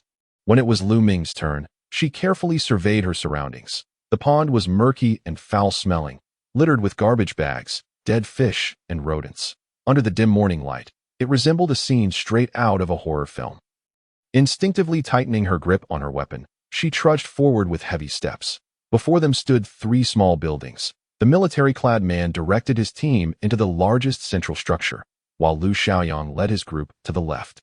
And Uncle Imo followed closely behind the Qiuyang squad to the right. Observing this, Li Wenbin stationed his team in the courtyard, refraining from entering the buildings. Just as Gu Zhao's group reached the bottom of the stairs, they were met with a profoundly unsettling sight. Directly ahead stood a glass display case typically used for customers to select ingredients, but now it was filled with rotting food covered in white and blue mold. Swarming with clusters of maggots, Lu Ming's skin prickled with horror, and her scalp tingled as she quickly diverted her gaze, unable to bear the sight any longer. Others also recoiled in disgust, and Gu Zhao softly called out to Lin Song, who promptly stepped forward, preparing to launch an attack. Moments later, a swarm of black insects lazily emerged, soon coalescing into a small cloud of darkness that swiftly charged towards the group. The nearby elder's expression changed dramatically as he hastily unleashed a barrage of thumb-sized stones at the flying insects. However, those insects were remarkably agile, deftly evading the projectiles. A sense of dread washed over the crowd. How incredibly fast they were. As the cloud neared, they discerned that it was a horde of grotesque, decaying insects. Their compound eyes turned white, each resembling a half-thumb-sized fly. A swarm of zombie flies. The front line gasped in astonishment, and Lin Song quickly conjured a fireball that struck the swarm, scattering the cloud into disarray. Fortunately, fire was their nemesis. Upon contact with the flames, the insects ignited, struggling to fly forward for a moment before plummeting to the ground in charred heaps, emitting crackling sounds. Lin Song single-handedly dispatched this wave of zombie flies. Leaving the other teams in awe, Cheng Ming discreetly gestured towards the second floor, signaling urgency. There were people inside, and they needed to evacuate swiftly. Gu Zhao's expression grew grave as he led the way to the staircase. With Lu Ming closely following, the elder dared not approach the kitchen door any longer. Who knew how many more insects lurked within? Turning the corner, they faced a corridor with 2 doors, without needing Cheng Ming's reminder. Lu Ming had already heard faint voices emanating from a distant room, too soft to decipher clearly. She glanced at Gu Zhao, then cast her gaze forward before swiftly positioning herself by the door to provide cover. Gu Zhao understood the cue and hastened to the door, gently tapping 3 times. The voices inside ceased abruptly, and upon knocking again, a tense voice inquired, "Who is it?" The voice was hoarse, as if the speaker had swallowed shards of glass. "This is the base of J City." With a click, the lock turned, and Lu Ming tightened her grip on her knife, warily watching the door. It creaked open a narrow slit, revealing a figure who, upon confirming the presence of people outside, flung the door wide and joyfully exclaimed, "Wonderful! Someone has come to rescue us." Another young man in military uniform approached the door, peering outside. Upon seeing Lu Ming, his pupils constricted, and he turned to Gu Zhao, asking, "Have you dealt with the threat outside?" The group exchanged glances, and Gu Zhao furrowed his brow. "What threat?" The man's expression shifted, and just as he was about to speak, a scream echoed from below. "Ah, what is that?" The crowd upstairs hurriedly looked down, witnessing people frantically hurling their abilities or wielding weapons to fend off the encroaching menace that surrounded them. To their horror, it was a horde of zombie rats. These black rodents, with patches of fur missing, sharp teeth, and blood-red eyes, ranged in size from a palm's breadth to an astonishing length of an arm. It was evident now what the threat outside was. Yet, they had seen none on their way here. Where had all these come from? People from the other 2 buildings, hearing the commotion, peeked out, and, upon witnessing the scene, rushed downstairs to assist. Jiu Zhao spoke in a low voice. "Lin Song, Yin Song, lead the way. Yin Wei, Zhang Rui, protect Cheng Ming and Hang Yuan. Move quickly." The last members of the team turned and dashed down the stairs. Upon reaching the ground, they saw the rats streaming out from the hole in the kitchen door, with the opening seemingly expanding. The men from Uncle Mo's team swung their axes vigorously, one among them A fire user relentlessly hurled fireballs, which had considerable impact, yet the rats did not perish immediately upon catching fire. Instead, they charged forward, ablazed in the blink of an eye, for members who had remained on the ground had already fallen. As dozens of rats climbed onto them, gnawing relentlessly, their cries of agony echoing, Lin Song conjured a wall of fire, temporarily halting the rats' advance, while Yin Song hurled large stones toward the swarm, crushing them into a pulpy mess. The acrid stench of burning flesh, decay, and blood mingled in the air, a nauseating concoction. Yin Wei unleashed golden spikes, targeting the frenzied rats engulfed in flames. Ji Zhao and Lu Ming trailed behind, guarding 5 individuals clad in military attire. Fortunately, she has already reached the 3rd tier. Otherwise, the individuals present here today would surely be in dire peril. After casually wiping her hands, she stowed away the crystal and turned around to find Zhou Zishi gazing at her with a peculiar expression. Confused yet indifferent, she took his hand and led him to the opposite bank, intending to return for others. Just as she was about to leave, she noticed signs of dehydration in him. Without hesitation, she retrieved a bottle of water from her backpack and tossed it to him before turning back toward the concrete bridge. Zhou Zishi caught the water bottle, his gaze lingering on her retreating figure, unable to divert his eyes for a long while. Upon returning to the small building, Lu Ming drew out a dagger and made several trips back and forth, transporting the rescued members of the green military uniforms, along with Lu Xiaoyang and a few ordinary individuals from Captain Wan's team, to the opposite side.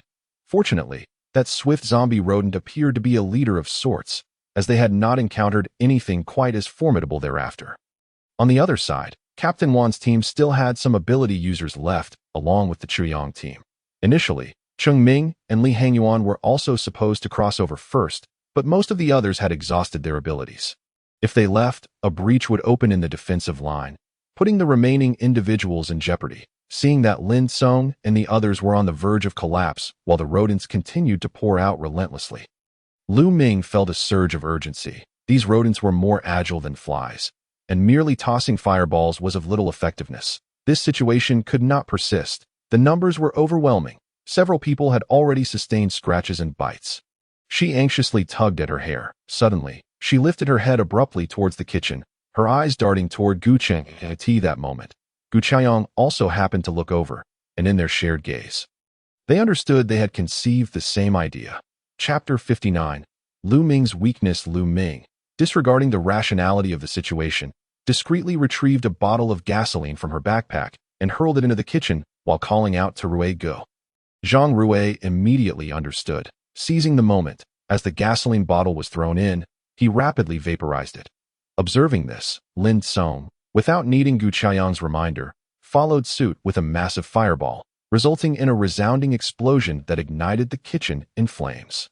The remaining rodents that had not yet escaped squealed desperately, their cries piercing through the air. Yin Song and Yin Wei promptly reinforced the entrance with layers of earthen walls and golden shields. The surge of rodents slowed, and witnessing this, the group began to retreat. Those with abilities were nearly depleted, and upon seeing their pale faces and wavering steps, Lu Ming took over the rear guard duties, urging them to fall back.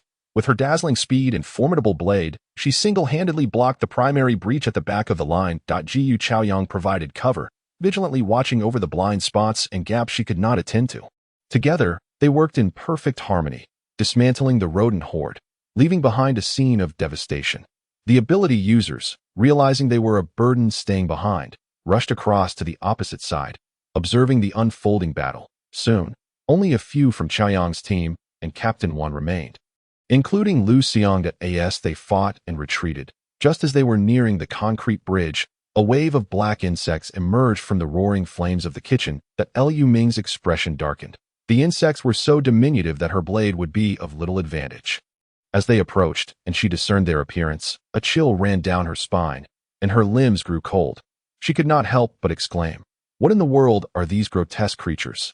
How repulsive!" The others shuddered at the sight, recognizing them as zombie cockroaches. Lu Ming instinctively recoiled, her complexion paling, her speed faltering compared to when she was battling the rodents. Just as she was about to draw another bottle of gasoline, Captain Wan suddenly stepped forward, conjuring black mist from his hands that enveloped the swarm of insects. To her astonishment, the black mist descended upon the insects, emitting a hissing sound as they were rapidly corroded. This tactic proved effective. The swarm's momentum diminished, and soon, only puddles of black liquid remained on the ground. Liu Ming had no time to marvel at yet another rare poison ability. She was drenched in cold sweat, feeling as though she had escaped death. Before she could fully exhale in relief, some of the insects surprisingly evaded the black mist, unfurling their wings to take flight. Goodness, they can fly too. Several individuals could not help but curse. Lu Ming was startled, her movements instinctively halting as a small rodent seized the opportunity to attack her calf, only to be thwarted by a golden shield with a loud thud. Liu Xiaoyang nudged her shoulder, urging, "You need to move. We'll handle things here." Regaining her composure, Lu Ming noticed the rodent numbers were dwindling, aware that her blade was of little use now, especially since she was repulsed by the insects. She nodded and swiftly ascended the bridge. The others observed that aside from the faster flying units, the ground threats had been largely neutralized, and they too began to retreat cautiously. Breathless, Lu Ming reached the other side and quickly instructed the remaining individuals to retreat to the vehicles, informing them to prepare for departure. The area was fraught with peril, densely wooded. Who knew what other threats lay in wait? Everyone had seen the black insects emerging from behind, though they could not discern them clearly. They could imagine the danger they posed. Hearing her words, they obediently retreated, leaving only a few to provide cover. Zhou Zishi had persuaded the others to leave. Remaining behind himself, he gazed at Lu Ming, who appeared pale and unwell, and finally caught a glimpse of the familiar essence of her former self. Though exhausted, Lu Ming remained vigilant, positioning herself at the bridge's edge to guard against any speedster zombie insects, ready to unleash her dagger at a moment's notice. After everyone had retreated, a collective sigh of relief filled the air. Leaning against the railing for a moment's respite, Lu Ming declared, "Let us leave quickly. We do not know what else lurks within." Before she could finish, she noticed the expressions of those before her shift dramatically as they shouted in unison, "Don't move. Stay still." Startled, she froze. Her body tensed. "What's wrong?" The others wore grave expressions, their eyes fixated on her right arm, slowly moving upward. In an instant, she grasped the unsettling possibility. "Is there something on me?" No one responded. Yet their silence nearly confirmed it. That a cold sweat broke out as her heart raced. The hair on her right side stood on end, her scalp tingling. With a trembling voice, she asked, "What is it? Is it a rat? A spider? An ant?" Suddenly, her face turned ashen as she stammered, "Is it those black ones from earlier?" Gu Chaoyang's expression hardened as he drew his dagger, approaching cautiously while whispering, "Don't move." At the moment the insect raised its head to bite down fiercely, the dagger flew from his hand, accurately pinning it against the railing behind Lu Ming. Feeling a rush of air brush past her shoulder, she cautiously turned her head and was met with the sight of the black insect mere inches away, causing her to scream, "Ah!" She then rushed in front of her companions, brushing off her clothes as she implored them to check her. "Quickly, see if there are any left." "Ah, are there any more? Please tell me there aren't." The only one who recognized her previously, Zhou Zishi muttered, "It's definitely Lu Ming." Captain Wan, who had been astonished by Lu Ming's earlier prowess, remarked, "Even the mightiest have their weaknesses." The members of Chaoyang and Lu Shuyang were left in shock. Astonished, such a fierce Lu Ming is, in fact, just as fearful of cockroaches as an ordinary girl. Only Gu Chaoyang, who had known of her fear of insects, remained calm, thoroughly checking her over and reassuring her that there were no more bugs. Only then did she reluctantly believe him. Liu Ming felt a sense of frustration. Who could have anticipated that such revolting creatures existed in the end times? She silently vowed that Blue Star would no longer be her beloved home. As everyone drove back, Lu Ming sat in the vehicle, feeling uneasy, convinced that certain areas of her body were itching, suspecting that a bug had crawled into her clothes. Li Hangyuan, who had come to drive, had missed the moment of the mighty girl's fright, and, noticing her restlessness, asked curiously, "Lu Ming, what's wrong? Are you injured?" Lin Song, whose powers were depleted, sat beside her. Despite her pale complexion, she could not help but chuckle. She was bitten by a snake once and now feared ropes for a decade. Li Hangyuan, startled, nearly lost control of the vehicle, quickly correcting it. "Ah? There are snakes inside? Lu Ming, did a snake bite you? Is it venomous?" Lin Song burst into laughter. "Ha ha!" Gu Chaoyang sat upright, a hint of amusement flickering in his eyes. Lu Ming lamented, I don't know whether to laugh at Li Hangyuan or to scold Lin Kong. I'm waiting online. Anxious. Chapter 60. Not yet ended. What if the insects turn into zombies? What will happen to the base? Someone suddenly posed this question. The base housed hundreds of thousands, the vast majority being ordinary individuals with no means of defense against such creatures. If anyone were to sustain bites or scratches, they could potentially face a zombie outbreak from within the base. Yet Lu Ming's primary concern was, what? The base has these disgusting creatures too. Do we have them in the villa? How come I've never seen one? She felt her scalp prickle anew.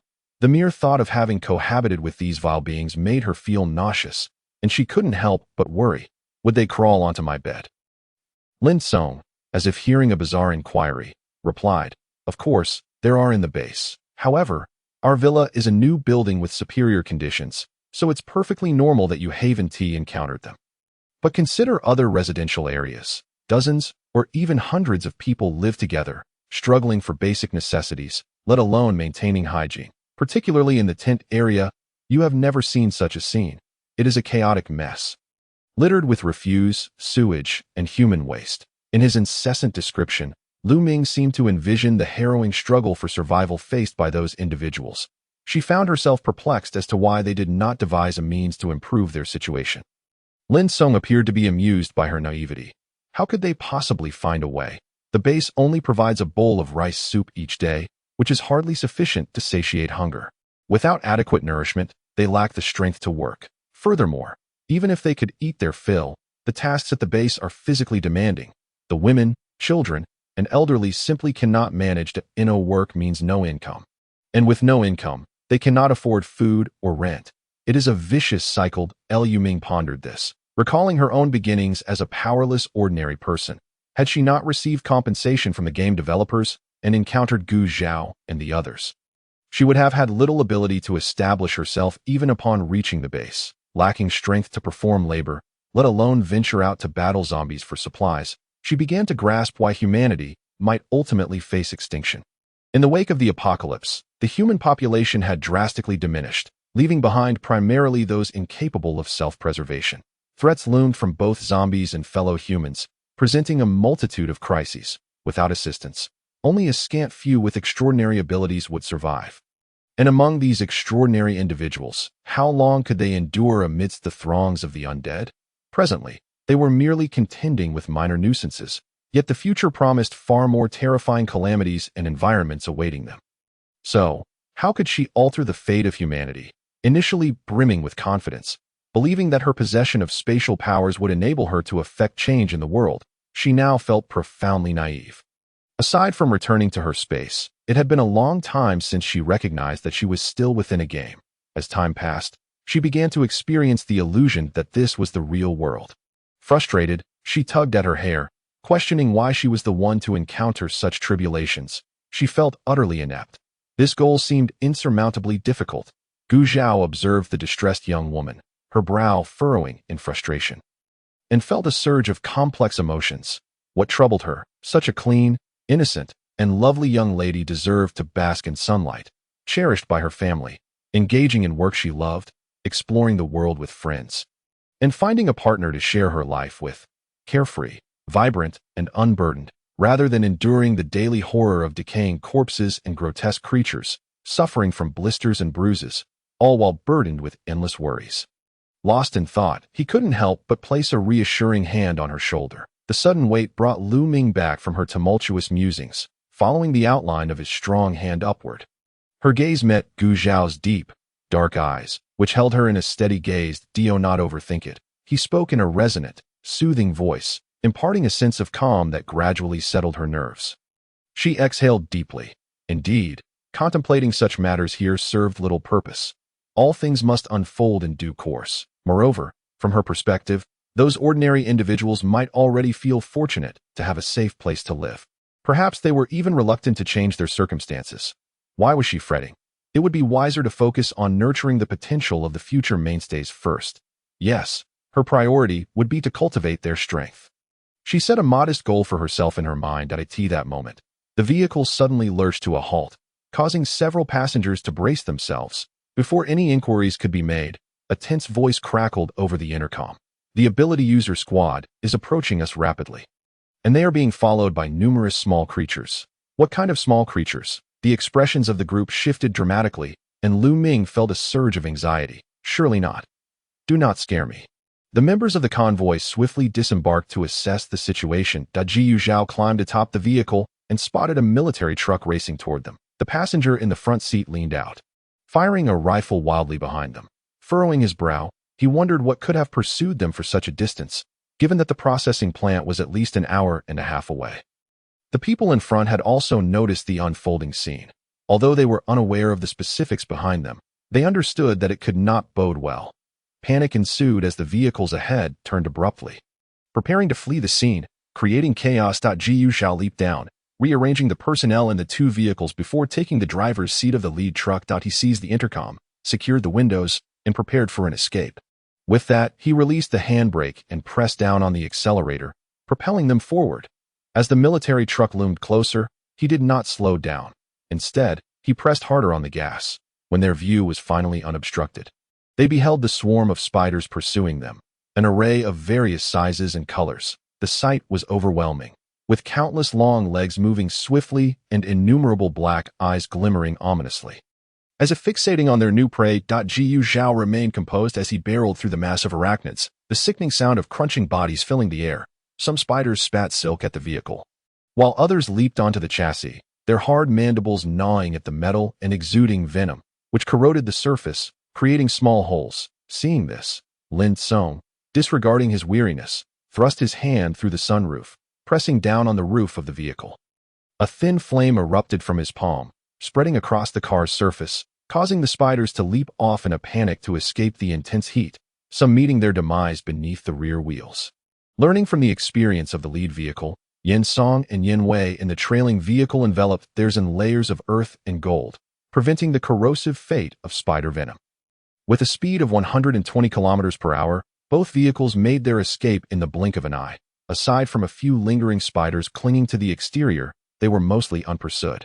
As the arachnids chased after the military truck that had passed them, after driving several hundred meters, both vehicles abruptly braked, sending the spiders that had clung to them flying off, impaled by various abilities on the ground.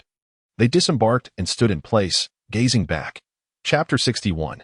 Mission accomplished. They stood still, looking back at the road strewn with spider corpses and various dismembered limbs, a grotesque sight. The military truck belonging to the ability user squad and the vehicles that had turned around earlier had already driven far ahead. While not far off, Lu Xiaoyang and Captain Wan's military truck, along with several larger vehicles behind, were forced to engage with the encroaching spiders due to their inability to escape in time.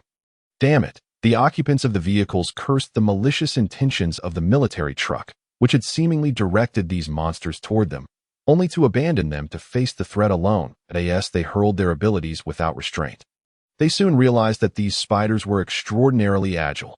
Their slender bodies made them difficult to hit with fireballs, water jets, earth blocks, or blades, and their leaping capabilities were formidable. The venom they spat could corrode, taking down several individuals in an instant. Already fatigued, their bodies struggled to cope, and the confined space of the vehicle made it even more challenging, with several nearly striking their comrades. Amidst the chaos, a cloud of mist drifted over, settling upon the swarm of spiders, followed by a powerful shout that resonated in their hearts. Lightning strike. Zhou Zishi, quick on the uptake, unleashed several bolts of lightning toward the mist, and the blue-violet arcs rapidly expanded from a single point, electrocuting the majority of the spiders, which began to emit plumes of smoke and a noxious odor that made breathing difficult. Observing this, the combatants felt a surge of reassurance and gradually began to counterattack in an organized manner.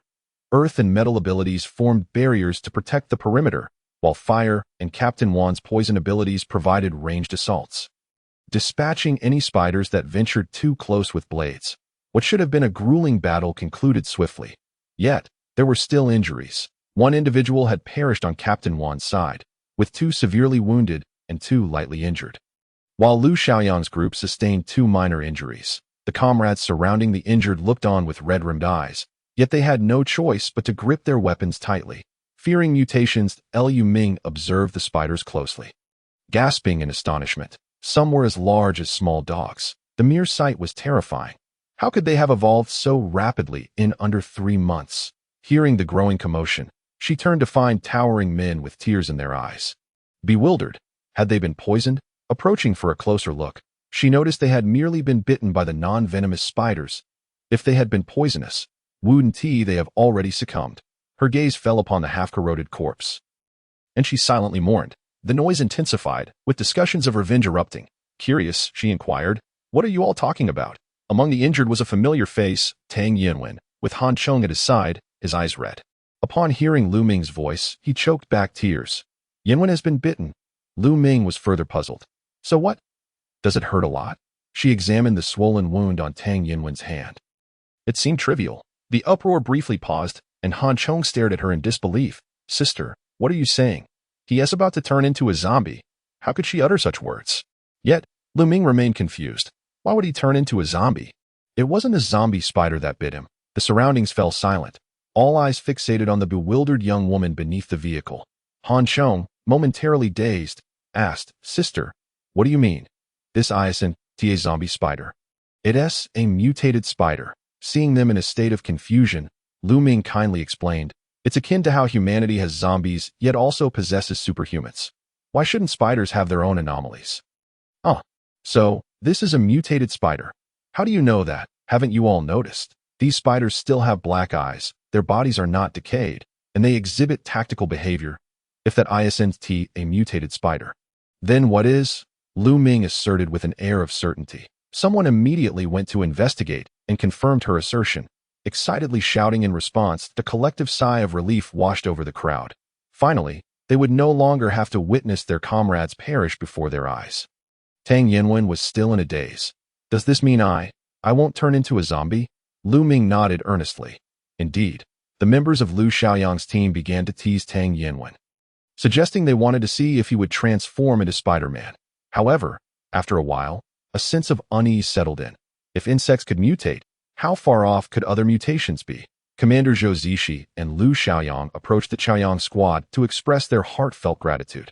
Had it not been for Gu Chao bringing reinforcements, their losses would have been far more severe. The Chaoyang squad, indifferent to the praise, boarded their vehicles to rest, particularly Zhang Rui and Lin Song, having expended vast amounts of energy. Were feeling quite nauseous, Lu Ming had no choice but to provide them with some green water to replenish their strength, while leaving the others to handle the aftermath. That night, they once again spent the night at the same elementary school. Opting not to wait for those who had run far away, preparing to return directly to the base, the Chaoyang squad gathered around the campfire, and as they regained their composure, a few began to engage in casual conversation.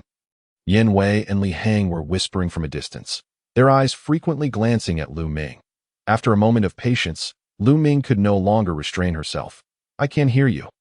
What exactly do you want to ask?" The two exchanged awkward smiles, and Yin Wei quietly inquired, "I've already asked around. The person we saved today is named Zhou Zishi, so? He is from N University, a sophomore and the president of the student council." Those eating noodles slowed their movements. Ears perked up. Gossip was afoot. Lu Ming, still bewildered, responded, "Oh, do you know him?" However, she recalled that Yin Wei was a junior. Yin Wei's eyes widened. You don't know him. Should I know him? He's not in the same year as the original owner of this body, and besides, that boy doesn't seem to recognize her." Yin Wei coughed awkwardly. "Oh, right, you have amnesia. It's all right, just keep eating that." Lu Ming, noticing their expressions suggesting she had some secret affair with that person, straightened her posture. "Quickly tell me, what is my relationship with him? Could he be my ex-boyfriend?" Recalling Zhou Zishi from earlier that day, with stubble, dark circles under his eyes, cracked lips, and disheveled hair, Lu Ming thought, "TSK, what kind of taste did the original owner have?" Yin Wei looked at her, speechless. "No, it's just that you used to." "Excuse me, may I interrupt?" A melodious voice interjected, causing everyone to look up, eyes lighting up. The male lead had arrived, Zhou Zishi, noticing the glimmer of excitement in their eyes. Restrained the impulse to step back, Ji Yuchao subtly scrutinized the newcomer, slightly furrowing her brow, wondering if this was the type of boy the little girl had once liked. Such a pretty boy. Zhou Zishi turned to Lu Ming and said, "I would like to ask you a few questions, Lu Ming. Is now a convenient time?" Lu Ming raised an eyebrow. "Go ahead." As he looked into her slightly widened apricot-shaped eyes, which held a gaze akin to that of a stranger, an inexplicable sting flickered in his heart. He averted his gaze and asked, Have you encountered any other mutated species before? Lu Ming shook her head. No, today was the first time. He frowned slightly. So the identification method is based on the eyes and body. Yes. Are there any other methods to deal with them besides superpowers? Chapter 62. Zhou Zixi's visit. Lu Ming recalled the original story, where mutated insects and animals were bizarre and varied, seemingly lacking a unified method for dealing with them. However, since they were insects, if they were mutated insects, perhaps insecticides could be tried, Zhou Zixi responded. I understand. Thank you. With tens of thousands of people in the base, I believe there are numerous snakes, insects, rats, and ants. It's likely that zombie insects will appear before long, that if you have any effective methods. Please to share. Lu Ming nodded nonchalantly, not feeling inclined to elaborate further. Zhou Zixi gazed at her familiar yet strange face, devoid of any emotional fluctuation, hesitating for a moment before ultimately expressing his gratitude and departing. He bit his lip, self-mocking. What could he possibly ask? Why don't you recognize me anymore? Meanwhile, under Lu Ming's scrutinizing gaze, Yanwei reluctantly recounted the rumors he had heard. What? I used to pursue him, even going to such lengths as unfurling a banner and blocking the dormitory door with candles to confess. What sort of bizarre tactics were these? And to have been rejected multiple times, yet remain infatuated. Lu Ming. She began to suspect that not only was the original owner's taste questionable, but her intelligence might also be in doubt. Lu Ming sternly admonished Yanwei, do not believe in such hearsay. I did not. It wasn't me. Don't spread baseless rumors. After biting her lip, she added, even if it was true in the past, I've forgotten now. Rounding it off means it's as good as never happened. Do not bring it up again. Yanwei quickly agreed. She silently lamented. Oh no, I even gave him water earlier. Wouldn't he think I still have feelings for him? Would he? Just as everyone was preparing to rest, the other group that had driven ahead returned. Lu Ming glanced around. Each team bore injuries, looking utterly disheveled and exhausted. The superpower user teams were also present, and upon seeing the speedster and Xiao Cixi from the previous conflict looking just fine, she couldn't help but curl her lip. Indeed, small-minded people would forever bear their shame. They seemed aware of the trouble they had caused, as they huddled silently at the edge, quietly munching on their rations. Xiao Cici's eyes shifted, and upon spotting Zhou Zixi, she froze momentarily, then approached him with a beaming face. Unable to contain her excitement, Lu Ming's eyes sparkled, recalling the last time she had been slandered. She remembered that Xiao Cixi had claimed to have a connection with the original owner's crush, and her interest was piqued as she began to watch the unfolding drama. What would Zhou Zixi say? After all, someone from their side had been killed. Zixi, it's so good to see you. How come you're here? Xiao Cixi asked excitedly. Zhou Zixi, upon hearing the question, surveyed the area, glancing at Xiao Cixi and the distant superpower user team. Then instinctively glanced at Lu Ming. Noticing her eyes gleaming with enthusiasm, his previously impatient gaze suddenly turned icy, becoming exceedingly indifferent. Though his face bore no particular expression, it exuded a palpable sharpness. There's something you need? Xiao Cixi was taken aback, her eyes reddening as she bit her lip. No, nothing. I just saw someone I recognized, and was so happy to see you safe. Zhou Zixi turned away, not sparing her another glance. Choosing not to respond. Understanding that the atmosphere was not suitable for reminiscing, Xiao Cixi lowered her head slightly, forcing a smile. Then I'll take my leave now. You. Take care. After saying this, she cautiously glanced at him before turning to leave. Not far away, Lu Ming observed Xiao Cici's embarrassment with delight. It was quite satisfying to see that this former crush of hers was not swayed by the protagonist's aura, which was commendable. Gu Chao had also been keeping an eye on Lu Ming, noticing her continual glances toward Zhou Zixi, her expression impassive yet her heart furrowed with concern. What's wrong with this girl? Why can't she see clearly? It must be that she hasn't seen enough people at school, which is why she is attracted to such a pretty boy. That I must help her navigate her emotional life in the future. Upon returning to the base, the returning group learned that no zombie insects had yet appeared, prompting a collective sigh of relief. Although they had each suffered losses during the task settlement, only the Chaiyang team, the uncle team, and the remaining gentle male team of 3 received their due rewards. The other teams, including those waiting outside, were not eligible for any compensation. Lu Ming instructed Gu Chao and the others to deliver the previously agreed-upon wages to Lu Xiaoyang, successfully acquiring a bodyguard. It remained unclear how the upper echelons of the base had deliberated, But on the third day following their return from the farm, they announced a comprehensive pest extermination plan, which, surprisingly, involved insecticides, cockroach poison, rat poison, and various other chemicals were deployed in turn, while a strict sanitation sweep of Zone D was undertaken. Inadvertently providing employment opportunities for the base residents, the base hired people to regularly clean, manage waste, and spray insecticides, thus allowing women and children to participate in this work. The Chaoyang team, amidst their training, also speculated on why the base leadership had suddenly changed their stance. Had they finally realized that mishandling such matters would lead to collective suffering? However, they soon discovered that it was due to a certain unwitting benefactor. "Is it you?" Lu Ming opened the door, somewhat surprised to see the visitor. Zhou Zishi paused, his gaze flickering as he regarded her pair of apricot eyes. His voice, usually smooth as jade, softened slightly. "Is Gu Chao here?" Lu Ming, puzzled, nodded and, sensing he might have business, stepped aside. "Please, come in and sit. I'll go fetch him." Her voice remained as soft and gentle as ever, yet devoid of her former pretentiousness. She truly was different from before. It felt as if she were an entirely different person. Zhou Zishi mused as he watched her retreating figure. Lu Ming shouted for Gu Chao at the basement door, then returned to the living room with a bottle of water for Zhou Zishi. This is how one should host a guest, right? Having never been a guest, Lu Ming found herself somewhat uncertain as she relied solely on her memories of the film's plot. However, she had forgotten that resources were scarce outside, and her infrequent outings left her unaware of the value of bottled mineral water. Holding the bottle in his hand, Zhou Zishi's gaze was complex. Seizing the moment while he was lost in thought, Lu Ming took a good look at him. The last time he had been trapped outside, he had appeared quite disheveled, but now, after tidying himself up, he looked quite presentable. He was not one to smile easily, exuding an aura of coldness. His narrow, phoenix-like eyes carried a faint chill when he regarded others, unlike Gu Xiaoyang, whose demeanor was deep and restrained. Zhou Zishi resembled a rare and exquisite flower on a lofty peak, enveloped in an air of unattainable allure. Lu Ming couldn't help but be momentarily captivated, internally lamenting how it was no wonder the original owner was so infatuated with him. He undeniably possessed the charm to do so. Sensing her scrutiny, Zhou Zishi furrowed his brow slightly.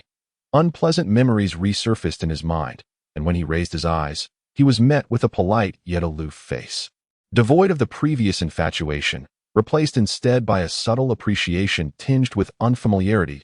He was taken aback, a vague suspicion forming in his mind. Before he could utter a word, Gu Xiaoyang emerged.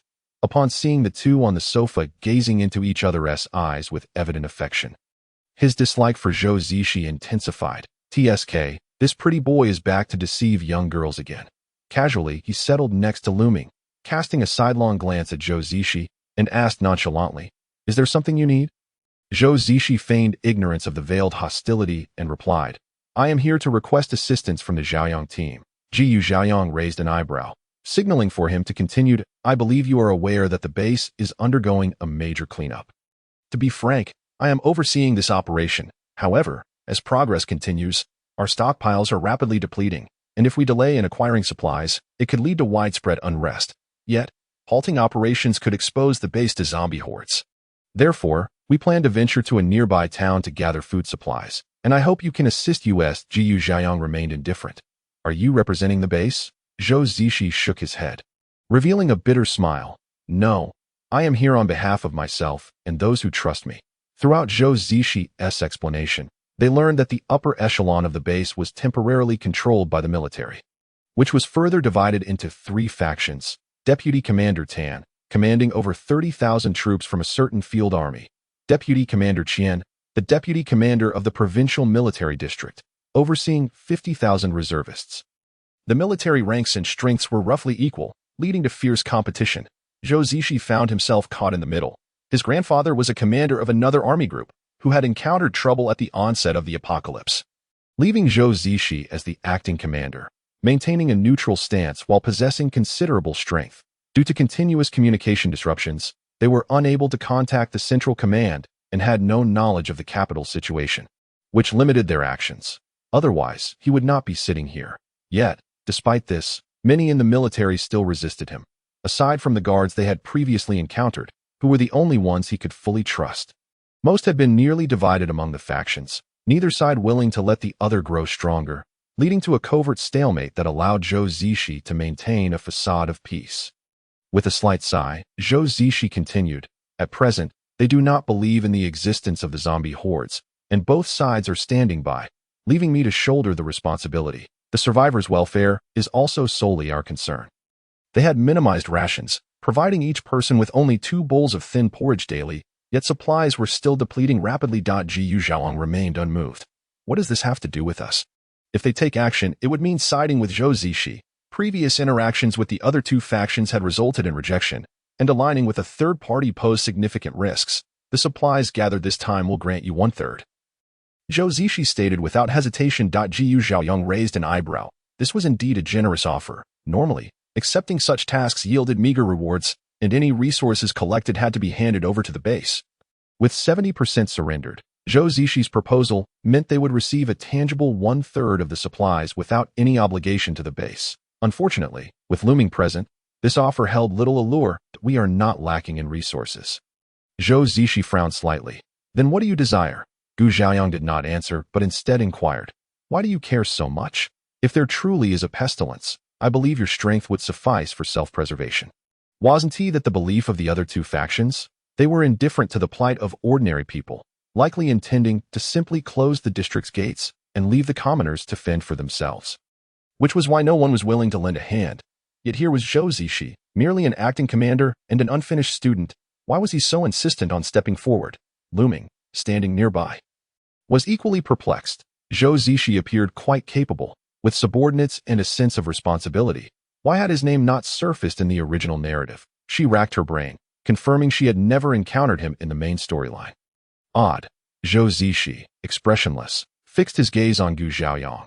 "I thought you would understand." Gu Zhaoyang's face remained impassive as he lounged lazily on the sofa, observing the face before him that could barely be called youthful. Cold enough to deceive young girls, and after a moment, he scoffed softly. How naive. He did understand, whether it was out of a sense of solidarity or a reluctance to witness so many perish. He simply did not wish to see them die. Yet, many things in this world are not achievable through mere effort. His grandfather, that elderly man who had entrusted power to him, had not yet had the chance to teach him that when someone desires something, if another stands in their way, no matter who or how many, they would act without mercy. Zhou Zishi regarded the man across from him, who lay comfortably, a smirk lingering at the corners of his mouth, and felt inexplicably exposed under those dark eyes, as if all his thoughts were laid bare, appearing foolish and absurdly overreaching. Although there was no smoke of war or clashing swords surrounding them, he could see that this man had traversed a path strewn with thorns, blood staining his journey as he wielded blades, with crimson traces marked behind him. Despite their physical proximity, it was the first time he felt the vast chasm separating them. Even having grown up in a military camp, where he was taught to uphold righteousness while witnessing the treachery of others, he had learned to navigate both academic and social realms with ease. Yet, in the face of Gu Zhaoyang, all of that seemed trivial. Nonetheless, Zhou Zishi did not waver. He believed that some matters required someone to take action, and he felt an inexplicable confidence that he and this man were of the same ilk. Their gazes met in the air, failing to spark any fire or resonance. Point 2 conditions. First, all information from the capital must be shared with us unconditionally. Second, of the 1/3 of the supplies, 1/5 must remain untouched, while the rest will be exchanged for crystal stones. Crystal stones. Zhou Zishi's pupils constricted as he asked, "What do you want the crystal stones for?" They had long received orders to collect and turn in crystal stones. But to date, aside from knowing they contained energy and that their colors corresponded with different abilities, no progress had been made regarding their utility for humans, nor had they deciphered how to utilize them. There had even been tragic incidents of individuals transforming into zombies after ingesting crystal stones. Therefore, the official stance was to collect them, while survivors typically traded them for supplies, with few actively seeking them out. That is of no concern to you. Zhou Zishi narrowed his eyes, aware they harbored secrets, and after a moment of contemplation, he nodded. Deal. We will meet at the base entrance at 5 a.m. the day after tomorrow. The destination, prior to the apocalypse, was a prosperous village known as Shangliu Town. Surrounded by mountains, this town sat at a higher elevation, with a main road running through it. Their reason for coming here was that it housed a large agricultural base belonging to a well-known brand. with fertile farmland encircling the town and a grain storage warehouse located at the northwest corner. However, it was peculiar that, for reasons unknown, not a single resident had escaped, and although others had attempted to seize this place. The concentration of zombies made it perilous. The narrow access road leading to J City was blocked by vehicles from the town, making it nearly impossible for ordinary teams of ability users to safely locate the grain storage or transport supplies out. There had been reckless attempts, but they had ended in disarray as for other official forces from the base. They were unwilling to expend significant manpower and ammunition for the scant supplies available here. Leaving the task to Zhou Zishi and his team, after 5 hours of travel, they finally reached the town's entrance. This operation consisted of over 100 individuals, with the remaining members being soldiers under Captain Wan. Apart from the Zhaoyang team, they divided into 2 groups. Zhou Zishi led 20 ability users from the military, along with the Zhaoyang team, primarily tasked with swiftly entering the grain storage to collect supplies. While Captain Wan took charge of the rest, ensuring a safe route, their plan was to have 4 speed-type ability users divert the zombies in 4 directions, after which Zhou Zishi would lead 8 attack-type ability users, along with Lin Song from the Zhaoyang team, to clear the path. Once inside, the remaining members would handle the zombies near and within the grain storage. "Are you ready?" WNYNGZH gazed at the 4 individuals before him and inquired. "Are you prepared?" He emphasized the importance of safety, cautioning against lingering in combat, and urged them to remain vigilant regarding their stamina. If it becomes too overwhelming, retreat immediately. Do not allow yourselves to be encircled, he solemnly advised. The group acknowledged his words and swiftly made their way towards the town, spurred on by the reluctant gazes of their comrades. Outside, those waiting diligently began to clear the abandoned vehicles obstructing the main thoroughfare at the town's entrance, ensuring a safe retreat in the event of an unforeseen incident. "Here it comes," Li Hang remarked, observing the uniquely designed communicator in his hand. The 4 speed-type individuals are equipped with locators, allowing real-time tracking of their positions. Prepare to enter. Zhou Zishi and Gu Zhaoyang exchanged a glance, each leading their respective teams forward. After advancing approximately 200 meters along the main road, they spotted a soldier from the speed type approaching them at a steady pace. Followed closely by over 100 zombies, the group sprang into action. The earth type created obstacles to divert the zombies, causing those at the front to stumble while the others were blocked by earthen walls.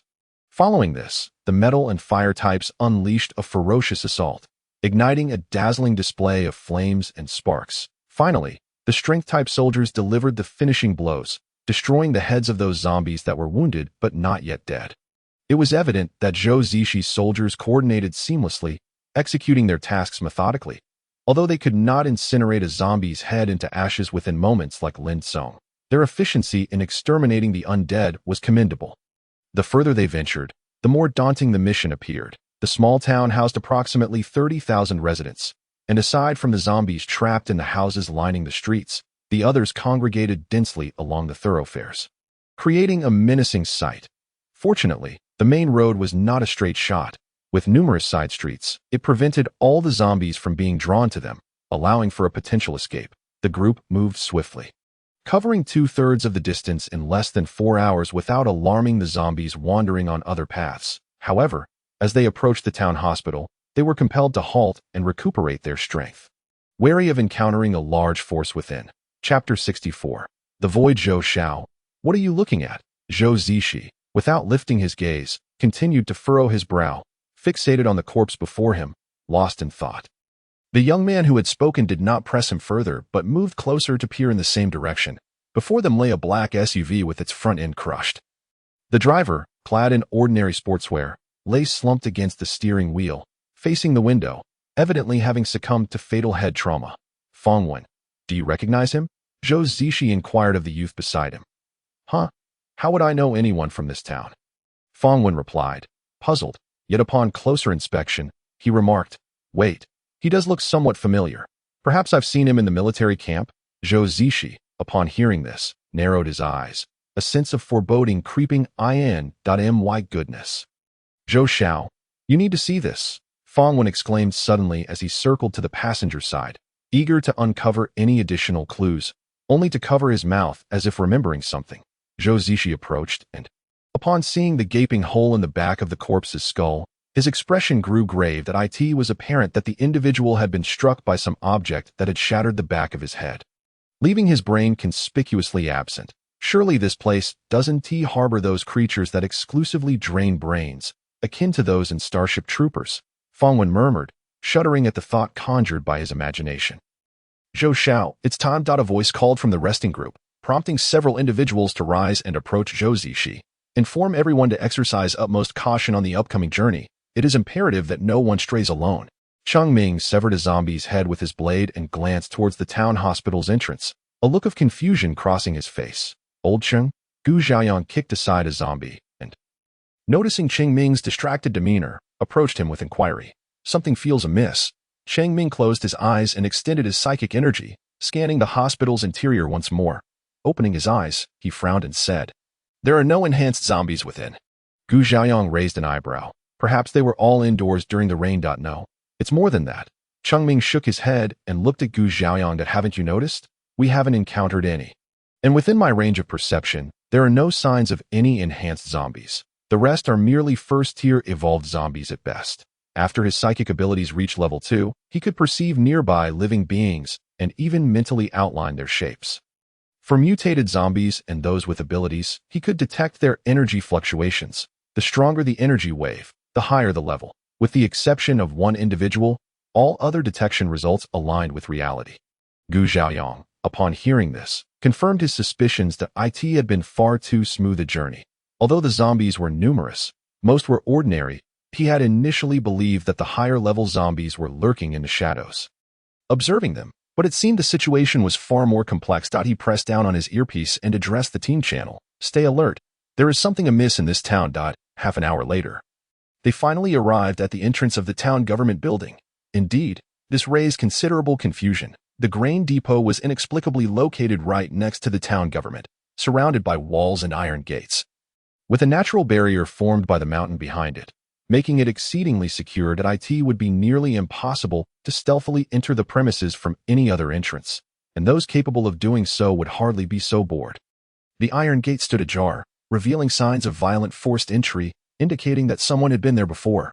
Are their intelligence reports accurate? What if the grain depot has already been emptied? Wouldn't our efforts be in vain? Lin Song expressed his concerns in a hushed tone, prompting the others in the team to urge him to silence. Zhou Zixi heard him too, but chose not to reprimand. Instead, he gazed solemnly at the desolate courtyard before them. His lips pressed tightly together. Jiyu Zhaoyang cast a glance at him and said, "Let us enter and assess the situation." Upon entering the courtyard, they immediately spotted a vast open area to the right, where a typical three-tier grain storage building stood prominently. To the left, two buildings were visible, one taller, the town government, and the other, a two-story country villa, the ownership of which remained unknown. While their surroundings appeared devoid of zombies, they remained on high alert as they cautiously approached the grain storage building. This warehouse, spanning 3,000 square meters and standing one story tall, was designed for storing bulk grains or finished products. The side near the courtyard entrance featured 4 regular doors, and several ventilation windows adorned the upper part of the building. The 29 individuals arrived at one of the doors, with 15 stationed to guard the courtyard entrance, while the others attempted to pry it open. "It's no use. The door is too thick. I can't cut through it." Yanwei attempted to channel his metal energy into the blade, but shook his head in defeat. "What about using fire?" "Fire won't work either. The ignition point is too high. If only one YNGZHing were here, he could simply corrode the door. Then why not try entering through the windows?" Everyone, sorry to interrupt, but I think someone may have spoken too soon. Lming. "Where are you?" "Around the back. If you circle over, you'll see." The members of Zhaoyang's team, upon hearing the voice through their earpieces, began to retreat, prompting Zhou Zixi and his group to follow suit. "Why is there such a large hole behind the building?" Lming had already entered, standing within the empty warehouse, gazing at them. She spread her hands, revealing nothing but bloodstains on the ground, not a single grain in sight. Zhou Zixi pushed past the others and hurried inside, scanning the area before cursing softly. Damn it. He had not misidentified the corpse in the vehicle. It indeed belonged to Deputy Commander Qian's subordinate, though he had hesitated to recognize him due to the absence of military attire. Given the current circumstances, it shows Zixi, upon hearing this, gradually regained his composure. If Deputy Commander Qian and his comrades possessed such formidable strength and abundant resources, they would have long since unified the base, rather than allowing the current stalemate to persist. This suggests that they have yet to acquire this batch of provisions. He left a few individuals behind to search for clues, while the remainder proceeded to the nearby town government at the entrance. Gu Xiaochao exchanged a glance with Cheng Ming, who nodded slightly, with a gesture of his right hand. He indicated that it was safe to enter. Only low-level zombies were present. Jiu Xiaochao nodded and led the way inside, followed closely by Lu Ming and Lin Kong. Chapter 65. High-level zombies. The headlamp flickered to life. Several zombies in the hall let out guttural roars and charged forward, only to be swiftly dispatched before they could draw near. The group located the staircase and, in a tacit understanding, split into two lines as they ascended. Upon reaching the second floor, Zhou Zishi assigned 15 people to eliminate the zombies within the rooms. The others, having cleared the zombies on the staircase, made their way directly to the top floor. They quickly eradicated over 20 ordinary zombies, and at the end of the corridor lay their primary target, the mayor's office. The office was spacious, with a large desk and chairs at the rear. A substantial flower pot against the wall in front, a restroom to the right, a row of filing cabinets to the left, and a sofa with a coffee table in the center. The entire room was pristine, devoid of zombies or bloodstains, and even the door was locked from the outside. It appeared that the occupants had vacated the premises prior to the apocalypse. After a thorough inspection, Li Hangyuan approached the desk, expertly disassembling the computer tower to extract the hard drive, which he connected to a device retrieved from his backpack. He then unplugged the telephone line and connected it to the same device. A small screen above the apparatus flickered to life as he fiddled with it for a moment before looking up at the others and stating, "Give me 5 minutes." Meanwhile, Cheng Ming busied himself at the filing cabinet with a large flashlight. Rifling through its contents, Zhang Rui stood at the door, scanning the surroundings with an infrared sniper rifle. The remaining members of the group also searched the other rooms in pairs, while Gu Xiaochao and Lu Ming patrolled the corridor, ensuring they could provide timely support if necessary. Suddenly, a blood-curdling scream echoed from downstairs. Ah! Zhou Zishi's heart raced, and he dashed down the stairs, just as he reached the end of the corridor. Gu Xiaochao and Lu Ming exchanged a glance and sprinted toward the staircase. In that fleeting moment before entering the stairwell, Lu Ming's instincts blared an alarm, and a powerful sense of danger washed over her. Without a second thought, she tackled Gu Xiaochao to the ground, rolling to the side twice. Without time to rise, she drew a knife and hurled it forward, then pulled Gu Xiaochao back as they retreated. As they moved away, a deep gouge appeared on the floor where they had just stood, and had they not retreated, their heads would have been severed. The series of attacks transpired in the blink of an eye. Although Gu Xiaochao was unaware of what had assaulted them, he recognized that at his current speed, he would only hinder Lu Ming, prompting him to swiftly retreat a few meters behind her while calling for Lin Song through his earpiece. Cheng Ming, alerted by the anomaly, and Lin Song, who had heard the call, along with Zhang Rui, who had witnessed their movements at the office door, directed beams of light toward the source. Yet, the area was empty. What transpired? There is an exceptionally powerful zombie nearby, at least a tier 3.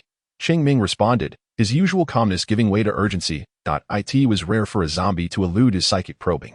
Until now, he had sensed no presence of high-level zombies. However, in that instant, he had detected a potent surge of psychic energy. Only Lu Ming, who had briefly encountered the creature, understood that it was not a mere tier 3 zombie. It was likely tier 4. As the flashlights flickered, everyone searched for traces of the creature, while Lu Ming hurriedly closed the stairwell door. They could not allow that entity to descend. Otherwise, those below would surely perish, leaving the challenges of the situation solely in their hands. All those below tier 2 were instructed to retreat. Be cautious. Gu Xiaochao warned through the earpiece when he suddenly heard Lu Ming's terrified scream, drawing upon the heightened alertness and reflexes honed through years of life-and-death situations. He executed a forward roll to evade a lethal strike, yet he was still too slow. A long gash was carved into his right arm, blood gushing forth. Lu Ming, having swiftly grasped her sword, dashed forward, positioning herself in front of him without pausing to inquire about his injury. At that moment, the others finally discerned the nature of their assailant. Clinging to the ceiling was a humanoid zombie, its skin appearing to be ensnared by numerous fishing nets, riddled with gaping holes. Where its eyes should have been, only 2 dark, hollow sockets remained, and it hung upside down, neck craned to stare at Lu Ming. Perhaps frustrated by its failed ambushes, it bared its toothy maw and let out a low growl. a clear threat. Liu Ming's body tensed, her instincts urging caution as beads of cold sweat formed on her forehead. This was a wind-type zombie, at least at the late Tier 3 stage. Wind-type zombies were notoriously difficult to combat, capable of launching wind blades and nets from a distance while moving at incredible speed. For someone like Liu Ming, who specialized in close-quarters combat, as long as the creature maintained its distance, it could inflict severe damage without hesitation. If it landed a single claw strike, she would be left with no choice but to take her own life. No wonder Cheng Ming had failed to detect it. The creature enveloped itself in psychic energy, effectively masking its fluctuations.